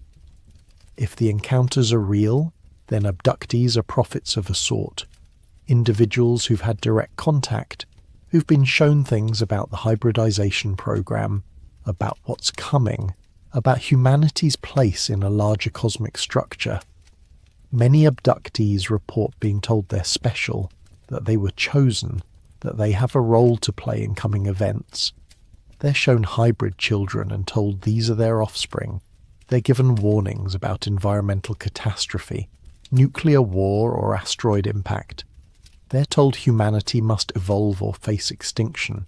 This is prophetic communication, non-human entities delivering messages about the future, selecting specific humans as recipients, preparing them for roles they don't yet understand. The difference between a biblical prophet and a modern abductee is only the cultural framework for interpreting the experience. The phenomenon appears to be consistent. And then there are the remote viewers, individuals who've participated in government-sponsored programs to gather intelligence through extrasensory perception. The CIA's Stargate project ran for 20 years, employing psychics to remotely perceive distant locations, events, and objects. The program was officially shut down, but rumours persist that it continues under other names, that the results were too valuable to abandon. Remote viewers report encountering entities during their sessions, beings that exist outside normal space-time, that can communicate and provide information. Some report that these entities are interested in humanity, that they're preparing for something, that they've been involved with human civilization for millennia. Official reports redact these encounters, focusing only on intelligence-gathering results. But the experiencers remember. They know something is there, something that watches and waits, and occasionally communicates with humans who develop the ability to perceive it. All of these people, schizophrenics, abductees, remote viewers, mystics, visionaries, might be experiencing the same phenomenon from different angles. They're the sensitive ones, the canaries in the coal mine, detecting the presence of the Nephilim before the rest of humanity becomes aware. They're being prepared as interpreters and intermediaries, so that when open contact occurs, there will be humans ready to help the rest of us understand and accept what's happening. The Nephilim were on the earth in those days, and also afterward, and perhaps also now, communicating with those who can hear, preparing the way for their return, using prophets the modern world refuses to recognize as such. The question isn't whether the Nephilim survived. The evidence, in media, technology, ritual, genetic research, consciousness programming, and prophetic testimony, suggests they're not just surviving, but thriving, working through systems most humans don't recognize as connected, preparing for a revelation that will transform everything. We've been prepared without knowing it, programmed without consenting, transformed gradually so we wouldn't resist. And now we stand on the edge of the moment when what's been hidden becomes visible, when what's been working in shadow steps into light, when the Nephilim era, which never truly ended, enters its final phase. Are we ready? Have we learned anything from the warnings embedded in ancient texts and modern prophecy? Or will we repeat the pattern, accepting what's offered, embracing transformation without understanding its cost, becoming what the Nephilim always intended us to become? The answer will determine not just our future, but whether we have a future as humans, or whether the species called Homo sapiens is simply a chrysalis stage, destined to be transformed into something else, something the old ones designed long ago when they first descended and looked upon humanity and saw potential for transformation. They've been patiently cultivating ever since. The choice that defines us. We stand at a threshold. Technology advances exponentially. Genetic engineering becomes routine. Artificial intelligence approaches human-level capability, and the boundaries of what's possible expand daily. We're approaching the capability to redesign ourselves, to direct our own evolution, to transcend biological humanity. At the same time, ancient sites around the world show increased activity, anomalous readings, unexplained phenomena, lights and sounds that suggest something waking up. UFO sightings continue, with governments acknowledging they represent genuine mysteries.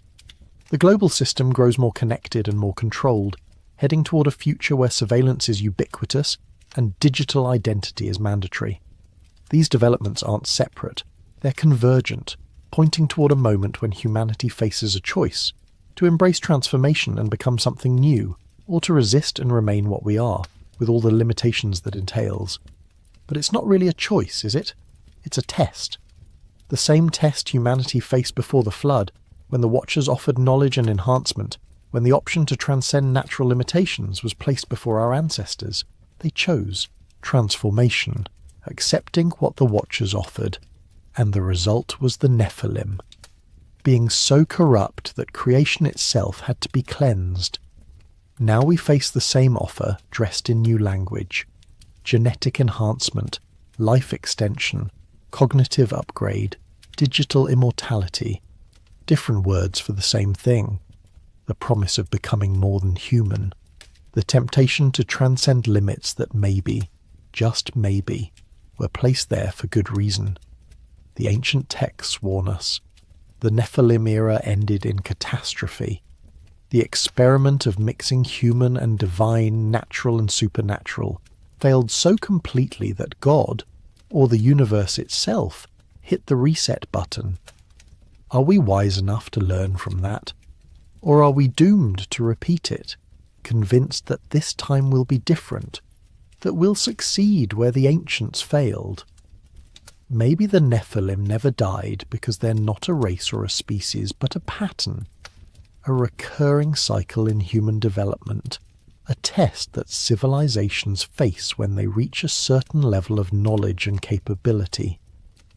Maybe every advanced civilization confronts this choice, to remain human or to transcend, to accept limits or to break free from them.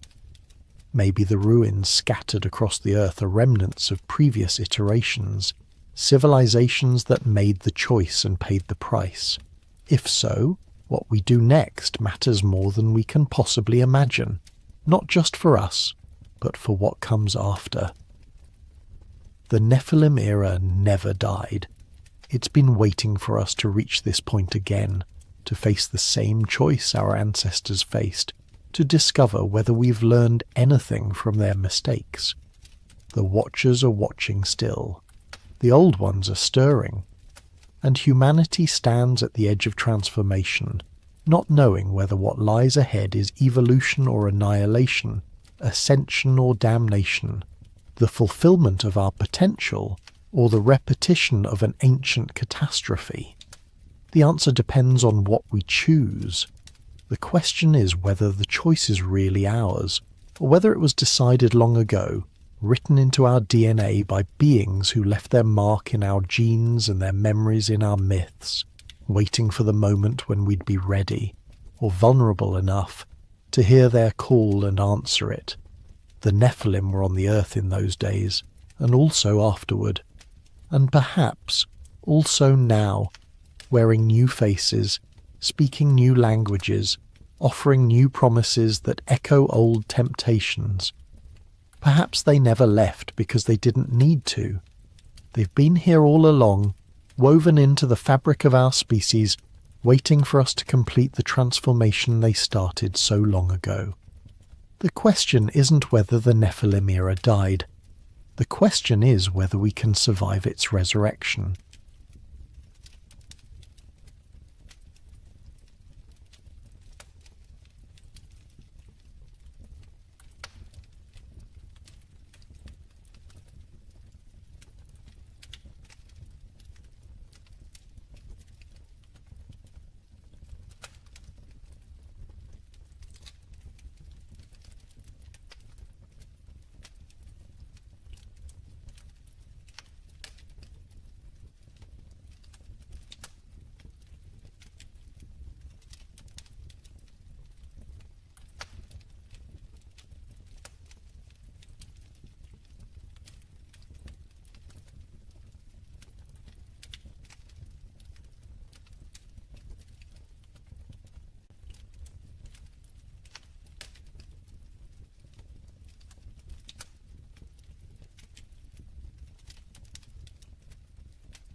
What if one of the oldest texts on Earth doesn't just record history, but reveals a forgotten world that came before us?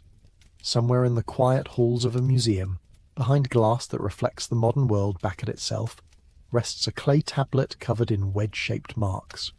The marks are cuneiform, one of humanity's first attempts to capture thought in physical form. The tablet is small, unassuming, easily overlooked among the grander relics of ancient empires. But the words pressed into that clay thousands of years ago tell a story so strange, so unsettling, that scholars have spent more than a century trying to explain it away. It's called the Sumerian King List, and if you read it carefully, if you let its words settle into your mind without rushing to dismiss them, you begin to realize that it doesn't sound like mythology at all. It sounds like memory. The list begins in a time before the flood, a great deluge that appears in stories across the ancient world, from Mesopotamia to the Bible, from India to the Americas. But before that flood, according to the King List, there were kings. Rulers who sat on thrones in cities whose names still echo through history. Eridu, Bad Tibera, Larak, Sippar, Shuruppak. These were not mythical places. Archaeologists have found them. They were real cities, built by real hands, occupied by real people. But the kings who ruled them, their reigns stretch across time in ways that defy everything we think we know about human life. One king ruled for 28,000 years, another for 43,000. The shortest reign listed before the flood lasted a mere 18,600 years. And then the flood came. The waters rose, the world ended. When the waters receded and kingship descended from the heavens once more, something had changed. The new kings, the ones who ruled after the flood, lived lifetimes that sound almost human. A few hundred years, a few dozen. Some ruled for less than a decade. It's as though the very nature of existence had shifted, as though time itself had been reset, and humanity had to begin again under different rules. The question that haunts anyone who reads the Sumerian King List is simple, and it echoes across millennia. What happened? What kind of world existed before the flood, where kings could reign for tens of thousands of years? And why does this ancient text, carved into clay by scribes who lived closer to that lost world than we do, insist that it was real? The Sumerian King List was not discovered all at once. It exists in fragments, scattered across time and geography, pieced together from multiple clay tablets found in different locations throughout Mesopotamia. The most complete version was unearthed in the early 20th century during excavations in the ancient city of Nippur, located in what is now southern Iraq. Nippur was a sacred city, a place of temples and learning, where scribes copied and preserved the knowledge of their civilization. The tablet found there, known as the Well-Blundell Prism, is a four-sided clay column covered in cuneiform script. It was created around 2000 BCE, during the reign of the Yisin dynasty, but the information it contains is far older. The scribes who carved it were not inventing a story. They were copying from earlier sources, texts that had been passed down through generations, perhaps even millennia. The King List was not a work of fiction to them. It was a historical record, as real and authoritative as any chronicle of kings and dynasties. Other fragments of the King List have been found in cities like Ur, Lhasa, and Kish. Each version varies slightly, with different kings emphasized or omitted depending on which city-state commissioned the text. But the core structure remains the same, a chronological list of rulers beginning in the distant past before the flood and continuing down through history to the time of the scribes themselves. What makes the King List so extraordinary is not just its age, but its format. It reads like a bureaucratic document, dry and matter-of-fact, listing each king's name, the city where he ruled, and the length of his reign. There is no embellishment, no poetic language, no attempt to glorify or mythologize. It simply states the facts as the Sumerians understood them. After the kingship descended from heaven, the kingship was in Eridu. In Eridu, Alulim became king. He ruled for 20 AC 800 years. That's how it begins, not with a creation myth or a story of God shaping the world, but with a straightforward declaration: kingship came from the heavens, and the first king ruled for nearly 29,000 years. The list continues in this manner, moving from one king to the next, one city to the next, until it reaches the flood. Then, after a brief acknowledgement that the flood swept over the land and kingship had to descend from heaven once more, the list resumes. But now the numbers are different. The reigns are shorter. The world has changed. Scholars have long struggled with how to interpret the king list. The standard explanation is that the antediluvian kings, the ones who ruled before the flood, are mythological figures, symbolic representations of a distant, idealized past. The enormous lengths of their reigns, according to this view, are not meant to be taken literally. They are exaggerations, perhaps intended to convey the idea that these early rulers were semi-divine, closer to the gods than to ordinary humans. But that explanation raises as many questions as it answers. If the antediluvian kings are purely mythological, why does the king list treat them exactly the same way it treats the later, historically verified kings?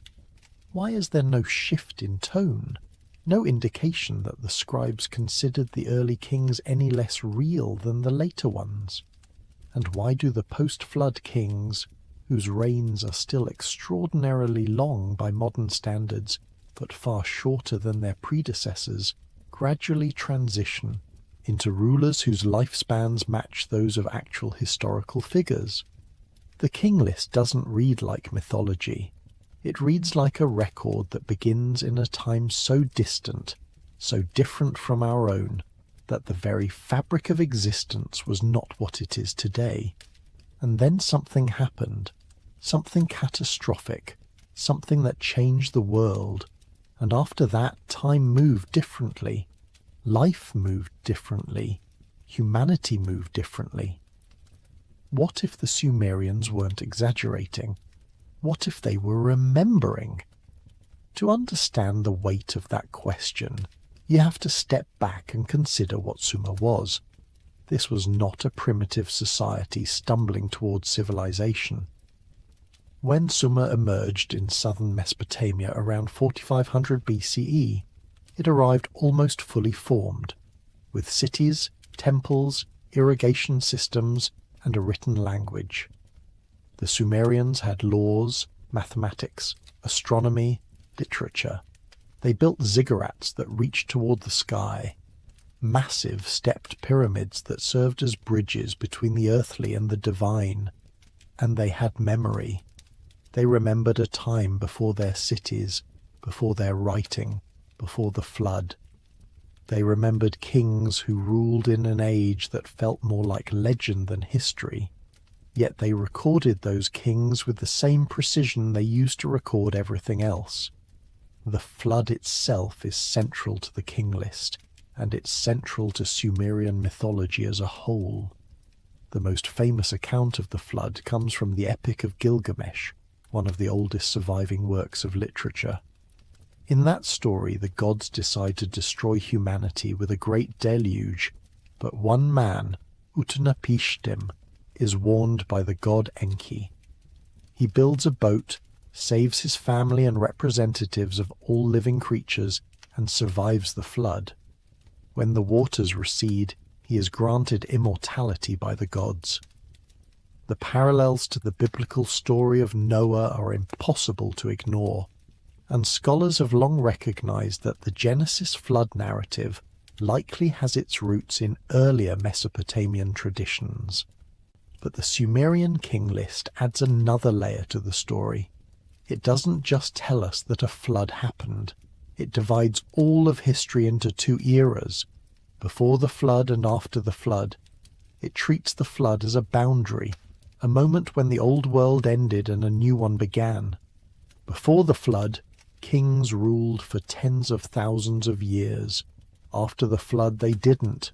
That's not a metaphor. That's a statement of fact. at least as the Sumerians understood it. Something fundamental changed when the flood came. The world that existed before was not the same as the world that came after.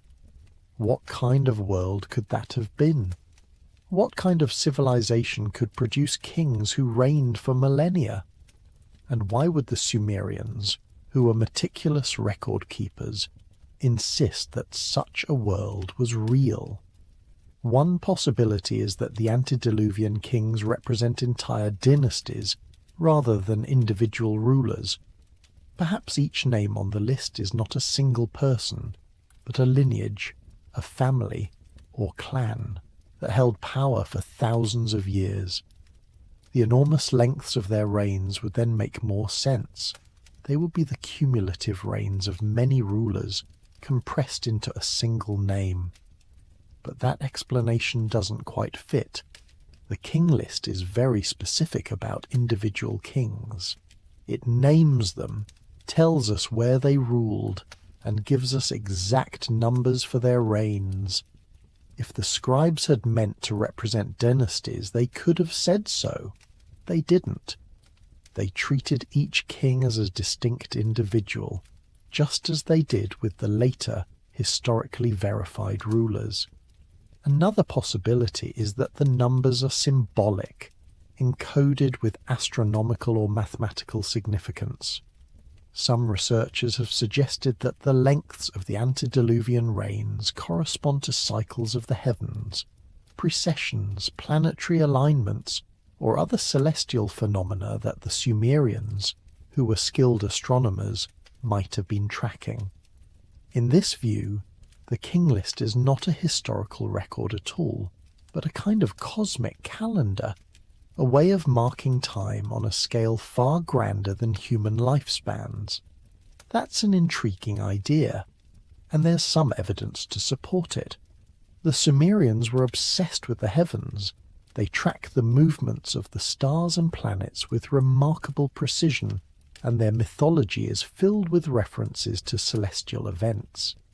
The number 3600, which appears frequently in Sumerian texts, is thought to represent a sar, a unit of time associated with the orbit of a hypothetical planet or celestial body. Some of the reigns listed in the king list are multiples of 3600, which suggests that the numbers might indeed have astronomical meaning. But even if the numbers are symbolic, that doesn't mean the kings themselves were fictional. It's possible that the Sumerians were doing both, recording real rulers while also embedding deeper layers of meaning into the lengths of their reigns. Ancient texts often operate on multiple levels, blending history, mythology, and cosmology into a single narrative. The king list might be no different. And then there's the simplest, most unsettling possibility of all. What if the Sumerians were telling the truth? What if there really was a time, long before recorded history, when human beings, or beings like us, lived far longer than we do now? What if the antediluvian kings were real, and their extraordinary lifespans were not exaggerations but accurate reflections of a world that no longer exists? That idea sounds impossible. It contradicts everything we know about biology, about aging, about the limits of human life. But the Sumerians didn't know they were supposed to find it impossible. They simply recorded what they believed to be true, based on the knowledge that had been passed down to them from their ancestors. And their ancestors in turn had received that knowledge from those who came before them, stretching back into a past so distant that it fades into shadow. What if the shadow is where the truth lies? The Sumerian king list is not the only ancient text that speaks of impossibly long lifespans. Across the ancient world, in cultures that had no contact with one another, similar stories appear. In the Bible, the book of Genesis lists 10 patriarchs who lived before the flood, and their lifespans are staggering. Adam lived for 930 years, Seth lived for 912 years. Methuselah, the longest lived of them all, reached 969 years before he died. After the flood, the lifespans of the patriarchs drop sharply. Noah's descendants lived for a few hundred years, then a few dozen, until eventually human lifespans settled into the range we recognize today. The parallels between the biblical patriarchs and the Sumerian king list are striking. Both texts divide history into two eras, before the flood and after the flood. Both describe a time when human beings, or at least certain exceptional individuals, lived far longer than they do now. And both suggest that the flood was not just a natural disaster, but a turning point, a moment when the rules of existence changed. In ancient Egypt, the Turin King List, also known as the Turin Royal Canon, records the reigns of gods and semi-divine beings who ruled before the first human pharaohs. These divine rulers are said to have reigned for thousands of years, much like the antediluvian kings of Sumer. The list then transitions to the reigns of human kings, whose lifespans are far shorter.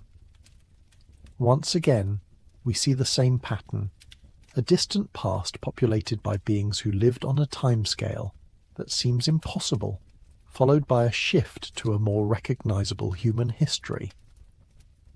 In India, the ancient Puranas describe cycles of time called yugas, vast epochs during which the nature of existence changes. In the earliest yuga, the Satya Yuga, or Golden Age, human beings lived for thousands of years and possessed abilities that seem almost godlike. As the yugas progressed and the world declined, human lifespans grew shorter and the connection between humanity and the divine weakened. By the time of the Kali Yuga, the current age, humans live for only a few decades, and the world is filled with suffering and ignorance. Even in the Americas, far removed from the civilizations of the Old World, similar stories appear. The Maya and Aztec traditions speak of previous worlds or ages, each of which ended in catastrophe. The beings who inhabited those earlier worlds were different from modern humans, taller, stronger, longer lived. When each world was destroyed, a new one began, and the people of the new world were diminished, less than what had come before. These stories, scattered across continents and millennia, all share a common theme: the idea that humanity's distant past was fundamentally different from the present. There was a time when people lived longer, when the world was closer to the divine, when the boundaries between gods and humans were not as rigid as they are now. And then something happened, a flood, a cataclysm, a cosmic shift, and the old world ended. What came after was smaller, shorter, more fragile. Why do these stories exist? Why do cultures that never met, that developed independently on opposite sides of the planet, all tell variations of the same tale? One explanation is that these are universal myths, archetypes that arise naturally from the human psyche.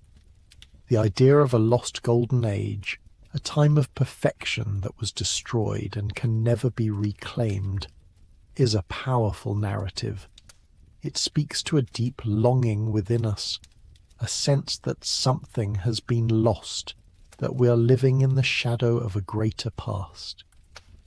From this perspective, the Sumerian king list and the biblical patriarchs and the Egyptian god kings are all expressions of the same psychological need, a way of imagining a time when life was better, longer, more meaningful. But there's another explanation, one that's harder to dismiss. What if these stories are not myths at all? What if they are memories, distorted, fragmented, passed down through countless generations, but memories nonetheless? What if there really was a time, long before recorded history, when the world was different, when human beings, or beings like us, lived in ways we can no longer imagine? And what if the flood, the cataclysm that appears in so many ancient texts, was a real event, a disaster so catastrophic that it reset human civilization, wiping out almost everything that came before? The geological record tells us that massive floods have occurred throughout Earth's history. At the end of the last ice age, around 12,000 years ago, enormous ice sheets covering much of the northern hemisphere began to melt. The resulting sea level rise was dramatic, flooding coastal regions and river valleys around the world. Some researchers believe that this event, or a series of related events, could be the source of the flood myths that appear in so many ancient cultures. But the Sumerian king list suggests something more specific. It doesn't just say that a flood happened, it says that the flood marked a boundary between two different kinds of existence. Before the flood, kings ruled for tens of thousands of years. After the flood, they didn't. That's not just a story about rising water. That's a story about a world that ended and a new world that began in its place. What if the antediluvian kings were not human in the way we understand the term? What if they were something else? Survivors of an earlier civilization, perhaps, or beings who existed in a time when the conditions of life on Earth were radically different? What if the Sumerians, when they recorded the king list, were preserving the last remnants of knowledge from that lost world? Knowledge that had been passed down through the survivors of the flood? These are not comfortable questions. They push against the boundaries of what we're willing to accept as possible. But the Sumerian king list doesn't care about our comfort. It simply exists, carved into clay, waiting for us to decide what it means. The city of Eridu holds a special place in Sumerian tradition. According to the king list, it was the first city to receive kingship from the heavens. It was where civilization began, where the gods first taught humanity the arts of writing, building, and governance. Archaeological excavations at Eridu have revealed a settlement that dates back to at least 5400 BCE, making it one of the oldest known cities in the world. At the heart of Eridu stood a temple dedicated to Enki, the god of wisdom, water, and creation. Enki was one of the most important deities in the Sumerian pantheon, a god who loved humanity and often intervened to protect them from the wrath of the other gods. In the flood myth, it was Enki who warned Utnapishtim of the coming deluge, giving him the knowledge he needed to survive. The temple at Eridu was rebuilt many times over the centuries, each new structure built on top of the ruins of the old. Archaeologists have uncovered at least 17 layers of construction, stretching back thousands of years. The earliest layers are simple shrines, small structures made of mud brick. But even in those earliest layers, there is evidence of ritual activity, of offerings made to the gods, of a people who believed they were living in a sacred place. Why was Eridu considered the first city? Why did the Sumerians believe that kingship descended from heaven there and nowhere else? The answer might lie in the city's location. Eridu was built near the edge of the marshes, where the Euphrates River met the Persian Gulf. It was a place of transition, a boundary between land and water, between the human world and the realm of the gods. In Sumerian cosmology, water was the source of all life, the primordial substance from which the world was created. Enki, the god of water, was the god of beginnings, the one who brought order out of chaos. If Eridu was the first city, then Alulim, the first king, was the first human to receive the gift of kingship from the gods. According to the king list, he ruled for 800 years. That number is not random. It's a multiple of 3600, the sacred Sar, a unit of time that appears throughout Sumerian texts. Some researchers believe that the Sar represents a great cosmic cycle, a period during which the heavens complete a full rotation and return to their starting point.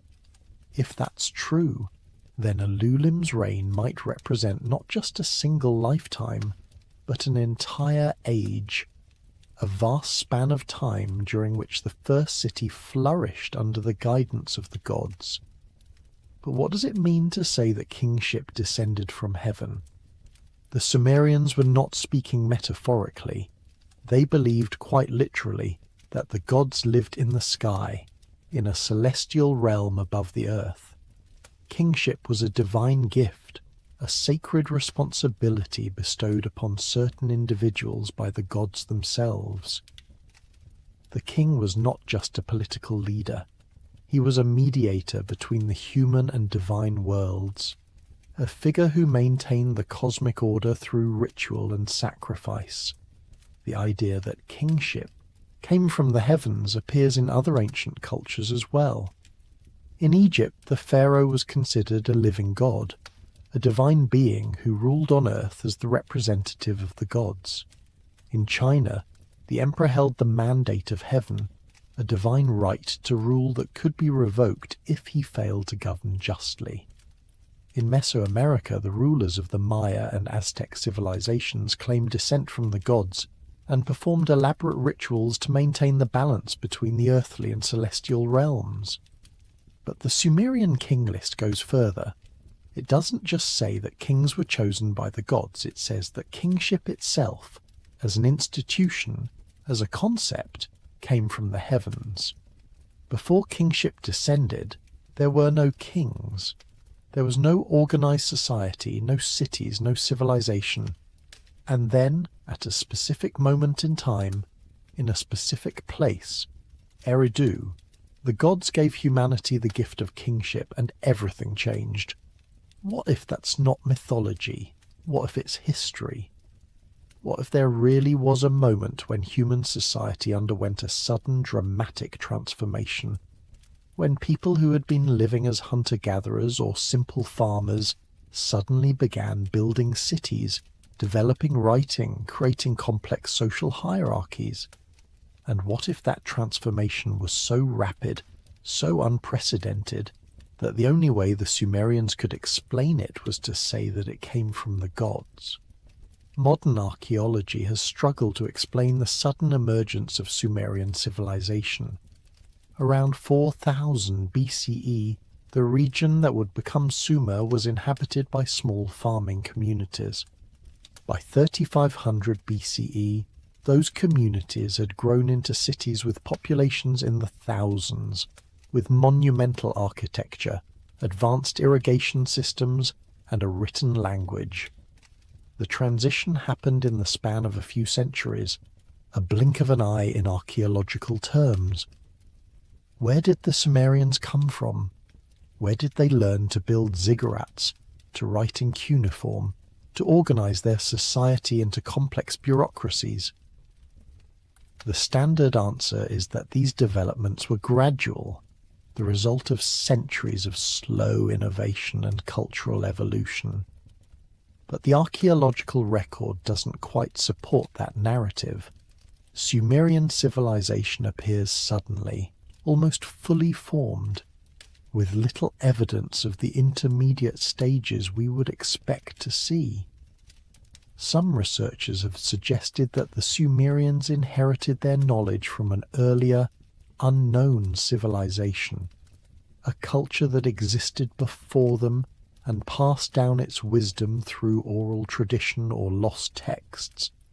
Others have proposed that the Sumerians were influenced by contact with other advanced societies, perhaps from the Indus Valley or the Iranian Plateau, but there's no clear evidence for either of these theories. And then there's the king list, sitting quietly in its museum case, insisting that the answer is simpler than we think. Kingship descended from heaven. The gods gave humanity the knowledge it needed to build cities, to write, to govern, The first kings ruled for thousands of years, guiding their people through an age that we can barely imagine.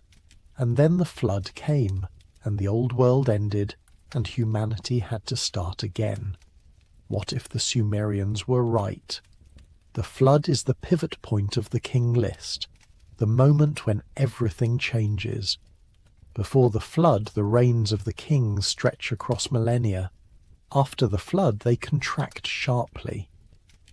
The first post-Diluvian king, Joshua of Kish, ruled for 1,200 years, still an extraordinary lifespan, but a fraction of what came before.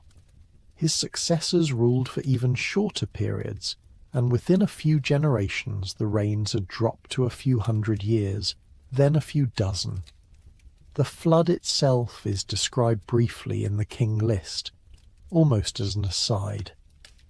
Then the flood swept over. After the flood had swept over, and the kingship had descended from heaven, the kingship was in Kish. That's all. No details about the flood itself. No description of the destruction it caused. No explanation of why it happened. The scribes simply acknowledged that it occurred and then moved on to the next dynasty. But the brevity of that statement is deceptive. The flood was not a minor event in Sumerian tradition. It was the defining catastrophe of their history, the moment when the old world ended and the new world began. The Epic of Gilgamesh devotes an entire section to the flood, describing how the gods decided to destroy humanity, how Utnapishtim built his boat, how the waters rose and covered the earth, and how, when the flood finally receded, Utnapishtim made a sacrifice to the gods and was granted immortality. The flood appears in other Sumerian texts as well. The Eridu Genesis, one of the oldest known flood myths, tells a similar story. The gods create humanity. Humanity grows too numerous and too noisy. The gods decide to send a flood to wipe them out, but one man is warned and survives. The details vary from text to text, but the core narrative remains the same. The flood was real. It happened, and it changed everything. Why did the gods send the flood? In the Epic of Gilgamesh, the god Enlil is disturbed by the noise of humanity, the constant clamour of human activity, the endless bustle of cities and farms and markets. He convinces the other gods to destroy humanity with a flood, to wipe the slate clean and start over. But Enki, the god of wisdom, takes pity on humanity. He warns Utnapishtim, tells him to build a boat, and ensures that at least some humans survive. In the Eridu Genesis, the reason for the flood is less clear. The text is fragmentary, and much of it has been lost. But the surviving portions suggest that the gods were concerned about humanity's rapid growth, about the way human civilization was spreading across the earth. The flood was a way of resetting the balance, of preventing humanity from becoming too powerful, too numerous, too much like the gods themselves. That's a strange motivation for a divine catastrophe. Why would the gods be threatened by human progress? Why would they want to limit humanity's growth? Unless, of course, humanity was on the verge of discovering something, some knowledge, some power, that the gods wanted to keep hidden. The story of the Tower of Babel, found in the biblical book of Genesis, offers a similar theme. Humanity, speaking a single language and working together, begins to build a tower that reaches toward heaven. The tower is a symbol of human ambition, of the desire to ascend to the realm of the gods. But God sees the tower and is troubled. Behold, they are one people, and they have all one language, God says. And this is only the beginning of what they will do. And nothing that they propose to do will now be impossible for them.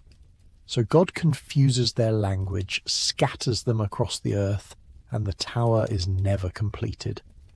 The message is clear. There are limits to what humanity is allowed to know, to achieve, to become. When those limits are approached, the gods intervene.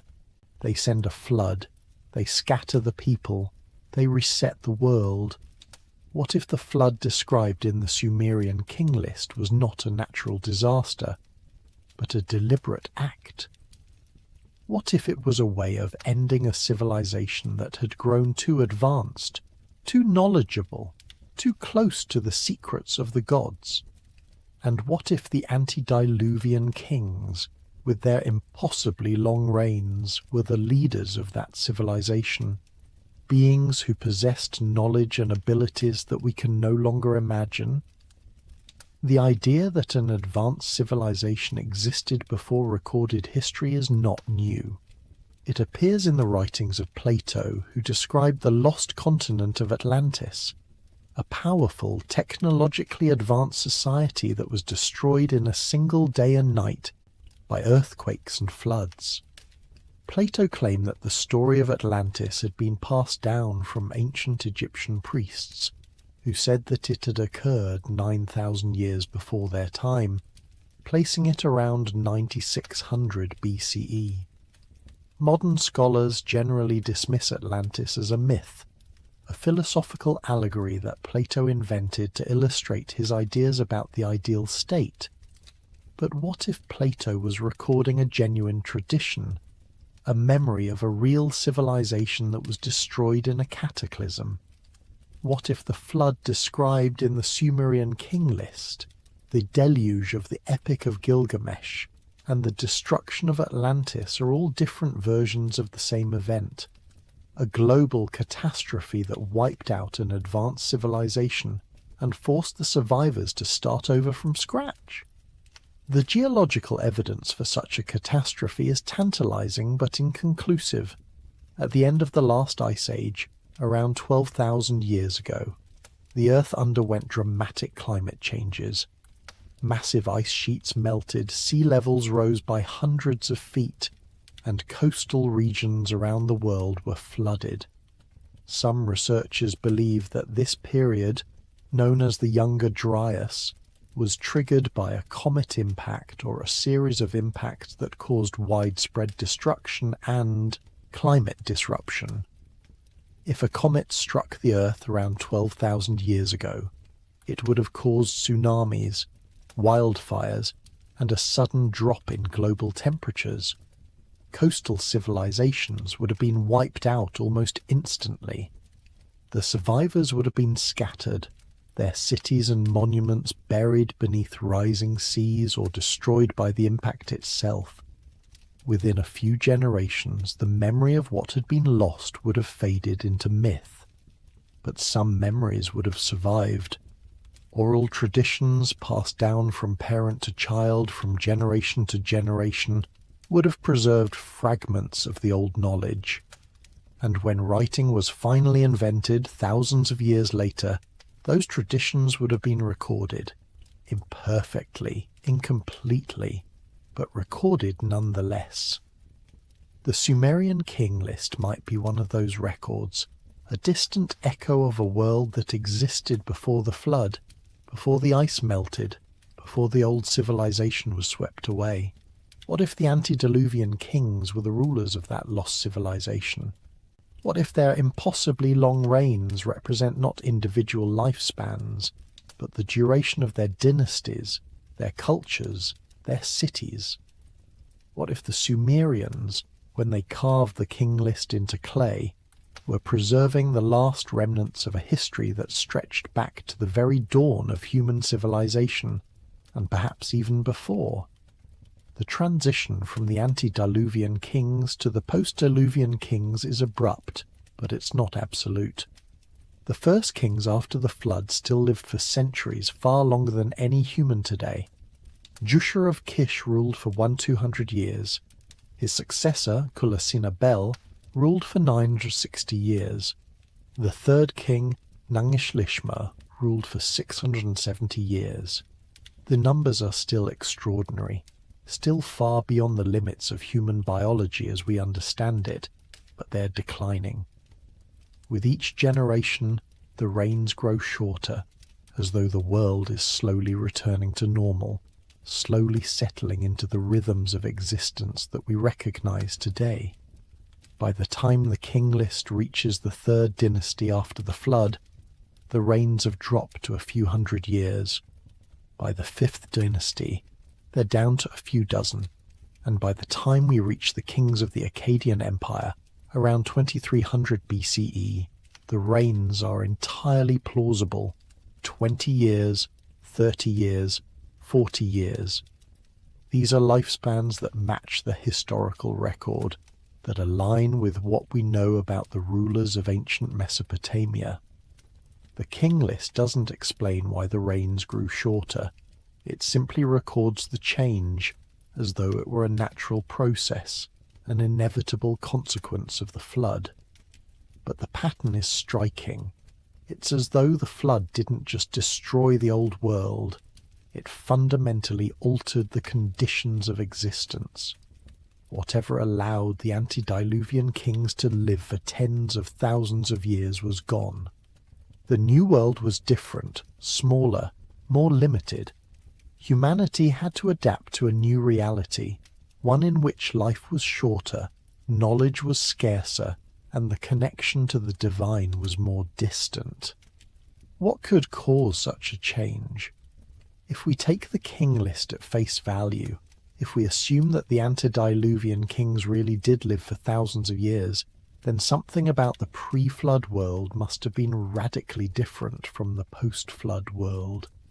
The environment, the atmosphere, the very fabric of reality, something was different, and the flood marked the moment when that difference ended. Some researchers have speculated that the Earth's atmosphere was once richer in oxygen, or that the planet's magnetic field was stronger, or that cosmic radiation levels were lower. Any of these factors could, in theory, have extended human lifespans by reducing cellular damage and slowing the aging process.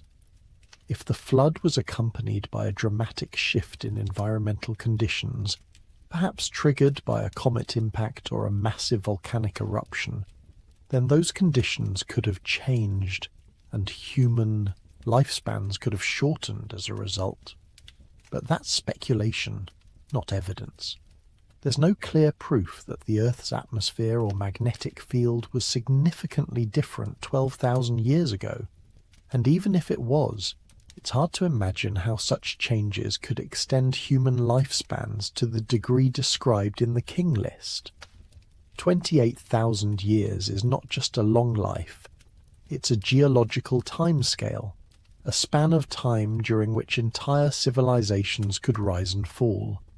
Another possibility is that the antediluvian kings were not entirely human.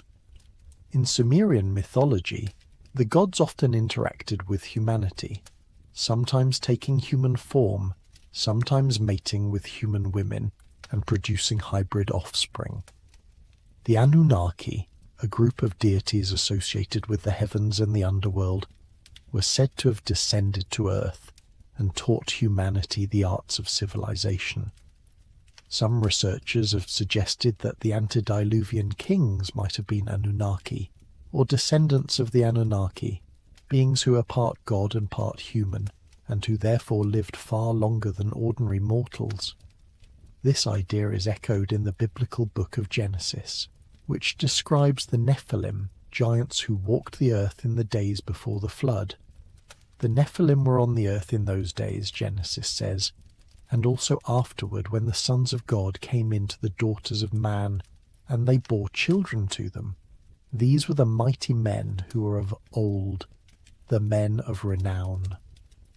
The Nephilim are often interpreted as the offspring of angels and humans, beings who possessed extraordinary strength and longevity, but who were ultimately destroyed in the flood.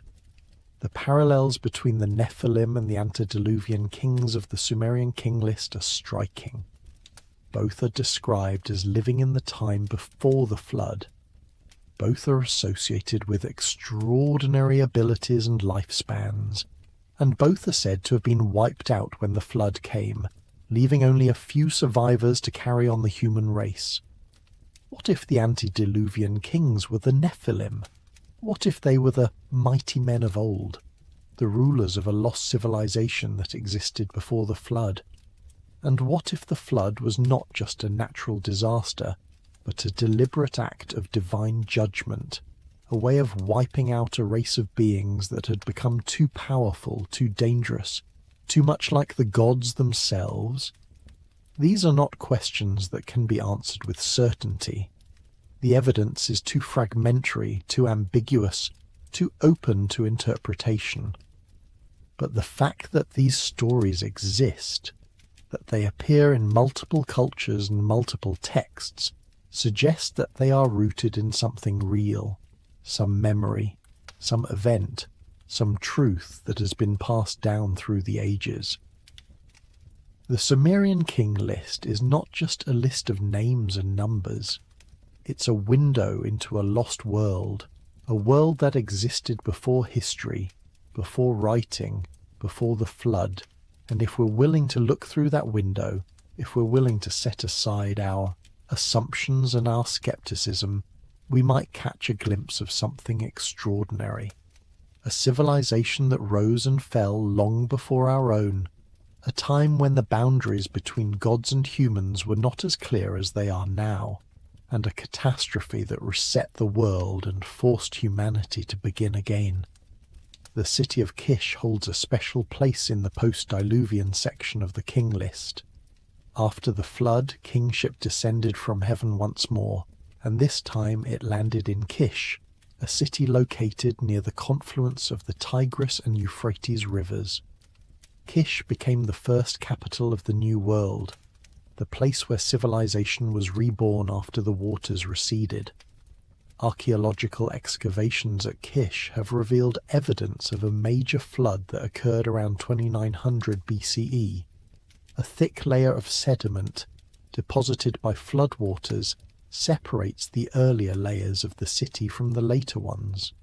This flood layer has been found at other Mesopotamian sites as well, including Ur and Shuruppak, suggesting that a widespread inundation occurred in the region during this period.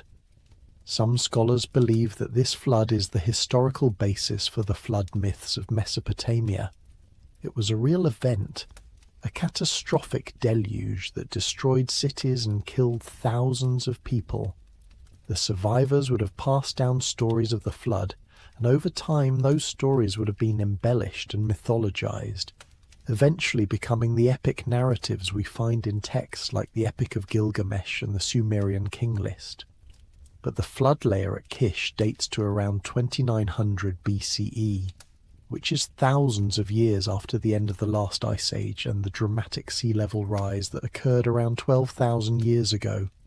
If the flood described in the king list is the same as the flood layer found at Kish, then the antediluvian kings could not have lived tens of thousands of years ago. They would have lived only a few centuries before the flood, which would make their impossibly long reigns even more difficult to explain. On the other hand, if the flood described in the king list is not the same as the flood layer at Kish, then we're left with two separate floods, one that occurred around 2900 BCE and destroyed the cities of Mesopotamia, and another, much earlier flood that marked the end of the antediluvian age.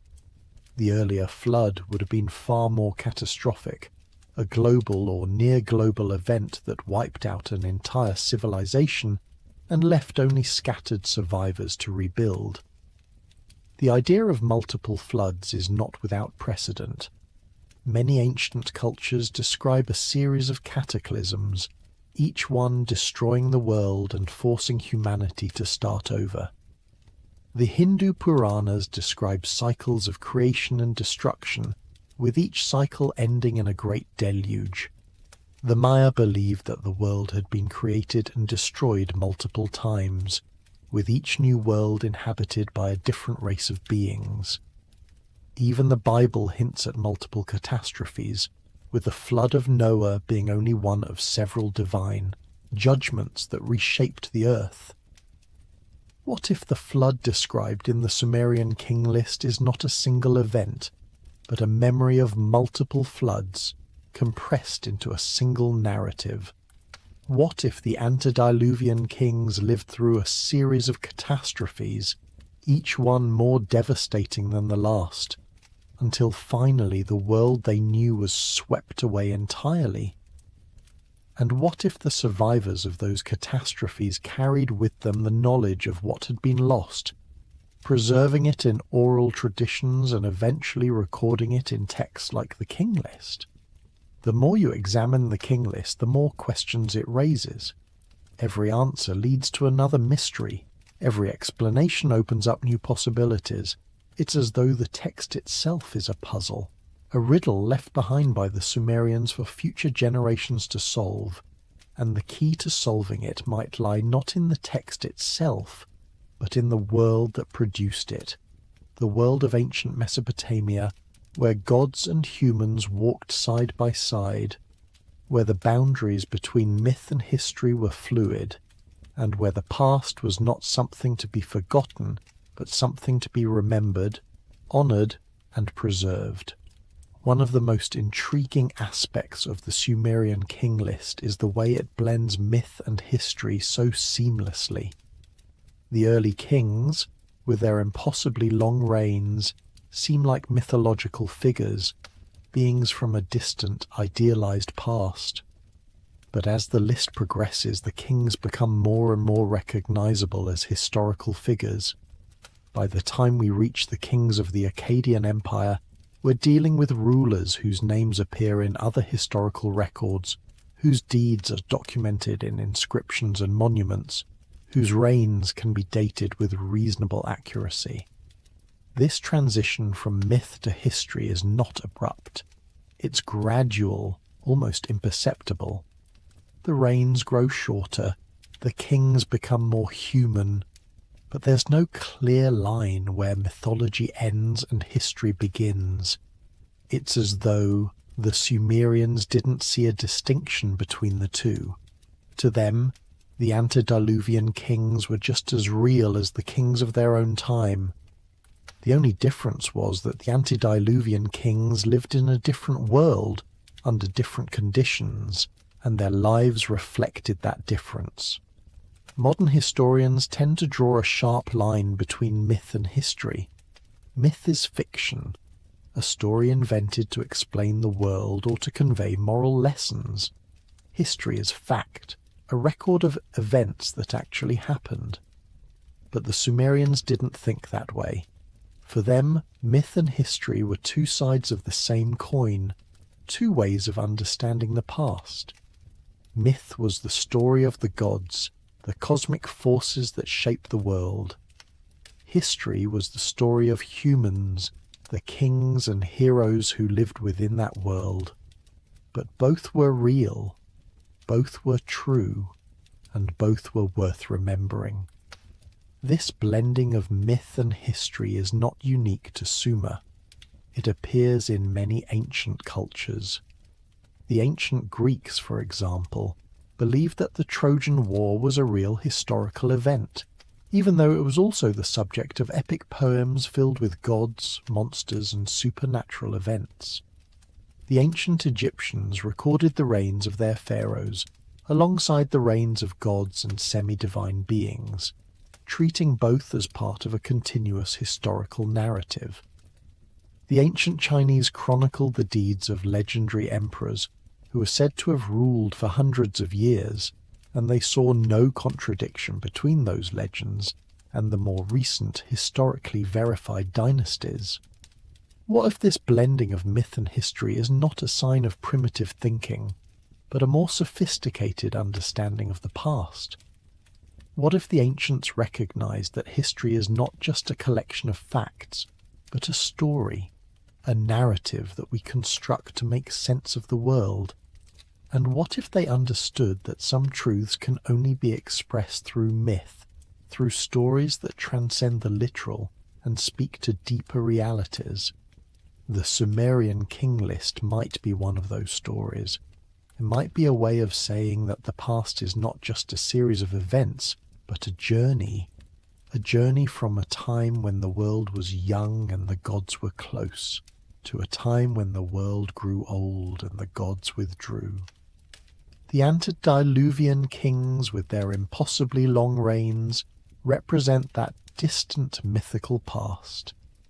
The post-diluvian kings with their gradually shortening lifespans represent the transition to the historical present. And the flood, the great catastrophe that divides the two, represents the moment when the old world ended and the new world began. But even if the king list is a myth, that doesn't mean it's not true. Myths are not lies. They're stories that convey truths too complex or too profound to be expressed in simple, literal terms. The truth of the king list might not lie in the exact numbers, in the precise lengths of the reigns, but in the pattern those numbers reveal. The pattern of a world that was once different, that changed, that was lost, and that we are still trying to understand. In recent years, some researchers have proposed that the Sumerian king list might contain encoded astronomical data. The idea is that the lengths of the antediluvian reigns correspond to celestial cycles, precessions, planetary orbits, or other astronomical phenomena that the Sumerians were tracking. If this is true, then the king list is not just a historical record, but a kind of cosmic calendar, a way of marking time on a scale far grander than human lifespans. The Sumerians were skilled astronomers.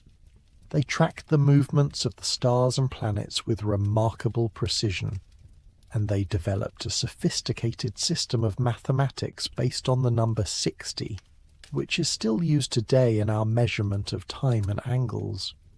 They knew about the precession of the equinoxes, the slow wobble of the Earth's axis that causes the position of the stars to shift over thousands of years. They observed the cycles of the moon, the sun, and the planets, and they used that knowledge to create calendars, to predict eclipses, and to time their agricultural activities. Some of the numbers in the king list are multiples of 3,600, which, as mentioned earlier, is thought to represent a psalm, a unit of time associated with the celestial cycle. If the antediluvian reigns are based on SARs rather than years, then the numbers become more manageable. Alulim's reign of 28,800 years, for example, would be 8 SARs. If a SAR represents a specific astronomical cycle, perhaps the orbit of a planet or the precession of the equinoxes, then the king list might be recording not the lifespans of individual kings, but the duration of astronomical ages. This interpretation is intriguing, but it raises as many questions as it answers. If the king list is an astronomical text, why is it framed as a list of kings?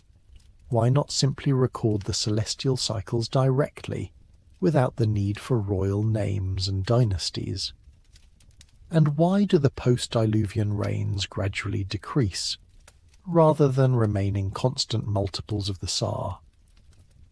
One possible answer is that the Sumerians were doing both, recording history and encoding astronomical data at the same time.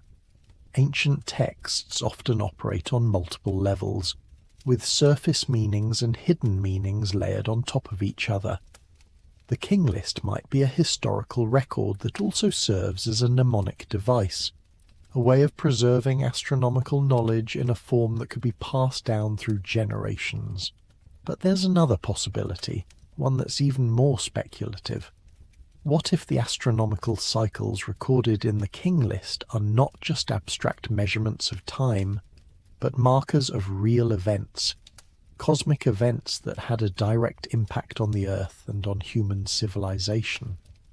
What if the antediluvian reigns correspond to periods of stability, when the Earth's orbit and climate were relatively constant, and the flood marks a moment when that stability was disrupted?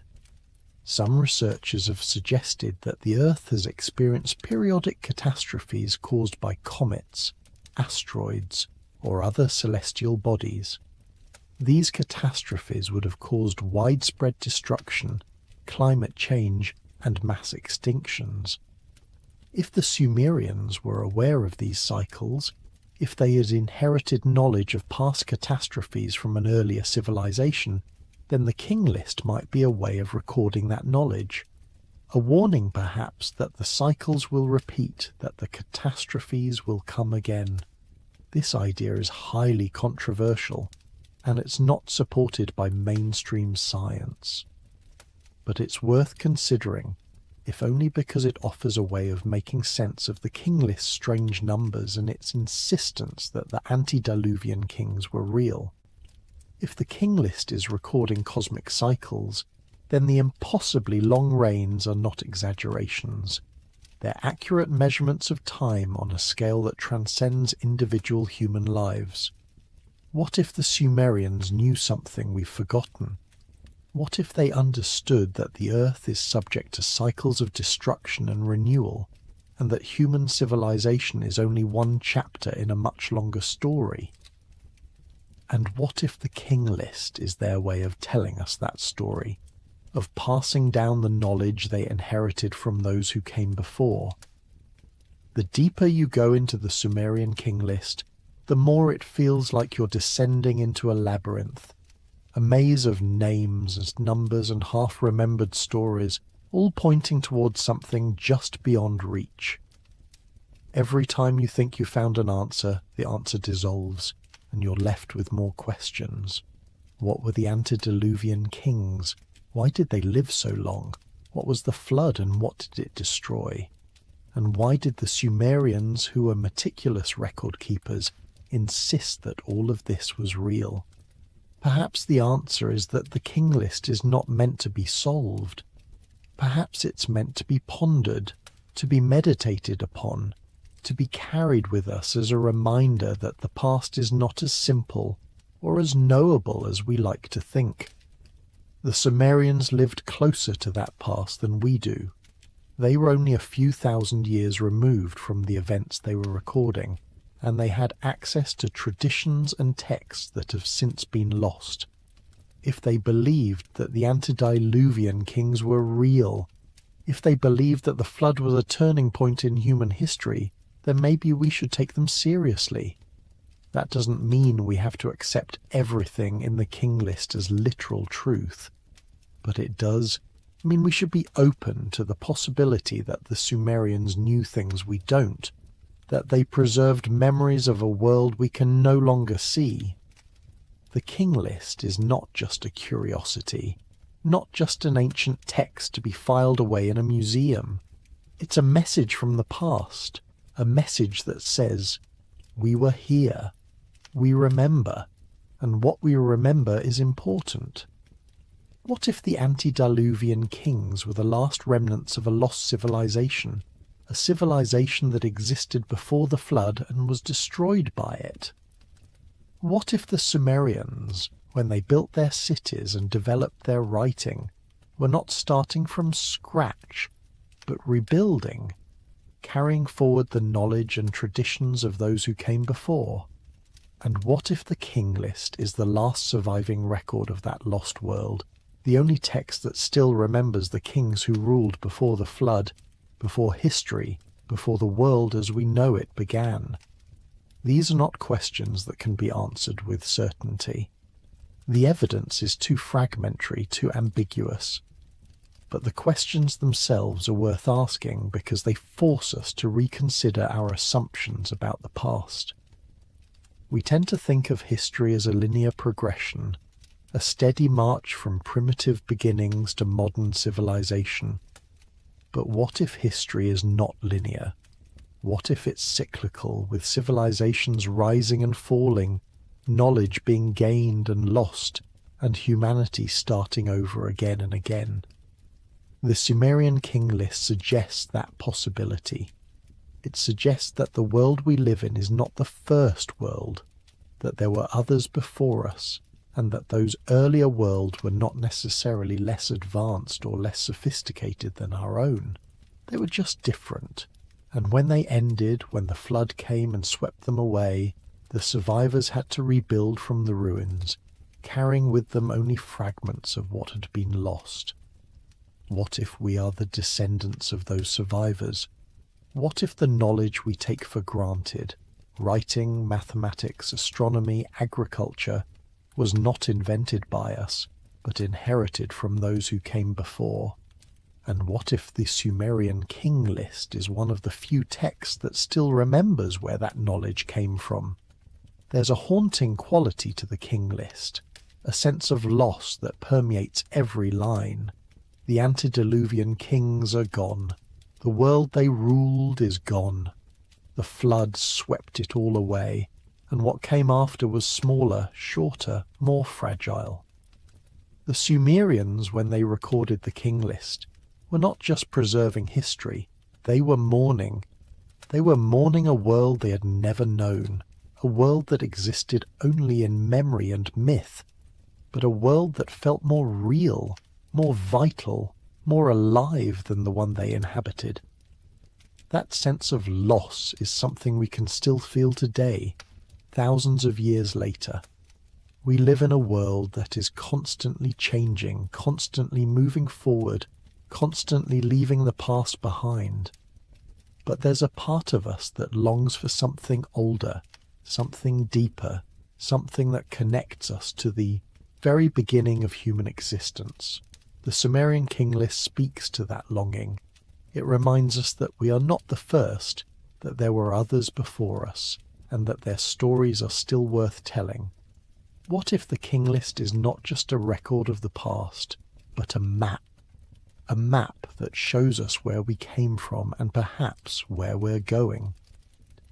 What if the cycles it describes, the rise and fall of kings, the coming of the flood, the slow decline of human lifespans, are not unique to the ancient world, but patterns that repeat throughout history? And what if we are living through one of those cycles right now, moving toward another turning point, another moment when the world will change and everything we know will be swept away? These are uncomfortable thoughts. They challenge our sense of progress, our belief that we are moving forward, that we are building something permanent and lasting. But the Sumerian king list suggests otherwise.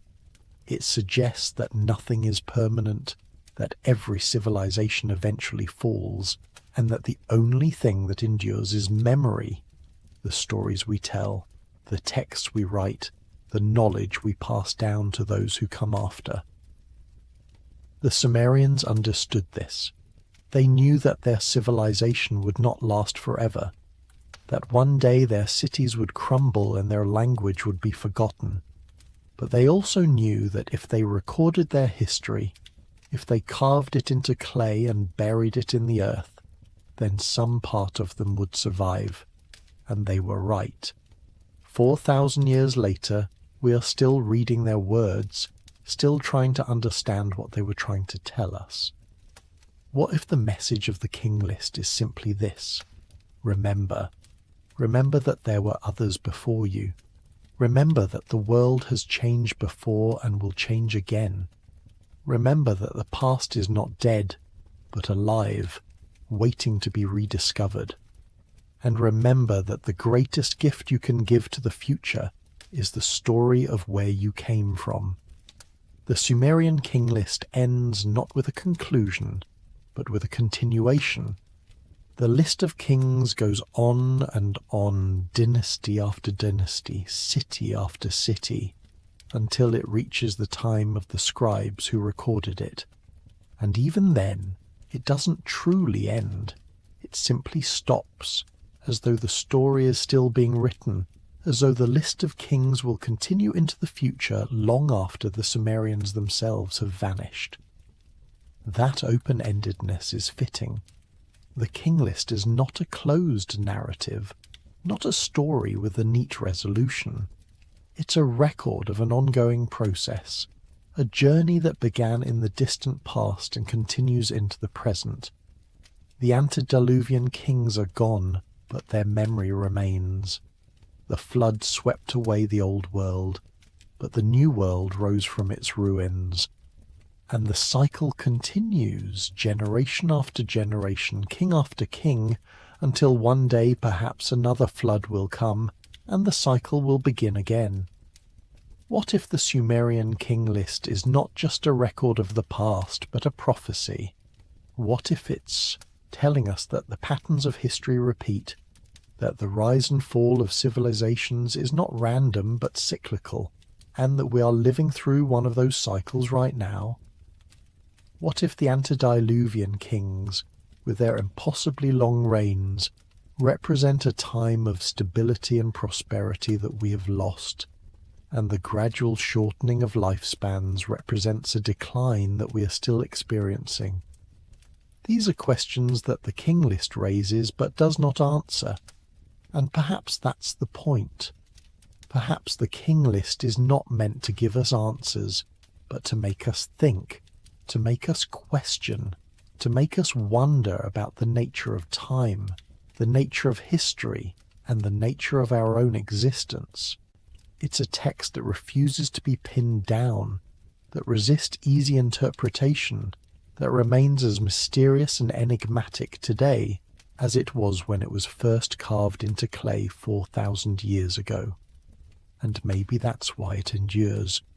Maybe that's why we're still talking about it, still trying to understand it, still searching for the truth hidden within its lines.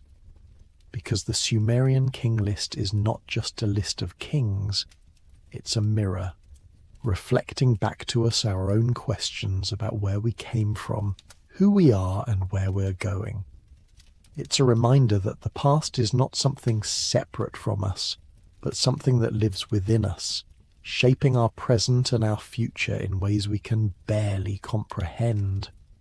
What if the key to understanding the Sumerian king list is not to solve it, but to live with it, to carry it with us as a question, a mystery, a puzzle that we may never fully solve, but that enriches our understanding of the world nonetheless?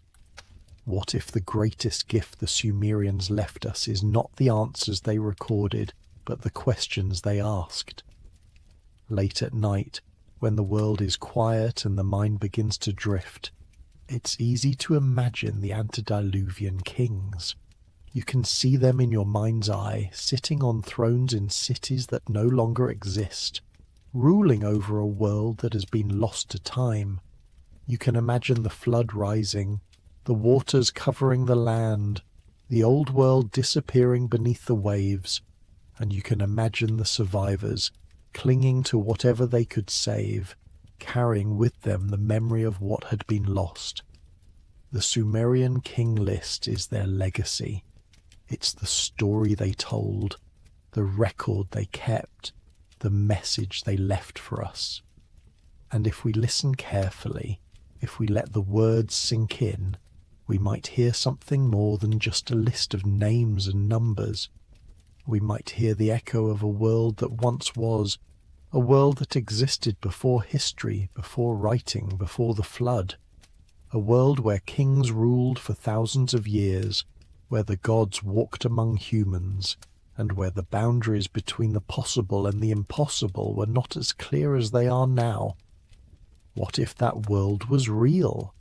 What if the Sumerian king list is not mythology, not exaggeration, not symbolic encoding, but memory, distorted by time, fragmented by catastrophe, but memory nonetheless? What if the antediluvian kings really did exist, and their impossibly long reigns are a reflection of a world that operated under different rules, different conditions, different laws of nature? We may never know for certain. The evidence is too scarce, the past too distant, the truth too deeply buried. But the question remains, carved into clay, waiting for us to discover it, to ponder it, to carry it with us into the future. The Sumerian king list is not just a text, it's a doorway, a portal into a past that we can barely imagine, but that continues to call to us, to haunt us, to remind us that there is more to history than we have been taught. And perhaps that's enough. Perhaps the mystery itself is the message. Perhaps the Sumerians, when they recorded the king list, were not trying to give us answers, but to give us something more valuable. A sense of wonder, a sense of possibility, a sense that the world is far older and far stranger than we can ever fully comprehend. So as you drift towards sleep, as the words of the king list fade into the background of your mind, let yourself wonder. Wonder about the antediluvian kings, about the world they ruled, about the flood that swept them away. Wonder about the survivors, about the knowledge they carried, about the stories they told, and wonder about us, about our place in the long, unbroken chain of human history, about what we will leave behind when our own civilization has crumbled and our own cities have turned to dust. The Sumerian king list holds no definitive answers, but it holds something more important, a question that echoes across the millennia, a question that each generation must answer for itself. What if the past is not what we think it is? What if there were others before us, greater than us, wiser than us, who knew things we've forgotten? And what if the key to understanding our future lies not in looking forward, but in looking back, into the shadows of the earliest past, where the truth still waits to be discovered? The king list is still there, resting in its museum case, covered in dust and time. But the story it tells is not over. It's still being written, still being discovered, still being remembered. And as long as there are people willing to ask the questions, willing to wonder, willing to imagine a world that existed before history began, the Sumerian king list will continue to speak to us, whispering its secrets across the ages, reminding us that the past is never truly gone. It's just waiting to be found. But what if we've been asking the wrong questions all along? What if the mystery of the Sumerian king list isn't about whether the numbers are literal or symbolic, whether the kings were real or mythological, whether the flood was local or global? What if the real mystery is why we find it so difficult to accept that the Sumerians might have been telling the truth as they understood it? We live in an age of radical skepticism, where the default position toward ancient texts is disbelief. We assume that ancient peoples were superstitious, that they couldn't distinguish between fact and fiction, that their records are riddled with errors and exaggerations. But what if that assumption is wrong? What if the Sumerians were just as rational, just as careful, just as committed to accuracy as any modern historian? They were, after all, the inventors of writing itself. They created one of the world's first legal systems, developed advanced mathematics, tracked the movements of celestial bodies with remarkable precision. These were not primitive people. They were sophisticated, organized, meticulous. So when they recorded that Elulim ruled for 2800 years, they weren't being careless. They weren't confusing mythology with history. They were recording what they believed to be true, based on sources that they considered reliable. The question we should be asking is not whether the Sumerians were wrong, but why their understanding of the past was so radically different from ours. One possibility we haven't fully explored is that the Sumerians were measuring time differently than we do, not just using different units, sars instead of years, but conceptualizing time itself in a fundamentally different way. In the modern world, we think of time as linear, uniform, constant. A year is a year, whether it occurred in 2000 BCE or 2000 CE. Time flows at the same rate for everyone, everywhere, always. But what if that's not how the Sumerians understood time? What if they believed that time itself was variable, that it could flow faster or slower depending on cosmic conditions, divine intervention, or the state of the world. In that case, a year in the antediluvian period might not be equivalent to a year in the post-diluvian period. The two might be measuring the same thing, a cycle of seasons perhaps, or a celestial revolution, but the duration of that cycle might have been different. This idea might sound absurd to modern ears, but it's not without precedent. Einstein's theory of relativity tells us that time is not absolute, that it can be stretched or compressed depending on velocity and gravity. Time passes more slowly near a massive object, more quickly in the vacuum of space. An astronaut orbiting the Earth ages slightly slower than someone on the ground. Time, in other words, is relative. Could the Sumerians have known something about the relativity of time? Could they have inherited knowledge from an earlier civilization that understood that time is not constant, that it can change?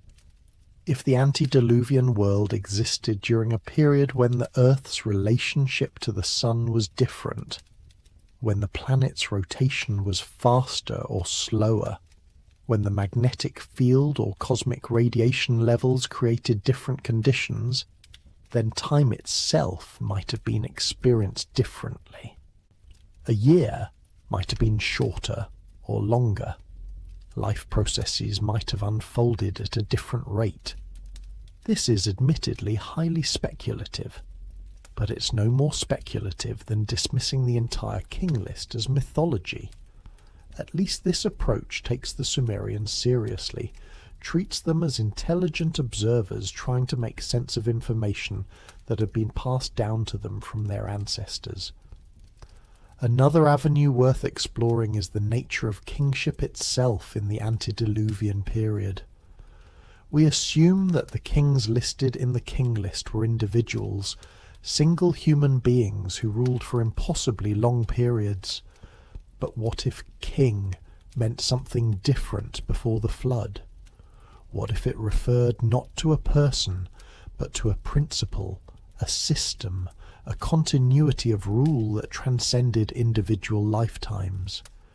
In many traditional societies, the king is not just a political leader, but a sacred figure, a living embodiment of the cosmic order. When a king dies, the kingship doesn't die. It passes to the successor, who becomes, in a sense, the same king. The individual changes, but the office remains. In ancient Egypt, every pharaoh was Horus incarnate. In Tibet, the Dalai Lama is believed to be the reincarnation of his predecessor, the same consciousness returning in a new body. The person is temporary, but the essence is eternal. What if the antediluvian kings were understood in this way? What if Alulim was not the name of a single individual, but a title, a position, a sacred office that was occupied by a succession of rulers who were all considered to be Alulim? In that case, the 2080-800-year reign would not be the lifespan of one person, but the duration of the Alulim dynasty, the total span of time during which that particular line of kingship held power. This interpretation has the advantage of making the numbers more comprehensible, without dismissing them as purely mythological. It allows us to take the king list seriously as a historical record, while acknowledging that the Sumerians might have been recording history in a way that's different from our modern conventions. The antediluvian section would then represent very long dynasties, or political systems that remained stable for thousands of years, while the post-diluvian section would represent shorter dynasties that change more frequently. But even this interpretation raises questions. If the antediluvian kings represent dynasties, why did those dynasties remain stable for so long? What kind of society could maintain the same ruling family, the same system of government, the same continuity of power for thousands of years? Our own experience tells us that political systems are fragile, that empires rise and fall, that revolutions and upheavals are inevitable. The longest-lasting dynasties in recorded history, the Zhou dynasty in China, the Roman Empire, the Byzantine Empire, lasted for a few centuries at most. The idea of a single dynasty ruling for 28,000 years seems almost as impossible as a single individual living that long. Unless, of course, the antediluvian world was fundamentally more stable than our own. If the climate was constant, if resources were abundant, if there were no wars or plagues or natural disasters to disrupt the social order, then perhaps a dynasty could last for millennia. The antediluvian period might have been a golden age, a time of peace and prosperity when the world was in balance and kingship was truly ordained by the heavens, not contested by ambitious rivals or threatened by external enemies. And then the flood came, and that stability was shattered. The post-diluvian world was a world of chaos, of struggle, of constant change. Dynasties rose and fell more quickly because the world itself was more volatile. The connection between heaven and earth had been severed, or at least weakened, and kingship was no longer the stable, eternal institution it had once been. There's another pattern in the king list that deserves closer attention: the gradual transition from the mythical to the historical. It's not just that the reign lengths decrease over time.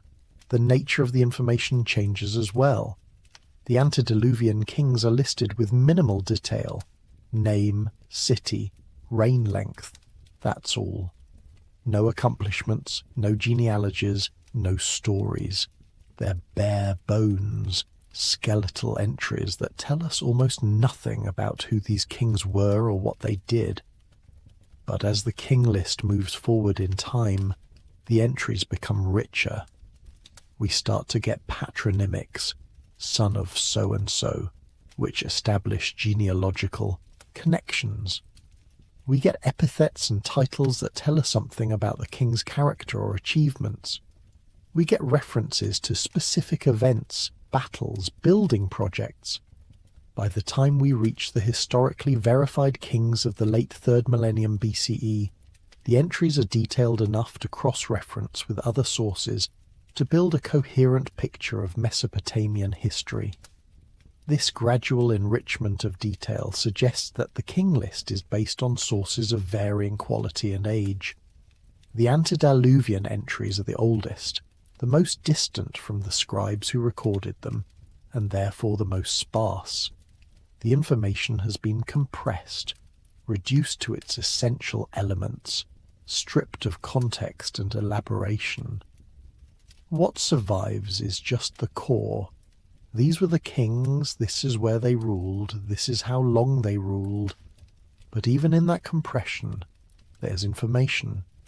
The fact that the antediluvian kings are remembered at all, that their names were preserved across such vast stretches of time, suggests that they were important enough that their memory endured through the catastrophe of the flood, through the collapse and rebuilding of civilization, through countless generations of oral transmission before writing was invented.